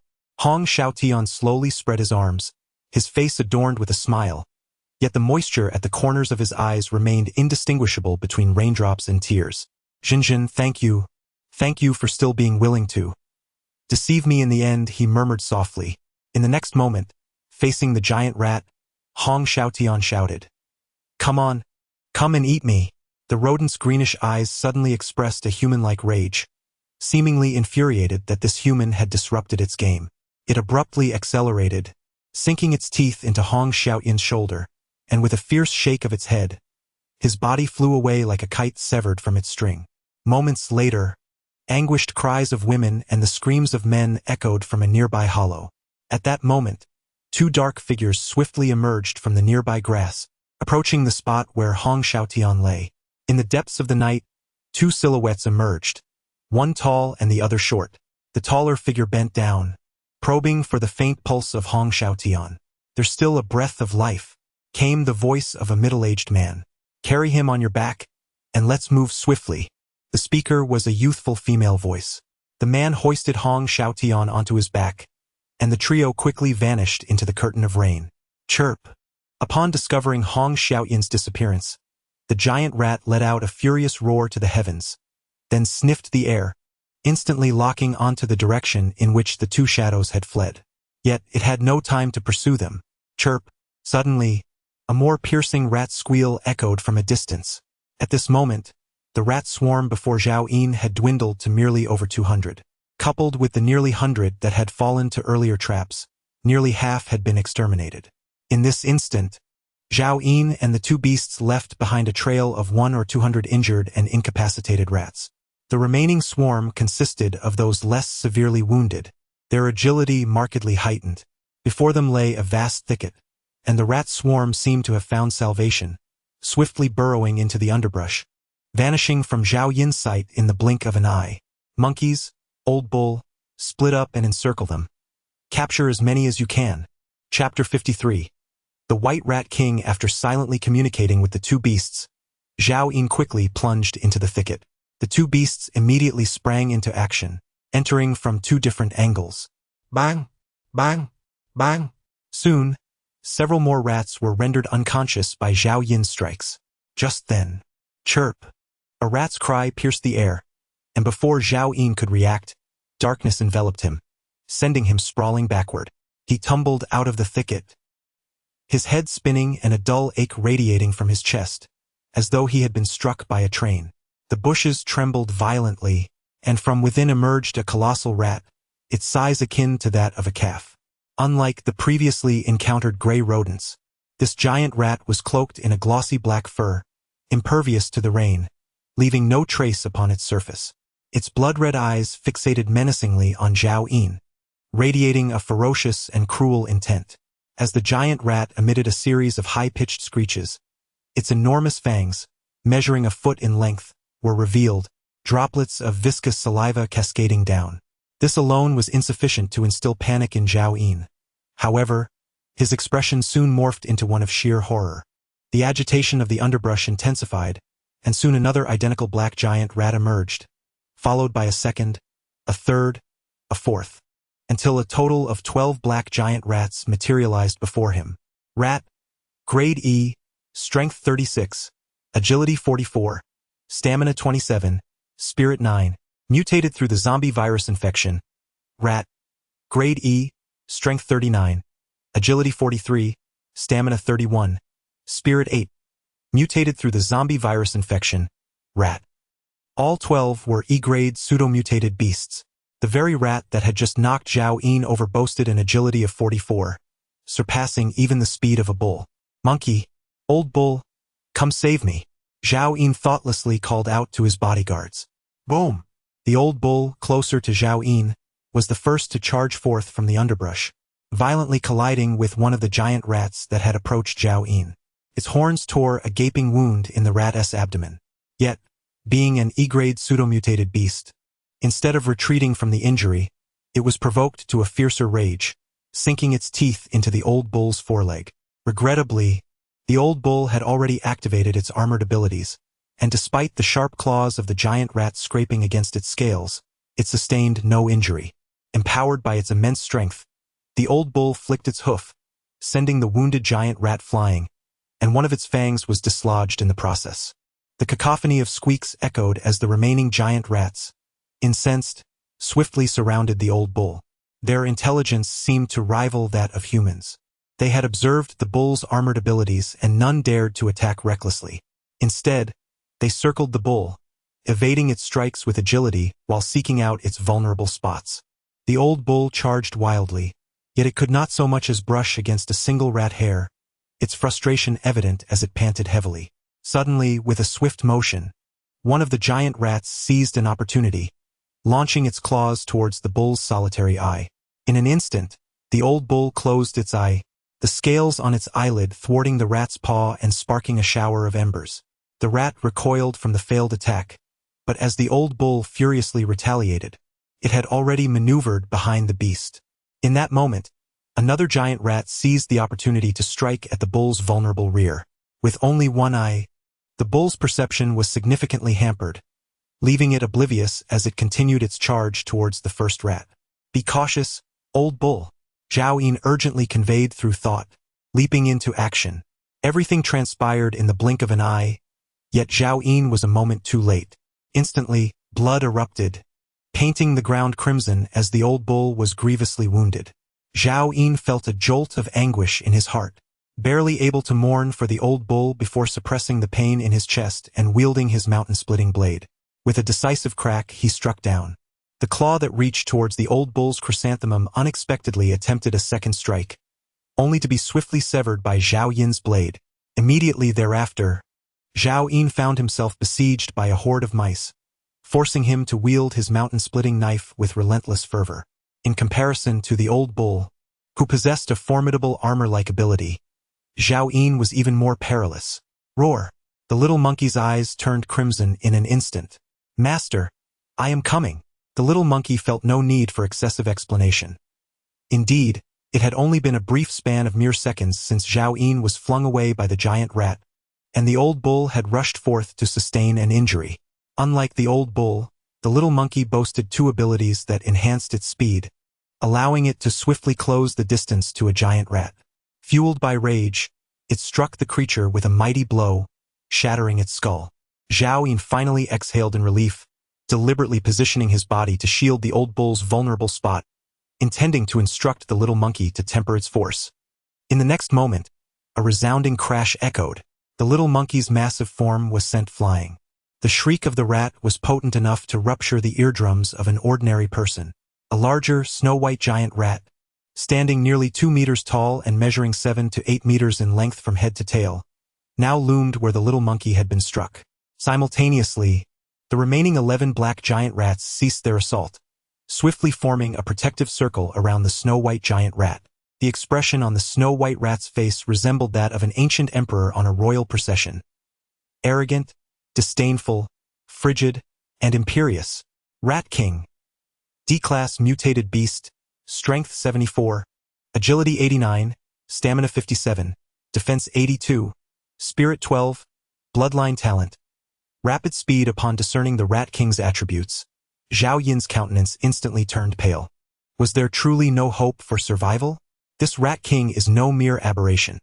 It is a genuine D-Class mutated beast endowed with extraordinary abilities, even disregarding its powers.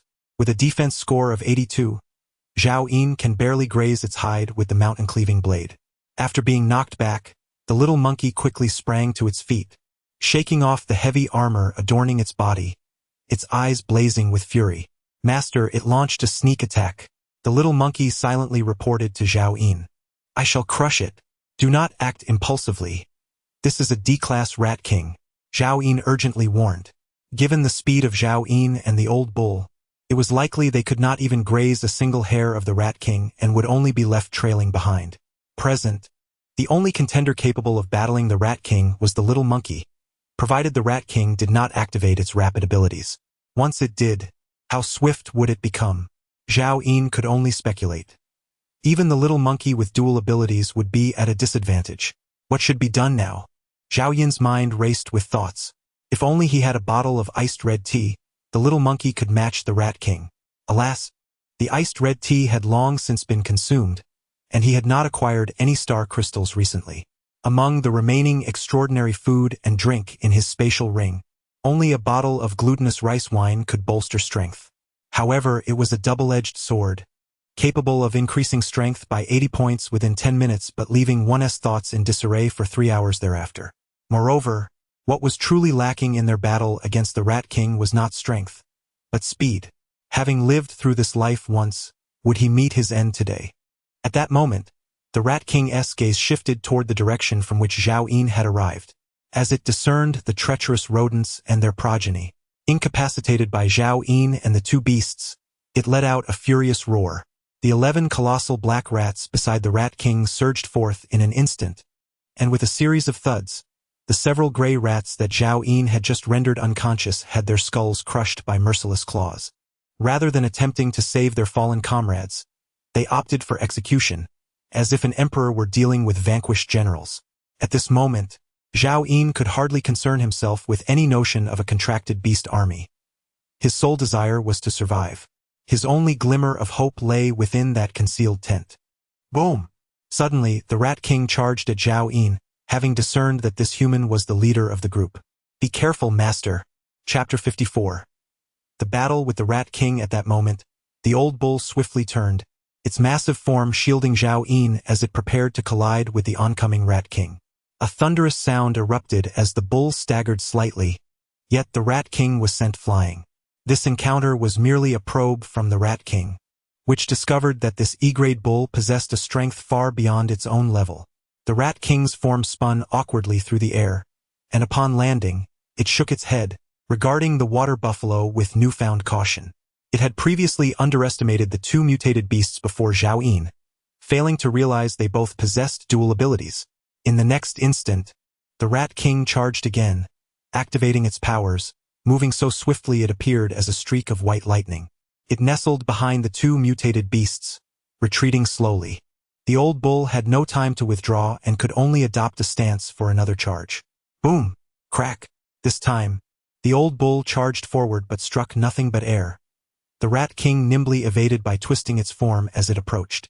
With a swift swipe of its claws, it tore through the old bull's armored neck. Had it not been for the bull's ironclad abilities, its head would have been severed by this D-class Rat King. The little monkey, eager to assist, also lunged but missed, furiously pursuing the foe. In the blink of an eye, the Rat King circled behind the monkey, its claws slashing with a sound reminiscent of tearing fabric, leaving a gaping wound on the monkey's back, blood gushing forth instantly.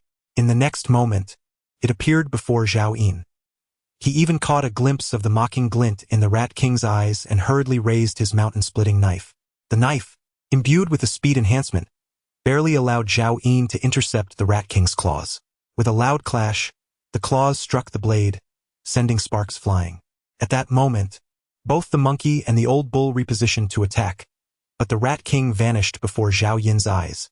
It refrained from further assault, choosing instead to perch atop a nearby boulder, surveying Zhao Yin and the two beasts from its elevated vantage point, as if toying with its prey.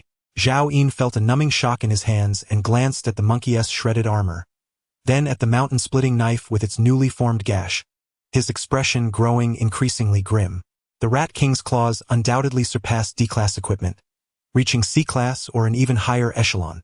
With such extraordinary weaponry and a staggering strength of 74 points, Zhao Yin realized that the power he had painstakingly cultivated over the past half-month was woefully inadequate. He quickly arranged them into a triangular formation and moved towards the tent, instructing silently. The monkey's dual abilities enhanced strength, covering the rear. The old bull is on my right side. Swiftly, both of the contracted beasts shared a profound connection with him and instantly grasped Zhao Yin's intentions, swiftly responding. In that fleeting moment, a triangular battle formation was established. The Mouse King atop the boulder was momentarily taken aback, clearly unprepared for Zhao Yin's cunning strategy. and felt an overwhelming sense of being unable to attack. No matter from which direction it launched its assault, it would have to confront either a mutated beast or Zhao Yin himself, rendering a surprise attack from behind impossible. In the next instant, a fierce determination replaced its daze, and it vanished, reappearing once more at the forefront of the formation. The monkey wielded its spiked club and struck fiercely at the approaching Mouse King. Bang! The clash of claws and the spiked club resonated, causing the Mouse King to stagger back, its left forelimb trembling, clearly having suffered significant damage. Zhao Yin, accompanied by his two contracted beasts, swiftly advanced toward the distant concealed tent. In the following moment, the Mouse King circled rapidly to the opposite side of the triangular formation and lunged toward Zhao Yin with its claws outstretched. Zhao Yin could only raise his mountain-splitting blade to meet the Mouse King's strike. Boom! With a resounding crash, Zhao Yin was sent hurtling backwards. The little monkey caught him deftly. Steadying himself, Zhao Yin felt an excruciating pain in his chest, as if it were about to explode. "Curse it," he swore. In the next instant, he retrieved a bottle of glutinous rice wine and tilted his head back, drinking deeply. The little monkey nodded in approval as Zhao Yin raised his mountain-splitting blade once more. In an instant, he felt the agonizing sensation in his chest dissipate, replaced by a searing heat akin to flames, and the blade in his hand felt as light as a feather. Just then, having tasted success from its previous strike, the Mouse King charged at Zhao Yin once again, its claws rapidly aiming for his chest. With a fierce roar, Zhao Yin swung his mountain-splitting blade forward with great force. Bang! After a violent collision, the Rat King was sent tumbling through the air. Zhao Yin, at last, harnessed his strength to repel the creature. However, with his keen eyesight, he discerned that the Rat King had not sustained significant injuries. "Let us go," Zhao Yin commanded. The triangular formation promptly advanced, with the old bull and Zhao Yin flanking the front, while the little monkey retreated, guarding the backs of the two. Blood dripped from the old bull and the little monkey, soon washed away by the rain. After a moment, the Rat King rose from the ground, its snow-white fur matted with mud, and its forelimb trembling more violently. Yet, it remained composed, gazing at Zhao Yin with confusion, seemingly unable to comprehend how this human strength had suddenly surged. The Rat King quickly resolved to pursue the triangular formation once more, this time targeting the slowest member, the old bull. The agility of bovines paled in comparison to that of primates, and the constraints of their formation further limited their mobility. As the Rat King's claws swiped, the old bull attempted to charge as before. However, the Rat King easily evaded the bull's horns. With a sharp sound, its claws sliced through the armor on the old bull's head, tearing away a large chunk of flesh. The old bull let out a muffled grunt of pain as blood streamed into its lone eye. At last, the Rat King had discovered the Achilles heel of the triangular formation. Zhao Yin felt his anger boiling, heartbroken for his contracted beast. "Monkey, do your utmost to assist the old bull in defense, but we must maintain our formation," Zhao Yin shouted. "Increase your speed." The trio understood that the longer they delayed, the greater the peril for the old bull. Once the old ox falls, a crucial line of defense is breached, shattering the formation.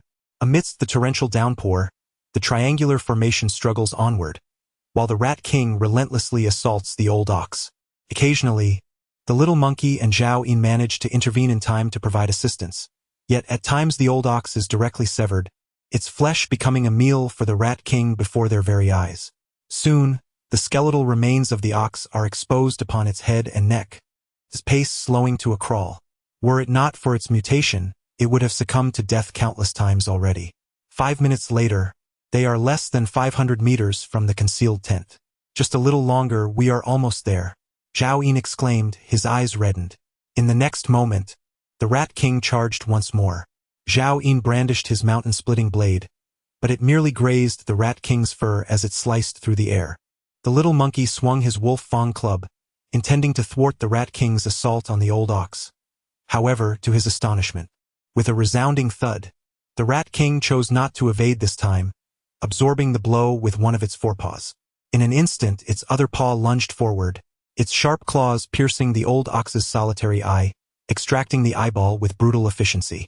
Having landed a successful strike, the Rat King withdrew, stopping 30 meters away from the triangular formation. Rising on its hind legs, it let out a roar that seemed to challenge them. Ignoring the blood dripping from its injured forelimb, it devoured the old ox's eyeball, its cheeks puffing as if savoring the delicacy. Chapter 55. Slaying the Rat King. The old ox, having lost its eye, emitted only a muffled groan, its pain dulled to numbness. Weakly gasping for breath, it communicated telepathically with Zhao Yin. Master, the old ox may no longer be able to accompany you. It was utterly blind, and the triangular formation could no longer defend itself. Just when Zhao Yin believed he had reached the end of his rope, a sudden exclamation pierced his ears. It was Song Xiaodao over 400 meters away. Ah, help! Such a large rat. Zhao Yin, where are you? The gray rats Zhao Yin had previously controlled had all been crushed to oblivion. 11 smaller giant rats stood guard beside the massive black rat, also attacking the cloaked tent. Rat King. D-Class Mutant Beast, Strength 75, Agility 87, Stamina 58, Defense 84, Spirit 10, Bloodline Talent. Earth Escape, another Rat King. Zhao Yin's heart plummeted to the depths of despair. He could barely contend with a single white Rat King, and now another D-Class had emerged. The only small solace was that this black Rat King's ability was not of a combative nature. If confronted by the little monkey, could easily crush it with its dual combat abilities.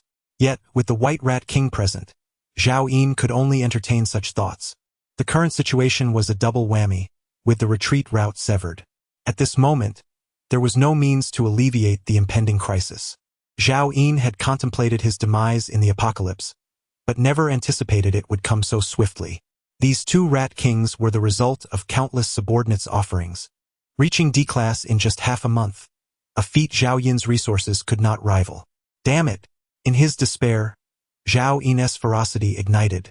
He shouted at the little monkey, "No more formations! Go and kill that black Rat King for me, since the white Rat King wants us dead. I shall take down its husband before I perish." As the words fell, Zhao Yin brandished his mountain-splitting knife, charging towards the White Mouse King with determination. The little monkey's eyes glimmered with resolve as he glanced at the gravely injured old ox beside him, shedding his tattered heavy armor. His dual abilities surged to their utmost potential as he dashed towards the Black Mouse King. The White Mouse King, taken aback by Zhao Yin's audacity, momentarily paused. Did this human seek his own demise? Suddenly, upon witnessing the little monkey's actions, understanding dawned upon him, and a flicker of panic crossed his rodent-like eyes. Having recently experienced the prowess of this ear-rank monkey, he realized that the opponent's dual combat abilities far surpassed that of the Black Mouse King. With a frantic squeak, the White Mouse King alerted the Black Mouse King and swiftly made a decisive choice, abandoning Zhao Yin to pursue the little monkey. "Damn it, why are you running?" Zhao Yin exclaimed as he hurled the mountain-splitting knife with all his might. Whoosh! The knife sliced through the air but fell short of the White Mouse King's speed, embedding itself into a massive boulder nearly 100 meters away. The little monkey, aware he could not evade the impending strike, chose to let the razor-sharp claws descend upon him, his heavy armor tearing away along with a portion of his monkey skin. Utilizing the force of the impact, the little monkey surged forward, covering 300 meters in the blink of an eye, closing in on the Black Mouse King. Zhao Yin hesitated briefly, then turned away, once more abandoning the little monkey as he sprinted away. If he could escape this place, he could ensure his own survival. The fate of the little monkey and whether Song Xiaodao in the tent would ultimately be surrounded weighed heavily on his mind, but he wished not to dwell on such thoughts. In this apocalyptic world, every individual's sole objective remained the same. Survival was the ultimate path. Throughout his flight, countless thoughts flickered through Zhao Yin's mind. Guilt and reluctance tugged at him, yet he swiftly cast them aside. The essence of survival lies solely in one's own existence. Yet, is such an existence truly meaningful? Zhao Yin's steps faltered momentarily, but he swiftly arrived at his own conclusion. Of course, it holds significance. As long as the verdant mountains remain, one need not fear the absence of firewood. In the future, he would acquire more contract beasts and numerous companions. He is the master of contracts and shall undoubtedly seek vengeance for the little monkeys against the Mouse King. Unbeknownst to him, 8 minutes had already elapsed, and the side effects of the glutinous rice wine began to manifest, causing confusion in Zhao Yin's thoughts. His mind grew increasingly hazy, and the conviction he had just established began to waver. He recalled the little monkey from his past life, who perished for Lin Tianfeng, and now the little monkey in this life had died for him. Was it not an unfortunate fate? He also thought of Song Xiaodao, whom he had failed to protect in his previous life, only to let her die so easily in this one.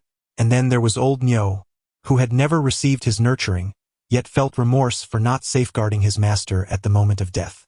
Zhao Yin's eyes gradually reddened as a long-buried essence, seemingly known as conscience, began to resurface within him. His murderous intent simmered, and the intoxication surged through his chest. At this moment, Zhao Yin appeared unafraid of anything.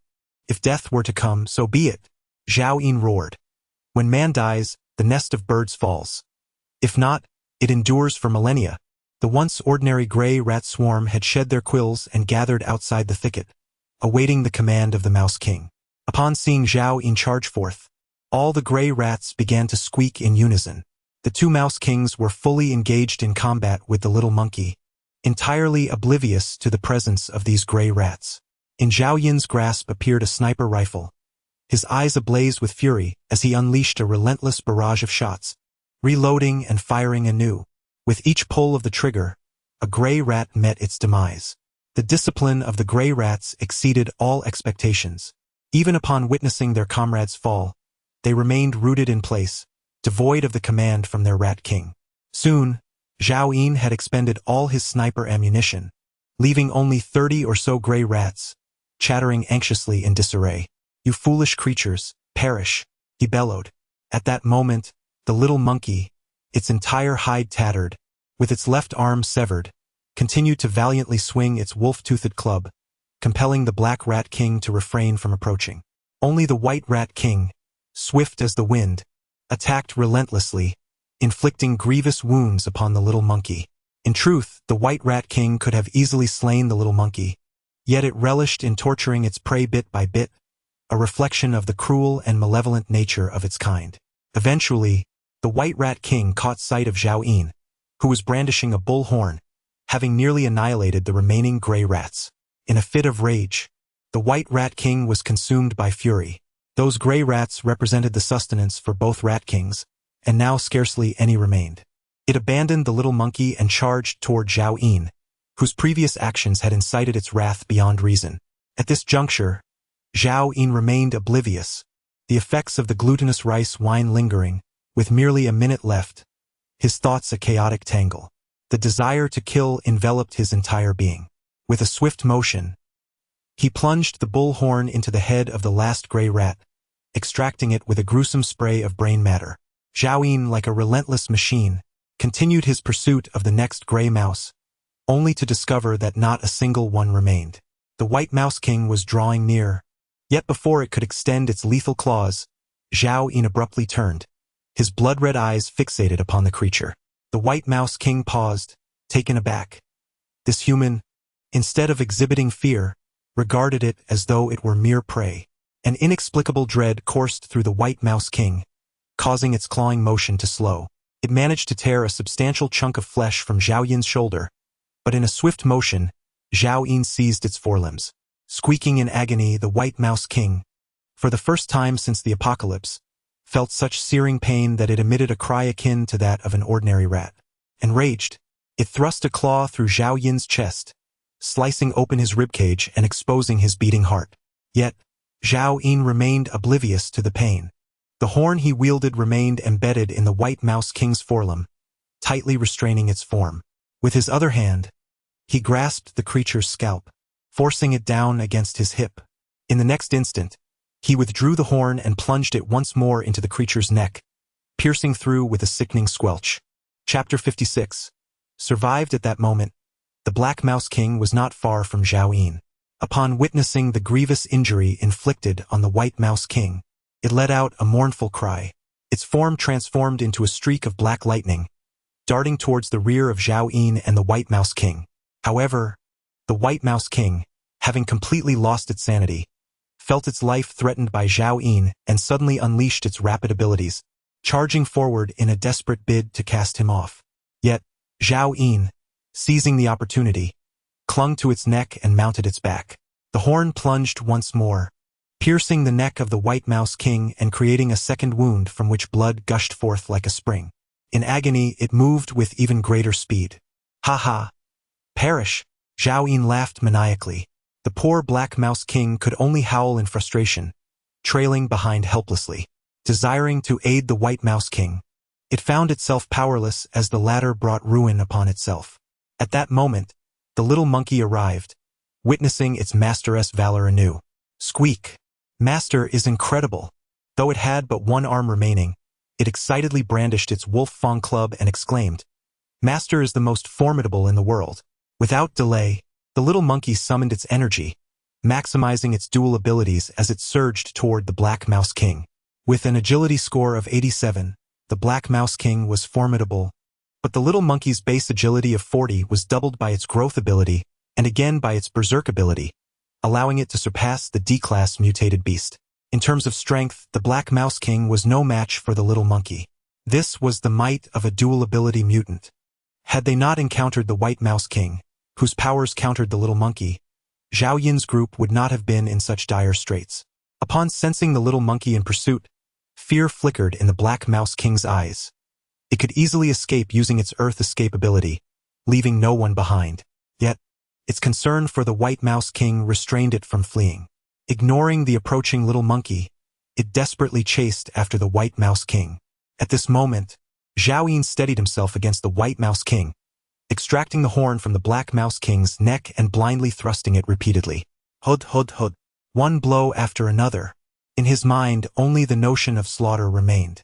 As the last echo of shattered bones reverberated, Zhao Yin plunged the horn into the brain of the White Mouse King.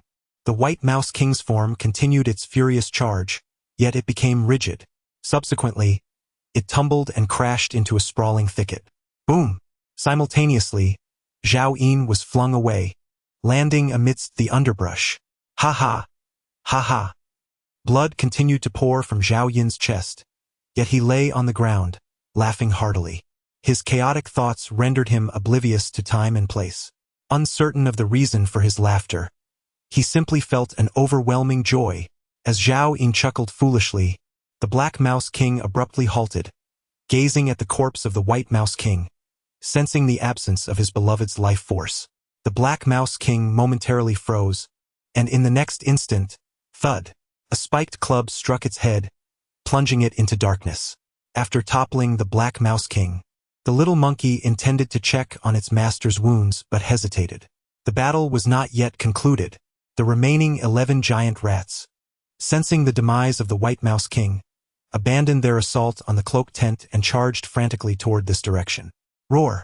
The little monkey, drenched in blood, howled to the heavens, releasing the pent-up fury within. With one arm dragging the spiked club, it transformed into a whirlwind, rushing headlong into the horde of giant rats. In this moment, the one-armed little monkey resembled a deity of death. The 11 giant rats varied in speed, driven mad by the loss of their king. They failed to initiate their usual coordinated attack and were instantly scattered by the little monkey's onslaught. Bang, bang, bang. The little monkey struck down one after another, swiftly toppling them to the ground.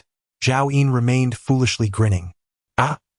The little monkey opened its mouth, mimicking a silly smile. In the torrential downpour, the little monkey gasped for breath, the liquid dripping from its fur indistinguishable between blood and rainwater. It laboriously leaned on its wolf fang club and slowly rose to its feet, its form rapidly shrinking uncontrollably.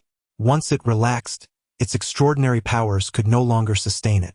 Soon, it reverted to the frail, emaciated little monkey it once was.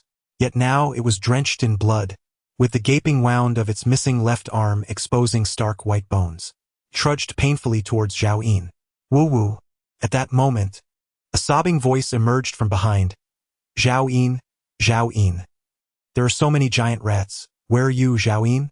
I'm so scared. Oh. In the next instant, Song Xiaodao ceased her weeping upon spotting the limping little monkey and the piles of rat carcasses strewn across the ground.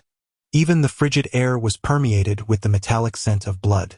Song Xiaodao caught up with the little monkey, intending to say something, only to see the ailing old cow lying on the ground.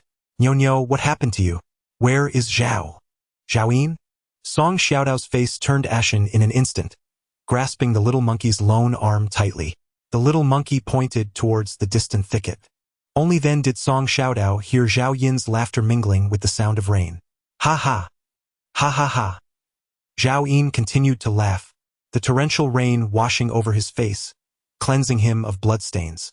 His chest was filled with rainwater, yet the tenacity of an evolved being's life force still kept him alive. However, Zhao Yin's laughter had weakened significantly. Song Xiaodao hurriedly dashed forward, and upon recognizing the fatal wound on Zhao Yin's chest, she pouted and burst into tears, exclaiming, "Wu! Zhao Yin, you cannot die. What is wrong with you? Why aren't you treating your injury?" At that moment, Zhao Yin seemed only capable of a foolish grin. Squeak! The little monkey stumbled over, pointing at the spatial ring on Zhao Yin's hand. Unable to communicate with Song Xiaodao through thought, it resorted to gestures. All the healing items were contained within the spatial ring. Typically, Zhao Yin would not allow Song Xiaodao to touch his ring at all. However, in this dire situation, she could not afford to be concerned about such matters.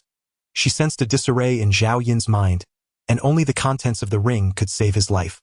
She removed the spatial ring from Zhao Yin's hand, but was utterly clueless on how to utilize it. "Little monkey, do you know how to use this?" Song Xiaodao inquired. Squeak! The little monkey shook its head. In truth, all spatial equipment produced by the star crystal could only be used by humans. With no other options available, Song Xiaodao mimicked Zhao Yin, placing the ring on her own hand. In the next moment, she immediately sensed all the items within. A large quantity of chestnut leaves, 48 ears of corn, a heap of corpse crystals, 3 bottles of Nongfu spring water remained. For the past 7 days, she had consumed 1 bottle daily to protect the roots of that chestnut tree. Only 1 can of beef remained, along with 2 packets of instant noodles and 2 cans of tuna. The rest comprised a collection of firearms, ammunition, bows and arrows, and the ordinary supplies that Zhao Yin valued highly. At last, Song Xiaodao discovered that bottle of D-grade healing potion. She took it out, ready to pour it into Zhao Yin's mouth. Suddenly, the little monkey seized Song Xiaodao's arm and gestured with its single limb. Song Xiaodao comprehended the message.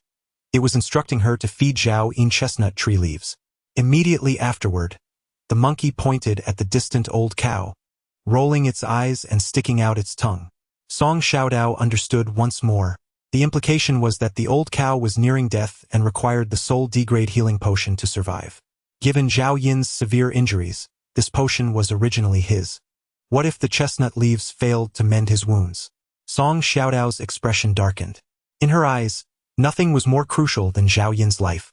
Even the slightest risk to him was unacceptable. The little monkey mimicked the cow's impending demise, emulating Zhao Yin's sorrowful visage. After some contemplation, and realizing she could not delay further, Song Xiaodao ultimately consented to feed Zhao Yin the chestnut leaves, but only after ensuring his condition stabilized could she use the healing potion for the old cow.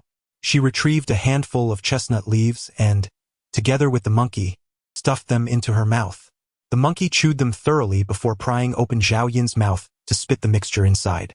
Song Xiaodao swiftly grabbed it, rolling her eyes. "You tend to your own injuries. I shall handle Zhao Yin's." The little monkey could not fathom the human aversion to such an act. After some deliberation, it nevertheless spat the leaves directly into Zhao Yin's mouth. Chapter 57. The Black Rat King did not perish. Song Xiaodao realized it was too late to intervene. Zhao Yin, taking advantage of the rainwater, smacked his lips a few times and swallowed the concoction. "Little monkey, you rascal, just wait. Zhao Yin will have his revenge." The little monkey, however, remained unconcerned, grinning mockingly at Song Xiaodao's astonishment, as if seeking to validate something. It then chewed a leaf and spat it into Zhao Yin's mouth. Gulp! Zhao Yin swallowed it directly, his gaze becoming dazed, emitting a foolish chuckle. Song Xiaodao glared furiously at the little monkey, noticing its severed arm still bleeding. She recalled how it had saved her life on several occasions. It should have been consuming leaves to heal its wounds, yet it endured the pain to feed Zhao Yin. Ultimately, Song Xiaodao said nothing further, masticating the leaves in her mouth before prying open Zhao Yin's lips. She too spat the mixture inside. Soon, the gaping wound on his chest began to slowly stem the flow of blood, healing. Though the injury was not completely resolved, it had stabilized. Only then did the little monkey consume leaves to treat its own wounds. With the healing potion in hand, Song Xiaodao approached the old cow.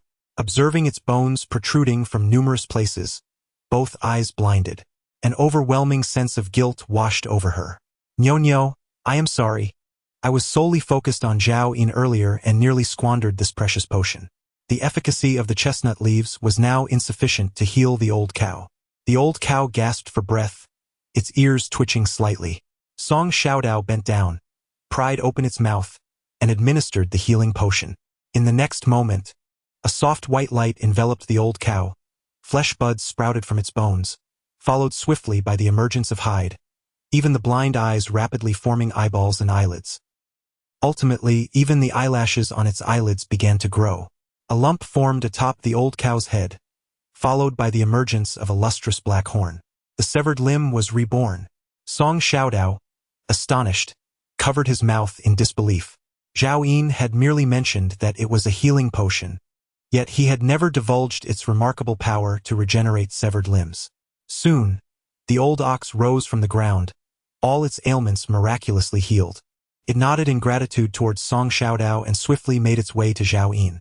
"Master, it is all my inadequacy," the old ox silently conveyed.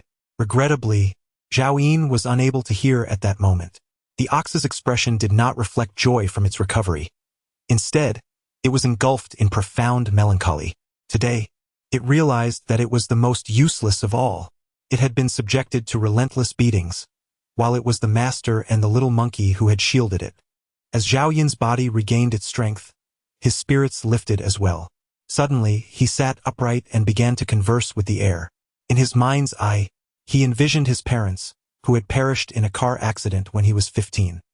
He beheld the splendor that existed before the apocalypse, witnessing bustling streets, towering skyscrapers, delectable cuisines, and enchanting beauties. To his astonishment, the apocalypse was merely an illusion. With a foolish grin, Zhao Yin exclaimed, "Boss, another dozen beers, 10 skewers of grilled kidneys, 50 meat skewers, a grilled fish, and a roasted eggplant, with extra chili." Immediately after, he scooped up a handful of dirt from the ground and began to munch on it, exclaiming, "Delicious." Zhao Yin's thoughts were in a wild frenzy, as if the chaos itself was the essence of reality. The unfulfilled wishes and the lingering regrets materialized vividly before him. Tears mingled with the rain, cascading down like a torrent. Some obsessions, even after 2 lifetimes, are challenging to erase.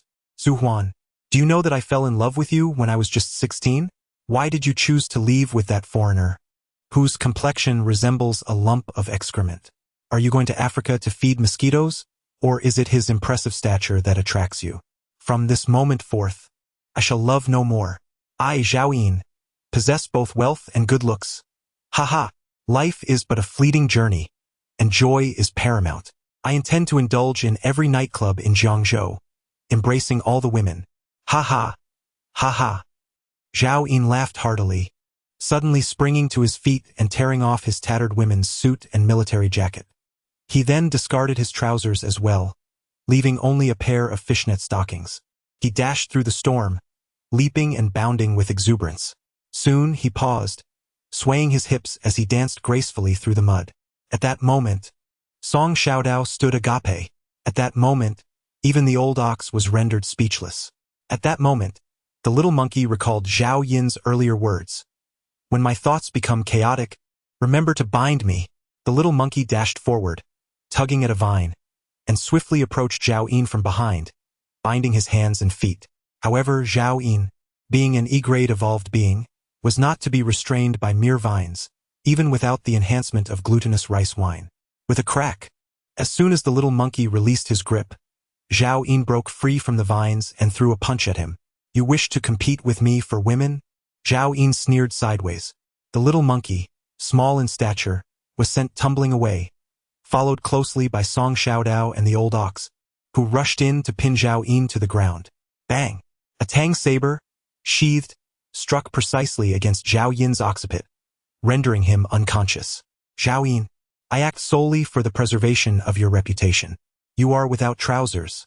What if someone were to see you exposed? My sincerest apologies, Zhao Yin.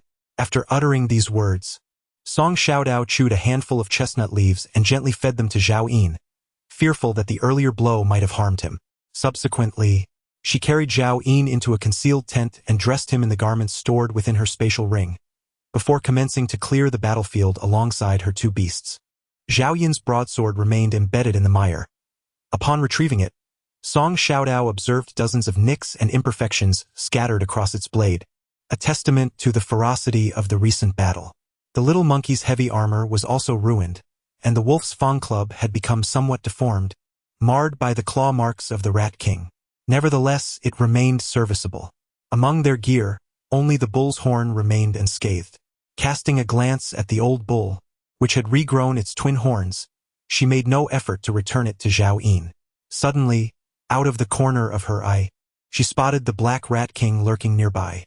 Without hesitation, Song Xiaodao pointed at the Black Rat King and exclaimed, It is still alive!"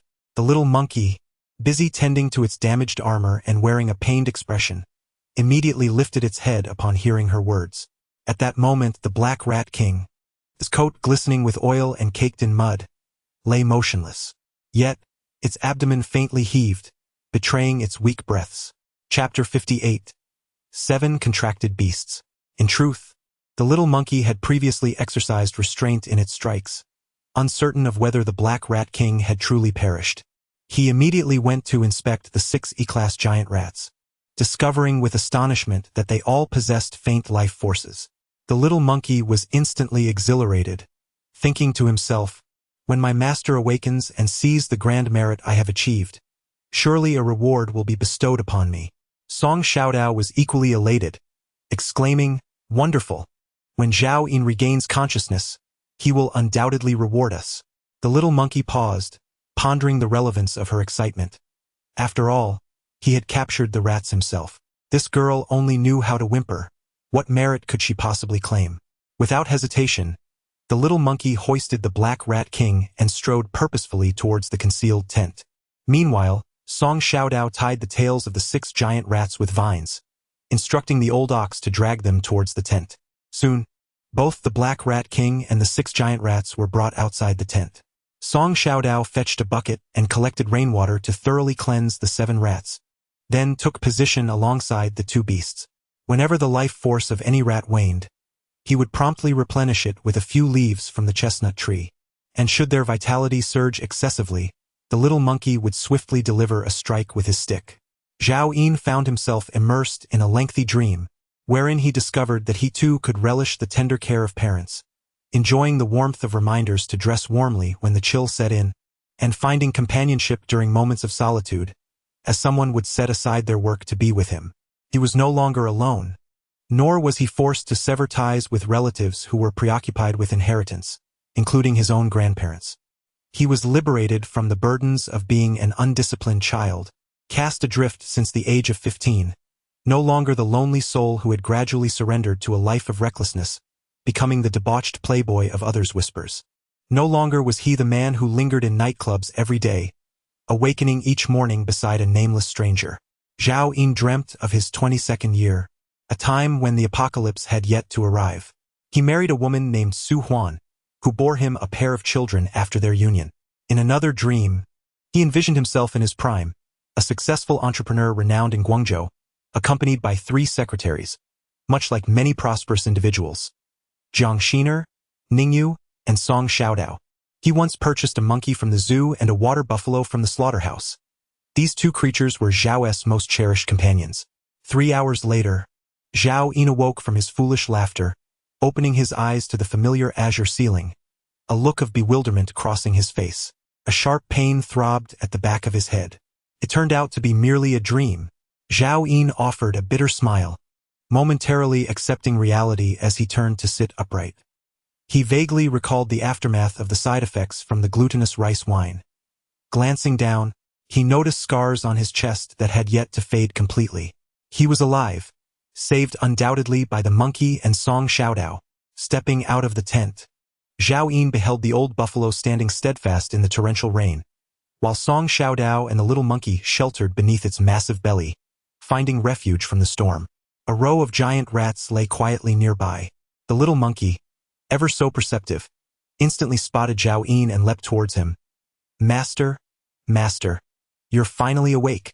Zhao Yin, overwhelmed with emotion, was soon enveloped in the embrace of Song Xiaodao, who emerged from beneath the buffalo. Why has Zhao Yin subjected himself to such a state? Do you not realize you just frightened me to death? Sob. She raised her tiny fist and struck Zhao Yin's chest, perhaps intending to act cute or perhaps only now comprehending her fright. Zhao Yin, cradling Song Xiaodao, inquired, "Why didn't you seek shelter from the rain?" It was rare for Song Xiaodao to hear Zhao Yin speak so normally. She looked up at him, momentarily dazed. "Master, these mice are still alive. I captured them," the little monkey communicated, pointing to the 7 mice. Song Xiaodao released Zhao Yin, brushed aside her damp hair, and wiped away her tears, saying, "I was worried about unforeseen circumstances, so I didn't bring the mice into the tent. Instead, I stayed outside with the little monkey and Nyo to guard them." Only then did Zhao Yin carefully survey the surroundings, where the ground was littered with the carcasses of mice, including 6 E-grade giant rats and the white rat king. Meanwhile, the little monkey was left with only one arm. Zhao Yin reached out and gently patted the little monkey's head. "Next time, I will concoct a healing potion for you." The little monkey bounced around Zhao Yin, joyfully lavishing praise. "Master will surely create a healing potion. Master is the greatest." Zhao Yin's gaze fell upon the old cow. Seeing that its eyes and horn had returned to their former state, he understood that his D-grade potion had likely been used up. Yet he said nothing. The survival of this cow was far more significant than that vial of healing potion. He approached the Black Rat King, slowly crouching down and placing his hand on its head, initiating the contract. After a while, Zhao Yin sensed the faint, weakened life force of the Black Rat King within his mind. The contract was successful. The Rat King possesses the extraordinary ability to burrow underground. While its combat prowess pales in comparison to the deceased White Rat King, it enables Zhao Yin to prolong his life. Indeed, the value of this Black Rat King for Zhao Yin may even surpass that of the White Rat King. Had it not been for the Black Rat King's deep concern for the fate of the White Rat King, even 100 little monkeys would have been unable to capture it. Next, Zhao Yin intended to treat the injuries of the Black Rat King, reaching for his ring, only to find his fingers grasping at emptiness. "Zhao Yin, this is your spatial ring," Song Xiaodao said, removing the ring from her own hand and handing it to Zhao Yin. "Earlier, when you fainted, the little monkeys were too severely injured, and I could only—" Zhao Yin waved his hand, interrupting her, "You did exceptionally well. When I acquire the next spatial ring, it shall be your reward." Song Xiaodao immediately embraced her arm in excitement. "Really? Then you must open it soon. Such matters are dictated by fate. Perhaps you should pray to the Bodhisattva more often," Zhao Yin replied, shifting the topic. Song Xiaodao promptly released Zhao Yin's arm, clasped her hands together, and knelt on the ground, closing her eyes in prayer, though it was unclear how she beseeched. Zhao Yin chuckled and instructed, "Monkey, go fetch the corpse of the White Rat King for me. The flesh of high-level mutated beasts serves a purpose for lower-level mutated beasts akin to that of evolution potions for human evolvers, unlocking latent genetic potential and enhancing strength based on their level. The only drawback is that it requires prolonged and substantial consumption, not nearly as swift in unlocking human potential as evolution potions." Zhao Yin recalled the Black Rat King's profound affection for the White Rat King. Now that it had become his contracted beast, it would be best not to skin and dissect it in its presence. The little monkey chattered twice before darting off in that direction. The sharp claws of the Mouse King could effortlessly rend D-grade heavy armor and nearly obliterated Zhao Yin's mountaineering blade, rivaling the prowess of C-grade weaponry. Zhao Yin solemnly stored the weapon in his spatial ring and proceeded to skin the creature. The White Mouse King's defense reached a remarkable 82 points, all encapsulated within this pelt. It is noteworthy that the little monkey's initial heavy armor defense was merely 60 points, placing them in entirely different leagues.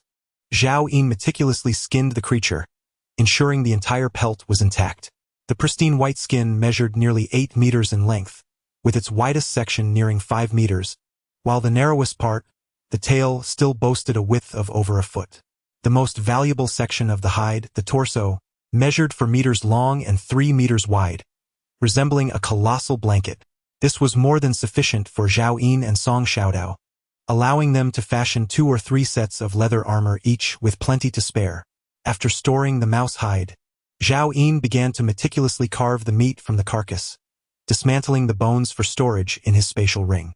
Even the internal organs were carefully processed and set aside in the concealed tent, intended for a hearty stew at dawn. With the White Mouse King fully disassembled, the space within the ring quickly filled again. Zhao Yin then retrieved some chestnut leaves, requesting Song Xiaodao's assistance in feeding them to the Black Mouse King, while he approached the 6 E-grade giant rats, ready to form contracts with each one. Soon, 6 faint presences manifested in his mind. Zhao Yin crushed a handful of chestnut leaves with his mountaineering blade, mixing them with rainwater to nourish the 6 giant rats. Half an hour later, the dawn light began to break. The Black Mouse King and the 6 pseudo-mutated giant rats gradually regained consciousness. Master! Master! Master! Master! A chorus of voices echoed within Zhao Yin's mind. Zhao Yin could no longer contain the smile that broke across his face. His grand ambition for the Legion had taken a significant leap forward. All losses had proven worthwhile. Chapter 59. Even cattle can feast on flesh as dawn broke. The torrential rain that had persisted throughout the night finally relented. The wild grasses flourished anew, and many of the lowly saplings had grown half a foot taller overnight. Zhao Yin stood before his tent, gazing at the mountain of rat carcasses before him. In total, there were 396 gray rats, each the size of a medium dog, estimated to yield about 20 pounds of fresh meat, amounting to approximately 8,000 pounds. The 6 deceased giant rats could each provide around 300 pounds of rat meat, totaling 800 pounds. In all, nearly 10,000 pounds of rat meat could be harvested. Unfortunately, all of this was merely the flesh of pseudo-mutated beasts, incapable of augmenting the strength of true mutated beasts. Nevertheless, even the meat of pseudo-mutated beasts was incomparable to any flesh from the world before the apocalypse. The Black Rat King. Zhao Yin began to speak but quickly halted, shifting his tone sharply. Forget the title of king. From now on, you shall be known as Old Black. Old Black, you and the 6 E-class giant rats will strip the skins from these carcasses and extract the bones and entrails. Monkey, you are tasked with severing all the rat paws and collecting them together to be brought into the tent. Song Xiaodao and Old Niu, gather firewood. I demand 50,000 pounds of firewood before nightfall. Zhao Yin issued a series of commands without hesitation. It is noteworthy that after the Black Rat King awakened, it ventured to the place where the White Rat King had perished, only to find not a single hair left behind, which left it in a rather disgruntled mood.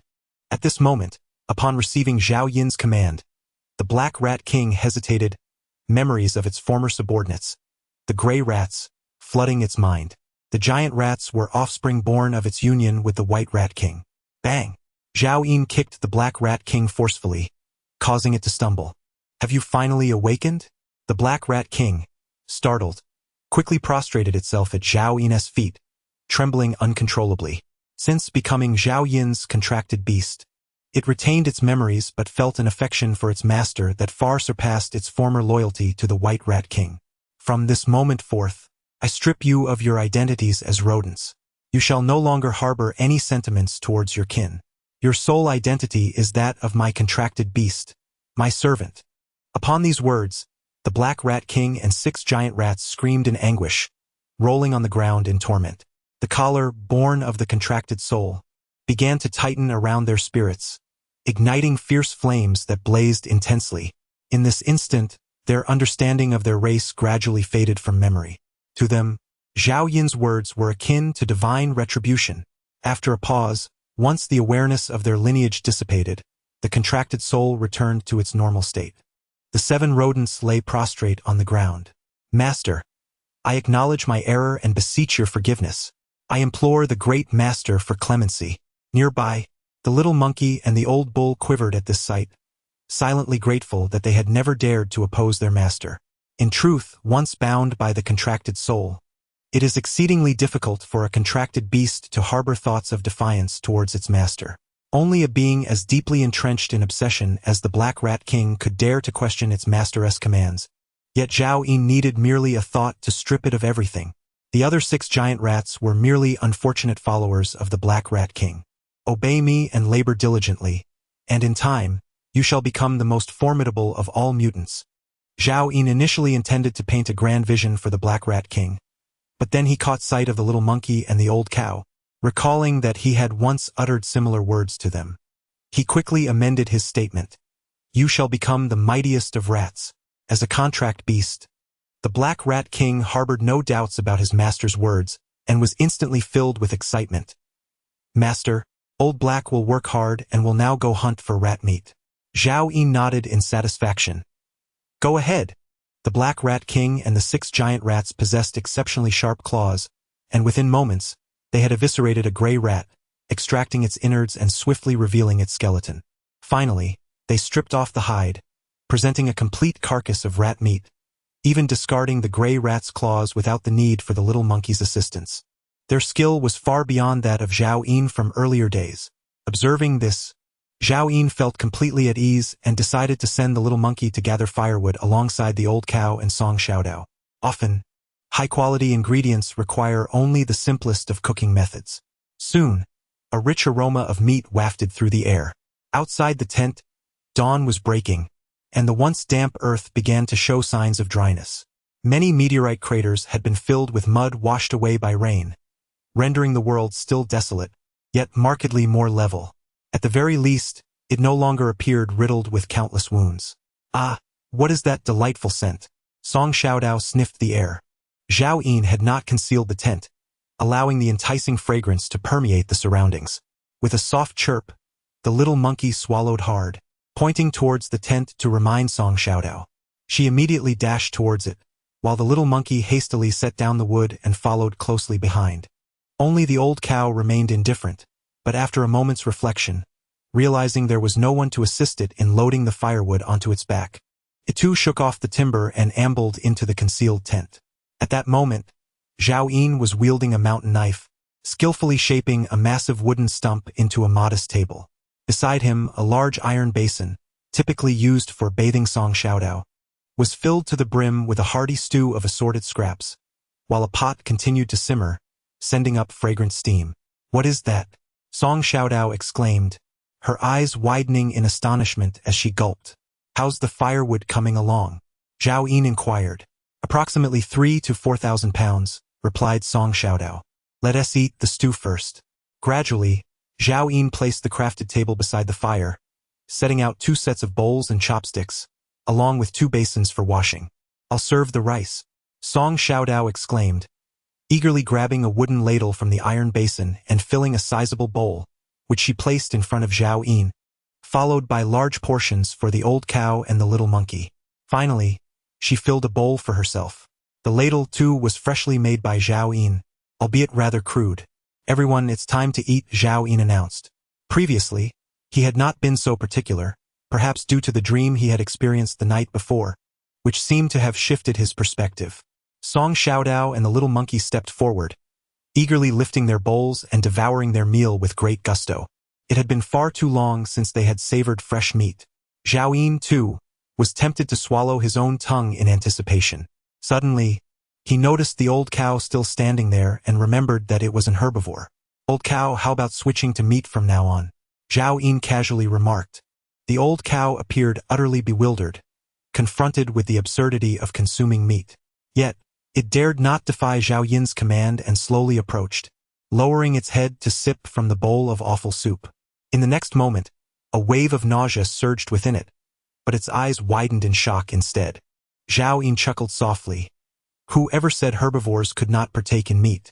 Before the apocalypse, many unscrupulous farmers fed their cattle and sheep with kitchen scraps, merely revealing a lack of adaptation. Moreover, you are a mutated beast.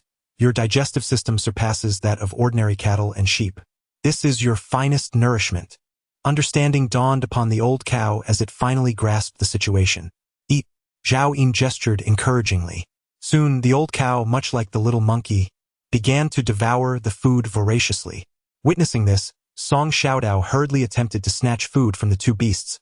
But alas, she was too slow. The large iron basin of awful soup quickly emptied, and she managed to seize only 2 bowls. Zhao Yin, they are bullying me. Song Xiaodao protested, pointing at the two beasts with dissatisfaction. The girl was once again guarding her food. In truth, Zhao Yin himself was only half satiated. The two mutated beasts consumed far too much. He tossed more firewood onto the flames and handed the mountain-splitting knife to Song Xiaodao, saying, "If you wish to eat, you must cook it yourself. The ingredients are right there."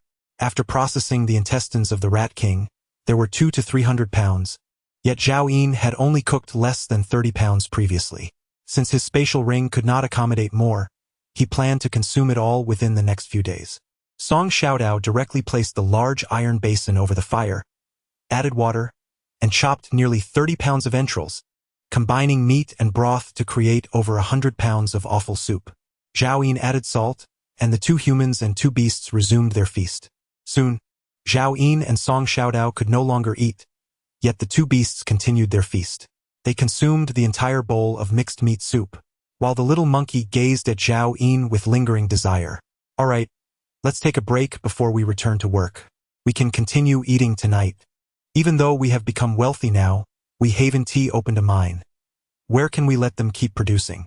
The old bull immediately averted his gaze and lay down to rest, and even the usually lively little monkey seemed to suddenly succumb to drowsiness, closing its eyes for a nap. After a brief interlude of around 10 minutes, their recently filled bellies visibly deflated. "Zhao Yin, look at them!" Song Xiaodao exclaimed in astonishment, pointing at the two beasts. Zhao Yin raised a hand slightly to silence Song Xiaodao, activating his true sight. Chapter 60. Handling the Spoils, Growing Primordial Monkey. E-Class Mutated Beast, Strength 42, Agility 47, Stamina 48, Defense 35, Spirit 15, Bloodline Talent, Gigantism, Frenzy, Fire Control, Adult Water Buffalo. E-Class Mutated Beast, Strength 45, Agility 44, Stamina 50, Defense 66, Spirit 8, Bloodline Talent, Herculean Strength, Iron Shell. A sumptuous bowl of mixed meat soup from mutated beasts had granted each of the creatures an increase of 5 points in agility, 2 points in strength, and 3 points in defense. Indeed, the most rapid method for mutated beasts to grow is through the consumption of high-quality mutated beast meat. Should the entirety of the Rat King's flesh be consumed in the future, it would likely be sufficient to elevate their E-Class potential to its zenith. Zhao Yin then employed his true sight to observe Song Xiaodao. Her attributes remained unchanged. Everything was still as it had been in his previous life. The consumption of mutated beast meat by humans does not lead to a rapid increase in attributes. Half an hour later, both beasts awoke from their slumber.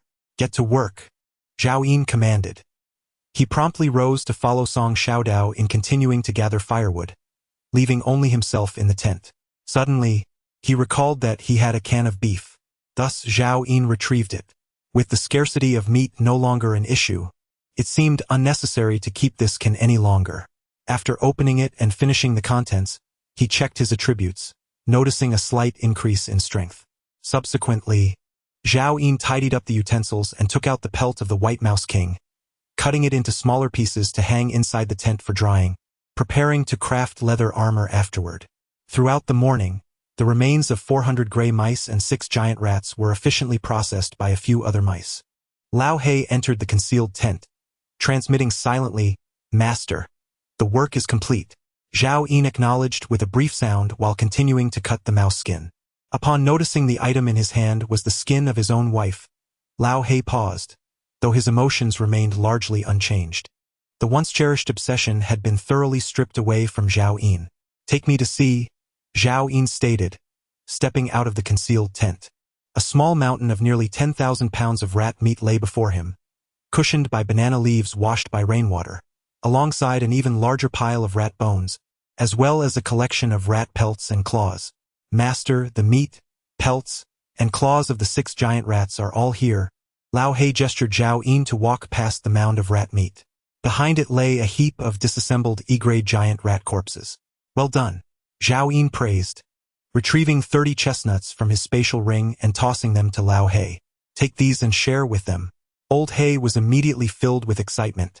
Since the apocalypse, food had become a scarce commodity. Even as the king of mice, The usual provisions he received were often limited to the decaying flesh of zombies and the remnants of corpses. It had been an eternity since he had savored such delicacies. He picked up a chestnut, skin and all, and stuffed it into his mouth, chewing a few times before swallowing, his eyes squinting in enjoyment. In a single breath, he devoured 6, leaving the remaining 24 for the 6 giant rats to share. All the rats conveyed their heartfelt gratitude to Zhao Yin. Once they had finished their feast, Zhao Yin issued a direct command. Now that you've all eaten, it's time to get back to work. Slice all the rat meat and hang it in the higher part of the forest without getting it dirty. Clean and slice the innards separately and hang them up alongside the rat meat. The rat skins should be hung in the thicket on the other side. Remember to place them in the shade for proper drying, avoiding direct sunlight. With the scarcity of salt for preservation, I plan to smoke the rat meat and innards into jerky for easier storage. The rat skins are also a valuable resource. Even if I do not require them at present, they can be traded for necessities in the future, or, in critical times, cooked as food for contract beasts. After giving his instructions, Zhao Yin turned and moved to the other side. A morning passed, and Song Xiaodao, along with her 2 beasts, had chopped nearly 30,000 pounds of firewood. Zhao Yin commanded them to transport it all to the grove of tall trees, arranging it in a dispersed manner as directed. Once ignited, this damp wood would fill the entire forest with thick smoke, raising the temperature. The combination of smoke and heat would swiftly eliminate bacteria and dehydrate the rat meat. By nightfall, 50,000 pounds of wood had been properly arranged. Merely a staggering quantity of nearly 10,000 pounds of rat flesh. The endeavor to slice it all into thin shreds and suspend it is indeed a monumental task, even at the pace of 7 rodents. According to Zhao Yin's specifications, the meat of each gray rat must be meticulously cut into hundreds of pieces. Furthermore, the process of hanging the meat poses its own set of challenges. One must first ascend the trees to sever the slender branches, then thread each slice of rat meat onto the severed twigs. If the task remains unfinished by the afternoon, it must continue through the night. That night, Zhao Yin found himself alone within his tent, having dispatched even Song Xiaodao to assist in the hanging of the rat meat. At the break of dawn the following day, Zhao Yin awoke to discover that a fire had already been ignited in the tall woods, thick smoke billowing into the sky. To prevent the flames from spreading too extensively and engulfing the entire forest, Zhao Yin summoned Old Black and the 6 giant rats, instructing them to keep watch over the fire. If the forest burns down and my jerky is ruined, I shall use your own flesh to replenish it. Upon hearing this, the 7 large rats trembled in unison and swiftly scurried into the woods. The process of curing the jerky is a protracted one, and Zhao Yin observed a heap of rat bones, still adorned with remnants of flesh, sinew, marrow, and brittle bone. These remnants could not possibly be consumed before they began to decay. However, if cured like jerky, the dehydrated bones would offer little to gnaw upon. Although I am no longer in want of food, I cannot bear to witness such waste, especially when countless souls in this apocalyptic world suffer from hunger.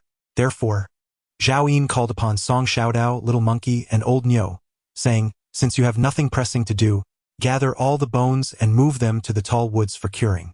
By the 3rd morning, the rat skins had dried in the shade, and the jerky was nearly complete. Zhao Yin instructed all the contracted beasts to gather rat skins and rat meat while he and Song Xiaodao remained inside the tent, where he carefully removed the skin of the white rat king. He meticulously cut out 2 sets of armor pieces, one large and one small, and then excised a small section from the tail skin to fashion into leather thread. Song Xiaodao utilized the claws of the rat king to puncture small holes into the armor pieces, subsequently threading them together with the leather line, tightening and securing them to create a complete set of leather armor. Although it appeared somewhat rough in terms of defensive capability, it undoubtedly surpassed the typical D-grade protective gear. After completing the 2 sets of armor, only a third of the entire rat king skin remained. After some contemplation, Zhao Yin summoned the little monkey and, upon activating its dual abilities, tailored a massive set of leather armor for it as well. In the end, only scraps of the rat king skin were left.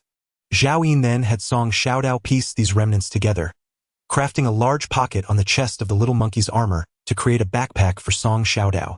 This would greatly facilitate their collection of corpse crystals and star crystals, making it easier to carry supplies during battles. Next, he examined all the claws of the rat king. Upon investigation, he found that while the two hind claws were sturdy, they lacked sharpness, leaving him uncertain on how to utilize them. However, the two front claws were undoubtedly formidable weapons. Each claw blade measured 2 feet in length, glimmering ominously like short swords. Transforming them into long blades, Zhao Yin distributed one to both the little monkey and Song Xiaodao. The wolf fang club and the flawed tang knife were confiscated without hesitation.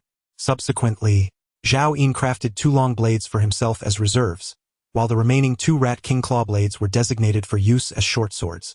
Now, off you go to assist in gathering rat meat, he commanded. Zhao Yin waved his hand. After the little monkey shrank its body, it removed its new leather armor and, treating it like a precious treasure, carefully bundled it with a piece of leather cord and strapped it to its back. The claw of the short mouse king was tucked into its belt, while the claw of the long mouse king was held in its hand. With a lively hop, it followed Song Xiaodao out. Zhao Yin, old Hay has caught a few thieves. Chapter 61. Interrogation: Who dares to steal my possessions, be they man or beast? Zhao Yin inquired. There are several men, Song Xiaodao replied. Zhao Yin swiftly concealed the mouse king claw and followed Song Xiaodao out of the concealed tent.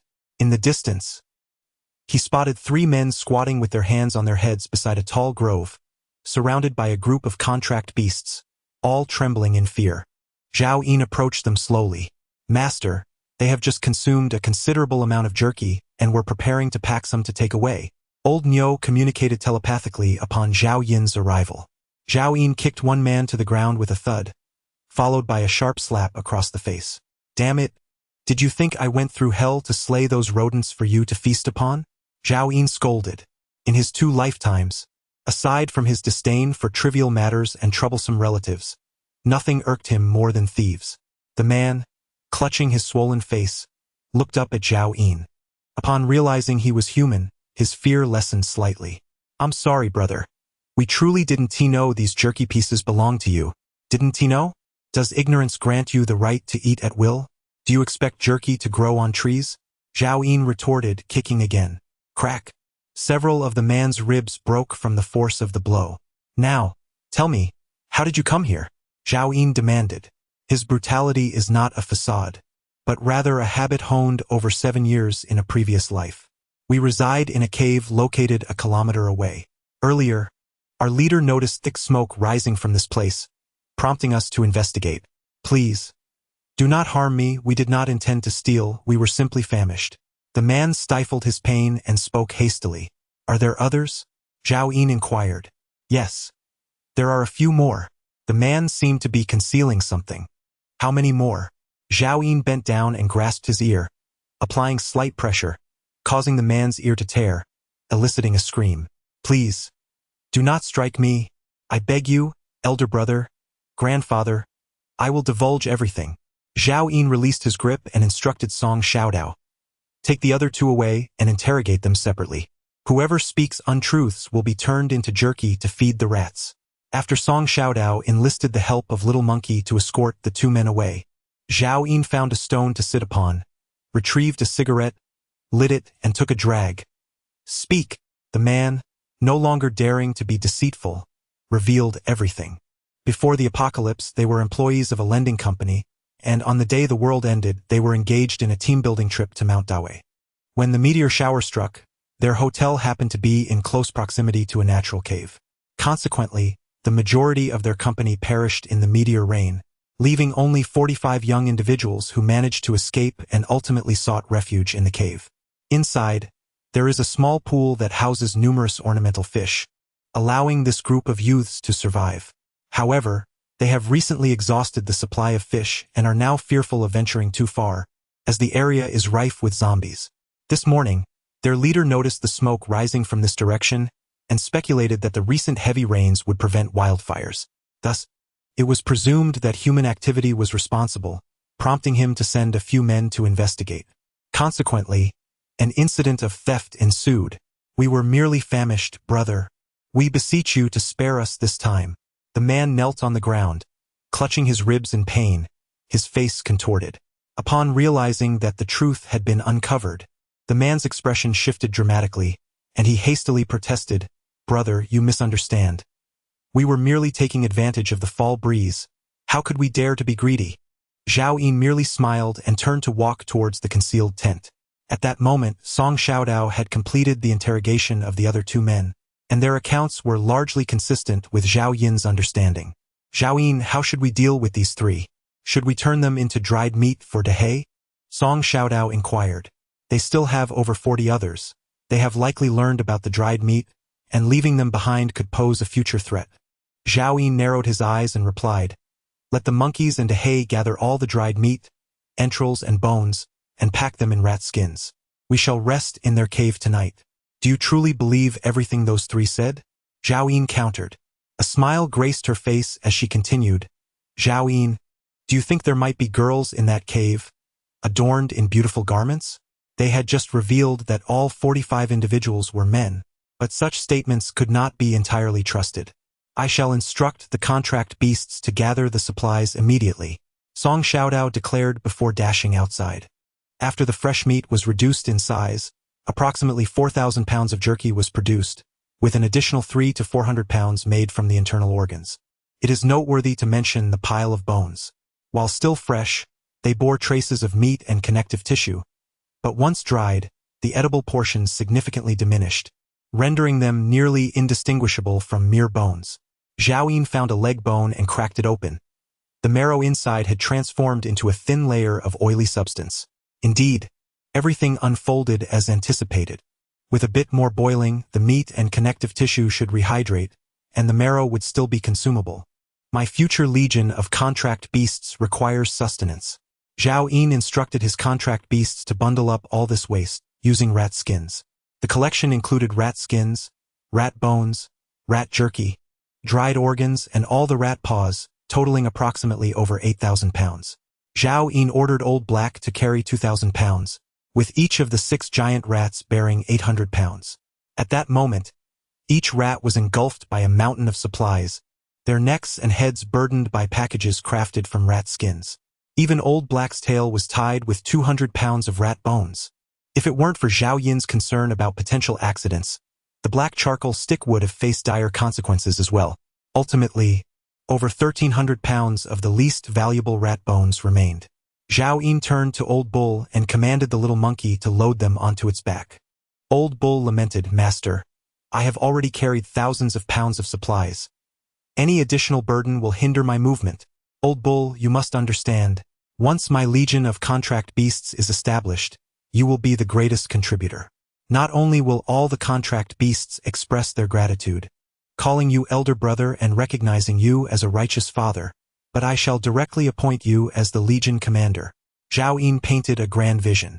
The old ox, unwavering in its resolve, glared with its bovine eyes. I shall endure. My master, I can carry more. It was only after an additional 500 pounds were added to the old ox's burden, with 300 pounds tied to its tail, that Zhao Yin commanded the monkey to cease. At that moment, approximately 500 pounds of mouse bones remained.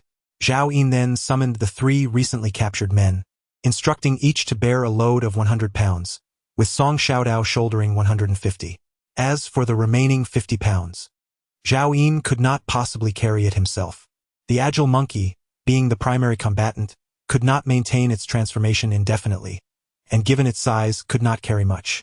Thus, the final 50 pounds were entrusted to the monkey, which barely stood taller than a knee.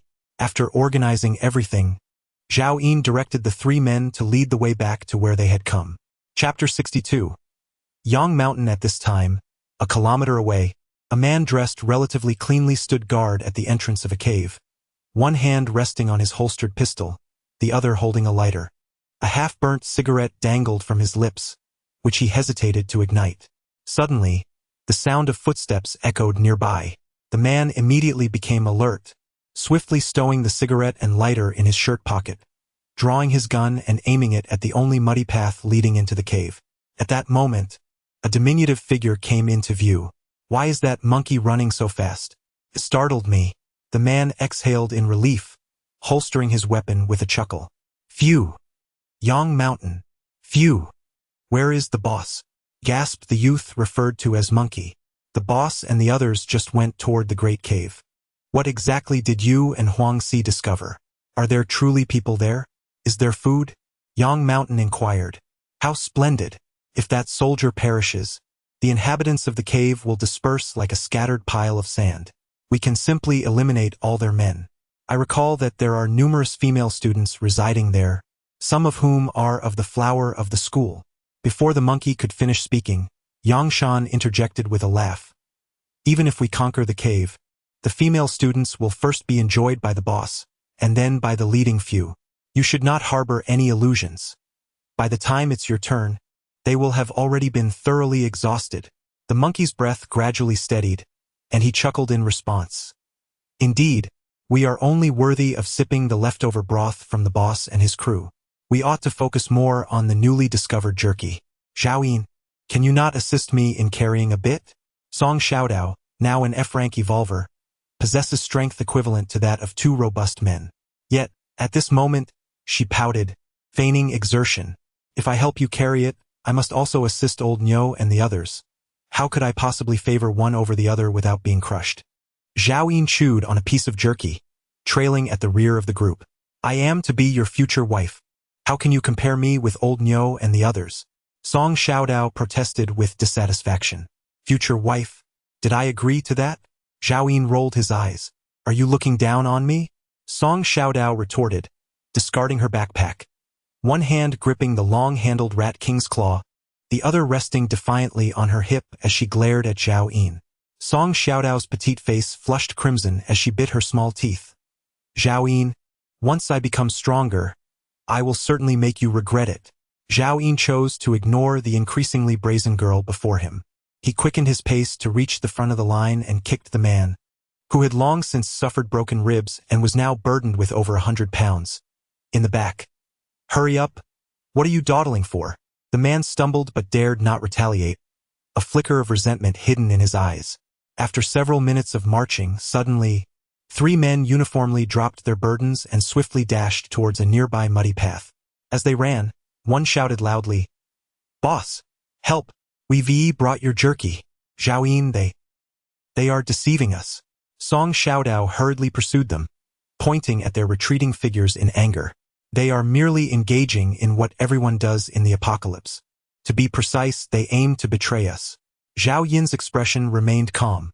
Upon finishing his words, Zhao Yin turned and seized the package from the little monkey, narrowing his eyes. Eliminate them. With a screech, the little monkey instantly activated its massive transformation ability, sprinting forward with long strides. Zhao Yin, if you kill them, who will lead us? Song Xiaodao inquired. Zhao Yin extended 2 fingers, slightly curling them, and tapped Song Xiaodao's head, producing a crisp sound. Fool! Didn't you hear them calling for the boss? Their cave is right over there. Song Xiaodao covered his head, as if finally grasping the situation. A colossal monkey, standing 2 meters tall and covered in long hair, wielding a claw reminiscent of a rodent king, was charging towards them at an astonishing speed of 5 to 6 meters per stride. Was this the same little monkey from before? Despite the absurdity of the notion, the appearance of the little monkey, aside from its excessive size and differing fur color, bore no distinction from that of the slender monkey. I won't run anymore. I beg you, spare my life. The man pleaded, kneeling and bowing fervently. Had he known this monkey possessed the ability to transform, he would never have dared to flee. Previously, he had assumed Zhao Yin was merely a performer from the pre-apocalyptic era, with these animals serving as his trained entertainers, never anticipating the unimaginable scene before him. With a resounding thump, the little monkey swung a spiked club, shattering the man's skull. In swift succession, a gust of wind swept through, pursuing the other 2 men. Thump! Thump! Without breaking a sweat, the 2 men fell alongside the corpse of the kneeling man. At that moment, Zhao Yin approached the group, casually kicking the body of the prostrate man aside. Do not obstruct the path. 100 meters away, Yang Shan had just lit half a cigarette when trembling lips caused it to fall, landing on his trousers. As the ember burned through his undergarments, a scent of charred fabric wafted up, prompting him to slap his face in disbelief. What the hell? How can I be dreaming in broad daylight? Your dream is only just beginning, Zhao Yin remarked as he advanced. The fearsome monkey trailed closely behind him, followed by a little girl around the corner. accompanied by a water buffalo the size of a small mountain. Subsequently, monstrous beasts resembling oversized rodents emerged into Yang Shan's view.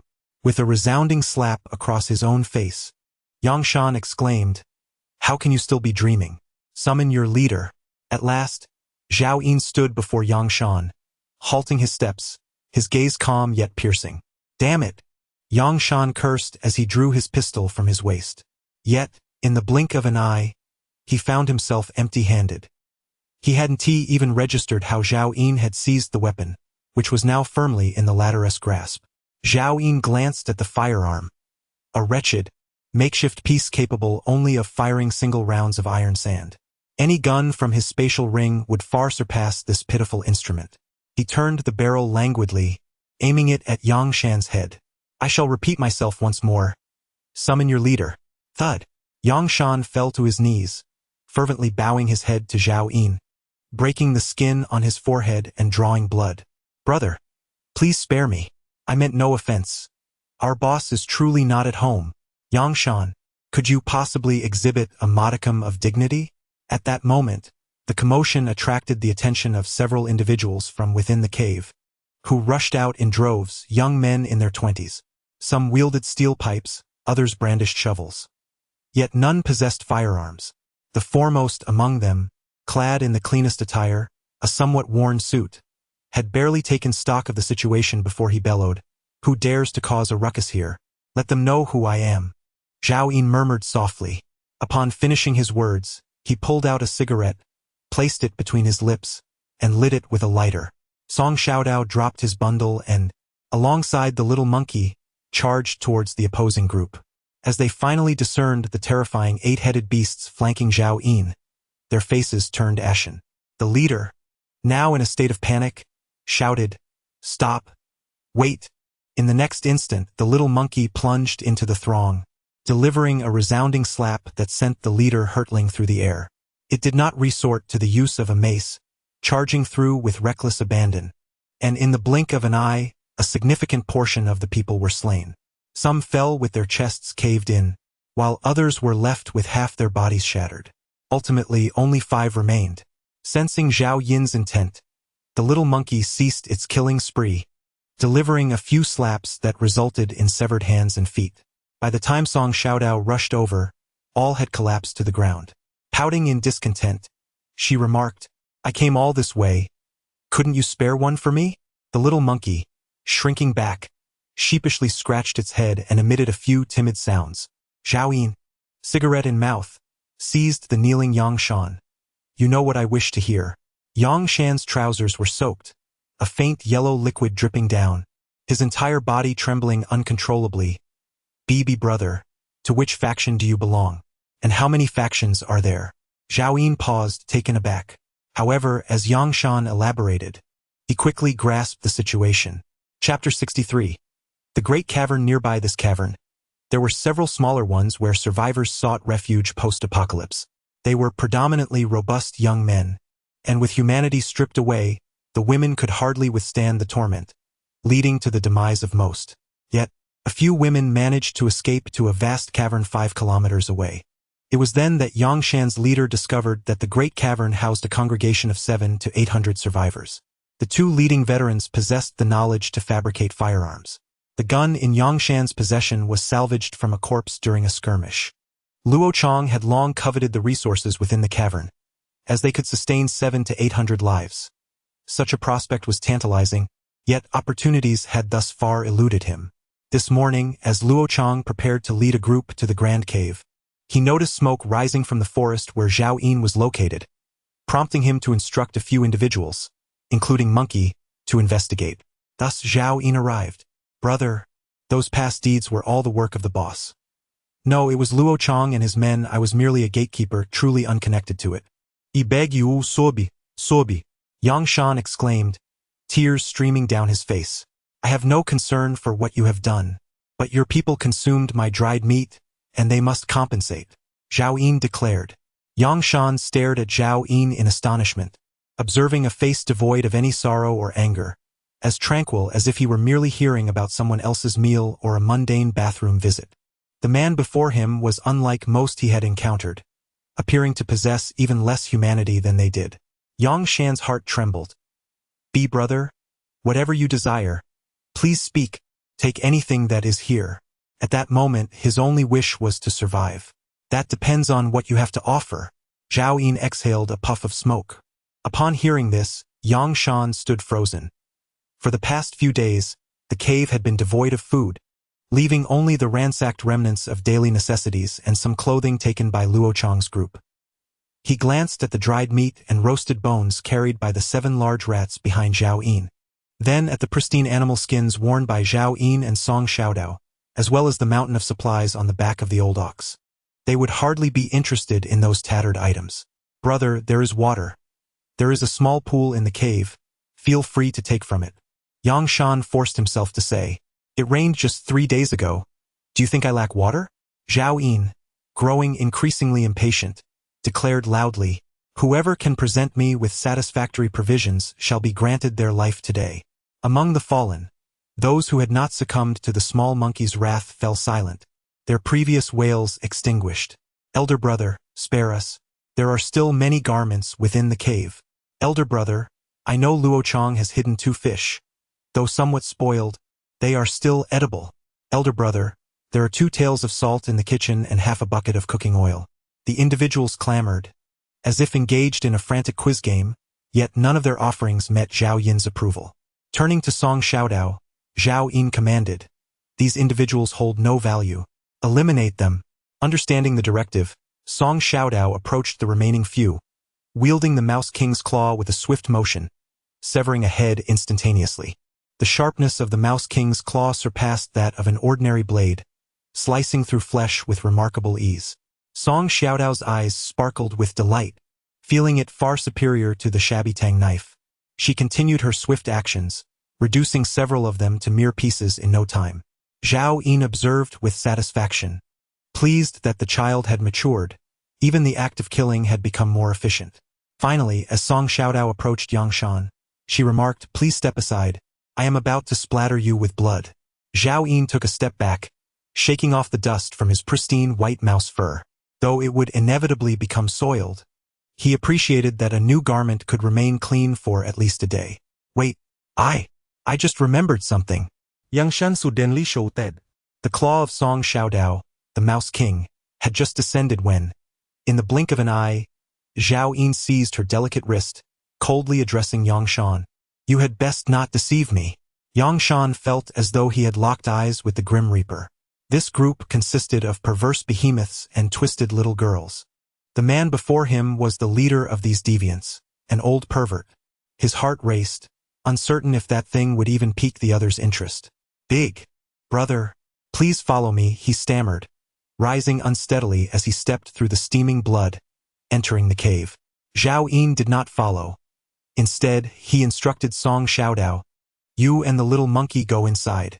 Song Xiaodao rolled her eyes, thinking herself an E-grade evolver, capable of effortlessly annihilating everyone present. Was such caution truly necessary?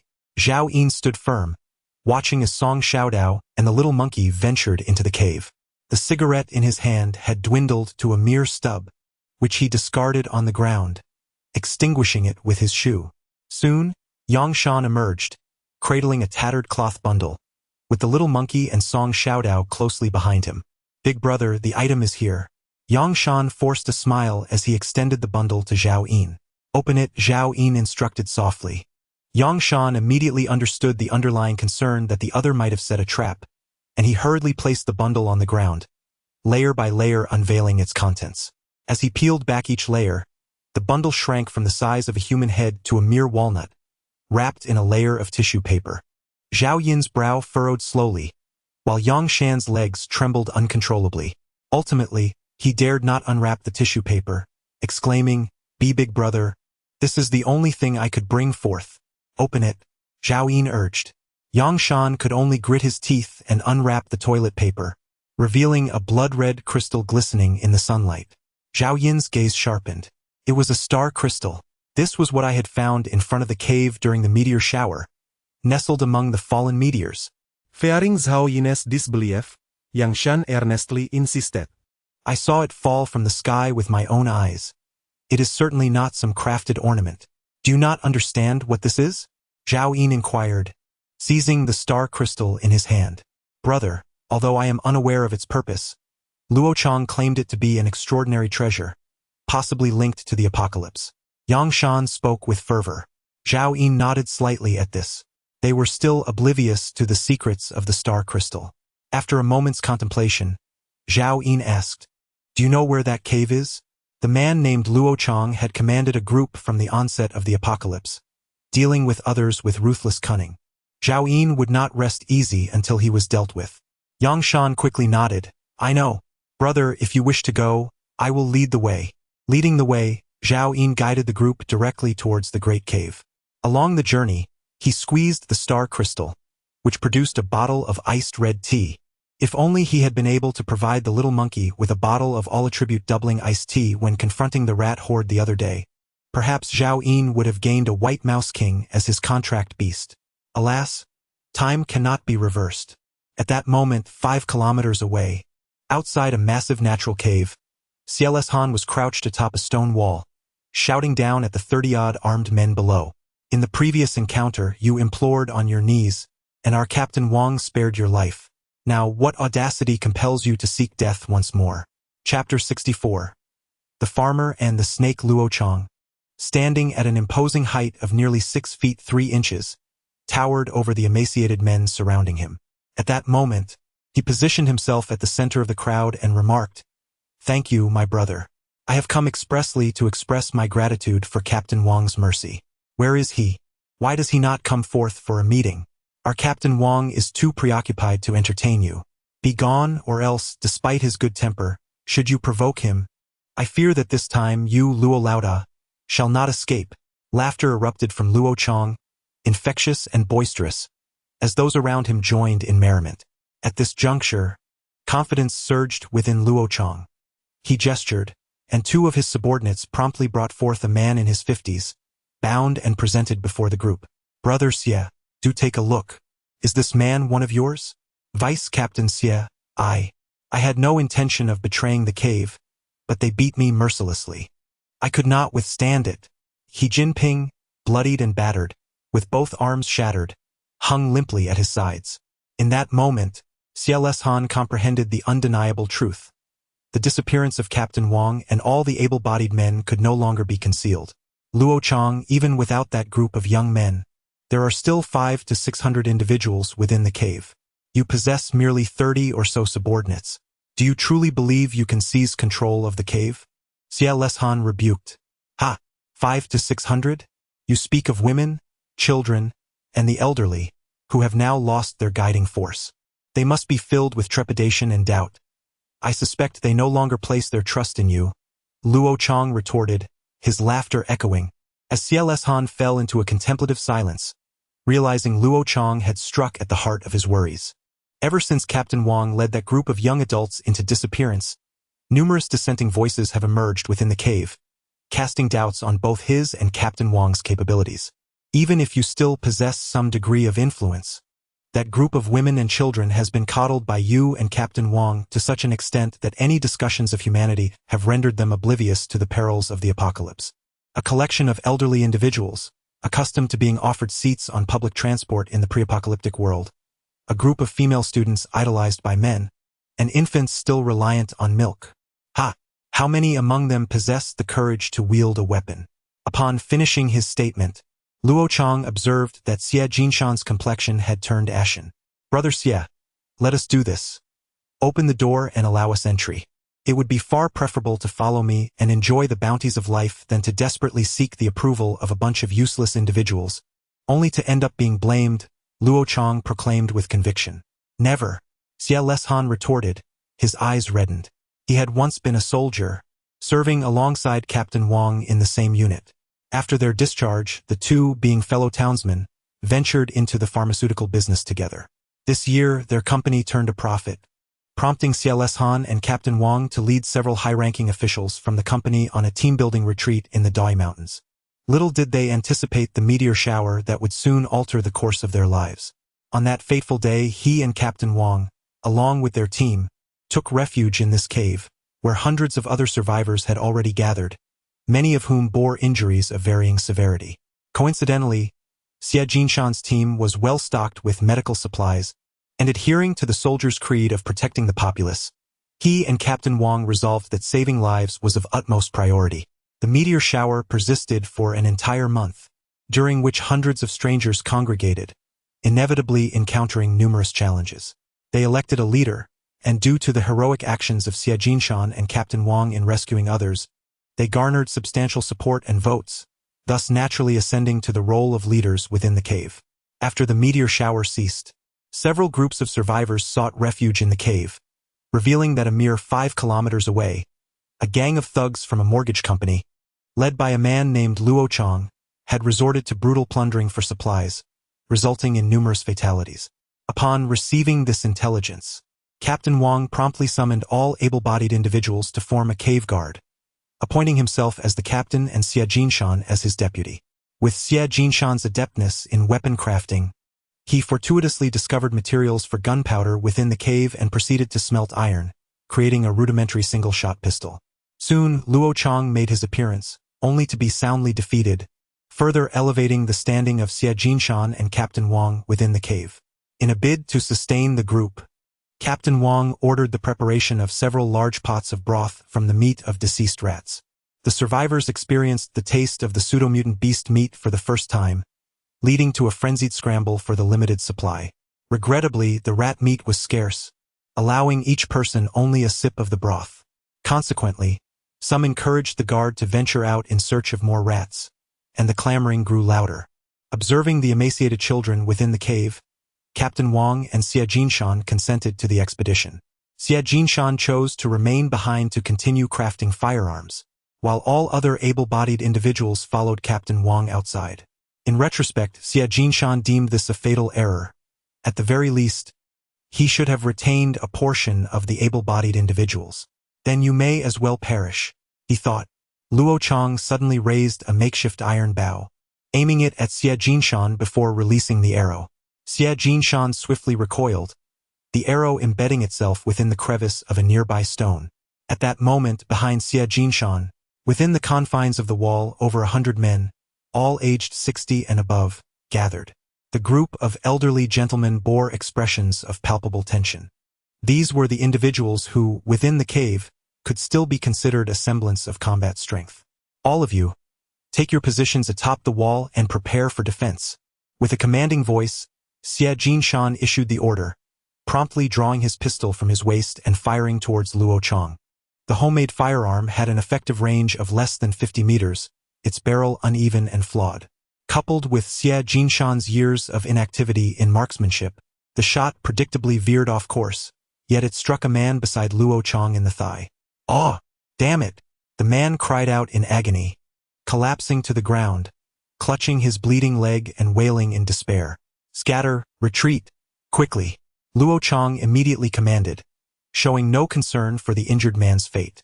Over 30 individuals swiftly dispersed within 100 meters, all vigilantly watching the wall, fearful of Xie Jinshan's potential surprise attack. "If only I had brought Yangshan's gun," Luo Chong lamented. "Boss, they have firearms. Today will be troublesome," a subordinate remarked. "What nonsense!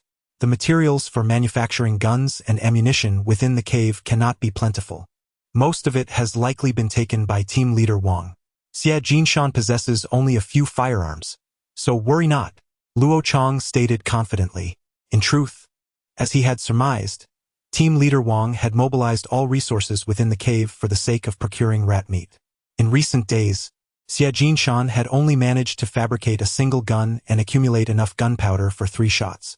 Xie Jinshan had just fired a shot, leaving him with 2 more opportunities to shoot. The elderly gentleman behind him continued to stand idly, with not a single soul offering assistance on the wall. "What on earth are you all doing?" Xie admonished. "Captain Xie, it is not that we do not wish to help, but we are simply too old. The wall is over 2 meters high, and we cannot climb it. Do you have any spare guns that you could lend us?" One elderly man, his face marred by pockmarks, inquired. "All the guns have been taken by Captain Wang and his team. There are none left." Xie Jinshan gritted his teeth. "If you do not come up, I cannot possibly hold the defense alone. If they breach the wall, Everyone inside will be doomed.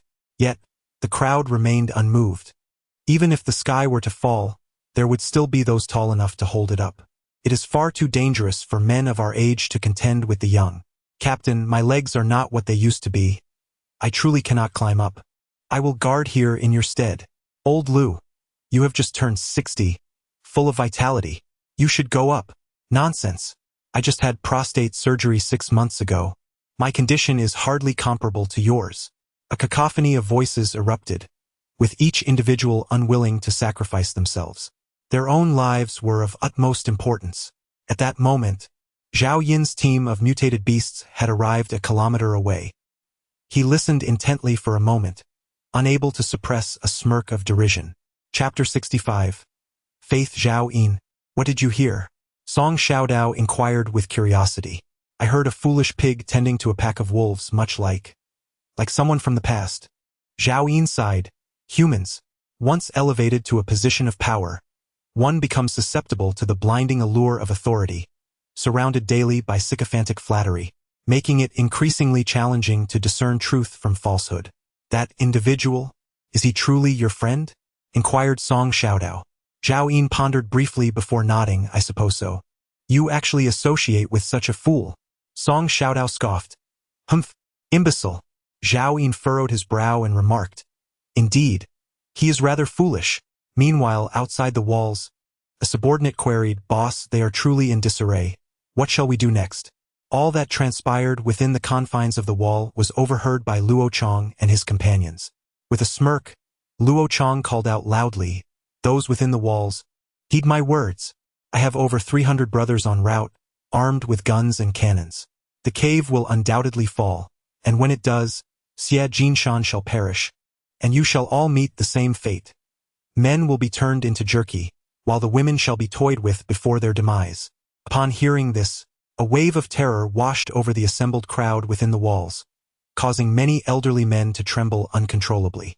Having lived peacefully for the majority of their lives, shielded by a protective guard in this post-apocalyptic world, they had never envisioned such a day would come.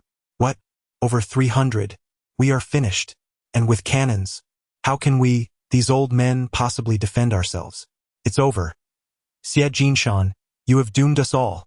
In that moment, the ire of the elders was collectively directed towards Xie Jinshan. Xie Jinshan's face flushed crimson as he bellowed, Nonsense.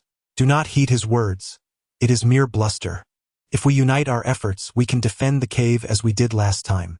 Yet, his voice was drowned out by the cacophony of the elders, who continued to hurl invectives. At that moment, Luo Chong's voice rang out from beyond the wall. Listen closely. I seek only the head of Xie Jinshan. Should anyone dare to stand with him in rebellion, once the wall is breached, do not blame me, Luo Chong, for my ruthless heart and hands. I offer you a chance. Whoever brings me Xie Jinshan's head shall be rewarded with 30 pounds of food and granted entry into my ranks. Within the confines of the wall, the elders erupted into clamorous discussion once more. 30 pounds of food, and the opportunity to join his faction? Aligning with Luo Chong's group, alongside the young, was indeed a path to survival.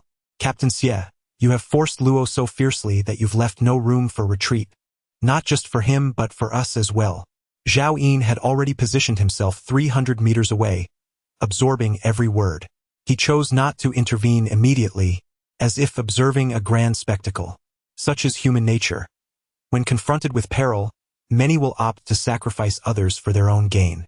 Truth becomes obscured, gratitude is forgotten, and any deed, no matter how egregious, can be perpetrated, any words uttered. In their desperation, the elders became incapable of discerning right from wrong, clinging instead to an idealized notion of the situation. Seizing the moment when Xie Jinshan was caught off guard, one among them picked up a stone from the ground and, with a sudden motion, struck him on the head from behind. Thud! Xie Jinshan felt darkness envelop him, staggering forward, and upon touching his head, found his hands smeared with blood. He believed that by wholeheartedly protecting this group of people, providing them with better living conditions, and even sharing their sustenance, he could earn their genuine affection in return. He thought that a soldier's mission was to safeguard the homeland and its citizens in times of crisis, thus earning honor and respect. But why was it not so? Did these people lack intelligence?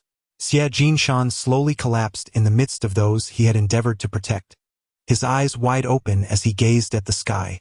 In that moment, it seemed as if an invisible voice shattered within his heart.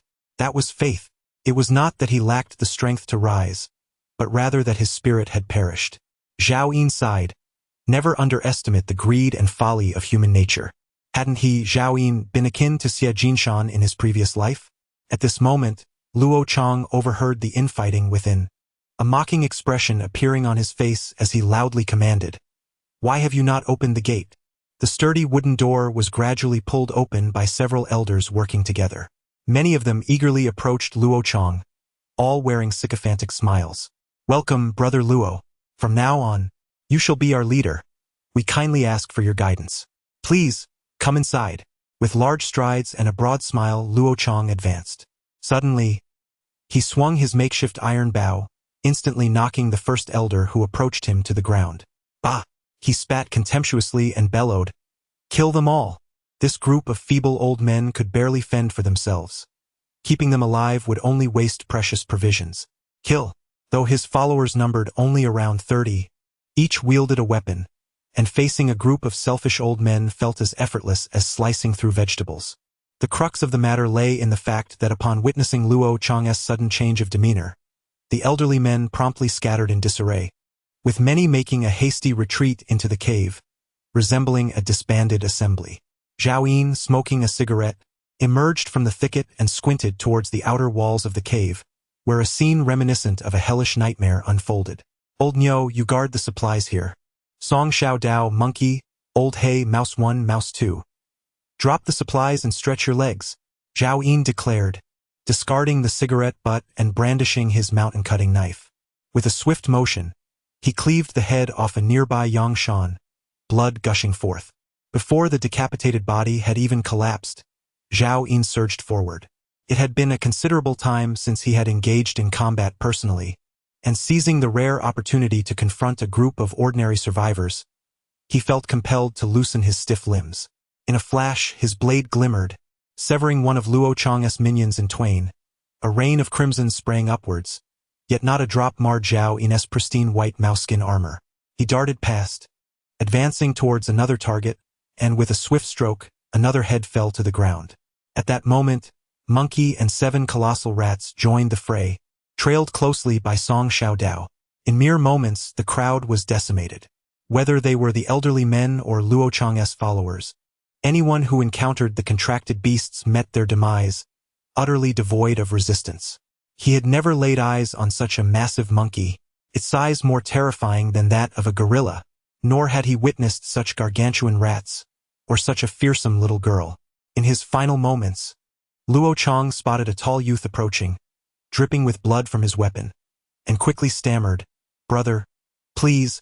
With a decisive stroke, Zhao Yin swung his blade once more, severing Luo Chang's head from his shoulders. Weary of listening to the other's meaningless prattle, knowing that death was inevitable, Zhao Yin had traversed this distance solely for the thrill of the final blow. "Monkey, take the small knife and assist the black ones in loading the supplies. All of it must be taken into the cave," he commanded, before stepping alone within the confines of the wall. Suddenly, a feeble voice reached his ears. "Brother, wait." Following the sound, Zhao Yin beheld Xie Jinshan, sprawled on the ground. A gaping wound marred the back of his head, from which blood flowed profusely, and a sharpened wooden stake jutted from his waist. He leaned against the wall, one leg drawn close, gazing weakly at Zhao Yin. Zhao Yin furrowed his brow. He had once admired such soldiers, those with a spirit of sacrifice. Yet, in this apocalyptic world, sacrificing oneself for others seemed foolish. Nonetheless, while Zhao Yin did not consider himself a paragon of virtue, he also refrained from indiscriminate slaughter. Just as he would seize any opportunity to bathe and preferred to keep his clothes clean for a few days, he reminded himself that he was still human. Despite the apocalypse, he remained a person. "Do not expect me to save you. I am powerless," Zhao Yin stated. Xie Jinshan, hearing this, managed a bitter smile. "No, I am not asking you to save me. I implore you. Please do not kill those within the cave. Whatever you seek, you may find with old Wu." He is responsible for safeguarding the supplies. None have it easy. They simply wish to survive. The fault lies not with them, but with this damned apocalypse. Slowly, Xie Jinshan lifted his gaze to the dim sunlight, his lips trembling. If only there had been no meteor shower. How wonderful it would be. Zhao Yin pondered the peculiarities of this individual's intellect and remarked nonchalantly, "Someone like you should have been struck down by a meteor long ago. Have you agreed to my request?" Xie Jinshan inquired. "Why should I acquiesce to you?" Zhao Yin retorted, disinterested, and proceeded to advance. Before long, Song Xiaodao, accompanied by the contracted beasts laden with supplies, caught up with Zhao Yin as they entered the cavern. Chapter 66. Control of the cavern before them lay an expansive chamber, measuring approximately 30 to 40,000 square meters, with heights reaching 200 to 300 meters. Stalactites hung from above, and droplets of water occasionally fell into a pool located at the center of the cave, where fish could be faintly discerned. The entire cavernous hall was devoid of any human presence. Zhao Yin surveyed the surroundings and quickly noticed a narrow opening at the farthest recess of the cavern. That was their escape route. There must be no exit within, or else Xie Jinshan would not have met such a fate. "Let us proceed," Zhao Yin commanded. "Zhao Yin, there are fish here," Song Xiaodao exclaimed, pointing at the pool.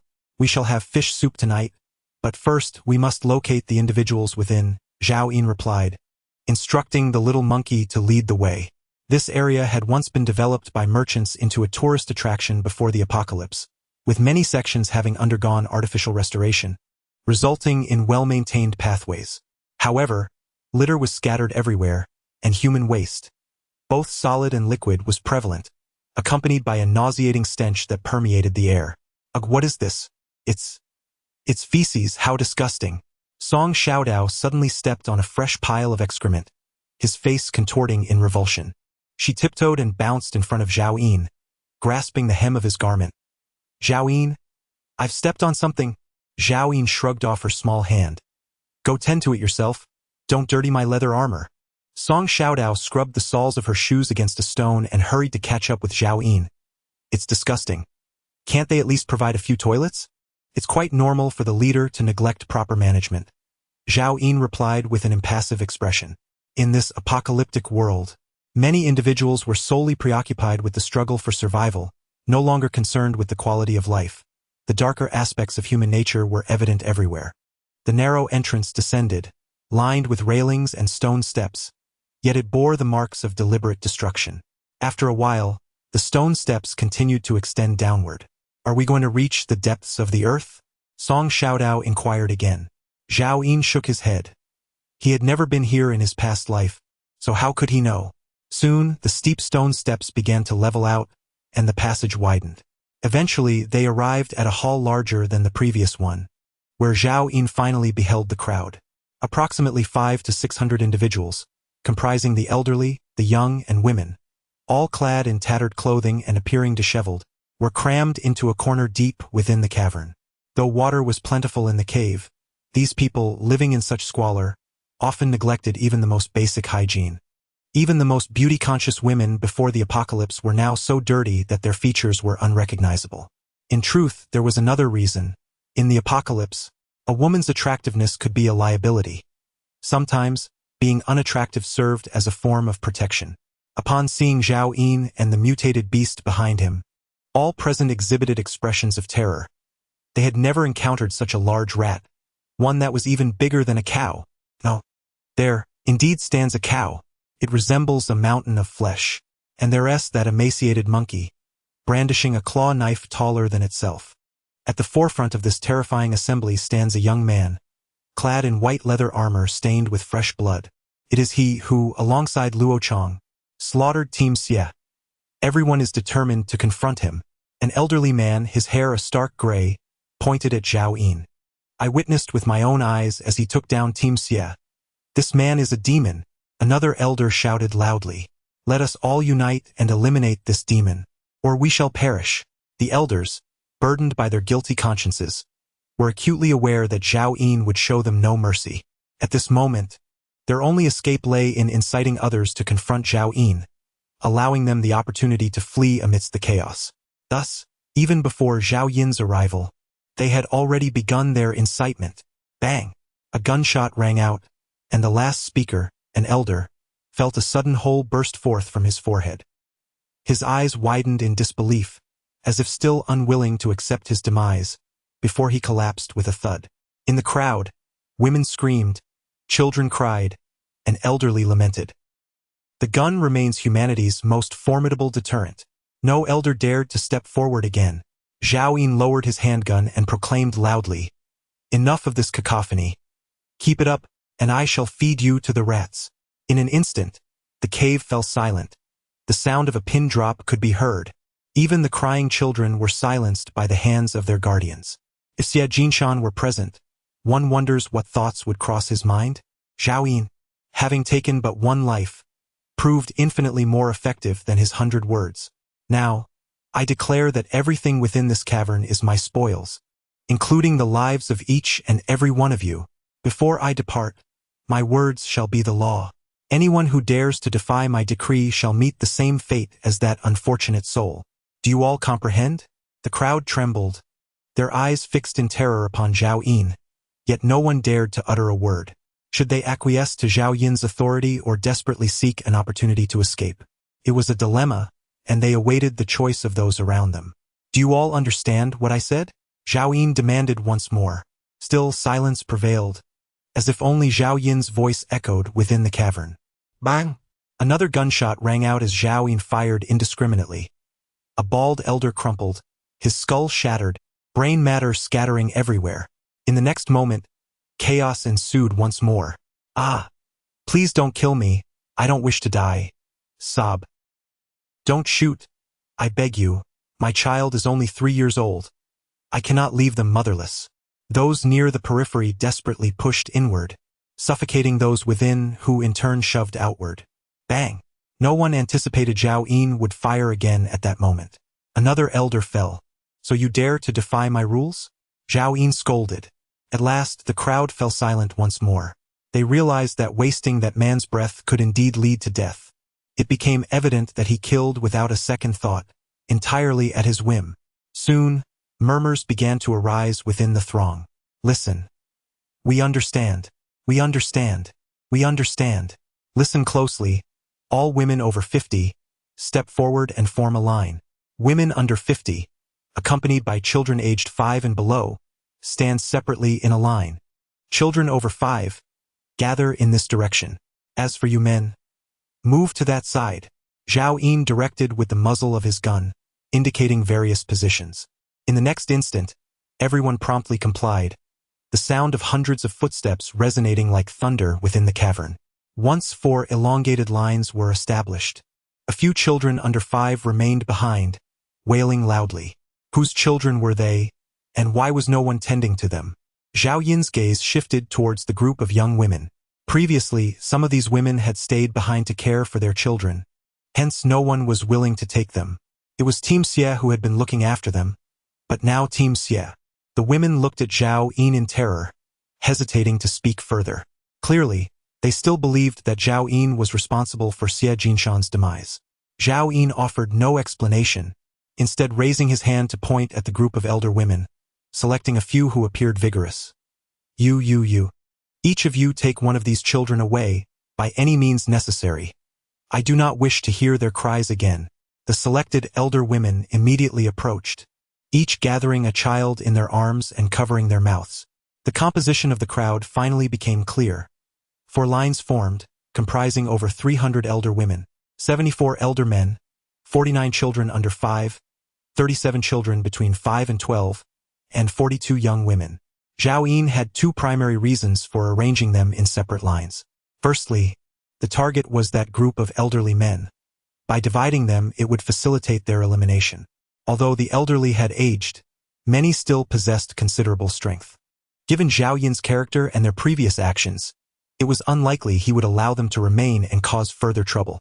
Furthermore, Zhao Yin intended to establish a base within the cave, at least until he located the celestial white tiger and the spatial pendant.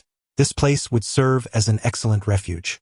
Thus, he needed to exert sufficient control over the cave. Chapter 67. Wu Shuagui, where is old Wu? Who is old Wu? Zhao Yin recalled the mention of Old Wu by Xie Jinhai, who managed the supplies. Without Old Wu needing to step forward, all eyes immediately turned to a bald man standing among the elderly. He was slender, clad in a tattered suit, and one of the few in the group with a clean face. "Hello, boss, my name is Wu Shuegue. When Captain Wang was still here, he assigned me to manage the supplies," Wu Shuegue said, slightly bending forward, revealing his shiny bald head. Zhao Yi nodded. "Come here to my side." Wu Shuegue appeared to be in his 40s, limping on one leg. Perhaps for this reason, he had not been taken out by Captain Wang, nor had he been called upon by Xie Jinchuan to resist Luo Chong earlier. Just as Wu Shuegue approached Zhao Yin, he was suddenly seized by the collar, lifted effortlessly by a single hand. "Boss!" Wu Shuegue exclaimed in astonishment. How could the other party possess such strength? Was this still a human? "I require all the supplies here. Do you understand what to do?" Zhao Yin inquired. "All the supplies are stored in the warehouse, with meticulous records of every transaction. A rule established by Captain Xie that one would never dare to conceal from the boss, nor could one possibly do so." Wu Shuegue, sweating profusely, forced a smile, saying, "I shall take you to see them right away. Please let me go." Zhao Yi nodded, noting that even in the face of crisis, this individual maintained a clear sense of order. No wonder he was entrusted with such a crucial position by Team Leader Wang and Xie Jinshan. "How did you become lame?" Zhao Yin inquired. "During my service, while stationed at the border adjacent to a three-nation, I sustained a disability in a skirmish. This is my prosthetic limb." Another veteran, Zhao Yin released his grip and followed Wu Shuegue toward the other side of the cave, murmuring, "It's still too noisy, not serene enough." As soon as the words left his lips, all the contracted beasts immediately grasped Zhao Yin's intent. With a chirp, the little monkey was the first to dash toward the group of elderly men. In its stride, it underwent a magnificent transformation. Everyone present was left wide-eyed at the spectacle. Even the elderly men were taken aback by the suddenly enlarged monkey. Following closely, Lao He and 6 giant rats, still laden with mountainous supplies, rushed forward, not to commit violence but to subtly encircle the group of elderly men. In the next instant, Lao Niu and Song Xiaodao also charged ahead. In an instant, the sounds of collision, blades piercing flesh, anguished screams, and the cracking of bones filled the air. The stench of blood swiftly permeated the atmosphere. A head with white hair rolled about, blood splattering everywhere. In the other 3 teams, no one dared to utter a word. All stood trembling, their eyes fixed upon the unfolding scene. The remaining elders were in a state of panic, fully aware that this group of contract beasts was under Zhao Yin's command. Someone shouted anxiously at Zhao Yin, "You little rascal, what on earth do you intend to do?" "Boss, please spare me. I promise I won't dare again. It was Xie's team, not my fault." Another voice cried out, "Boss, you cannot leave. You must make these beasts cease their actions." They could only exert themselves to appear more composed. Yet faintly, one could hear the refrain of blaming Xie's team while insisting it had nothing to do with Zhao Yin. Zhao Yin, unhurried, trailed behind, sensing something amiss. He calmly inquired, "Are you afraid of me?" "And no, I wouldn't dare. I'm not afraid. Please don't misunderstand." "Boss." Wu Shuegue's lips quivered. "You're not afraid of me?" Zhao Yin's voice turned icy. "Ah! I am afraid. No, I'm not afraid." Wu Shuegue flailed his hands, his words tumbling out in a disordered rush, nearly kneeling before Zhao Yin. "You should say that you only admire and respect me. Fear does not come into it." With that, Zhao Yin took a step forward. Wu Shuegue limped ahead once more, daunted into silence. His previous esteem from Captain Wang and Xie Jinshan was a testament to his astuteness. Yet he now found the man before him inscrutable, not due to the depths of his thoughts, but rather the enigma he presented. Soon they arrived at an entrance, obstructed by 2 iron gates that barred their passage. Wu Shuegue stepped forward to unfasten the chains above, opening the iron gate, and explained, "This is the storeroom within the cave. Previously, it served as a storage area for the sanitation workers of the scenic area. Later, Team Leader Wang deemed this place suitable for storing supplies, so he instructed me to tidy it up and relocate the materials here. Please, follow me inside." The so-called storeroom was merely around 20 square meters. It was filled with various discarded items, yet they were arranged with a certain orderliness, indicative of Wu Shuigui's diligence as the warehouse manager. The first thing that caught the eye was a pile of scrap metal, presumably salvaged from somewhere, weighing approximately 300 to 400 kilograms. Beside it stood a rudimentary furnace and a dozen molds. Zhao Yin glanced at them and immediately surmised that these items had once been utilized to smelt iron for crafting firearms and household goods. Additionally, there were several large iron pots, hundreds of pounds of charcoal, a mound of clothing, and numerous bundles of bamboo poles measuring 5 to 6 meters in length. These rubbish held little value for Zhao Yin. On the day the apocalypse descended, the scenic area was teeming with over 100,000 visitors, yet only 1,000 or 2,000 sought refuge in the cave. Many were gravely injured, and despite Team Leader Wang's fervent efforts to save lives, only 700 to 800 survived. Even the clothing of the deceased was not wasted. Xie Jinshan pointed at the pile of garments, seemingly recalling something, and sighed heavily. "Where is the food? What have you been eating for over a month?" Zhao Yin inquired directly. Wu Shuigui pointed at the pile of bamboo poles, explaining that these were originally part of the bamboo grove planted by the scenic area beside the pond. However, after the apocalypse arrived, they inexplicably withered and perished. Captain Wang instructed us to chop them down for fishing. Moreover, since the tourists had grown accustomed to carrying food, a surge of 1,000 or 2,000 people flooded into the cave, bringing in a considerable amount of provisions. Later, Captain Xie melted down these large pots, and each day, we would boil the fish we caught with some bread and ham, barely managing to survive that month. Eventually, as our food supplies dwindled, Captain Wang discovered a newly sprouted vine within the cave, its leaves edible and yielding 100 or 200 pounds daily. Mixed with the fish meat, we could prepare soup, which ensured that only a few of us perished from hunger. From Zhao Yin's perspective, he observed the hollowness of Wu Shuigui's cheeks and the vacant gaze in his eyes. Wu Shuigui licked his lips, lamenting, "Unfortunately, the fish in the pond are not infinite. Captain Wang only permits us to catch 30 fish a day, claiming it's better to conserve resources." Hearing this, Zhao Yin breathed a sigh of relief, previously fearing that Wu Shuigui might mention cannibalism as a means of survival. "Indeed, there are mutated crops here. Take me to see that vine," Zhao Yin exclaimed. His tone was calm, but inside, he felt a surge of excitement. He had grown weary of eating chestnuts and rat meat, craving a variety of food to enhance their meager diet. Not only were there fish, but also mutated vegetables that he hadn't tasted in a long time. Wu Shuigui pushed aside a pile of clothing, revealing a crack in the stone wall, naturally formed. "Please follow me," he said. Zhao Yin was somewhat taken aback, not expecting the mutated crop to be concealed here. He followed Wu Shuigui into the crevice, stepping into a hidden world, a cavernous hall spanning nearly 1,000 square meters. This place remains untouched by tourism, devoid of any external light, save for the occasional phosphorescent glimmer of the stalactites above, reminiscent of a starry night sky.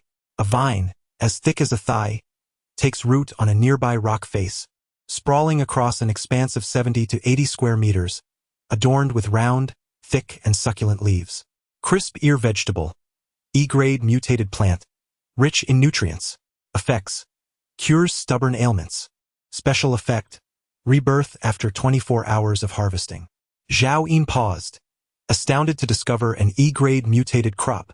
Typically, evolvers are resilient to illness.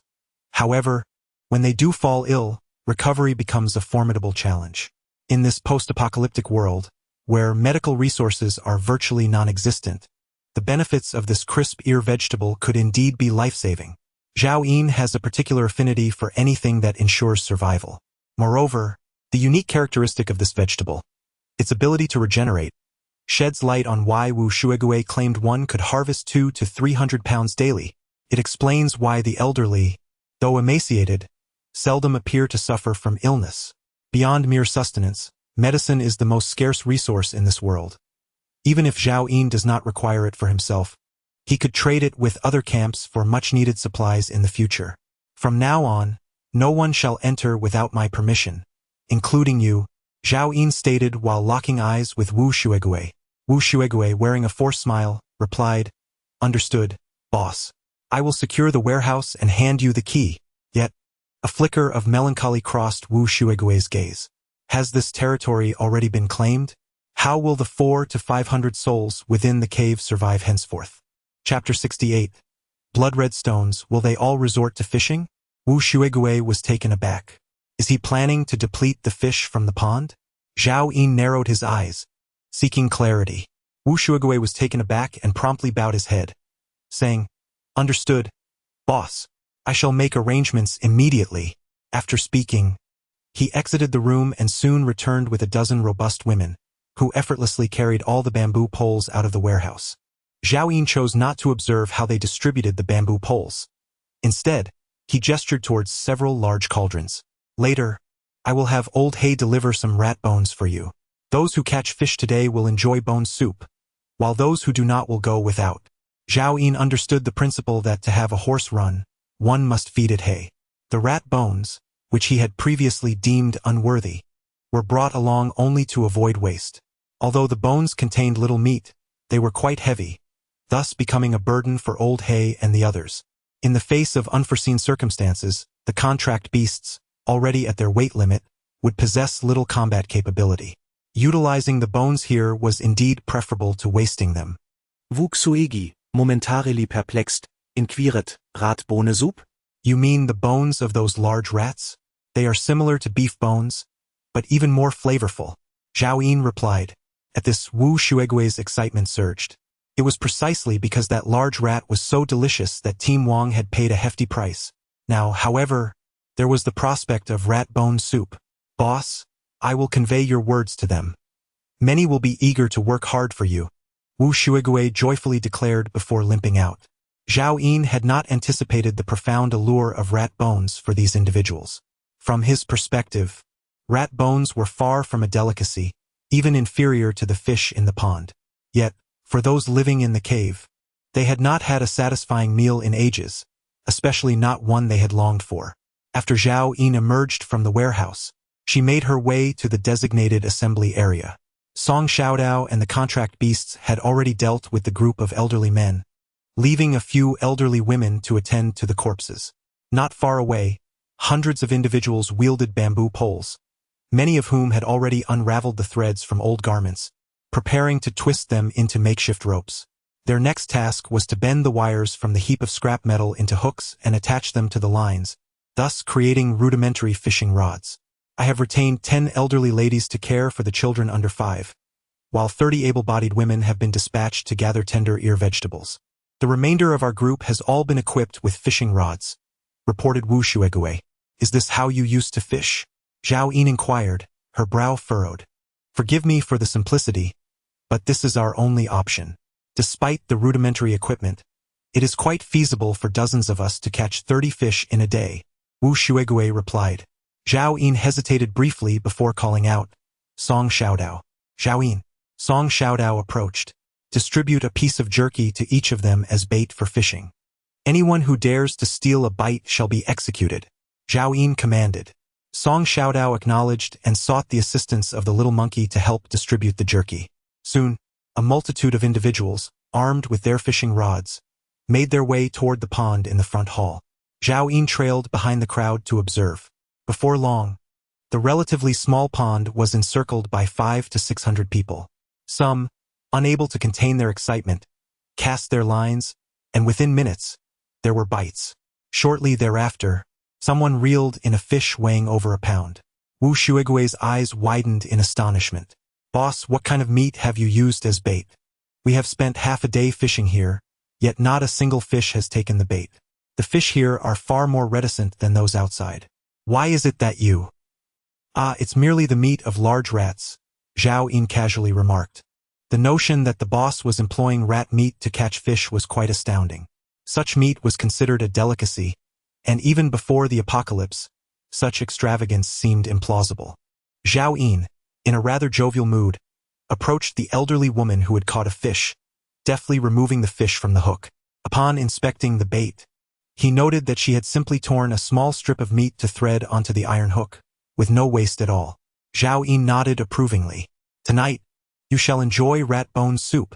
Thank you, boss. Thank you, the elderly woman exclaimed, bowing in excitement. How wonderful! We have fish soup to savor. Song Xiaodao exclaimed joyfully, clutching her catch as she skipped away.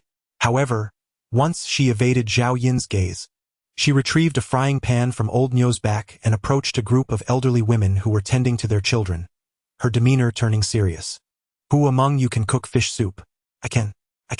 So can I. Nearly all the elderly women were adept at preparing fish soup. In the pre-apocalyptic world, they were retirees, and those capable of traveling were in good health. In their leisure time, aside from playing mahjong and dancing in public squares, they had ample opportunity to explore culinary recipes. Song Xiaodao handed the pot and fish to a particularly tidy elderly woman. I shall discreetly provide you with a piece of jerky. Please assist me in making the fish soup without letting Zhao Yin know. The elderly woman nodded enthusiastically. Absolutely, boss. There is a woman responsible for picking the crispy ear vegetable. May I inquire if they have rat bone soup at night? Wu Shuigui cautiously asked Zhao Yin. Zhao Yin nodded. Go tell them that those who diligently work will be rewarded with food. If anyone dares to hoard, even if it is just one person, I will have them all killed to feed the rats. Today, he had ruthlessly slaughtered that group of old men before everyone, ensuring that no one would dare to hide anything. At least for the next couple of days, they would be too fearful to entertain any thoughts of theft. Nonetheless, Zhao Yin employed this method to instill mutual surveillance among them. Wu Shuigui trembled slightly. Understood, boss. After speaking, he did not leave immediately, displaying a hint of hesitation on his face. Do you have something else to say? Zhao Yin inquired. His peripheral vision caught sight of Song Xiaodao in the distance, observing her slacking off. Boss, actually, there are still some items in the warehouse. I am uncertain whether I should hand them over to you. Wu Shuigui hesitated. Previously anxious to inspect the crispy ear vegetable, he had not yet had the chance to review the accounts. Wu Shuigui's face flushed crimson, and with a thud, he knelt down. Boss, please listen to me. I did not intend to conceal anything. It is just that those items. They serve little purpose, and more likely, after handing them over to you, they may bring you danger. What items? Zhao Yin inquired with intrigue. He fixed his gaze on Wu Shuigui's evasive eyes, quickly realizing that the other party was fearful of being suspected of ill intentions. If he truly intended to conceal something, he would not risk revealing it now. Wu Shuigui extracted a fist-sized tattered cloth bag from his pocket and respectfully handed it to Zhao Yin. You may find it hard to believe, but within the skulls of those zombies, there exist two types of stones. One is transparent, while the other is a vivid crimson. The transparent stones serve little purpose. Yet the crimson ones, when struck, can conjure forth various items from thin air, sometimes food, sometimes water, and occasionally, perhaps even poison. Zhao Yin's heart tightened at the mention of the crimson stones. Could they be the star crystals? It dawned on him that they had long since uncovered the secret of the star crystals. Chapter 69. Thunder Elemental Ability. Zhao Yin opened the ragged bag, revealing 2 vials of potion, a pink pill, and over 100 corpse crystals. Boss, these are the transparent stones. Wu Shuigui pointed to the corpse crystals. Initially, Team Leader Wang and his group conducted experiments, having someone strike one open. The result was that the individual transformed into a zombie. Upon hearing this, Zhao Yin was immediately reminded of certain events from his past life. Once a corpse crystal is broken, it releases energy that those who have never utilized evolution potions to unlock their potential cannot withstand. Blindly breaking a corpse crystal would result in the majority of individuals instantly becoming zombies, with only a rare few retaining a shred of consciousness, becoming grotesque entities that are neither human nor undead. These beings possess human intellect but have entirely lost their humanity. They feed on fresh flesh and can grow stronger by consuming corpse crystals, their power and growth rate surpassing that of ordinary zombies. Survivors later bestowed upon them a terrifying name: the corpse demons. However, the number of corpse demons is exceedingly rare. In his previous life, Zhao Yin learned of their existence only in the 7th year of the apocalypse. Before he could delve deeper into the matter, he met his demise. He activated his Eye of True Vision. Evolution Serum. Grade E, primary category, upon consumption, allows the user to unlock E-grade evolutionary genes, bestowing greater strength. Zhao Yin's hands trembled. This was precisely what he needed at that moment. In his former existence, He had deliberately lingered at E-grade for over half a year in search of an E-grade evolution serum, only to ultimately regretfully ascend to D-grade. Once a survivor surpasses the level of a serum, consuming more will no longer compensate for the loss. He had thought it would take a long time to find the E-grade evolution serum, or that he would be met with the same fate as before. Yet, by a stroke of serendipity, he had acquired the coveted item. Zhao Yin forced himself to regain his composure and turned his gaze to the next vial of serum. Talent Ability Serum. Grade A, Advanced Category of Lightning, upon consumption, unlocks hidden talent abilities within the evolutionary bloodline, Lightning Grade A. Instantly, he felt a constriction in his breath. His previously tranquil emotions surged once more. His face gradually flushed. At that moment, even Zhao Yin's formidable willpower faltered. What extraordinary fortune was this? In terms of rarity, this vial of ability serum eclipsed the E-grade evolution serum by 1,000-fold. It was a true treasure, long sought yet never attained. In the 7 years of his previous life, Zhao Yin had only ever obtained a B-grade ability, the Eye of True Vision.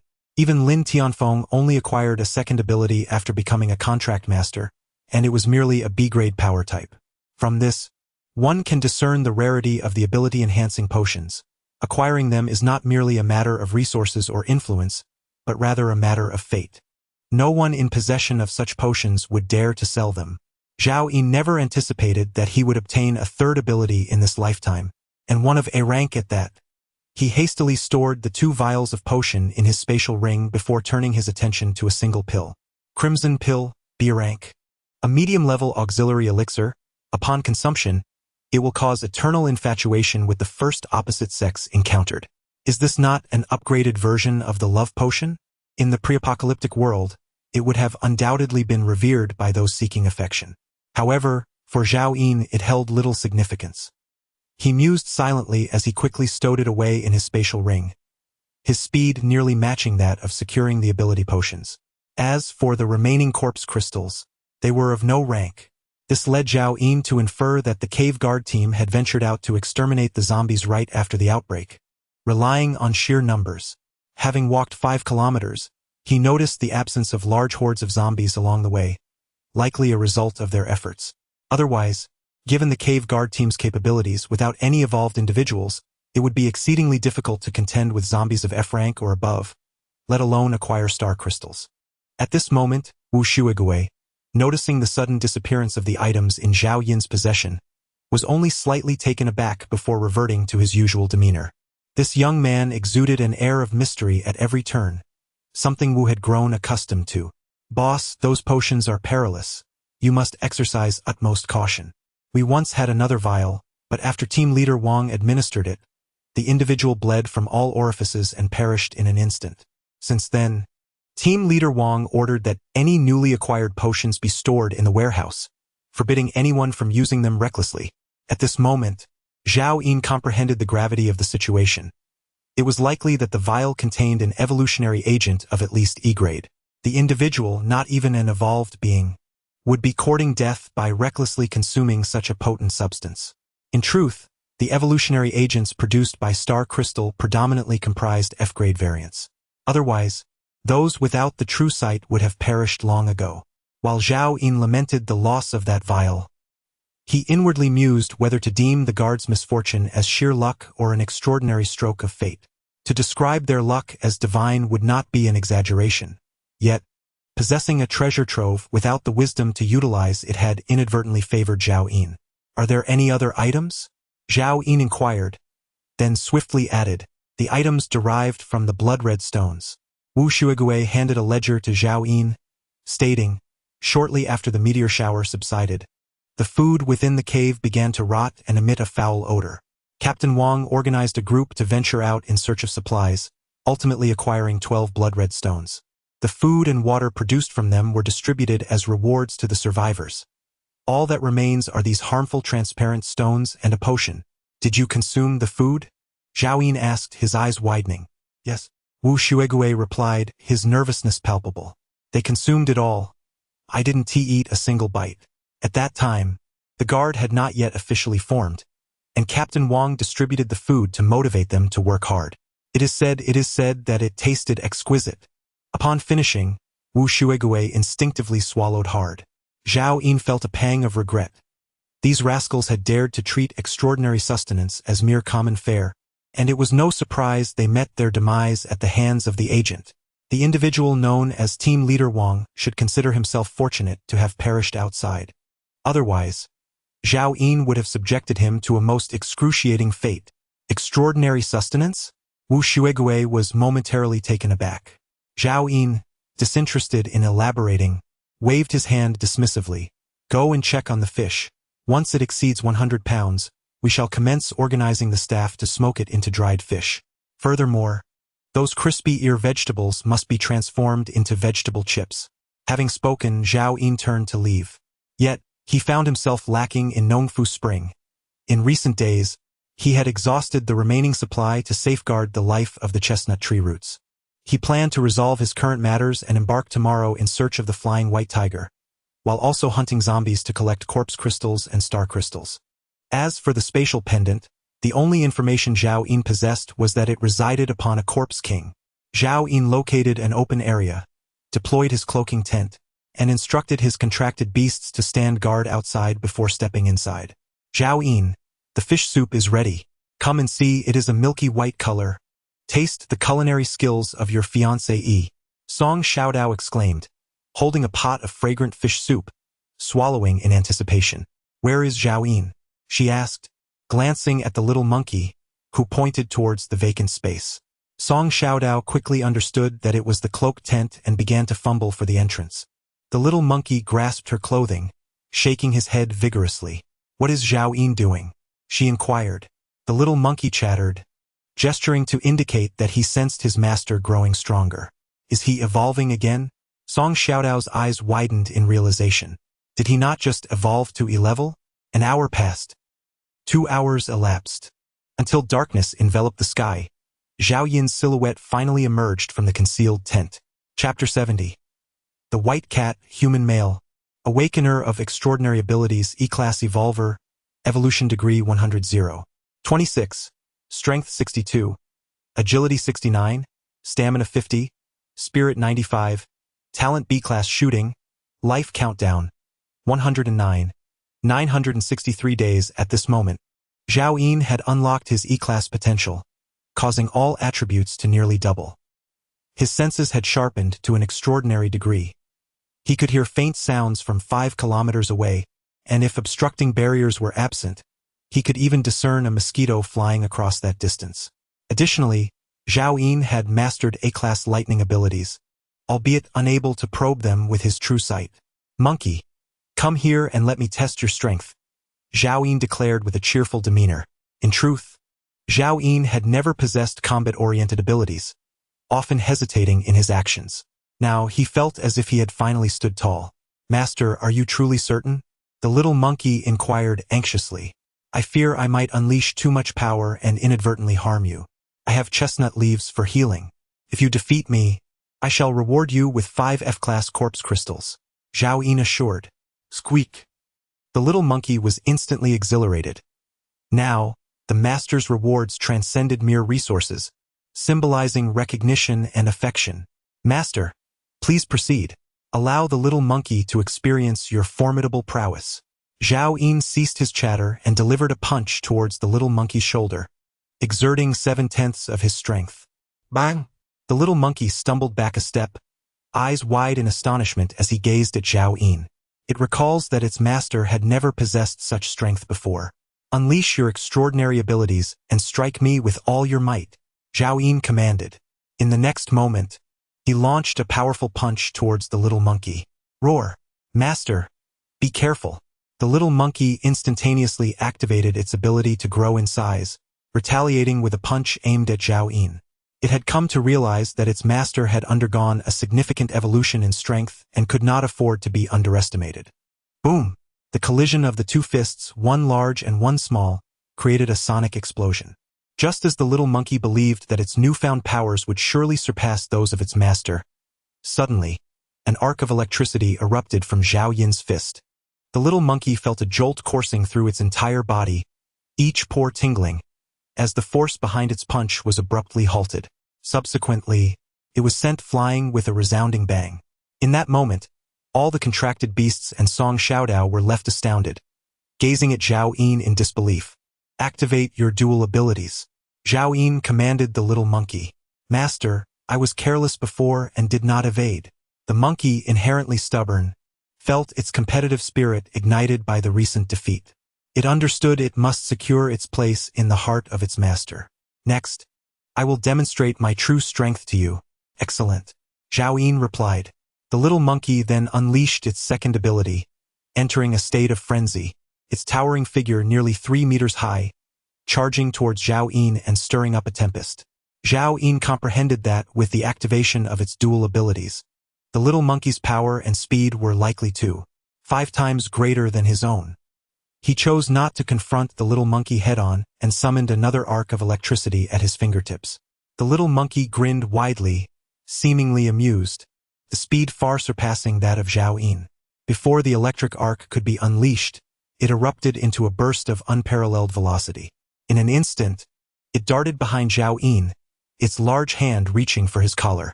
Master! However, before it could revel in its triumph, an electric net suddenly materialized behind Zhao Yin. Instantly, it ricocheted along the little monkey's arm and ensnared it. The monkey immediately stiffened, its limbs convulsing as it collapsed to the ground. Zhao Yin turned to gaze at it, calmly stating, Monkey, you have lost. As the sensation of paralysis faded, the little monkey lowered its head and rose from the ground, its spirits plummeting. Master, I have disappointed you. You are indeed formidable. Zhao Yin sincerely replied, producing 5 F-grade corpse crystals and tossing them to the little monkey. This is your reward. Master, there are rewards? The little monkey's mood brightened instantly. Of course. You are my first contracted beast, and the position of vanguard will always belong to you, Zhao Yin declared. In truth, he merely wished to test his newly acquired battle-related ability. His victory over the little monkey stemmed primarily from his intimate understanding of its strength. While the little monkey encountered the lightning ability for the very first time, had circumstances been different, should the little monkey have fought earnestly or utilized the Mouse King's claws, the outcome might have varied significantly. Naturally, Zhao Yin would not disclose these thoughts. He needed to maintain a sense of authority before his contracted beast. Zhao Yin, when will I be able to acquire such a powerful ability? Song Xiaodao pouted, fiddling with her fingers, and murmured, I also want to be as formidable as you. Do you think supernatural abilities are as common as cabbages? Zhao Yin inquired. I'm still at F rank. Even the rats are stronger than me. Song Xiaodao lamented. Zhao Yin casually remarked, Tomorrow, I'll go hunt zombies. You should join me. If you desire supernatural powers, go slay zombies and collect star crystals. If you truly awaken a power, it's yours to keep. No need to hand it over. Really? You want to go back on your word? In this post-apocalyptic world, the chance of a survivor obtaining supernatural abilities is less than 1 in 10,000. Countless survivors spend their entire lives without even catching a glimpse of such power. He didn't genuinely believe Song Xiaodao could awaken a power. He merely sought to comfort her. Zhao Yin had long since devised a plan for Song Xiaodao's strength enhancement. Once he gathered enough corpse crystals to elevate her to E rank, he would facilitate her evolution. As for supernatural abilities, he would address that once he himself had become formidable. While waiting for Zhao Yin, Song Xiaodao had been secretly indulging in fish soup, and now not a single drop remained in the pot. Zhao Yin, I'll go prepare another pot of fish soup for you, the young girl exclaimed, darting towards the pond like a thief. After a long day, over 1,000 pounds of fresh fish had been caught. A few elderly women were nearby, gutting the fish, while others had set up a fire to dry the fish. Lao Hei patrolled the shore with 4 giant rats, ensuring no one pilfered their catch. 2 additional giant rats were supervising the harvesting of crispy ear vegetables and the drying of them. As night fell, Wu Shuigui set up several large pots, combining the hundreds of pounds of rat bones Zhao Yin had given him with fish scales, gills, entrails, and fish oil to cook a hearty meal. All the survivors formed a long line, eagerly awaiting their portions. Smiles adorned their faces. It had been a long time since they had felt truly full. At this moment, Zhao Yin was preparing a large pot of chestnut porridge, skillfully stir-frying a crisp ear vegetable with smoked rat meat, and roasting a substantial piece of rat king meat. Complementing this feast was a generous pot of fish soup, alongside a whole steamed big flathead fish, all arranged upon a modest square table. On the ground, several iron pots brimmed with meat broth and fish soup. A little girl, around 11 or 12 years old, stood by, drooling with desire. This girl was none other than the biological daughter of team leader Wang, a secret that Wu Shuigue had dared not disclose to Zhao Yin. Upon hearing this revelation, her eyes dimmed slightly. If only her father had been like the boss back then, Uncle Xie might not have perished. Uncle Wu, may I have a moment alone with the boss? I have some words I wish to share with him. You wish to seek the boss? Wu Shuigue was momentarily taken aback. What could a mere child possibly have to discuss with the boss? He quickly cautioned her. The boss is not like your father, could lead to dire consequences. You must abandon this thought at once. With your father and Uncle Xie gone, I bear the responsibility of looking after you, and you are not to mention this matter again. Uncle Wu, I only want to say a few words. Is that too much to ask? The girl pleaded. I lack the influence to facilitate such a meeting. Even I cannot simply approach the boss, Wu Shuigue replied dismissively. At that moment, an ant from the queue behind them urged them to hurry, and the girl had no choice but to leave with her bowl in hand. Meow. As the girl drew closer, a faint weak meow emerged from the makeshift shelter. Little Bai, there's food now, the girl exclaimed with a hint of excitement. She pulled aside the fabric curtain, revealing a rough wooden bed where a small, dirty blanket lay draped over a tiny kitten. Its body was as white as snow, weakly lying there, reduced to nothing but bones from hunger. Yet, a pair of azure eyes remained vigilant. Upon recognizing Wang Xiaolei, the little kitten let out a soft meow and slowly crawled towards her. Tonight, a hearty meal awaited, and tomorrow morning, the journey to the western mountains would commence in search of the celestial white tiger, all the while slaying zombies to collect star crystals along the way. Mouse 1, Mouse 2, Mouse 3, and Mouse 4 would remain in the cave, tasked with guarding the supplies and intimidating the survivors, while the other contracted beasts and Song Xiaodao would accompany me. Now let us dine, Zhao Yin declared. After resting for a night, dawn broke the next morning with a dim light. Zhao Yin left all the supplies behind for Mouse 1 and the others to guard, taking 5 contracted beasts and Song Xiaodao out of the cave. Chapter 71. The Golden Saddle having endured the rainfall 4 days prior, the nearby mountains and forests flourished overnight, erasing all traces of previous development. In its place surged the vigor of life, yet for some reason, a sense of desolation lingered in the air. On the muddy path where Zhao Yin had passed yesterday, the weeds had grown taller, waist-deep, prompting Zhao Yin to directly command Old Black to clear the way. Old Black, with its massive form, crushed the undergrowth, transforming it into a verdant carpet. Zhao Yin stepped upon it, feeling the softness beneath his feet, while the air was rich with the aroma of vegetation. Such comfort was rare, as if one were not in a post-apocalyptic world. The pace of the group quickened, covering more ground than before. After 20 minutes, they ventured westward for several kilometers, and once again, the silhouettes of zombies appeared along the path. Roar! A cluster of 7 or 8 zombies suddenly detected the presence of the formidable figure at the forefront of the group, charging towards him with astonishing speed, far surpassing that of the unevolved undead. Zhao Yin activated his true sight. Male zombie, F grade, evolution level 103, strength 21, agility 14, spirit 1. 7. Female zombie, F grade, evolution level 101, strength 20, agility 15, spirit 0. 3. Male zombie, F grade. A jolt of realization coursed through Zhao Yin. All the zombies were indeed F grade. He recalled that merely 4 days prior, the fraction of evolved zombies he encountered was less than 1/10 of this classification. The recent rainfall must have invigorated the surviving fauna, thus catalyzing the zombies' evolutionary pace through the infusion of blood and flesh, he murmured. At this juncture in his past life, survival had been an arduous endeavor, leaving him oblivious to these developments. Meanwhile, the formidable figure at the forefront seemed provoked, swiftly plunging into the horde of zombies. The sound of cracking bones resonated continuously. Within a mere 3 seconds, every single zombie lay defeated on the ground.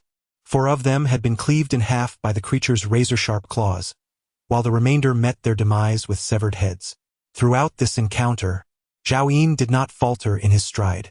Time to get to work, he stated simply. The remaining 2 giant rats rushed forward, swiftly decapitating the zombies, while the monkey and Song Xiaodao followed suit, collecting the precious crystallized remnants of the undead. Zhao Yin and his companions pressed onward, having been delayed for less than a minute. Not long after traversing less than a kilometer, they encountered yet another horde of zombies, this time numbering around 40 to 50, and Zhao Yin immediately spotted the tallest among them. The male zombie, classified as E-level, possesses an evolution degree of 112, with attributes of Strength 51, Agility 34, Defense 48, and Spirit 9. Apart from this E-level zombie, all others are rated F-level. They charged forward with ferocity, eager to conclude the battle swiftly. Monkey, do you see that towering zombie? It possesses star crystals. Go and procure its head for me, Zhao Yin commanded decisively. The attributes of this E-level zombie were notably superior to the usual evolved counterparts, undoubtedly having consumed star crystals. With a roar, the little monkey activated its gigantification ability, swiftly donning a massive ratskin armor, wielding the claw of the Rat King with one arm, and sprinting forward, each step resonating with a thunderous sound. The old bull also became exhilarated. Since the zombies had been vanquished, aside from mercilessly slaughtering the inept elders, it had not experienced combat for quite some time. This colossal frame surged ahead, outpacing the little monkey. Observing the ferocity of his 2 veteran subordinates, the black one refused to lag behind and charged forth with 2 enormous rats in tow. In the blink of an eye, all contracted beasts rushed into the fray. Just as Song Xiaodao finished donning his ratskin armor, which hung loosely behind him, Zhao Yin lit a cigarette, settled onto a stone by the roadside, crossed his legs, and squinted at the unfolding battle ahead. At this moment, all mutated beasts had plunged into the mass of zombies. Even the 2 pseudo-mutated giant rats were far more formidable than these zombies, not to mention the presence of 3 genuine mutated beasts, making the encounter akin to slicing through vegetables. The E-level zombie, initially thrilled at the sight of living beings, soon witnessed the demise of its subordinates in the blink of an eye. With a ferocious roar, all the nearby zombies surged forth to intercept the advancing old bull, prompting the E-grade zombie to turn and flee. Having devoured corpse crystals, this E-grade zombie possessed a notable level of intelligence. At such a speed, escape was utterly impossible. Thud. Master, your head has been severed. My head? Zhao Yin was momentarily speechless. This monkey still lacked the ability to articulate properly. He chose not to dwell on it and took out a short mouse king claw, deftly slicing through the skull. With a couple of swift motions, an E-grade corpse crystal and a star crystal tumbled out amidst the dark brown brain matter. Zhao Yin promptly crushed the star crystal, a flash of white light illuminating his hand. Golden saddle, grade C, type extraordinary mount equipment, mount speed 80, load capacity 100, additional effect, mount speed 5. Zhao Yin had initially braced himself for the mundane, but upon seeing the substantial saddle in his hand, he was momentarily taken aback. To his astonishment, it was a rare piece of mount equipment, and moreover, it was of grade C. A wave of joy surged within him. Was it that, in this lifetime, the probability of obtaining valuable items from star crystals had increased, or was it merely his extraordinary luck? Nonetheless, acquiring something of merit was a fortuitous event, unworthy of excessive contemplation.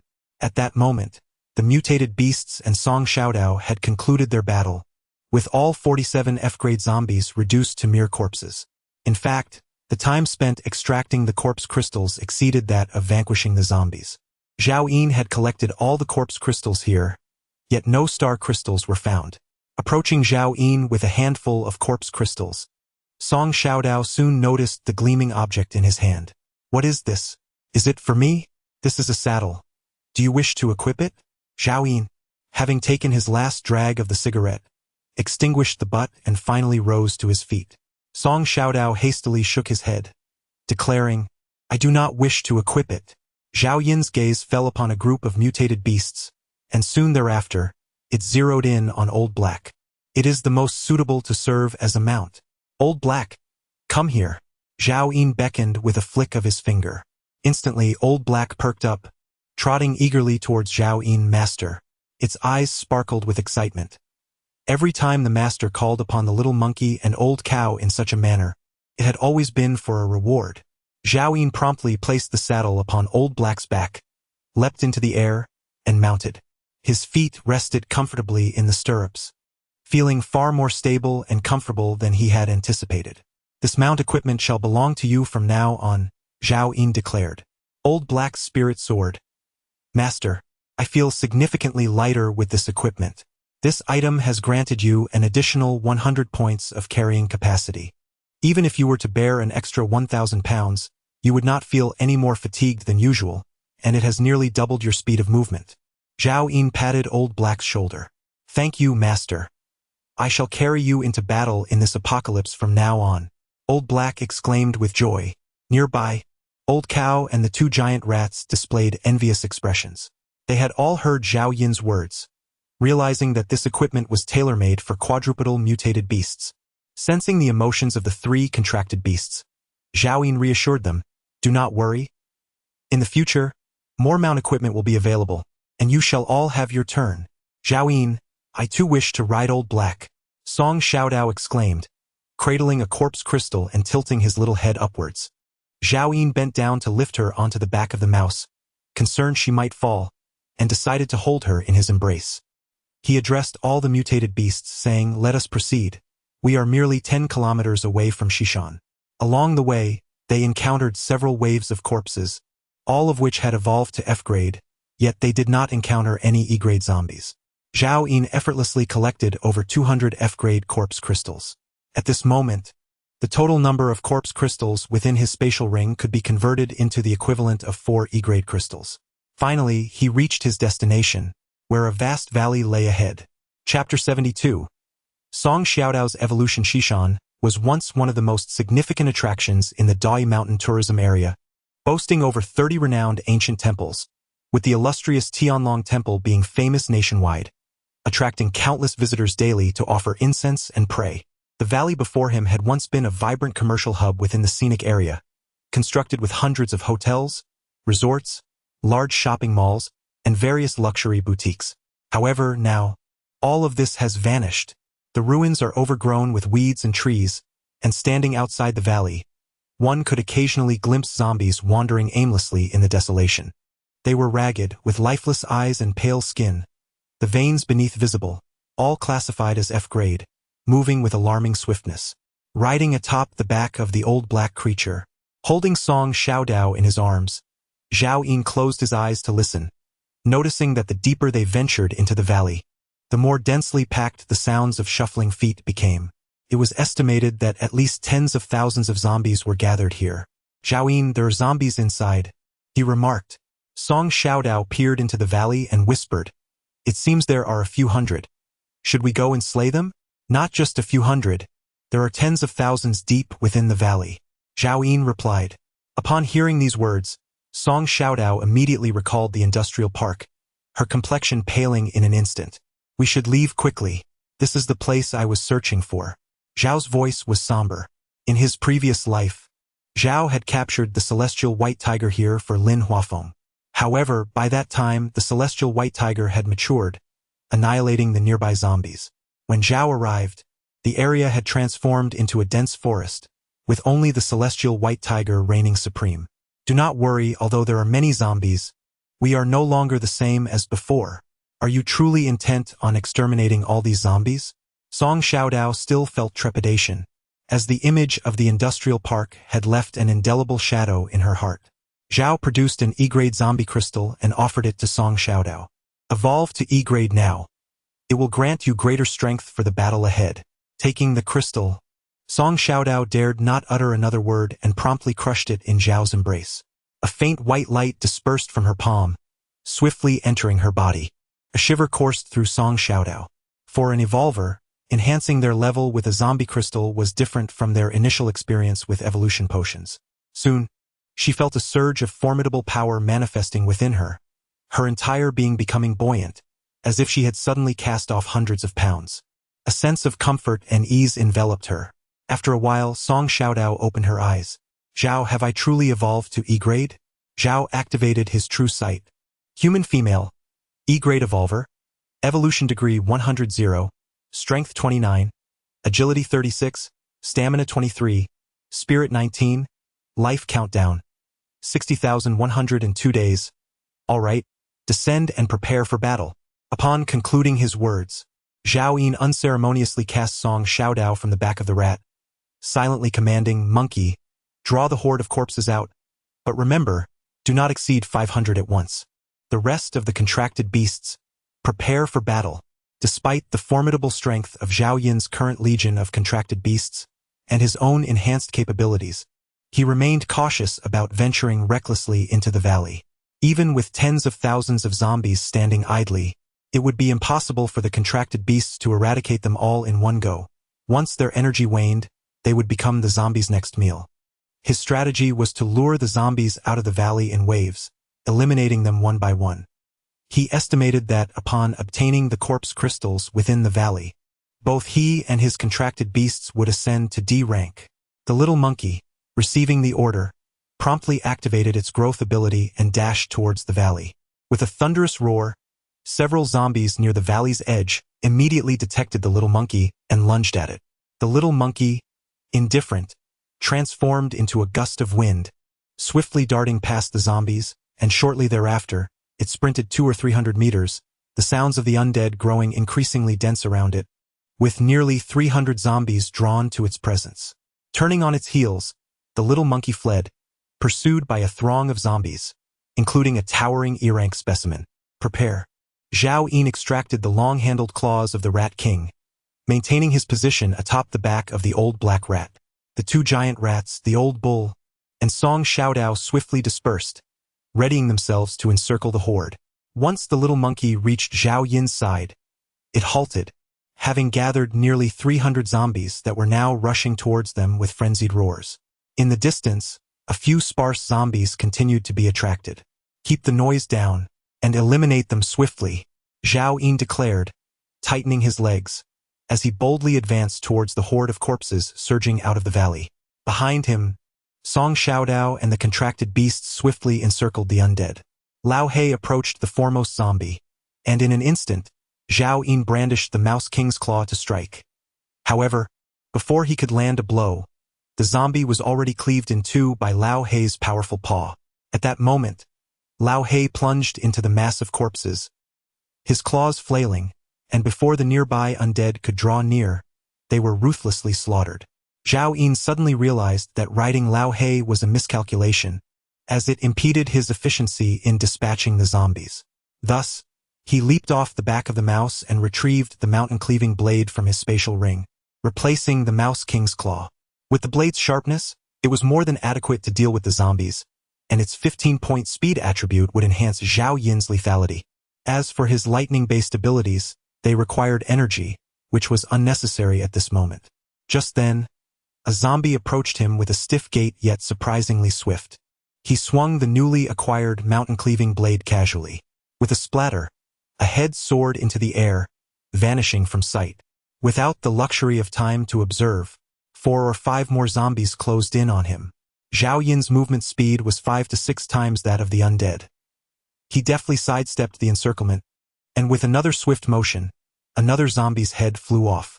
At this juncture, the contracted beasts behind him had all surged into the horde, unleashing a wave of carnage, dismembered limbs and black blood raining down like confetti. Most fearsome of all was Lao Nyo, now restored with its dual horns, fiercely guarding its rear while crashing through the horde. With each impact, dozens of zombies were obliterated. The mass of corpses crumbled in waves, rapidly thinning out. Zhao Yin's gaze fell upon the towering zombie 30 meters away. With a mighty swing of his blade, he cleaved through 3 zombies before him, their bodies severed in an instant. With a swift motion, Zhao Yin propelled himself forward, reaching the formidable E-class zombie in the blink of an eye. At that moment, the creature was still oblivious to the formidable adversaries it was about to confront. As Zhao Yin struck, the zombie instinctively raised its arm to defend itself, only to have its limb dismembered with a resounding crack. Following this, Zhao Yin delivered a powerful kick, sending the beast sprawling to the ground, before bringing his blade down to sever its head. The disparity in strength was staggering, It bore little difference from dispatching an F-class zombie, merely requiring 2 strikes and a kick. Behind him, the remaining zombies had been nearly eradicated by the contract beasts. Zhao Yin bent down to retrieve the head of the E-class zombie and cautiously made his way to a safe spot to dissect it, extracting an E-class corpse crystal and a star crystal from its brain matter. With firm pressure from his fingers, the star crystal activated. A flash of white light revealed a piece of sandwich. Perfect, for he was in need of such extraordinary sustenance that hastily healed injuries. Zhao Yin chuckled, relieved it wasn't a bottle of ordinary mineral water. He promptly stowed it away. The last zombie behind him met its end at the hands of Song Xiaodao, who, with the swipe of her mouse king claw, decapitated it along with a portion of its shoulder. The dark heart plummeted onto Song Xiaodao, staining her pristine white leather armor with blackened gore, her small face now smudged with dirt. With no time for regrets, she heard Zhao Yin instruct, "Gather all corpse crystals within half an hour. Little monkey, lead the zombies again." Chapter 73. A frenzied harvest. Zhao Yin joined the ranks of those collecting corpse crystals, and despite the speed of himself, Song Xiaodao, and their contract beasts, it still took them 27 minutes to complete the task. A total of 336 F-grade corpse crystals were collected. Subsequently, the little monkey continued to lure the zombies, and after a brief interval of 10 minutes, it attracted over 300 more. Zhao Yin narrowed his eyes to inspect the densely packed horde, spotting another exceptionally large zombie. Yet another E-grade. Thus, the cycle of slaughter commenced anew. After another 10 minutes, the horde was vanquished, and the collection of corpse crystals took an additional 20 minutes. Once Zhao Yin gathered all the crystals, he furrowed his brow, calculating that, including the time taken by the little monkey to lure the zombies, it required nearly an hour to eliminate a single wave. The pace was dreadfully slow. This valley conservatively harbored over 30,000 zombies. How long would it take to eradicate them? At least 4 or 5 days. Zhao Yin instructed Song Xiaodao, "You shall venture to the cavern and request Wu Shuagui to organize a team to assist in gathering the corpse crystals. They must be nimble, arriving within 2 hours. Additionally, remember to bring some provisions and all available cranial tools from the cavern. Inform Wu Shuagui that, should he perform admirably, I shall leave all the mouse bones to him upon my departure. But shouldn't we send the monkey and old black, who are swifter?" Song Xiaodao inquired, momentarily taken aback. "Your abilities are the weakest here," Zhao Yin replied. Immediately, Song Xiaodao pouted, retorting, "So I am destined to be the errand runner, serving tea and water, unworthy of accompanying you in slaying zombies." "Understood, master." The little monkey resumed its task of attracting zombies, while Zhao Yin crushed the star crystal he had just obtained. Compressed biscuits. Alas, it was not a bottle of Nongfu Spring, but rather a compressed biscuit to replenish energy. Previously, the compressed biscuits held little significance for Zhao Yin, primarily serving the small monkeys and the old bull. However, now that he has mastered the lightning-based abilities, which are elemental in nature and highly taxing on his energy, consuming a biscuit at a critical moment could significantly enhance his combat prowess. At this moment, the area within a few hundred meters around Zhao Yin was littered with the corpses of zombies. He raised his bloodied cleaver and silently commanded, "Prepare for battle." Instantly, all of his contracted beasts dispersed, ready to confront the approaching horde. Zhao Yin scanned the incoming wave of zombies and noted with disappointment that there were no E-level zombies among them. 30 seconds later, the horde surged forth from the valley, and the battle recommenced. Until the battlefield was cleared, a total of 479 F-level corpse crystals were collected. At this point, the old bull and the small monkey, having long activated their combat abilities, were quite fatigued. Especially the small monkey, who had been responsible for drawing the enemies, was panting heavily. Zhao Yin found a clean patch of ground, set up an invisibility tent, and immediately prepared a large pot to cook the meat of the Rat King for the small monkey and the old bull.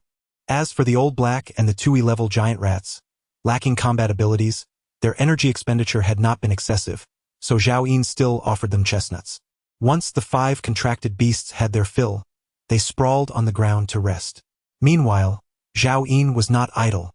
He retrieved all the corpse crystals from his spatial ring. With a decisive grip, he shattered dozens of them, regardless of their grade, and began to absorb them fervently. Having already unlocked all potential at the E level, Zhao Yin was determined to ascend to D level as swiftly as possible.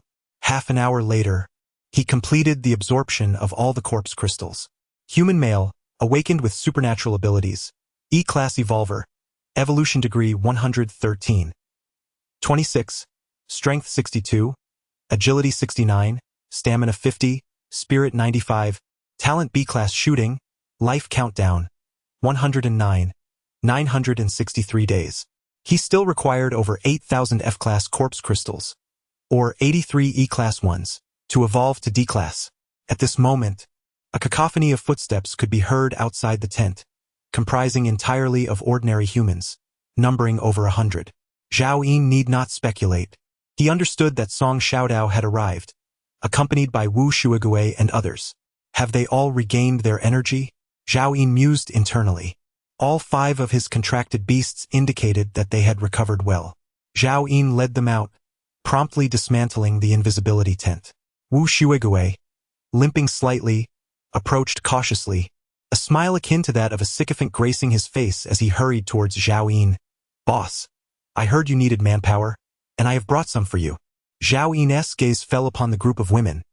Do you know why you were summoned? The young women at the forefront of the line nodded in unison. Song Xiaomei instructed us to extract a certain stone from the brains of the zombies. Boss, these women are unafraid. They said they would do anything as long as there is food. Wu Shuigue remarked. Zhao Yin nodded slightly. It was commendable that they possessed such awareness in the face of the apocalypse. Food is not an issue. If you work diligently for me, none shall go unrewarded. With that, Zhao Yin produced over 100 chestnuts. Old Wu, distribute these among them. The nutritional value of these chestnuts is equivalent to 10 times that of pre-apocalyptic food. If they ration wisely, it will suffice to keep them from hunger for 3 days. Wu Shuigue waved his hand, and all the women immediately stepped forward to receive the chestnuts. They eagerly began to eat, soon discovering that even raw, the chestnuts were delicious and far superior to any fruit they had consumed before the apocalypse. However, being mere mortals, a couple of bites left them feeling satiated. Initially, they had thought Zhao Yin was merely placating them, but now, as they looked at him, astonishment filled their eyes.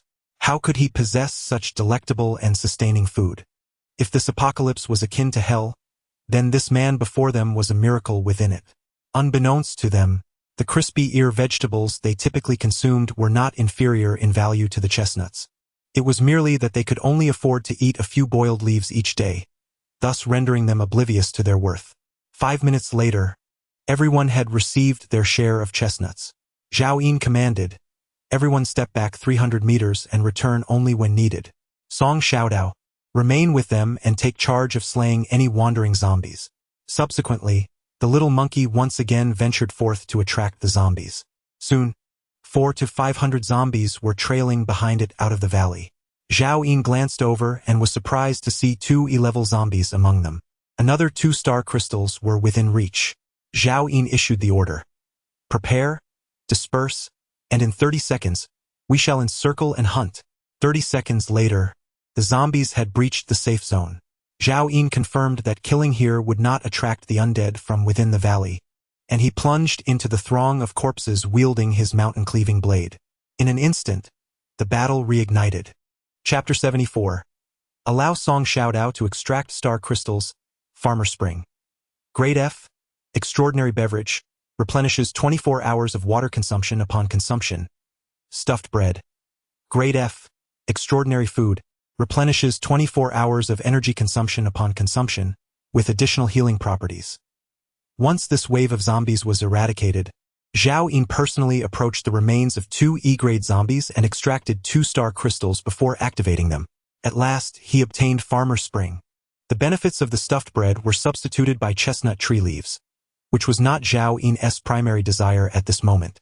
After stowing the items away, he rested alongside his contracted beasts, while Song Xiaodao led the survivors within the cavern to perform cranial extractions for star crystals.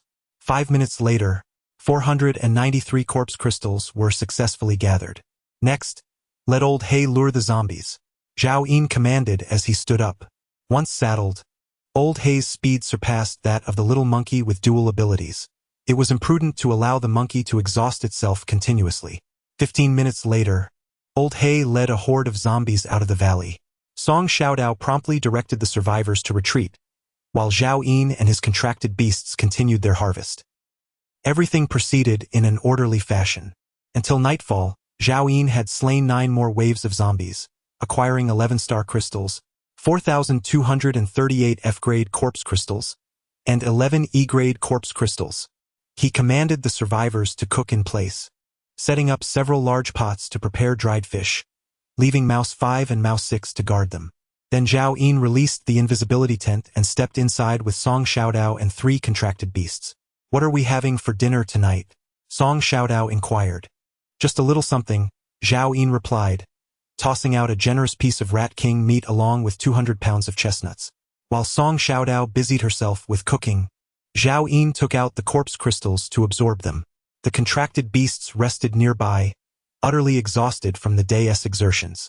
Even Old Black, despite not having expended much energy, was on the verge of fatigue. Half an hour later, Song Xiaodao finished cooking the Rat King soup, and Zhao Yin had absorbed all the corpse crystals he had acquired for the day. Human male, awakened ability user, E-level evolver, evolution progress 175. 26, strength 62, agility 69, stamina 50, spirit 95, talent B-level shooting, life countdown 109, 963 days. Just 25 more E-level corpse crystals were needed to evolve to D-level. "Dinner's ready, Zhao Yin," Song Xiaodao called out. Zhao Yin retracted his gaze and retrieved a wooden table along with bowls and utensils from his spatial ring. After serving the soup, he invited the little monkey to join them at the table. Old Bull and Old Black continued to eat from their bowls beside them. This was a deliberate stratagem by Zhao Yin to establish a sense of hierarchy, instilling in the contracted beasts an awareness of their relative positions and a sense of urgency. As Zhao Yin chewed on a piece of succulent rat king meat, he produced 11 star crystals. Song Xiaodao, who had been sipping on the soup, instantly brightened, asking, "Zhao Yin, can I open one?" Zhao Yin shot her a sidelong glance and replied, "No, such exhilarating events. How could she possibly take on the task?" As the words fell, he crushed a star crystal, and a flash of white light illuminated the room, revealing an item that landed on the table. A bottle of Nongfu Spring. Once again, that infernal Nongfu Spring. Zhao Yin cursed. Each beginning was always accompanied by this item. Without hesitation, Zhao Yin crushed a second star crystal. Nongfu Spring. Zhao Yin's expression darkened. Had his recent streak of good fortune come to an end? Song Xiaodao pouted. "Who told you not to let me open one?" Undeterred, Zhao Yin immediately activated a third crystal, and with another flash, yet another bottle of Nongfu Spring. "I refuse to believe this." He decisively opened a fourth crystal. Iced red tea, grade F, extraordinary beverage, replenishes water consumption for 24 hours, with the added effect of doubling physical attributes for 1 hour. At last, a bottle of the extraordinary beverage Zhao Yin desired appeared, and his demeanor brightened somewhat. "Let us keep the momentum going and unveil something marvelous," Zhao Yin declared, as he activated the 5th star crystal. With a flash of light, Nongfu Spring. Song Xiaodao erupted into laughter, nearly choking. "Who told you not to let me open one?" Zhao Yin blinked and glanced at Song Xiaodao. "Do you truly wish to try?" "Zhao Yin, open one for me, just one." Song Xiaodao extended a finger, her voice tinged with excitement. "I have yet to open a star crystal." Zhao Yin casually tossed her a star crystal. "Here, take it." Song Xiaodao's face lit up with joy as she swiftly grasped the crystal, flashing Zhao Yin a charming smile, her pearly white teeth glistening. She asked, "If you happen to unlock a special ability, could it be mine?" Zhao Yin nodded. "Go ahead and open it."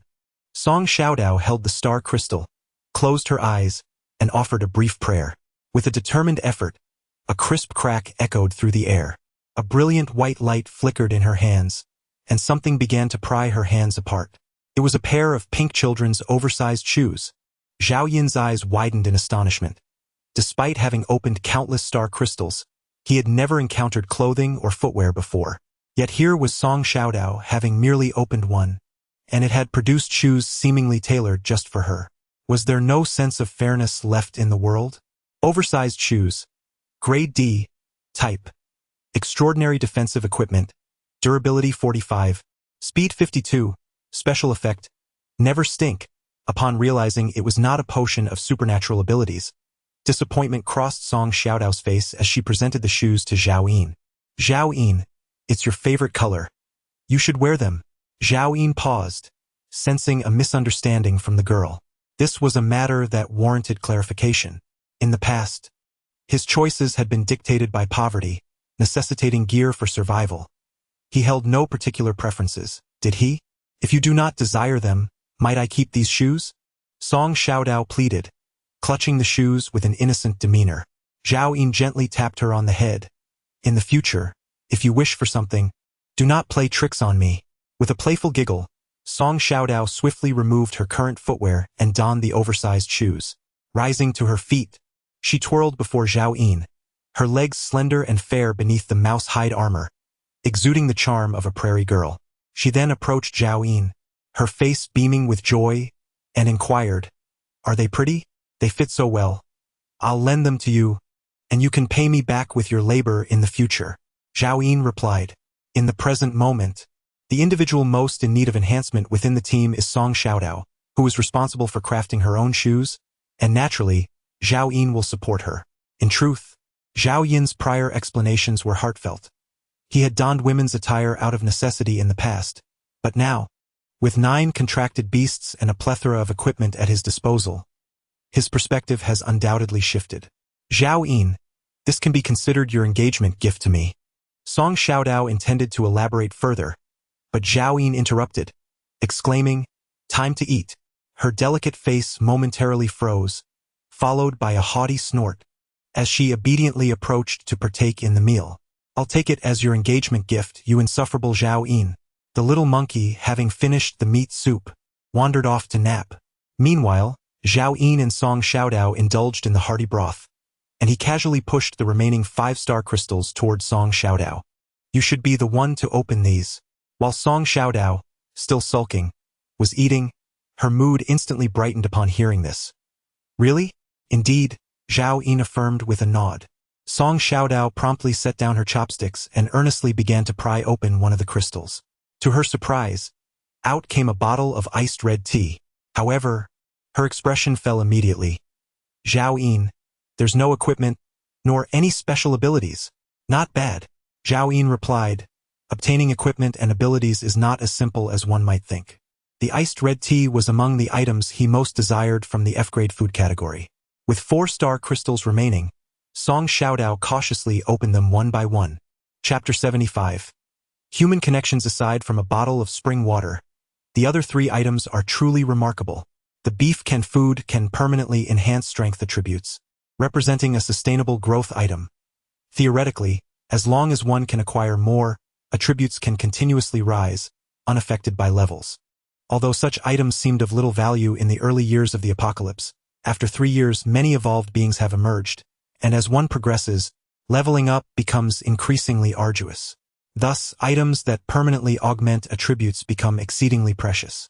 Particularly powerful figures who have established factions often expend immense resources to acquire such items. The D-grade healing potion is currently most needed by the little monkey, who is left with only 1 arm, severely diminishing its strength. The B-grade space transfer scroll, which Zhao Yin had encountered several times in his past life, could prove vital for survival in critical moments. All are excellent treasures. Zhao Yin gazed at Song Xiaodao in astonishment, pondering if this girl was the daughter of destiny. Otherwise, how could her luck be so extraordinary on her first attempt at opening a star crystal? "Zhao Yin, why do you look at me like that? Are these items truly so remarkable?" Song Xiaodao's face flushed slightly as she picked up the vial of healing potion and inquired, "Does this feel the same as the potion we gave to Nyo last time?" "This is a D-grade healing potion," Zhao Yin replied, casually stowing away all the items on the table into his spatial ring. After a moment of contemplation, he retrieved a can of tuna for virus prevention and a sandwich, sliding them across the table to Song Xiaodao. "In case you are bitten by a zombie, the tuna will save your life, and you should keep the sandwich as well." "Is this a gift for your fiancée?" Song Xiaodao asked, pleasantly surprised as she accepted the items. "It's more so that, if you die, no one will be left to open stardust for me," Zhao Yin retorted. Song Xiaodao wrinkled her nose playfully. Humph. You're clearly concerned about me, yet pretend to speak so harshly. Zhao Yin then called out, Monkey. The little monkey, having awakened from its slumber upon hearing Zhao Yin mention the D-grade healing potion, stared eagerly at him. It quickly communicated telepathically, Master, the little monkey is ready to follow your orders, even if it means facing peril. Such flattery is excessive. Zhao Yin thought. This monkey had grown increasingly intelligent alongside its rising power, no longer the foolish creature it once was. Zhao Yin tossed the healing potion to it, saying, The promise I made you will be fulfilled tonight. Tomorrow morning, I want to see you at your peak when you hunt zombies. The little monkey joyfully clutched the healing potion, bouncing around and circling Zhao Yin, exclaiming, The little monkey loves the master dearly and is willing to give everything for him. Scram. Zhao Yin kicked the little monkey aside and lowered his head to continue savoring the meat soup. Tonight, he intended for all beings, both human and beast, to rest. Tomorrow, he planned to advance to D rank and acquire more star crystals.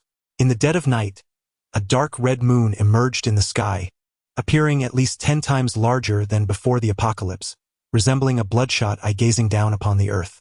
At this moment, 5 kilometers east of the concealed tent, on a low hill, 3 figures stood beneath a large tree, shrouded in shadow. Boss, that person is 5 kilometers to the west. He has been slaying zombies with that group of monsters all day.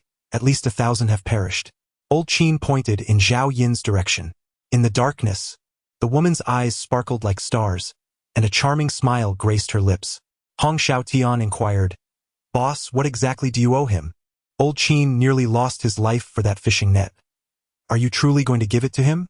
Wasn't it all allocated?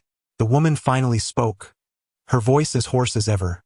You received the evolution serum. Old Qin took the sandwich, so this fishing net should belong to me.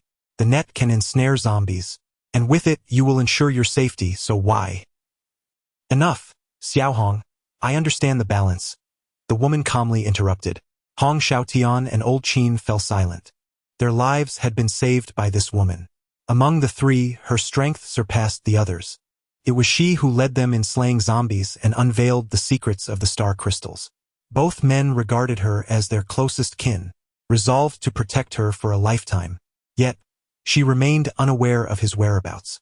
At that moment, she was engulfed in despair, and it was that man who saved her life. In this desolate apocalypse, she had wished to follow him for eternity. Alas, he regarded her with indifference. Reflecting on his unwavering devotion to the star crystal, she began to scrutinize the blood-red stones. By chance, she shattered one, revealing a copper lamp. Consequently, she activated all the remaining star crystals. To her astonishment, she uncovered a bottle of spring water, a piece of filled bread, a pack of instant noodles, and a vial of F-grade evolution serum. At that time, the woman possessed nothing. The evolution serum facilitated her first transformation. She recalled nearly succumbing to starvation, but fortunately, she managed to consume all the extraordinary provisions and barely survived. Thus, she lived on, becoming one of the first survivors to emerge from the shelter in the post-apocalyptic world. However, the woman never encountered another star crystal again.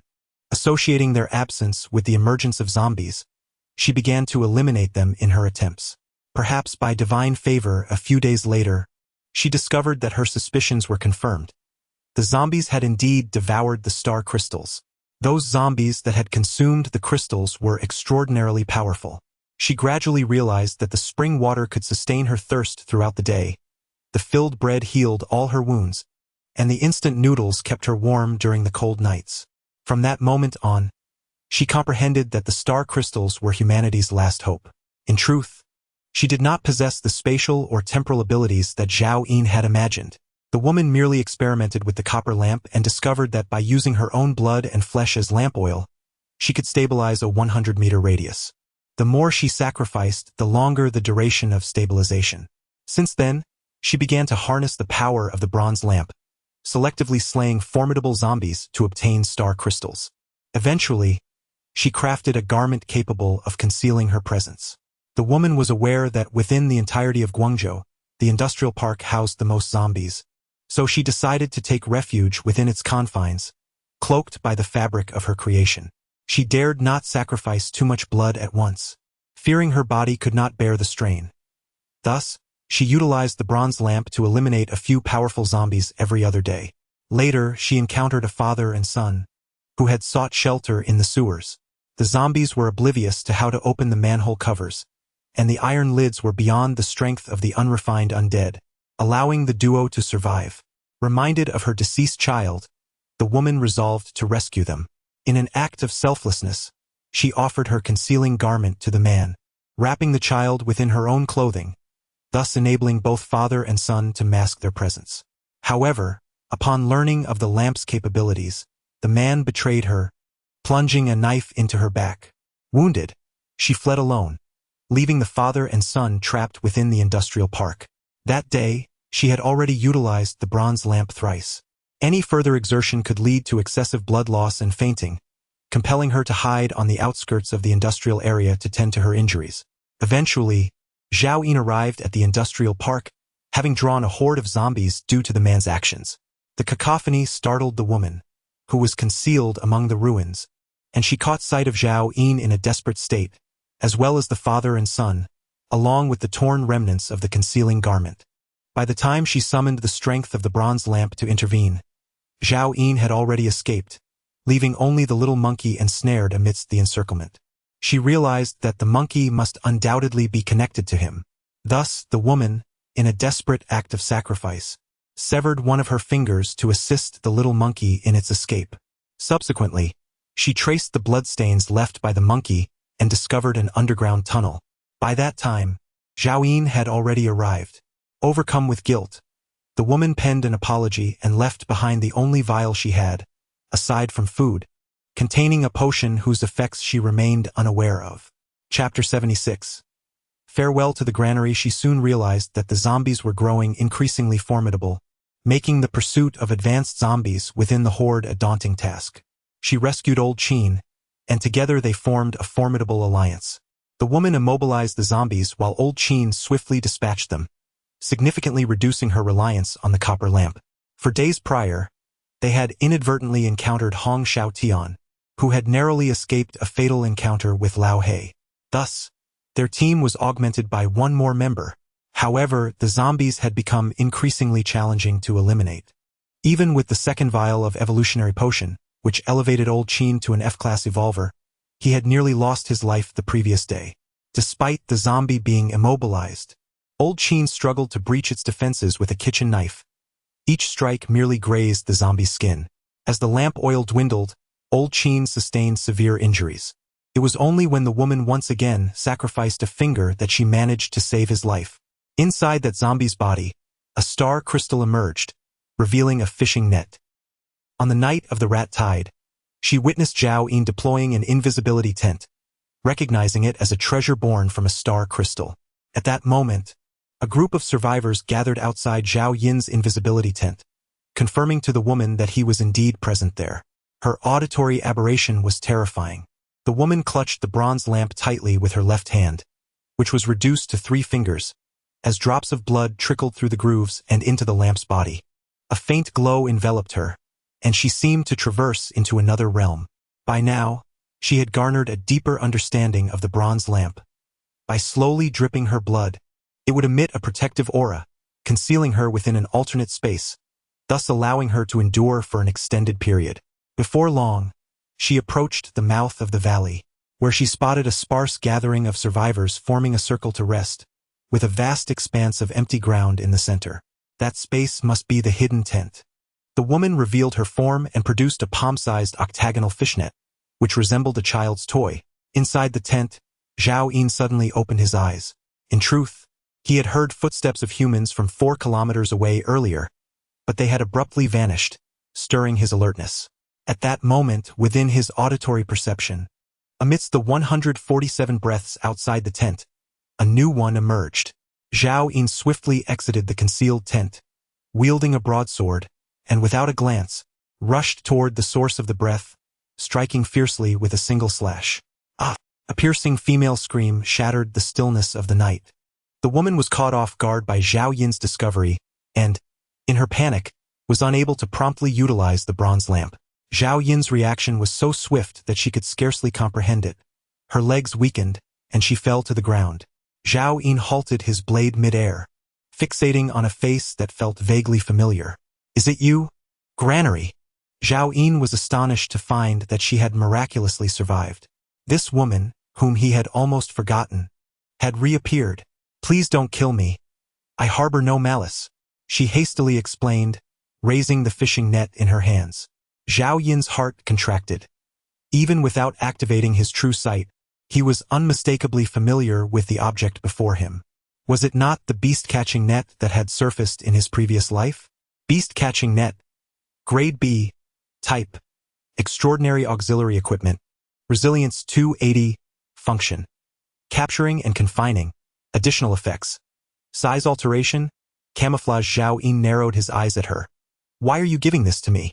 He sensed a marked transformation within the woman. She seemed to have adapted to the apocalypse. To repay your kindness, she replied, regaining her composure as she dusted herself off and stood up. I do not wish to owe you anything. Kindness? Zhao Yin furrowed his brow. It had been ages since he had encountered that term. In this world ravaged by chaos, there were only farmers and serpents, only ingratitude. What he loathed most was the unwarranted attempts of others to draw close to him. He snatched the beast-catching net from her grasp, declaring, your debt is settled. You may leave. Oh, she responded, fully aware of his difficult nature, which prompted her to approach him discreetly on 2 occasions. Yet she had still been discovered. He remained as unyielding as ever. Understanding that only by allowing Zhao Yin to witness her departure would he feel at ease, she turned without hesitation and walked away.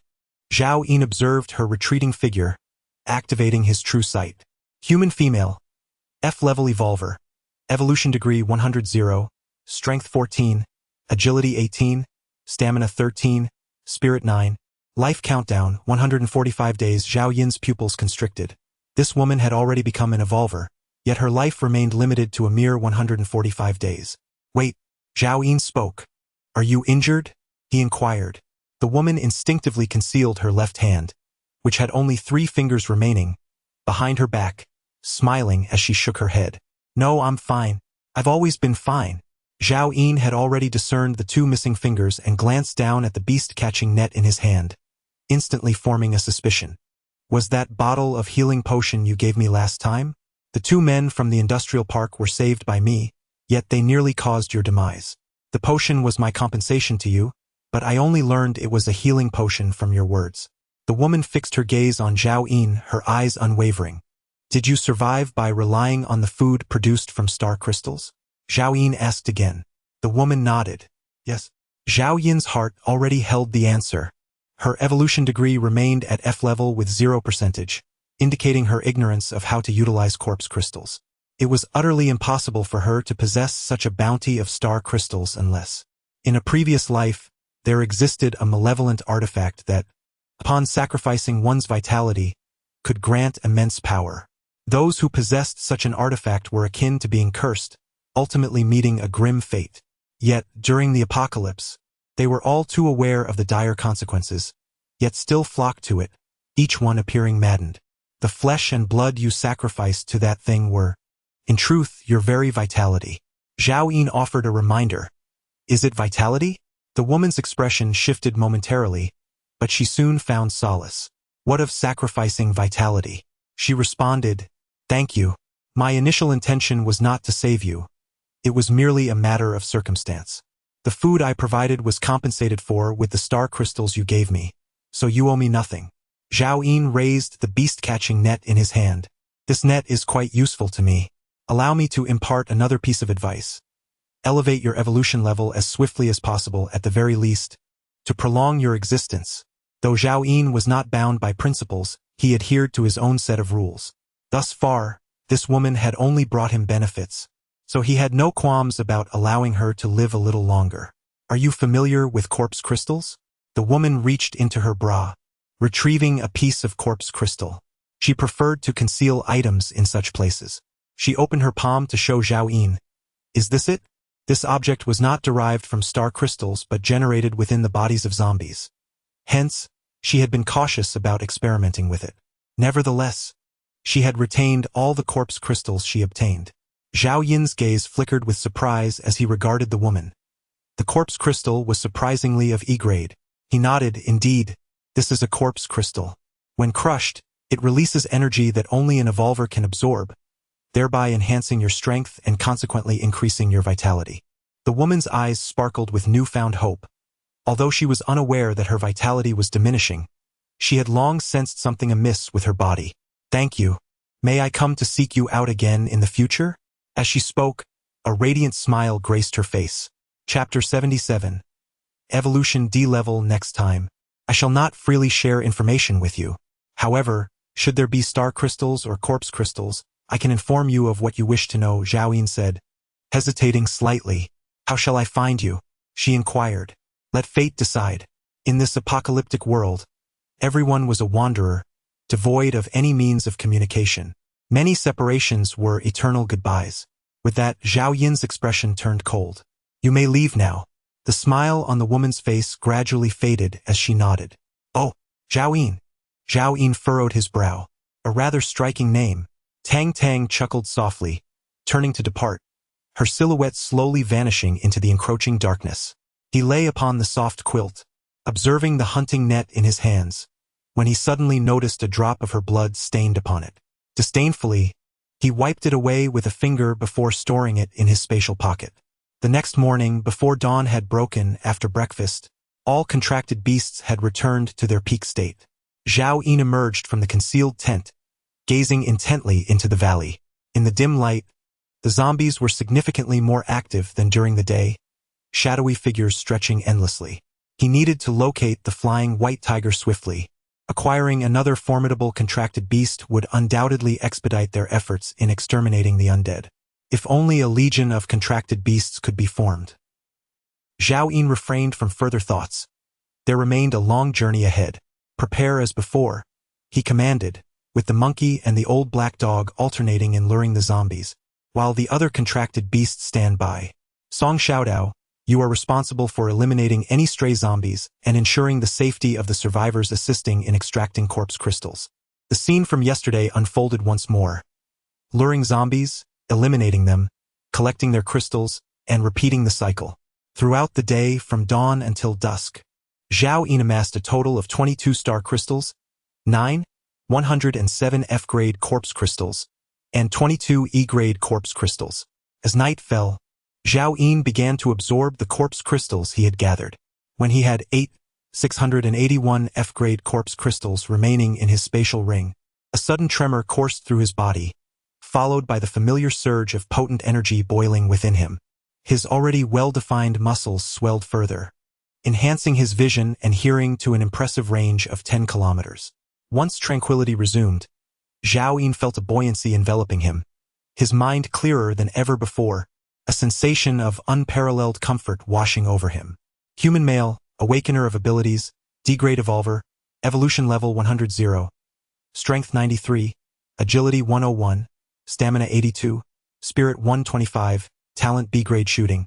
Life countdown, 159, 963 days.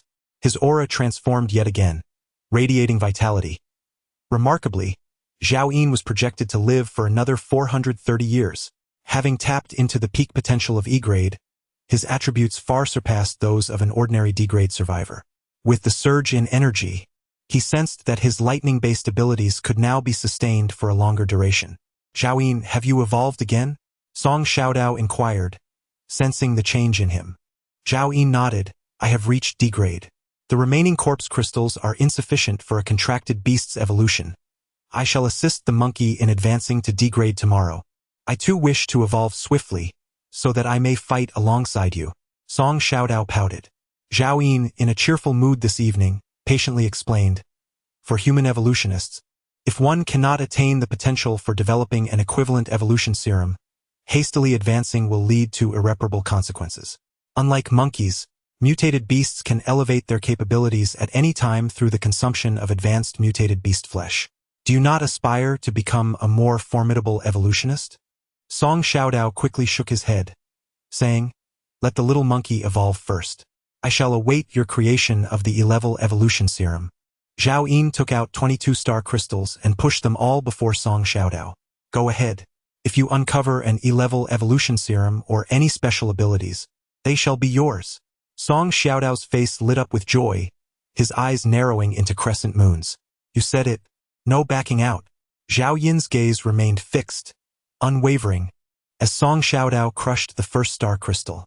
A burst of white light revealed yet another compressed biscuit, capable of replenishing energy. Not bad. A promising start, Zhao Yin remarked as he settled onto the carpet, lighting a cigarette and watching intently as Song Xiaodao continued with the star crystals. The second star crystal yielded a bottle of Nongfu spring water. Zhao Yin, it seems my luck isn't particularly favorable, Song Xiaodao expressed with disappointment. Zhao Yin chuckled. No worries. The likelihood of a star crystal producing Nongfu spring water is quite high. Keep going. The third star crystal also yielded Nongfu spring water, as did the fourth. Zhao Yin's expression finally shifted, his smile freezing. Just as Song Xiaodao was about to open the fifth crystal, Zhao Yin hurriedly interjected.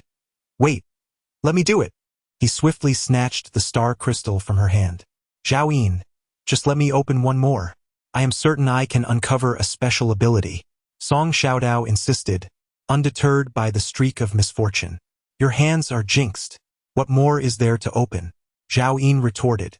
Zhao Yin directly crushed the star crystal in his hand, and as the white light dissipated, a sandwich appeared before him. Following this, he opened another bottle of Nongfu Spring. After exhausting a total of 6 star crystals, he had procured 4 bottles of Nongfu Spring, leaving his expression grim. Song Xiaodao, wary of inciting Zhao Yin's wrath, cautiously suggested, perhaps we should open them tomorrow instead. If we finish everything tonight and manage to acquire something that enhances our strength, we could slay the zombies more swiftly tomorrow. Luck is a fickle thing. One cannot wholly believe in it, yet one cannot dismiss it entirely. As Zhao Yin spoke, he crushed another star crystal. A flash of white light illuminated the room, and with a thud, an object fell onto the table. Zhuge crossbow. Grade C. Type. Extraordinary ranged weapon. Fires 100 arrows in 10 seconds, with the added effect of automatic reloading. Note: power is determined by the arrows used. The higher the grade of arrows below grade C, the greater the power. This was an extraordinary ranged weapon he had long desired, capable of rapid fire, with an impressive special effect of automatic reloading. Coupled with his shooting prowess, even 100 E-grade zombies could be eradicated within 10 seconds. As for the arrows, Zhao Yin possessed 132 in his spatial ring, and if he were to replace the arrowheads with those crafted from the King Rat's claws, they would undoubtedly rival D-grade arrows. However, he currently lacked the tools to cut the King Rat's claws. Fortunately, within his spatial ring, there were also the claws of 6 E-grade giant rats, which could be utilized to craft the arrowheads.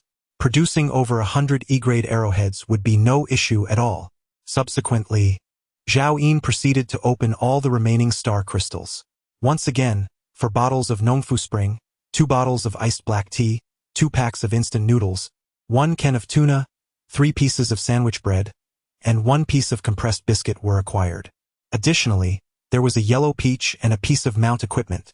An unprecedented harvest. All 22 star crystals have been expended. Yellow peach.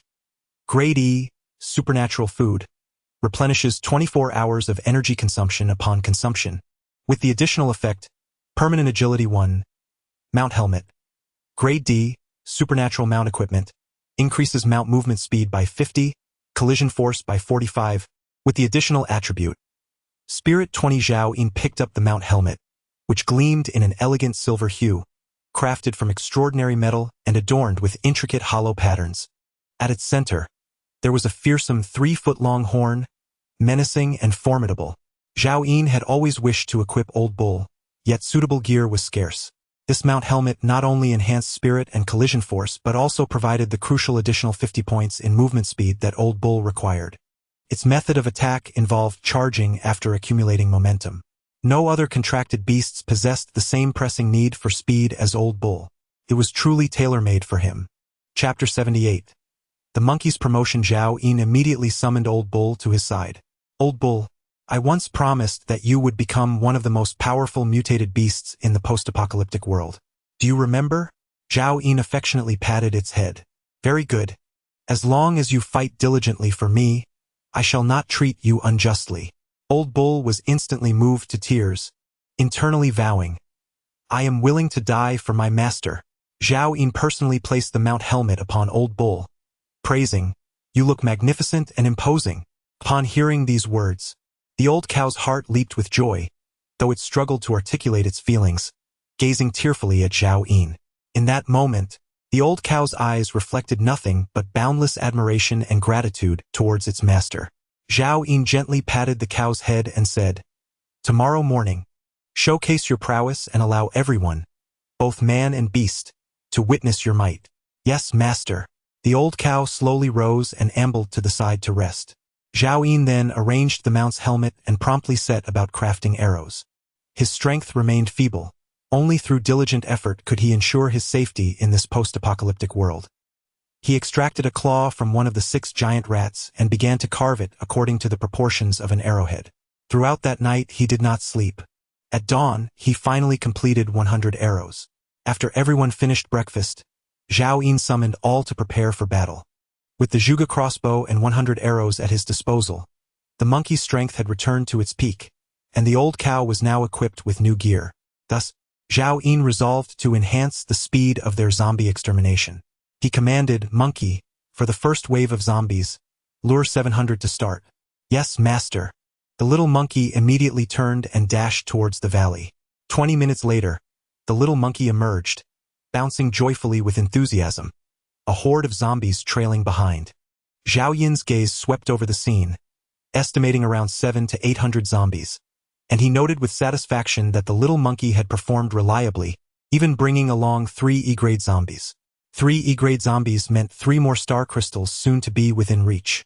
He was in high spirits and promptly took out the Zhuge crossbow, aiming at the horde of corpses. As they entered his range, Zhao Yin continuously pulled the trigger.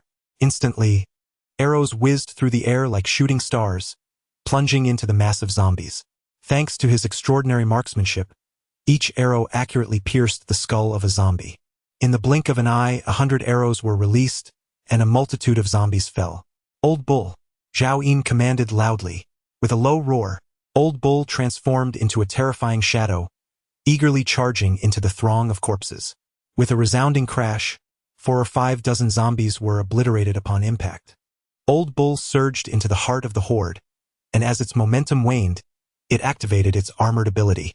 Suddenly, it quaked with immense force, sending the dozen or so zombies that had approached it flying. In the next moment, Old Bull accelerated once more, bolstered by the mount's helm, becoming a formidable force. As it darted through the fray, severed limbs and dismembered bodies flew in all directions. All the contracted beasts watched in wide-eyed disbelief, astonished by the significant enhancement in Old Bull's power, merely due to the addition of a single piece of equipment. Zhao Yin was momentarily taken aback, his heart filled with anticipation for the prospect of acquiring more mount gear in the future. "Monkey," Zhao Yin commanded again. The creature's form surged, unleashing both its growth and frenzy abilities, grasping a rat king's claw in each hand, transforming into a whirlwind, akin to a meat grinder. Upon witnessing the complete disarray of the zombie horde, Zhao Yin issued a singular command.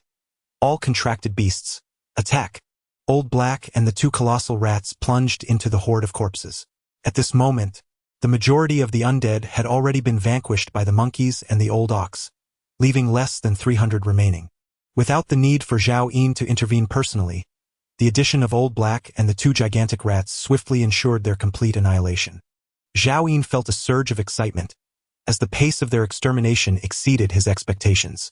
Song Xiaodao and his team hurriedly arrived, directing a group of women. "Quickly, retrieve the arrows. If we don't collect the corpse crystals within 20 minutes, we might as well skip lunch." Upon hearing that there would be no meal, the women hastened their efforts. One by one, the arrows were extracted, along with 3 star crystals and corpse crystals, and the collection was soon completed, handed over to Zhao Yin by Song Xiaodao. Once Zhao Yin stored the corpse crystals and star crystals, he began to load his crossbow. As soon as the arrows approached the crossbow body, they were automatically loaded. This was the effect of automatic loading. In theory, as long as Zhao Yin possessed a sufficient supply of arrows, he could continue to fire in rapid succession. However, crafting arrows required skill, necessitating the expertise of a professional carpenter, a craft Zhao Yin did not yet master.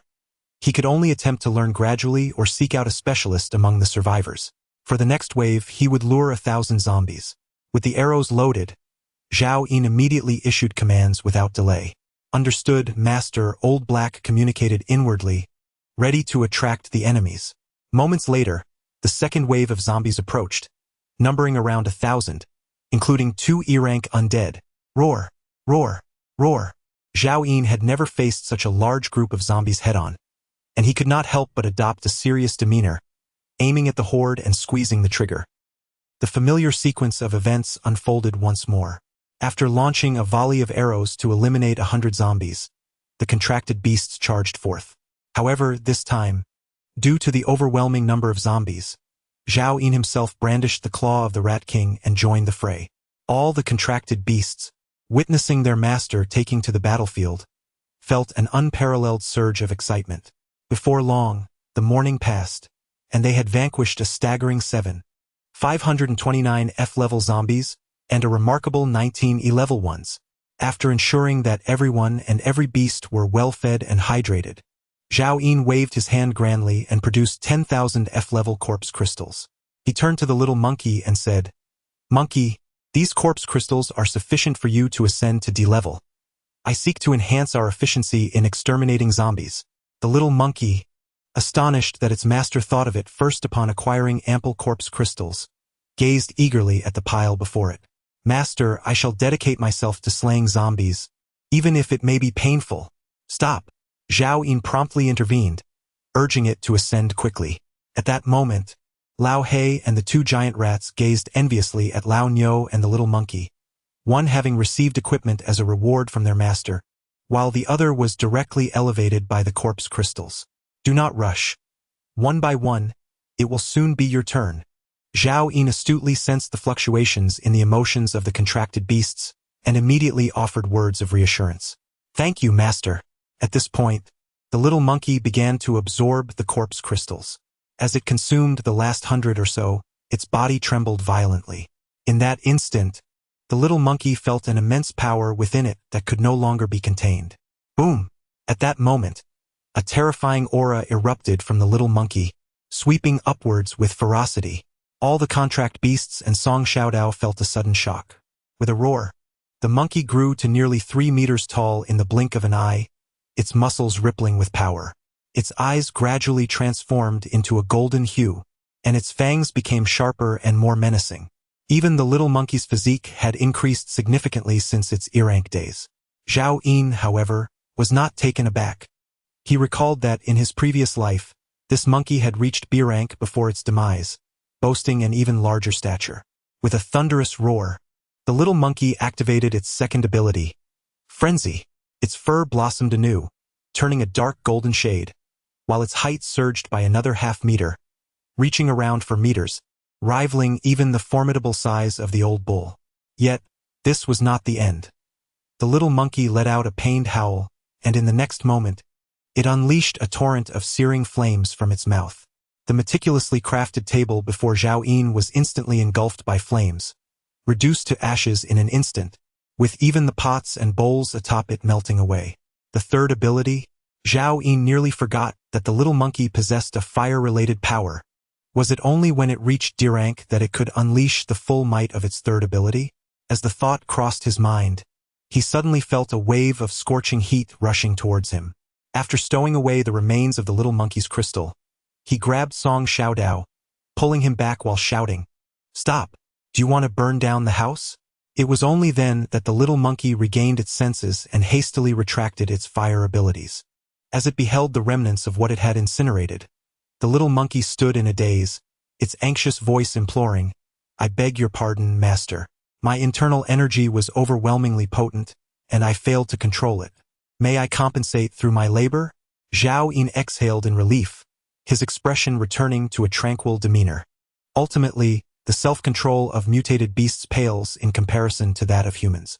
The rapid acceleration of the little monkey's evolution, coupled with the simultaneous activation of its third extraordinary ability, led to a brief moment of disorientation.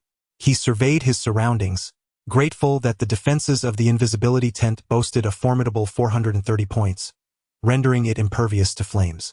Otherwise, Zhao Yin would have found himself bereft of a place to lament. He activated his true vision eye. Growth stage monkey. D-class mutated beast, strength 83, agility 87, stamina 72, defense 72, spirit 38, bloodline talent. Enlargement, frenzy, fire control. Zhao Yin pondered. How had the little monkey grown so powerful? Song Xiaodao, still recovering from her astonishment, patted her chest, recalling the golden silk fruit. Do you remember that golden silk fruit? Zhao Yin inquired. Of course I do, but could it be? Song Xiaodao's realization dawned upon her. How could she forget that golden silk fruit? She and Zhao Yin had nearly perished during their excursion to the industrial park. The golden silk fruit had the capacity to bestow an additional extraordinary ability upon mutated beasts, which was the monkey's third ability. Zhao Yin elaborated. At that moment, the little monkey, unable to restrain itself, raised one paw, attempting once more to unleash its third extraordinary ability. Boom! A flame erupted from its paw, enveloping the entire limb in a fierce blaze. The terrifying heat radiated outward, yet it felt no discomfort, its face alight with joy. It had not been long before its form swiftly diminished, transforming into a frail little monkey cloaked in gray fur, with the flames vanishing without a trace. Master! It appears I can no longer utilize my third ability, the little monkey urgently conveyed to Zhao Yin. The expenditure of energy from your previous burst of flames was excessive. Elemental abilities are notably hampered by their rapid depletion of vitality. It would be wise to refrain from unleashing flames carelessly before evolving to Greta, Zhao Yin advised. Even he was hesitant to deploy his lightning-based abilities on a grand scale. Over the past couple of days, while eliminating ordinary zombies, he had not resorted to even a minor use of his lightning powers, fearing unforeseen complications. However, when you do encounter a formidable opponent, you might consider channeling flames onto your weapon. Such an approach would sustain longer endurance. The little monkey, having regained some energy within, promptly grasped the Rat King's claw to experiment. A delicate layer of flame clung to the claw, and indeed the energy consumption significantly decreased, aligning closely with that of its berserk ability. Now, consume some Rat King meat to swiftly restore your vitality. A battle is imminent. Zhao Yin instructed, tossing a piece of Rat King flesh to the little monkey. The little monkey eagerly seized it and began to gnaw on the raw meat. After Zhao Yin rested for another half-hour, all his contracted beasts had replenished their energy. Even the women outside the tent, having feasted on chestnut porridge, appeared revitalized and vigorous. Zhao Yin ordered them to continue luring the zombies. In the evening, Old Hay was tasked with attracting the sixth wave of zombies, which took a full hour to draw over 1,000 of them out of the valley. After Zhao Yin led the contract beasts to eliminate the zombies, he approached Old Black and inquired, "Why have you been gone for so long? What exactly went awry? Is this all that remains?" This morning, Zhao Yin had observed that the deeper they ventured into the valley, the denser the zombie horde became. Over the past 2 days, he had dispatched more than 30,000 zombies, yet it was conservatively estimated that at least 5,000 still lingered within the valley. It's impossible. Have you overlooked something? Zhao Yin pressed, his brow furrowed. Unless he had misheard earlier, the number of zombies could not possibly be so few. However, as a D-level evolver, the likelihood of error was nearly non-existent. Another possibility lingered. Perhaps a zombie king had summoned all the zombies away. A zombie king? Upon hearing this, Song Xiaodao's complexion drained of color. She would never forget the harrowing encounter with that zombie king on the southern outskirts of Guangzhou. For ordinary evolvers, a zombie king represented an invincible force, utterly insurmountable. That day, everyone had nearly perished, including Old Niu, who had already reached E-level. Zhao Yin, we must leave. If the zombie king discovers us, escape will be impossible, Song Xiaodao urged, clutching Zhao Yin's sleeve. Yet, a glimmer of excitement danced across Zhao Yin's face. He had long harbored thoughts of a zombie king residing in the Dai Mountains. The star crystal within him could unlock the SS-level lifespace pendant. What was originally a quest to find the flying white tiger had unexpectedly led him to encounter a zombie king first.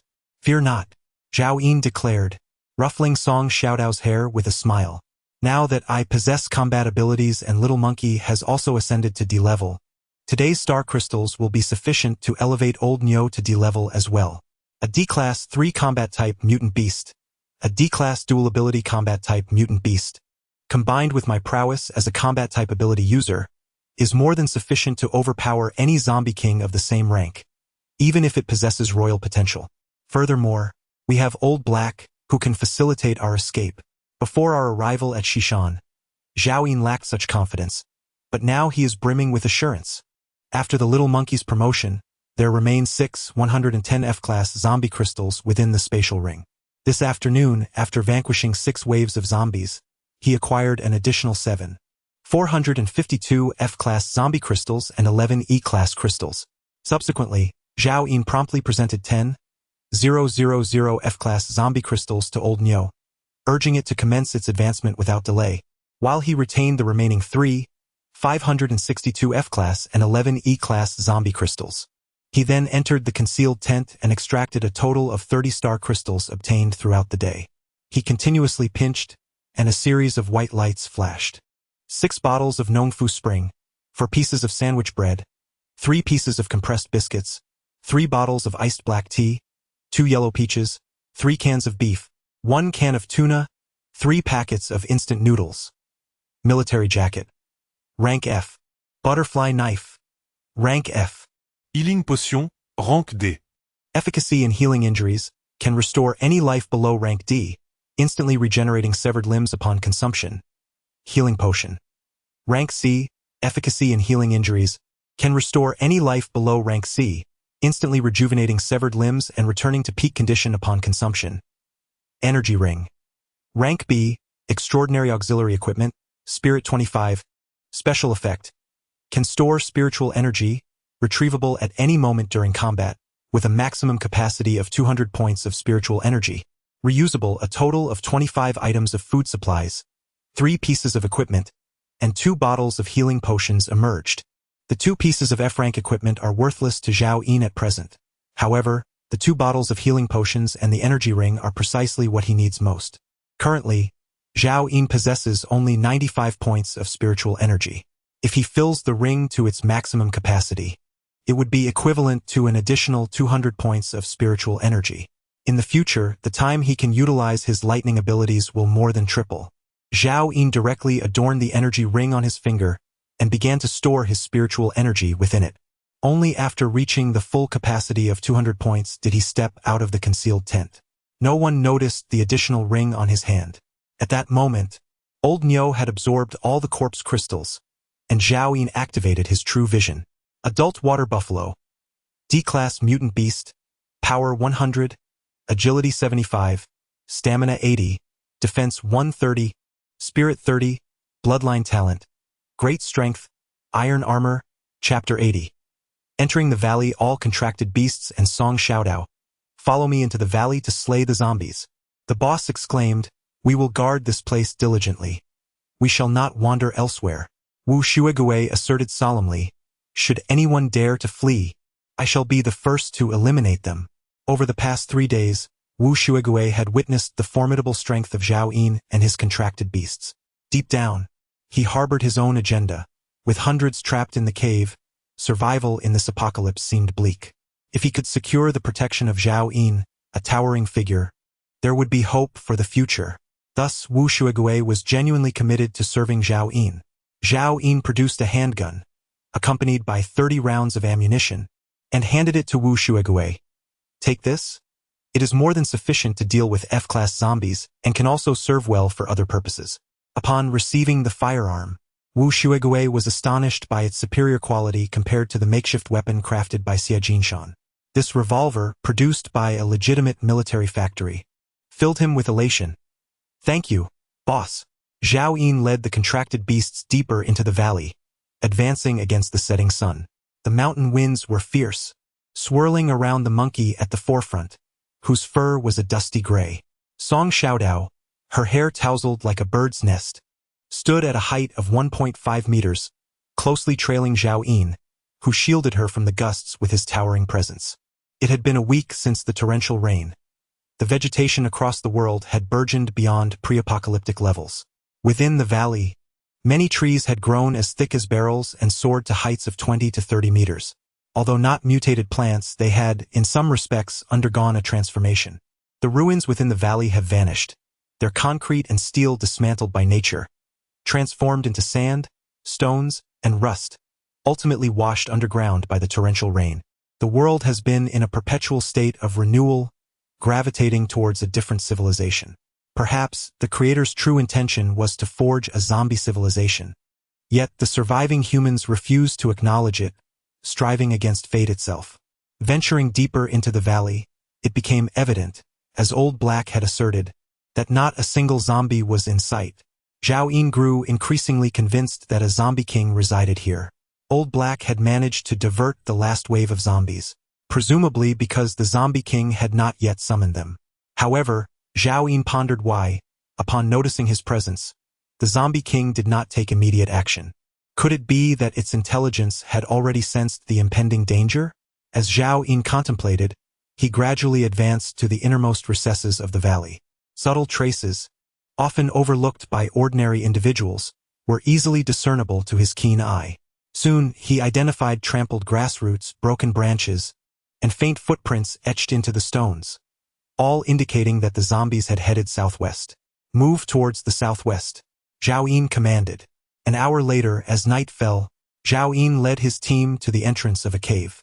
At that moment, several zombies were rushing into the cavern, seemingly oblivious to Zhao Yin's team despite their presence.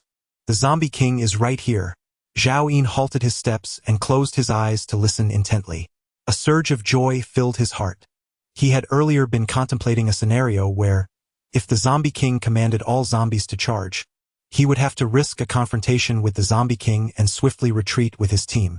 At this moment, it became evident that this zombie king lacked strategic acumen. Summoning all the undead into a cavern resembling a bottle, a veritable path to self-destruction. Each contracted beast received a bottle of iced red tea and a piece of filled bread. Zhao Yin produced 5 bottles of iced red tea and 5 pieces of bread to distribute among all the contracted beasts. The little monkey, equipped with pockets in its ratskin armor, promptly stored its share, while the old cow and 3 mice concealed theirs within their mouths, ready to puncture the packaging and consume the provisions when necessary. Remember, unless absolutely imperative, no contracted beast is permitted to waste extraordinary sustenance. Zhao Yin admonished sternly. What about me? Inquired Song Xiaodao. You shall remain by my side, seeking out isolated zombies to eliminate. If you encounter the zombie king, keep your distance, Zhao Yin replied. Given Song Xiaodao's capabilities, confronting the zombie king alone would be tantamount to delivering oneself as a meal. Upon hearing this, a sweet smile graced Song Xiaodao's face as she tugged at Zhao Yin's sleeve. Make sure to protect your fiancée. Look, Zhao Yin still regarded her as his fiancée, a stark contrast to the treatment afforded to the other contracted beasts. Zhao Yin brushed aside Song Xiaodao's hand, choosing to ignore her playful antics, as he sensed the contents of his spatial ring, which harbored 3 pieces of compressed biscuits. Both the little monkey and the old cow nodded in affirmation, vowing to waste no extraordinary food. With all arrangements finalized, Zhao Yin commanded, Old Cow, you shall lead the charge with the monkey closely behind. Old Black will take the left flank, and I shall oversee the right, while Mice 5 and 6 will eliminate any stray zombies. We shall advance inward, striving to conclude the battle within 2 hours. Moo! The old bull let out an excited low roar, for its master had surprisingly appointed it as the vanguard. In that moment, it felt a sense of revival akin to a fish turning over. Subsequently, the old bull activated its armored ability, its scales shimmering in a resplendent shade of black and gold. Once fully enveloped, it tightened its tail and charged boldly into the cavern. Instantly, a cacophony of violent crashes and the anguished screams of zombies erupted. The little monkey understood that, under such circumstances, the armored old bull was indeed better suited for the role of vanguard. With a roar, it brandished 2 rat king claws, one long and one short, and surged into the darkness. Following suit, Zhao Yin drew forth his rat king claws and, accompanied by Song Xiaodao and the remaining contracted beasts, plunged into the fray. The cave was engulfed in darkness.